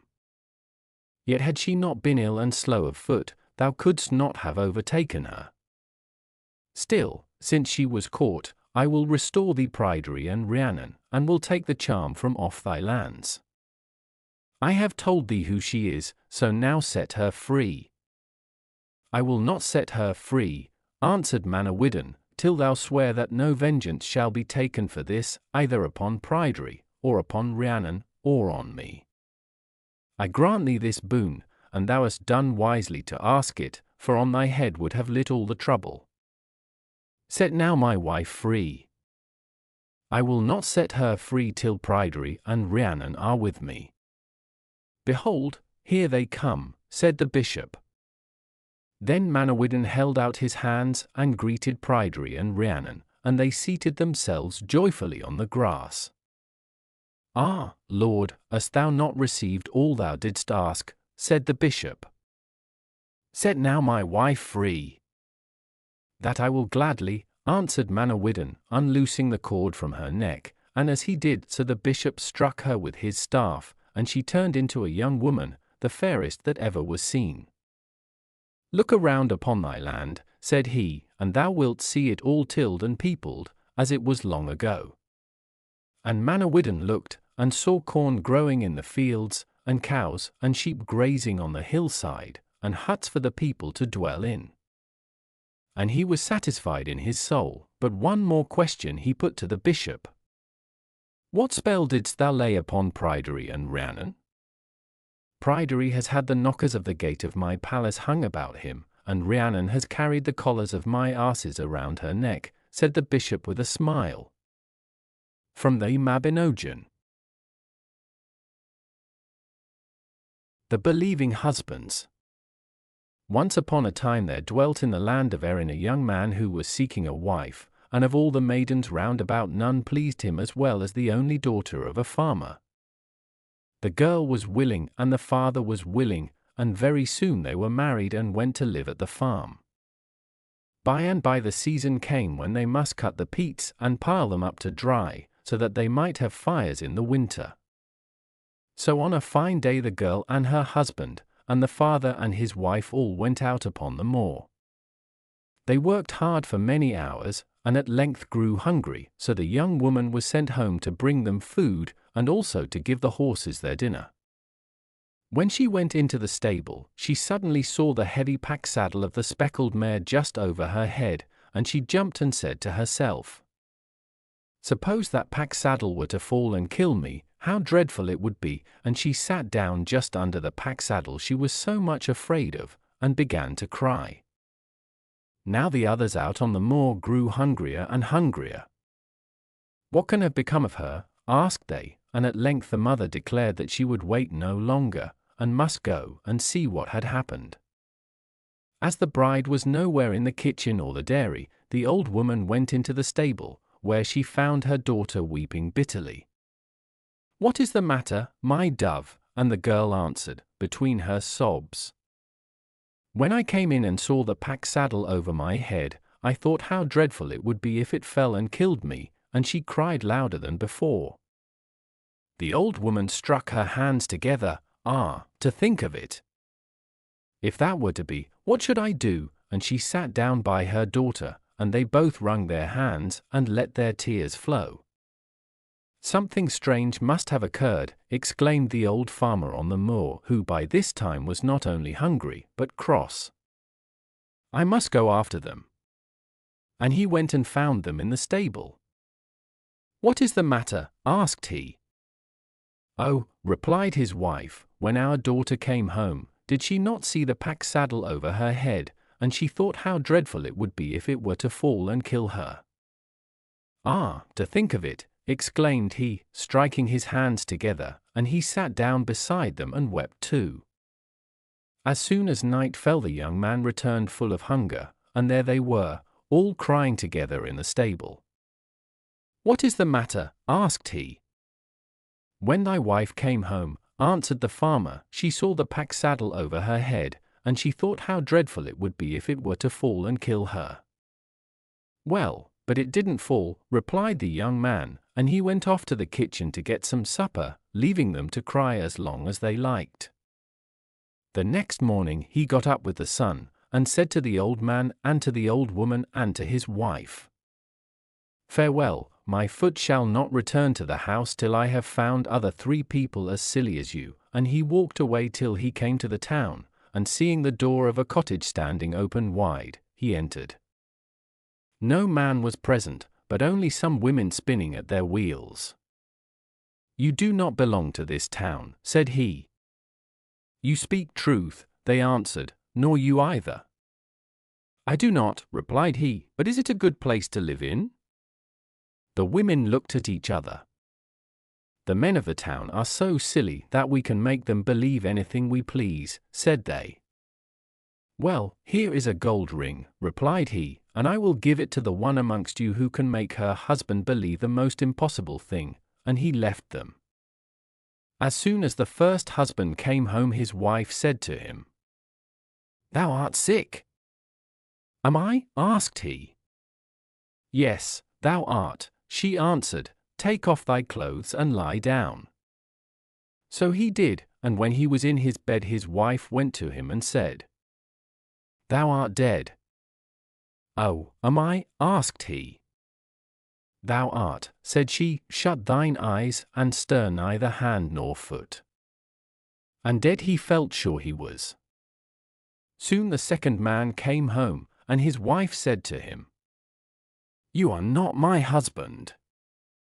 "Oh, am I not?" asked he. "No, it is not you," answered she, so he went away and slept in the wood. When the third man arrived, his wife gave him his supper, and after that he went to bed, just as usual. The next morning a boy knocked at the door, bidding him attend the burial of the man who was dead, and he was just going to get up when his wife stopped him. "Time enough," said she, and he lay still till he heard the funeral passing the window. "Now rise, and be quick," called the wife, and the man jumped out of bed in a great hurry, and began to look about him. "Why, where are my clothes?" asked he. "Silly that you are, they are on your back, of course," answered the woman. "Are they?" said he. "They are," said she, "and make haste lest the burying be ended before you get there."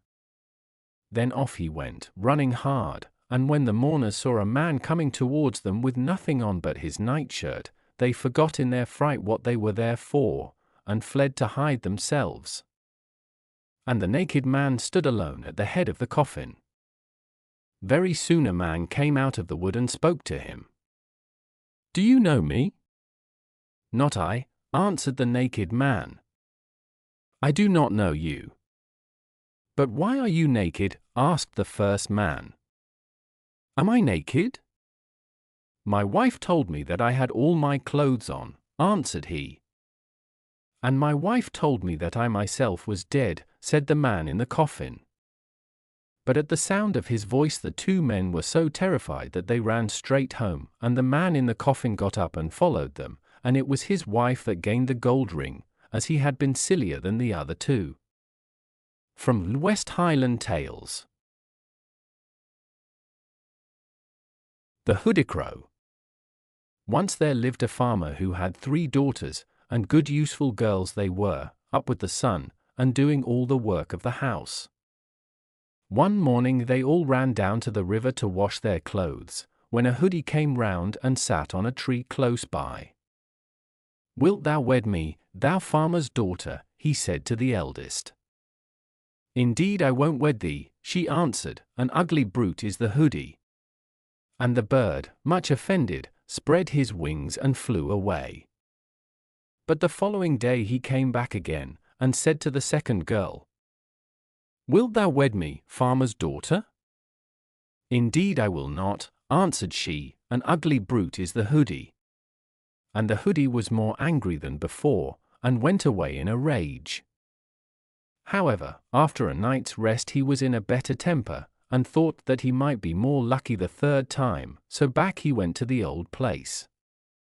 "Wilt thou wed me, farmer's daughter?" he said to the youngest. "Indeed I will wed thee, a pretty creature is the hoodie," answered she, and on the morrow they were married.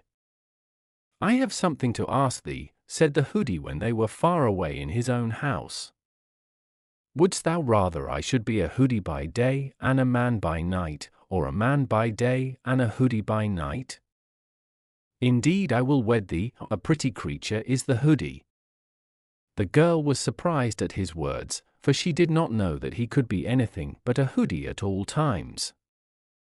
Still she said nothing of this, and only replied, "I would rather thou wert a man by day and a hoodie by night." And so he was, and a handsomer man or a more beautiful hoodie never was seen. The girl loved them both, and never wished for things to be different.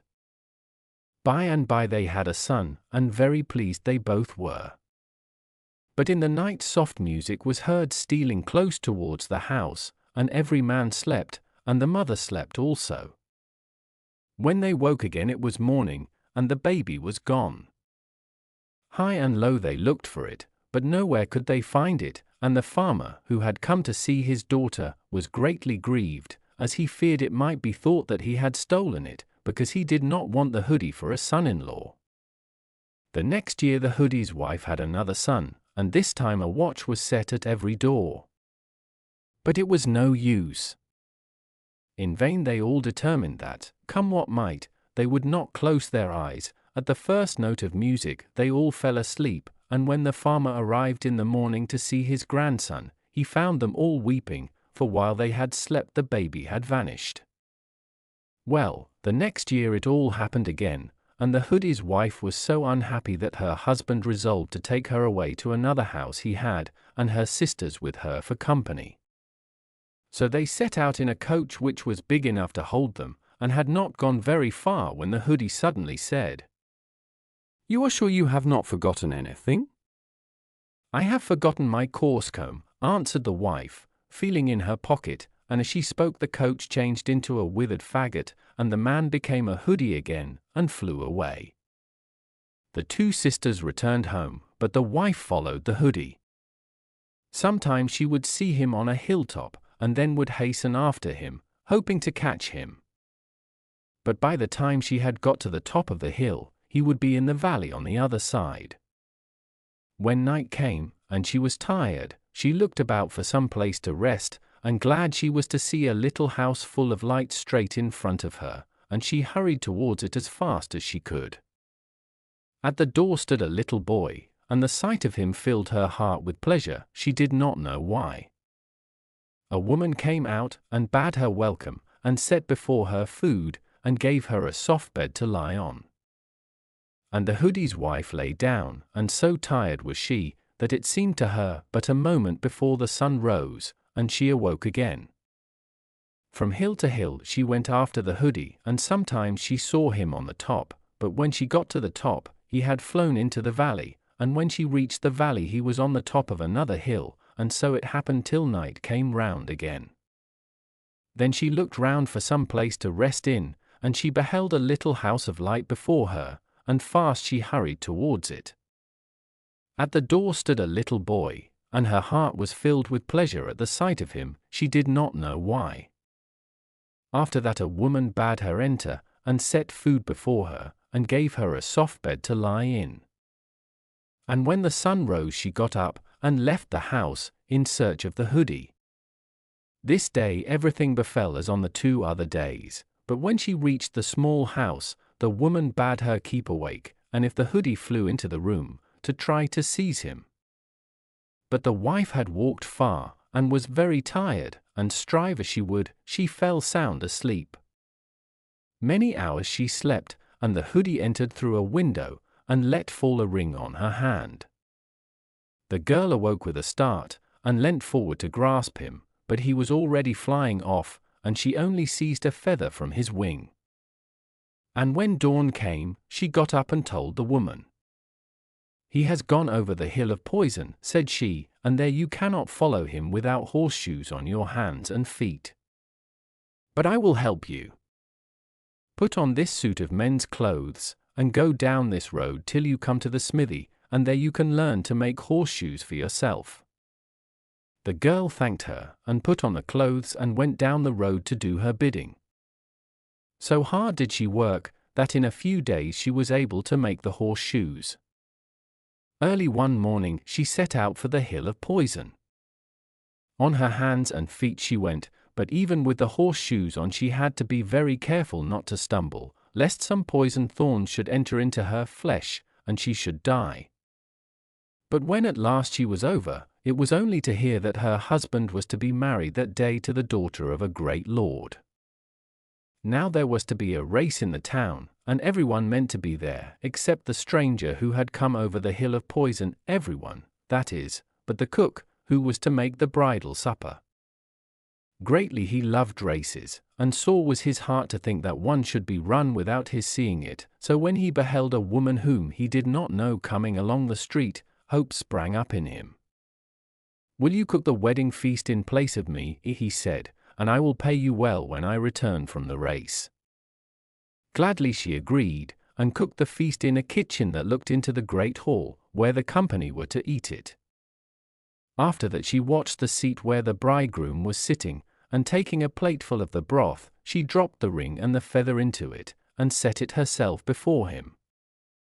With the first spoonful he took up the ring, and a thrill ran through him. In the second he beheld the feather and rose from his chair. "Who has cooked this feast?" asked he, and the real cook, who had come back from the race, was brought before him. "He may be the cook, but he did not cook this feast," said the bridegroom, and then inquiry was made, and the girl was summoned to the great hall.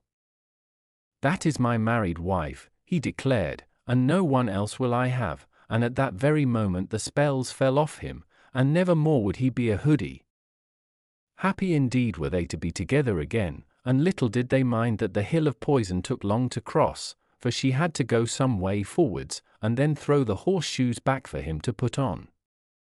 Still, at last they were over, and they went back the way she had come, and stopped at the 3 houses in order to take their little sons to their own home. But the story never says who had stolen them, nor what the coarse comb had to do with it. From West Highland Tales. The Brownie of the Lake.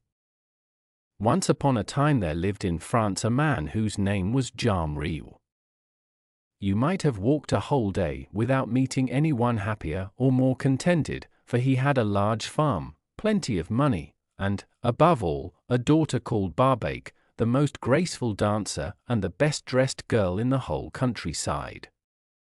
When she appeared on holidays in her embroidered cap, 5 petticoats, each one a little shorter than the other, and shoes with silver buckles, the women were all filled with envy, but little cared Barbaik what they might whisper behind her back as long as she knew that her clothes were finer than anyone else's and that she had more partners than any other girl.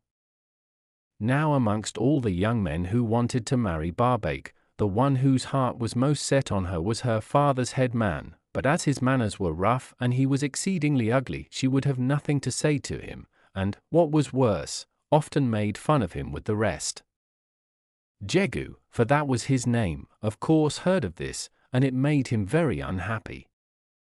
Still, he would not leave the farm and look for work elsewhere, as he might have done, for then he would never see Barbaik at all, and what was life worth to him without that? One evening he was bringing back his horses from the fields, and stopped at a little lake on the way home to let them drink.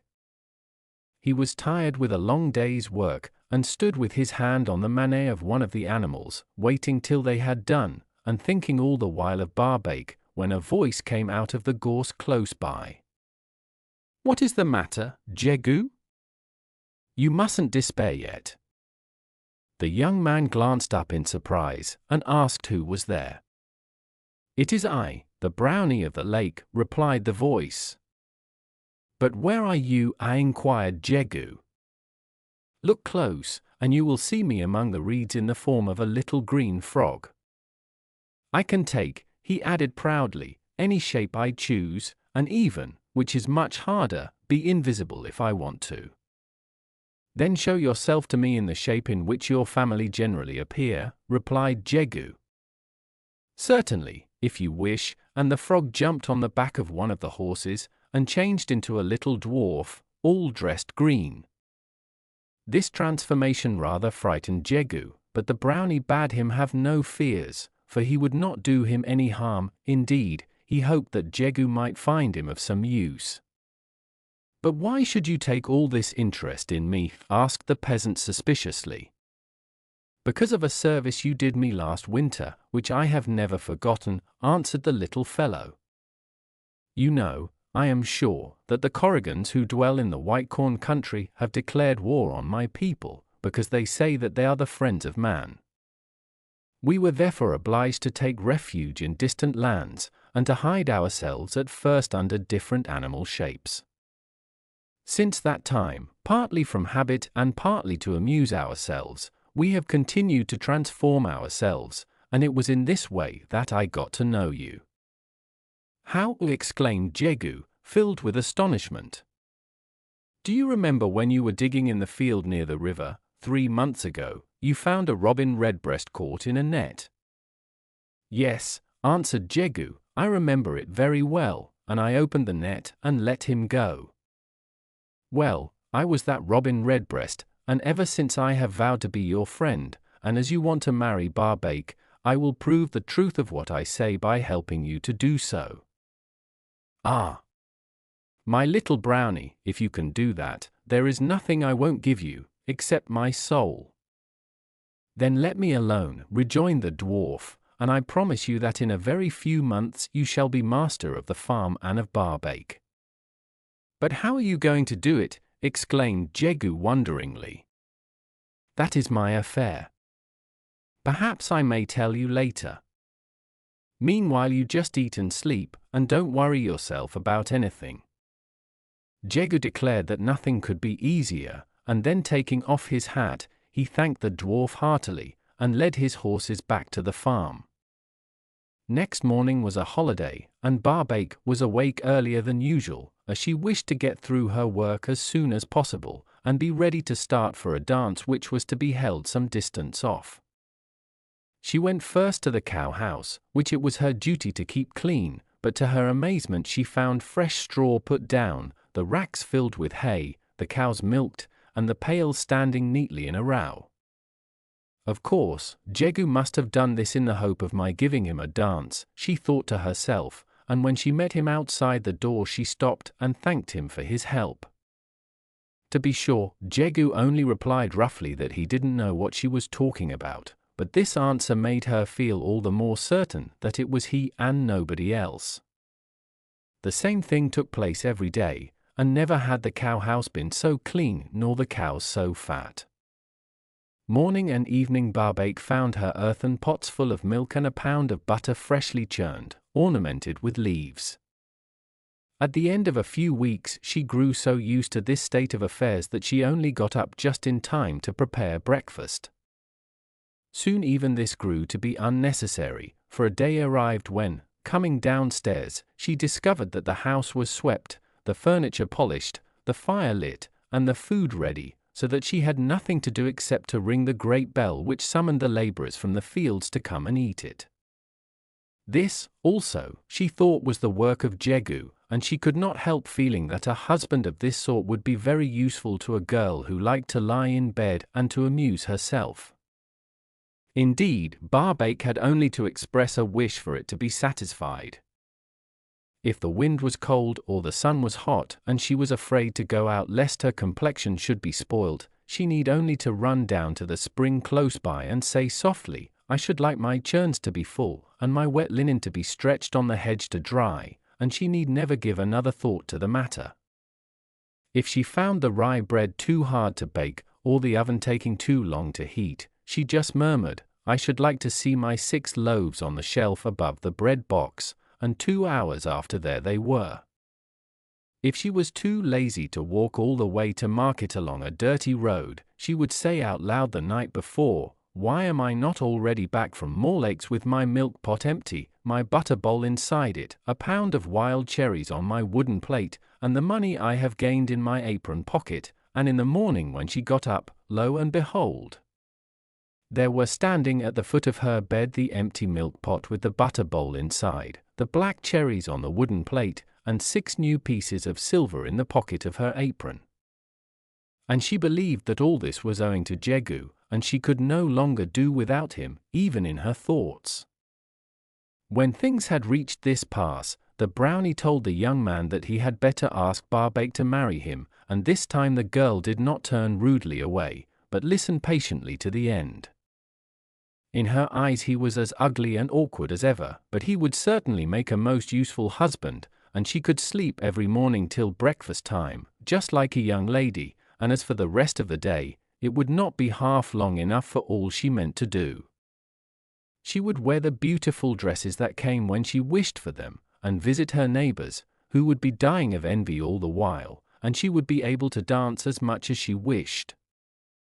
Jogi would always be there to work for her, and save for her, and watch over her.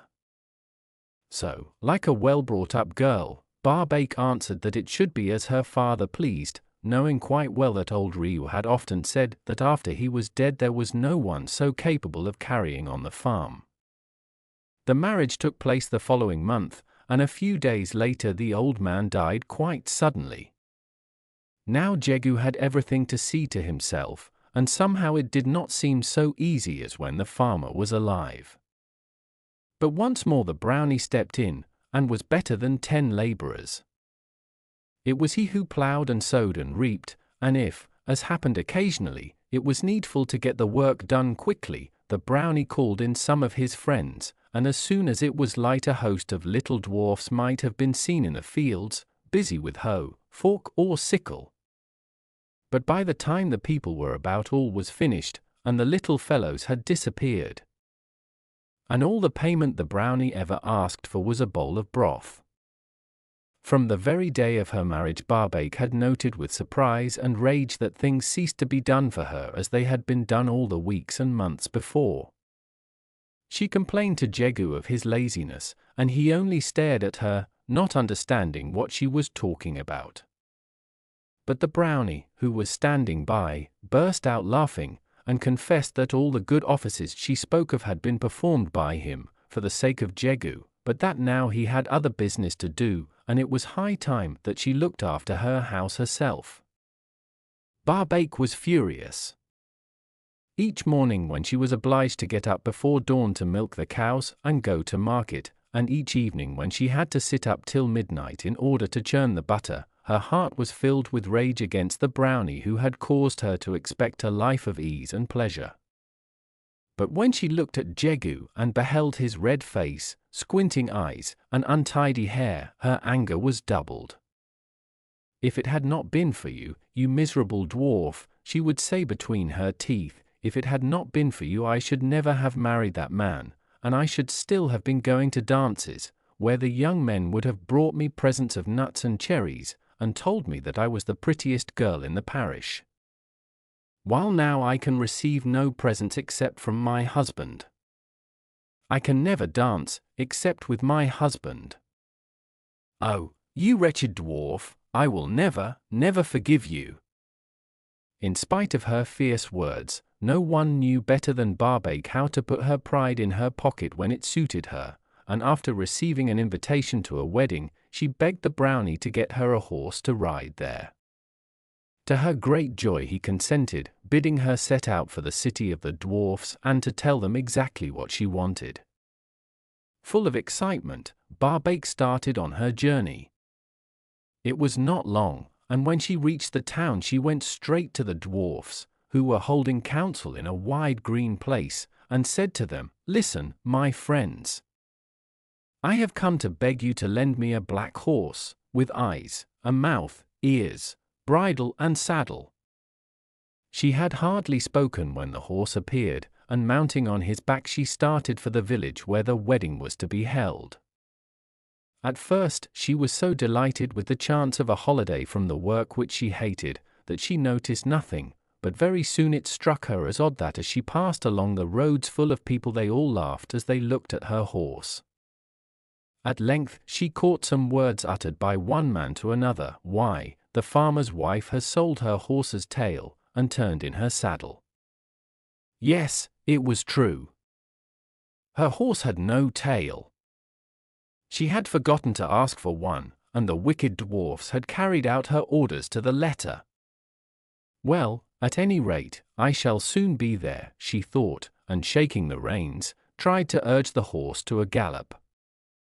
But it was of no use, he declined to move out of a walk, and she was forced to hear all the jokes that were made upon her. In the evening she returned to the farm more angry than ever, and quite determined to revenge herself on the Brownie whenever she had the chance, which happened to be very soon. It was the spring, and just the time of year when the dwarfs held their fete, so one day the Brownie asked Jogi if he might bring his friends to have supper in the great barn, and whether he would allow them to dance there. Of course, Jogi was only too pleased to be able to do anything for the Brownie, and he ordered Barbaik to spread her best tablecloths in the barn, and to make a quantity of little loaves and pancakes, and, besides, to keep all the milk given by the cows that morning.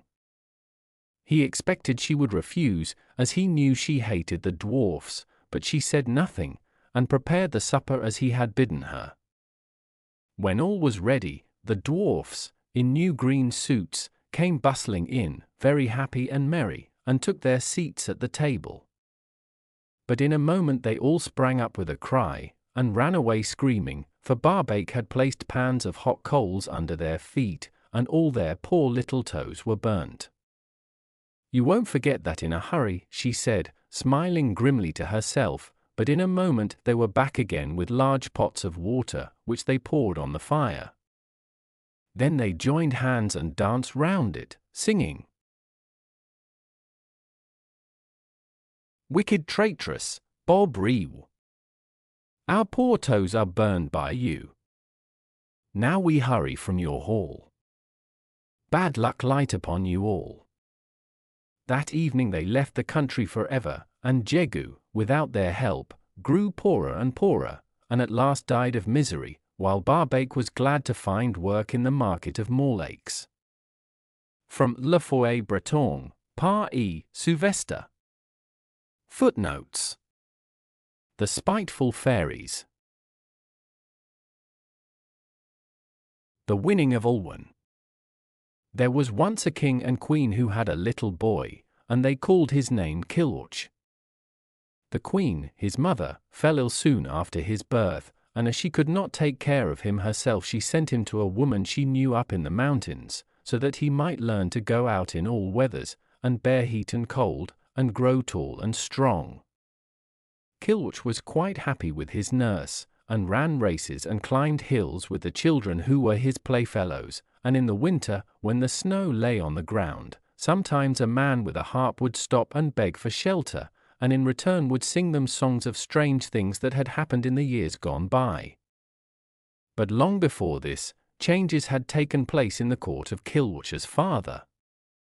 Soon after she had sent her baby away, the queen became much worse, and at length, seeing that she was going to die, she called her husband to her and said, "Never again shall I rise from this bed, and by thou wilt take another wife.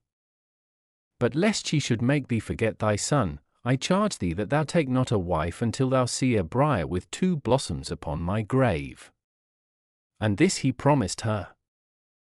Then she further bade him to see to her grave that nothing might grow thereon.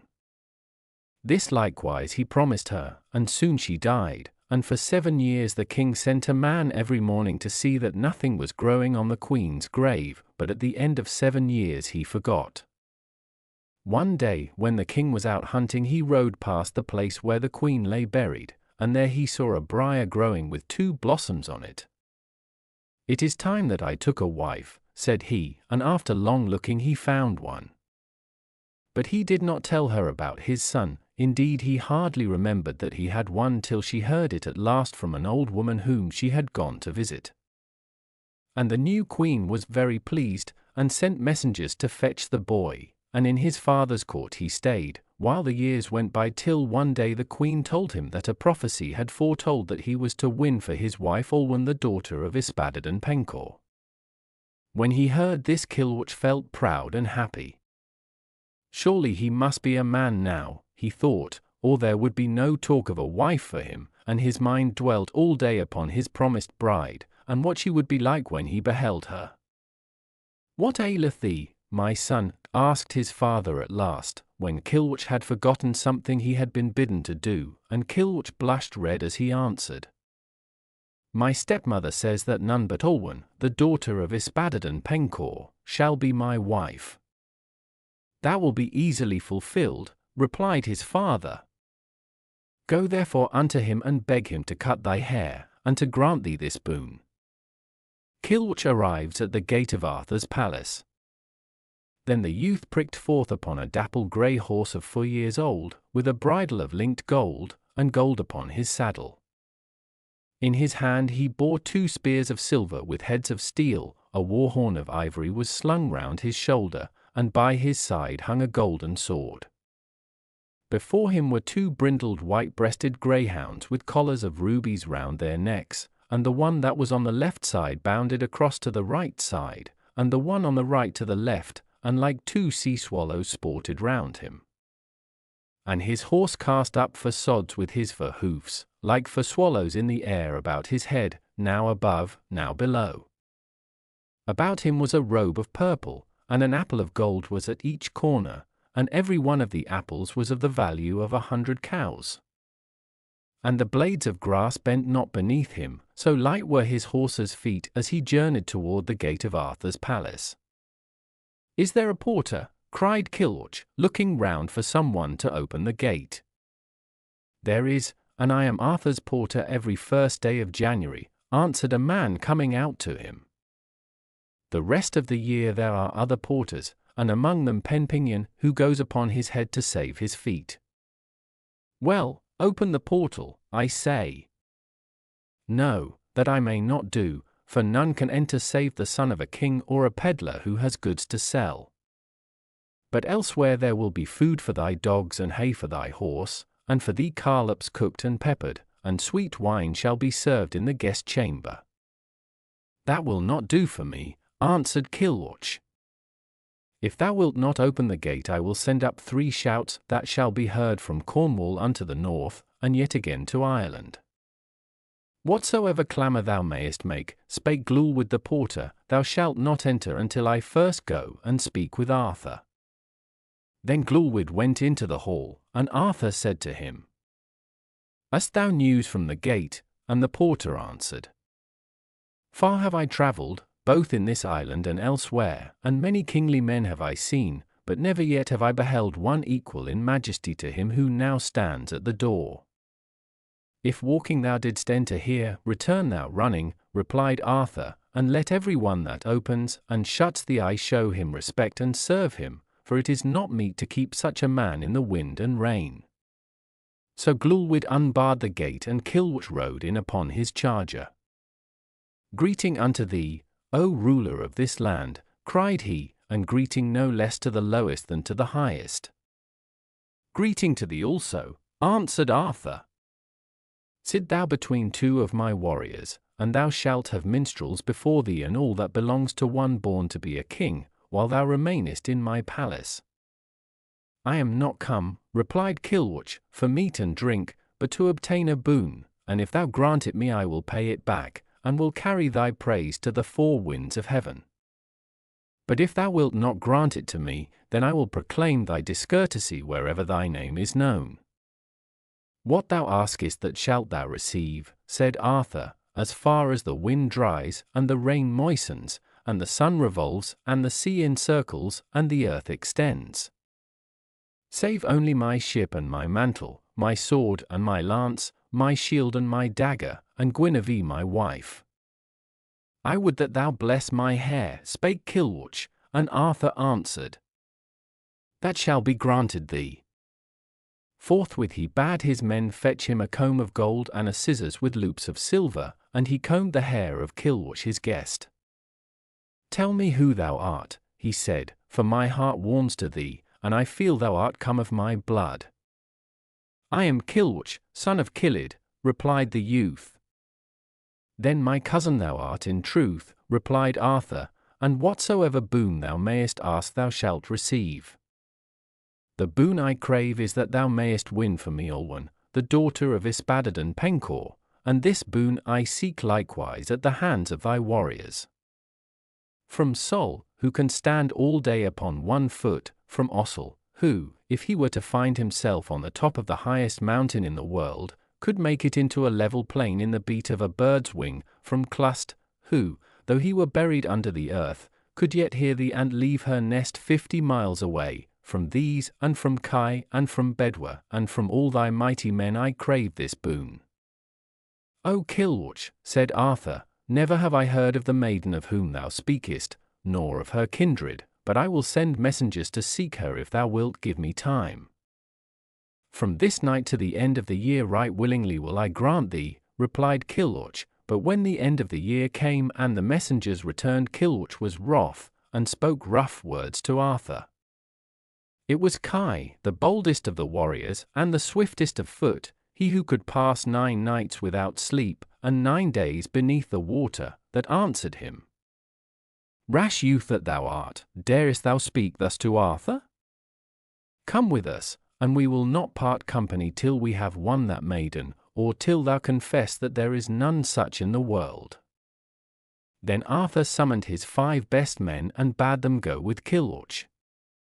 There was Bedwer the one-handed, Kai's comrade and brother in arms, the swiftest man in Britain save Arthur. There was Kindelig, who knew the paths in a land where he had never been as surely as he did those of his own country. There was Gwrhyr, that could speak all tongues, and Gwalchmai the son of Gwyr, who never returned till he had gained what he sought, and last of all there was Menw, who could weave a spell over them so that none might see them, while they could see every one.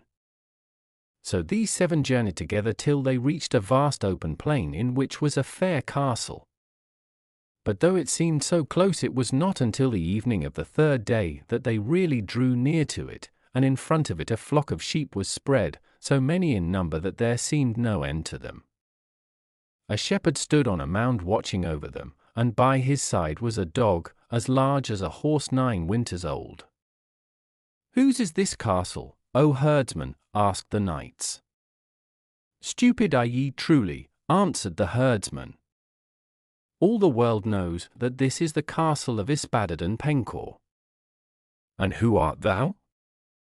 I am called Custennin, brother of Ysbaddaden, and ill has he treated me. And who are you, and what do you here? We come from Arthur the king, to seek Olwen the daughter of Ysbaddaden, but at this news the shepherd gave a cry. O men, be warned and turn back, while there is yet time. Others have gone on that quest, but none have escaped to tell the tale, and he rose to his feet as if to leave them. Then Kilwich held out to him a ring of gold, and he tried to put it on his finger, but it was too small, so he placed it in his glove, and went home and gave it to his wife. Whence came this ring? Asked she, for such good luck is not wont to befall thee. The man to whom this ring belonged thou shalt see here in the evening, answered the shepherd. He is Kilwich, son of Kilid, cousin to King Arthur, and he has come to seek Olwen. And when the wife heard that, she knew that Kilwich was her nephew, and her heart yearned after him, half with joy at the thought of seeing him, and half with sorrow for the doom she feared. Fair Olwen arrives. Soon they heard steps approaching, and Kai and the rest entered into the house and ate and drank. After that the woman opened a chest, and out of it came a youth with curling yellow hair. It is a pity to hide him thus, said Gwrhyr, for well I know that he has done no evil. 23 of my sons has Ysbaddaden slain, and I have no more hope of saving this one, replied she, and Kai was full of sorrow and answered, Let him come with me and be my comrade, and he shall never be slain unless I am slain also. And so it was agreed. What is your errand here? Asked the woman. We seek Olwen the maiden for this youth, answered Kai. Does she ever come hither so that she may be seen?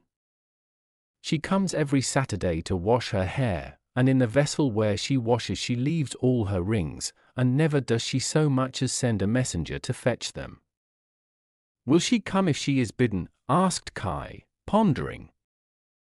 She will come, but unless you pledge me your faith that you will not harm her, I will not fetch her. We pledge it, said they, and the maiden came. A fair sight was she in a robe of flame-coloured silk, with a collar of ruddy gold about her neck, bright with emeralds and rubies. More yellow was her head than the flower of the broom, and her skin was whiter than the foam of the wave, and fairer were her hands than the blossom of the wood anemone. For white trefoils sprang up where she trod, and therefore was she called Olwen. She entered, and sat down on a bench beside Kilwich, and he spake to her. Ah, maiden, since first I heard thy name I have loved thee. Wilt thou not come away with me from this evil place? That I cannot do, answered she, for I have given my word to my father not to go without his knowledge, for his life will only last till I am betrothed. Whatever is, must be, but this counsel I will give you. Go, and ask me of my father, and whatsoever he shall require of thee grant it, and thou shalt win me, but if thou deny him anything thou wilt not obtain me, and it will be well for thee if thou escape with thy life. All this I promise, said he. So she returned to the castle, and all Arthur's men went after her, and entered the hall. Greeting to thee, Ysbaddaden Penkawr, said they. We come to ask thy daughter Olwen for Kilwich, son of Kilid. Come hither tomorrow and I will answer you, replied Ysbaddaden Penkawr, and as they rose to leave the hall he caught up one of the 3 poisoned darts that lay beside him and flung it in their midst. But Bedwyr saw and caught it, and flung it back so hard that it pierced the knee of Ysbaddaden. A gentle son-in-law, truly, he cried, writhing with pain. I shall ever walk the worse for this rudeness. Cursed be the smith who forged it, and the anvil on which it was wrought.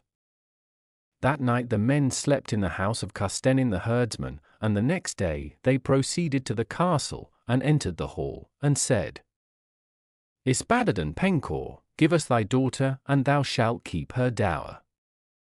And unless thou wilt do this we will slay thee. Her for great-grandmothers and her for great-grandfathers yet live, answered Ysbaddaden Penkawr, it is needful that I take counsel with them.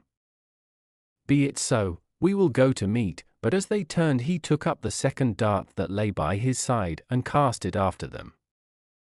And Meneu caught it, and flung it at him, and wounded him in the chest, so that it came out at his back. A gentle son-in-law, truly, cried Ysbaddaden, the iron pains me like the bite of a horse-leech. Cursed be the hearth whereon it was heated, and the smith who formed it. The third day Arthur's men returned to the palace into the presence of Ysbaddaden. Shoot not at me again, said he, unless you desire death. But lift up my eyebrows, which have fallen over my eyes, that I may see my son-in-law.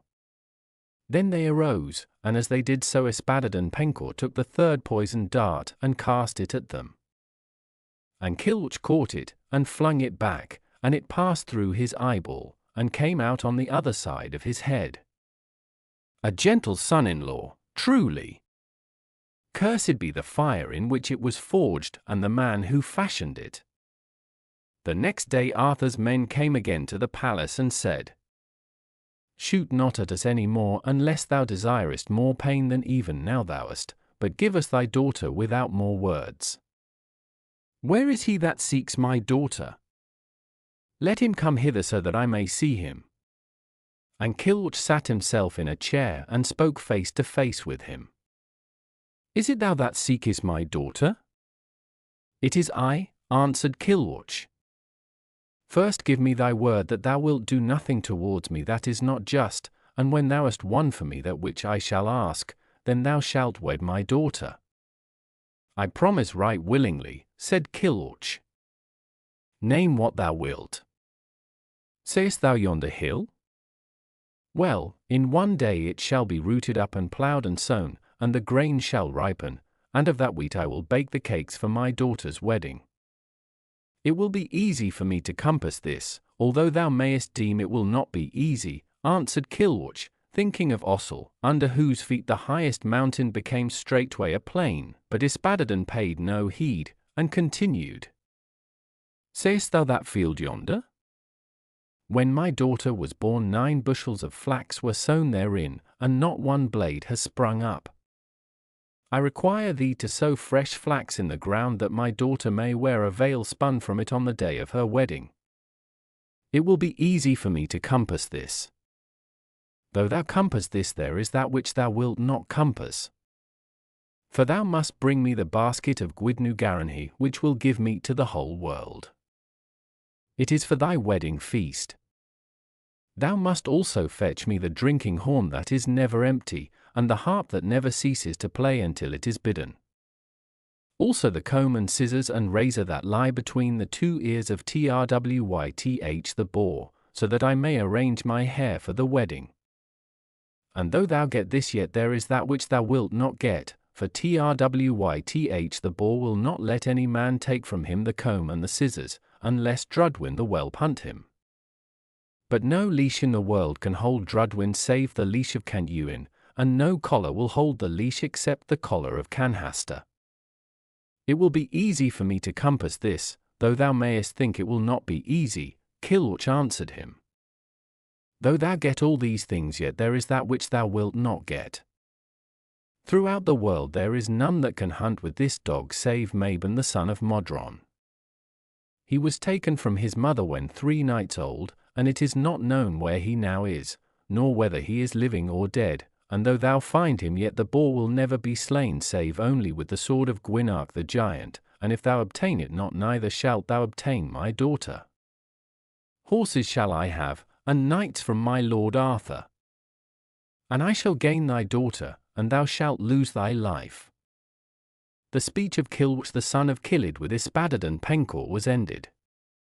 Then Arthur's men set forth, and Kilwch with them, and journeyed till they reached the largest castle in the world, and a black man came out to meet them. Whence comest thou, O man? asked they, and whose is that castle? That is the castle of Gwynarch the giant, as all the world knows, answered the man, but no guest ever returned thence alive, and none may enter the gate except a craftsman, who brings his trade. But little did Arthur's men heed his warning, and they went straight to the gate. Open, cried Gwrhyr. I will not open, replied the porter. And wherefore? asked Kai. The knife is in the meat, and the drink is in the horn, and there is revelry in the hall of Groac'h the giant, and save for a craftsman who brings his trade the gate will not be opened tonight. Verily, then, I may enter, said Kai, for there is no better burnisher of swords than I. This will I tell Groac'h the giant, and I will bring thee his answer. Bid the man come before me, cried Groac'h, when the porter had told his tale, for my sword stands much in need of polishing. So Kai passed in and saluted Groac'h the giant. Is it true what I hear of thee, that thou canst burnish swords? It is true, answered Kai. Then was the sword of Groac'h brought to him. Shall it be burnished white or blue? Said Kai, taking a whetstone from under his arm. As thou wilt, answered the giant, and speedily did Kai polish half the sword. The giant marveled at his skill, and said, It is a wonder that such a man as thou shouldst be without a companion. I have a companion, noble sir, but he has no skill in this art. What is his name? Asked the giant. Let the porter go forth, and I will tell him how he may know him. The head of his lance will leave its shaft, and draw blood from the wind, and descend upon its shaft again. So the porter opened the gate and Bedwyr entered. Now there was much talk amongst those who remained without when the gate closed upon Bedwyr, and Groac'h, son of Castenin, prevailed with the porter, and he and his companions got in also and hid themselves. By this time the whole of the sword was polished, and Kai gave it into the hand of Groac'h the giant, who felt it and said, Thy work is good, I am content. Then said Kai, It is thy scabbard that hath rusted thy sword, give it to me that I may take out the wooden sides of it and put in new ones. And he took the scabbard in one hand and the sword in the other, and came and stood behind the giant, as if he would have sheathed the sword in the scabbard. But with it he struck a blow at the head of the giant, and it rolled from his body. After that they despoiled the castle of its gold and jewels, and returned, bearing the sword of the giant, to Arthur's court. They told Arthur how they had sped, and they all took counsel together, and agreed that they must set out on the quest for Mabon the son of Modron, and Gwrhyr, who knew the languages of beasts and of birds, went with them. So they journeyed until they came to the nest of an ouzel, and Gwrhyr spoke to her. Tell me if thou knowest aught of Mabon the son of Modron, who was taken when 3 nights old from between his mother and the wall. And the ouzel answered, When I first came here I was a young bird, and there was a smith's anvil in this place. But from that time no work has been done upon it, save that every evening I have pecked at it, till now there is not so much as the size of a nut remaining thereof. Yet all that time I have never once heard of the man you name. Still, there is a race of beasts older than I, and I will guide you to them. So the ouzel flew before them, till she reached the stag of Rhydinva, but when they inquired of the stag whether he knew aught of Mabon he shook his head. When first I came hither, said he, the plain was bare save for one oak sapling, which grew up to be an oak with 100 branches. All that is left of that oak is a withered stump, but never once have I heard of the man you name. Nevertheless, as you are Arthur's men, I will guide you to the place where there is an animal older than I, and the stag ran before them till he reached the owl of Cwm. But when they inquired of the owl if he knew aught of Mabon he shook his head. When first I came hither, said he, the valley was a wooded glen, then a race of men came and rooted it up. After that there grew a second wood, and then a third, which you see. Look at my wings also, are they not withered stumps? Yet until today I have never heard of the man you name. Still, I will guide you to the oldest animal in the world, and the one that has travelled most, the eagle of Groac'h. And he flew before them, as fast as his old wings would carry him, till he reached the eagle of Groac'h, but when they inquired of the eagle whether he knew aught of Mabon he shook his head. The stag of Rhydinva brings the 7 companions to the owl of Cwm. When I first came hither, said the eagle, there was a rock here, and every evening I pecked at the stars from the top of it. Now, behold, it is not even a span high. But only once have I heard of the man you name, and that was when I went in search of food as far as Llyn. I swooped down upon a salmon, and struck my claws into him, but he drew me down under water till scarcely could I escape from him. Then I summoned all my kindred to destroy him, but he made peace with me, and I took 50 fish spears from his back. Unless he may know something of the man whom you seek, I cannot tell who may. But I will guide you to the place where he is. So they followed the eagle, who flew before them, though so high was he in the sky, it was often hard to mark his flight. At length he stopped above a deep pool in a river. Salmon of Llyn, he called, I have come to thee with an embassy from Arthur to inquire if thou knowest aught concerning Mabon the son of Modron. And the salmon answered, As much as I know I will tell thee.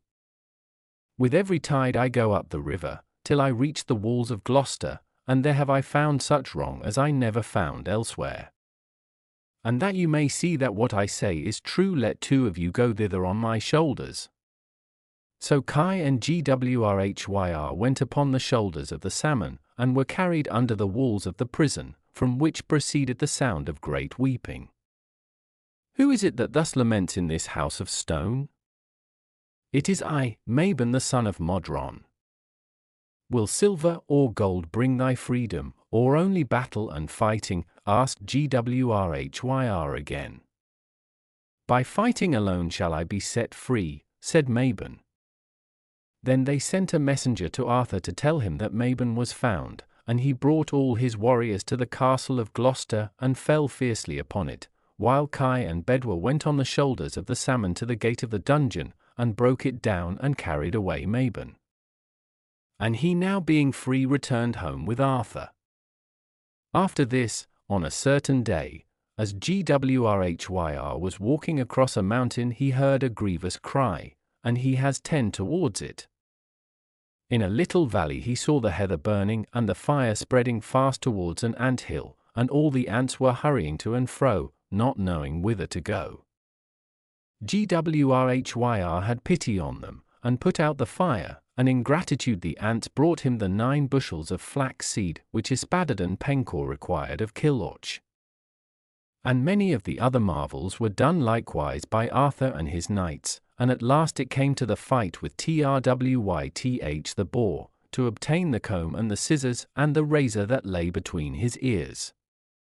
But hard was the boar to catch, and fiercely did he fight when Arthur's men gave him battle, so that many of them were slain. Up and down the country went Trwyth the boar, and Arthur followed after him, till they came to the Severn Sea. Their 3 knights caught his feet unawares, and plunged him into the water, while one snatched the razor from him, and another seized the scissors. But before they laid hold of the comb he had shaken them all off, and neither man nor horse nor dog could reach him till he came to Cornwall, whither Arthur had sworn he should not go. Thither Arthur followed after him with his knights, and if it had been hard to win the razor and the scissors, the struggle for the comb was fiercer still. Often it seemed as if the boar would be the victor, but at length Arthur prevailed, and the boar was driven into the sea. And whether he was drowned or where he went no man knows to this day. In the end all the marvels were done, and Kilorch set forward, and with him Groac'h, the son of Custennin, to Ysbaddaden Penkawr, bearing in their hands the razor, the scissors, and the comb, and Ysbaddaden Penkawr was shaved by Kawr.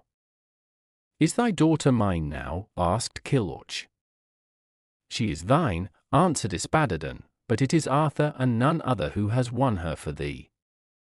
Of my own free will thou shouldst never have had her, for now I must lose my life. And as he spake, Groac'h the son of Custennin cut off his head, as it had been ordained, and Arthur's hosts returned each man to his own country. From the Mabinogion.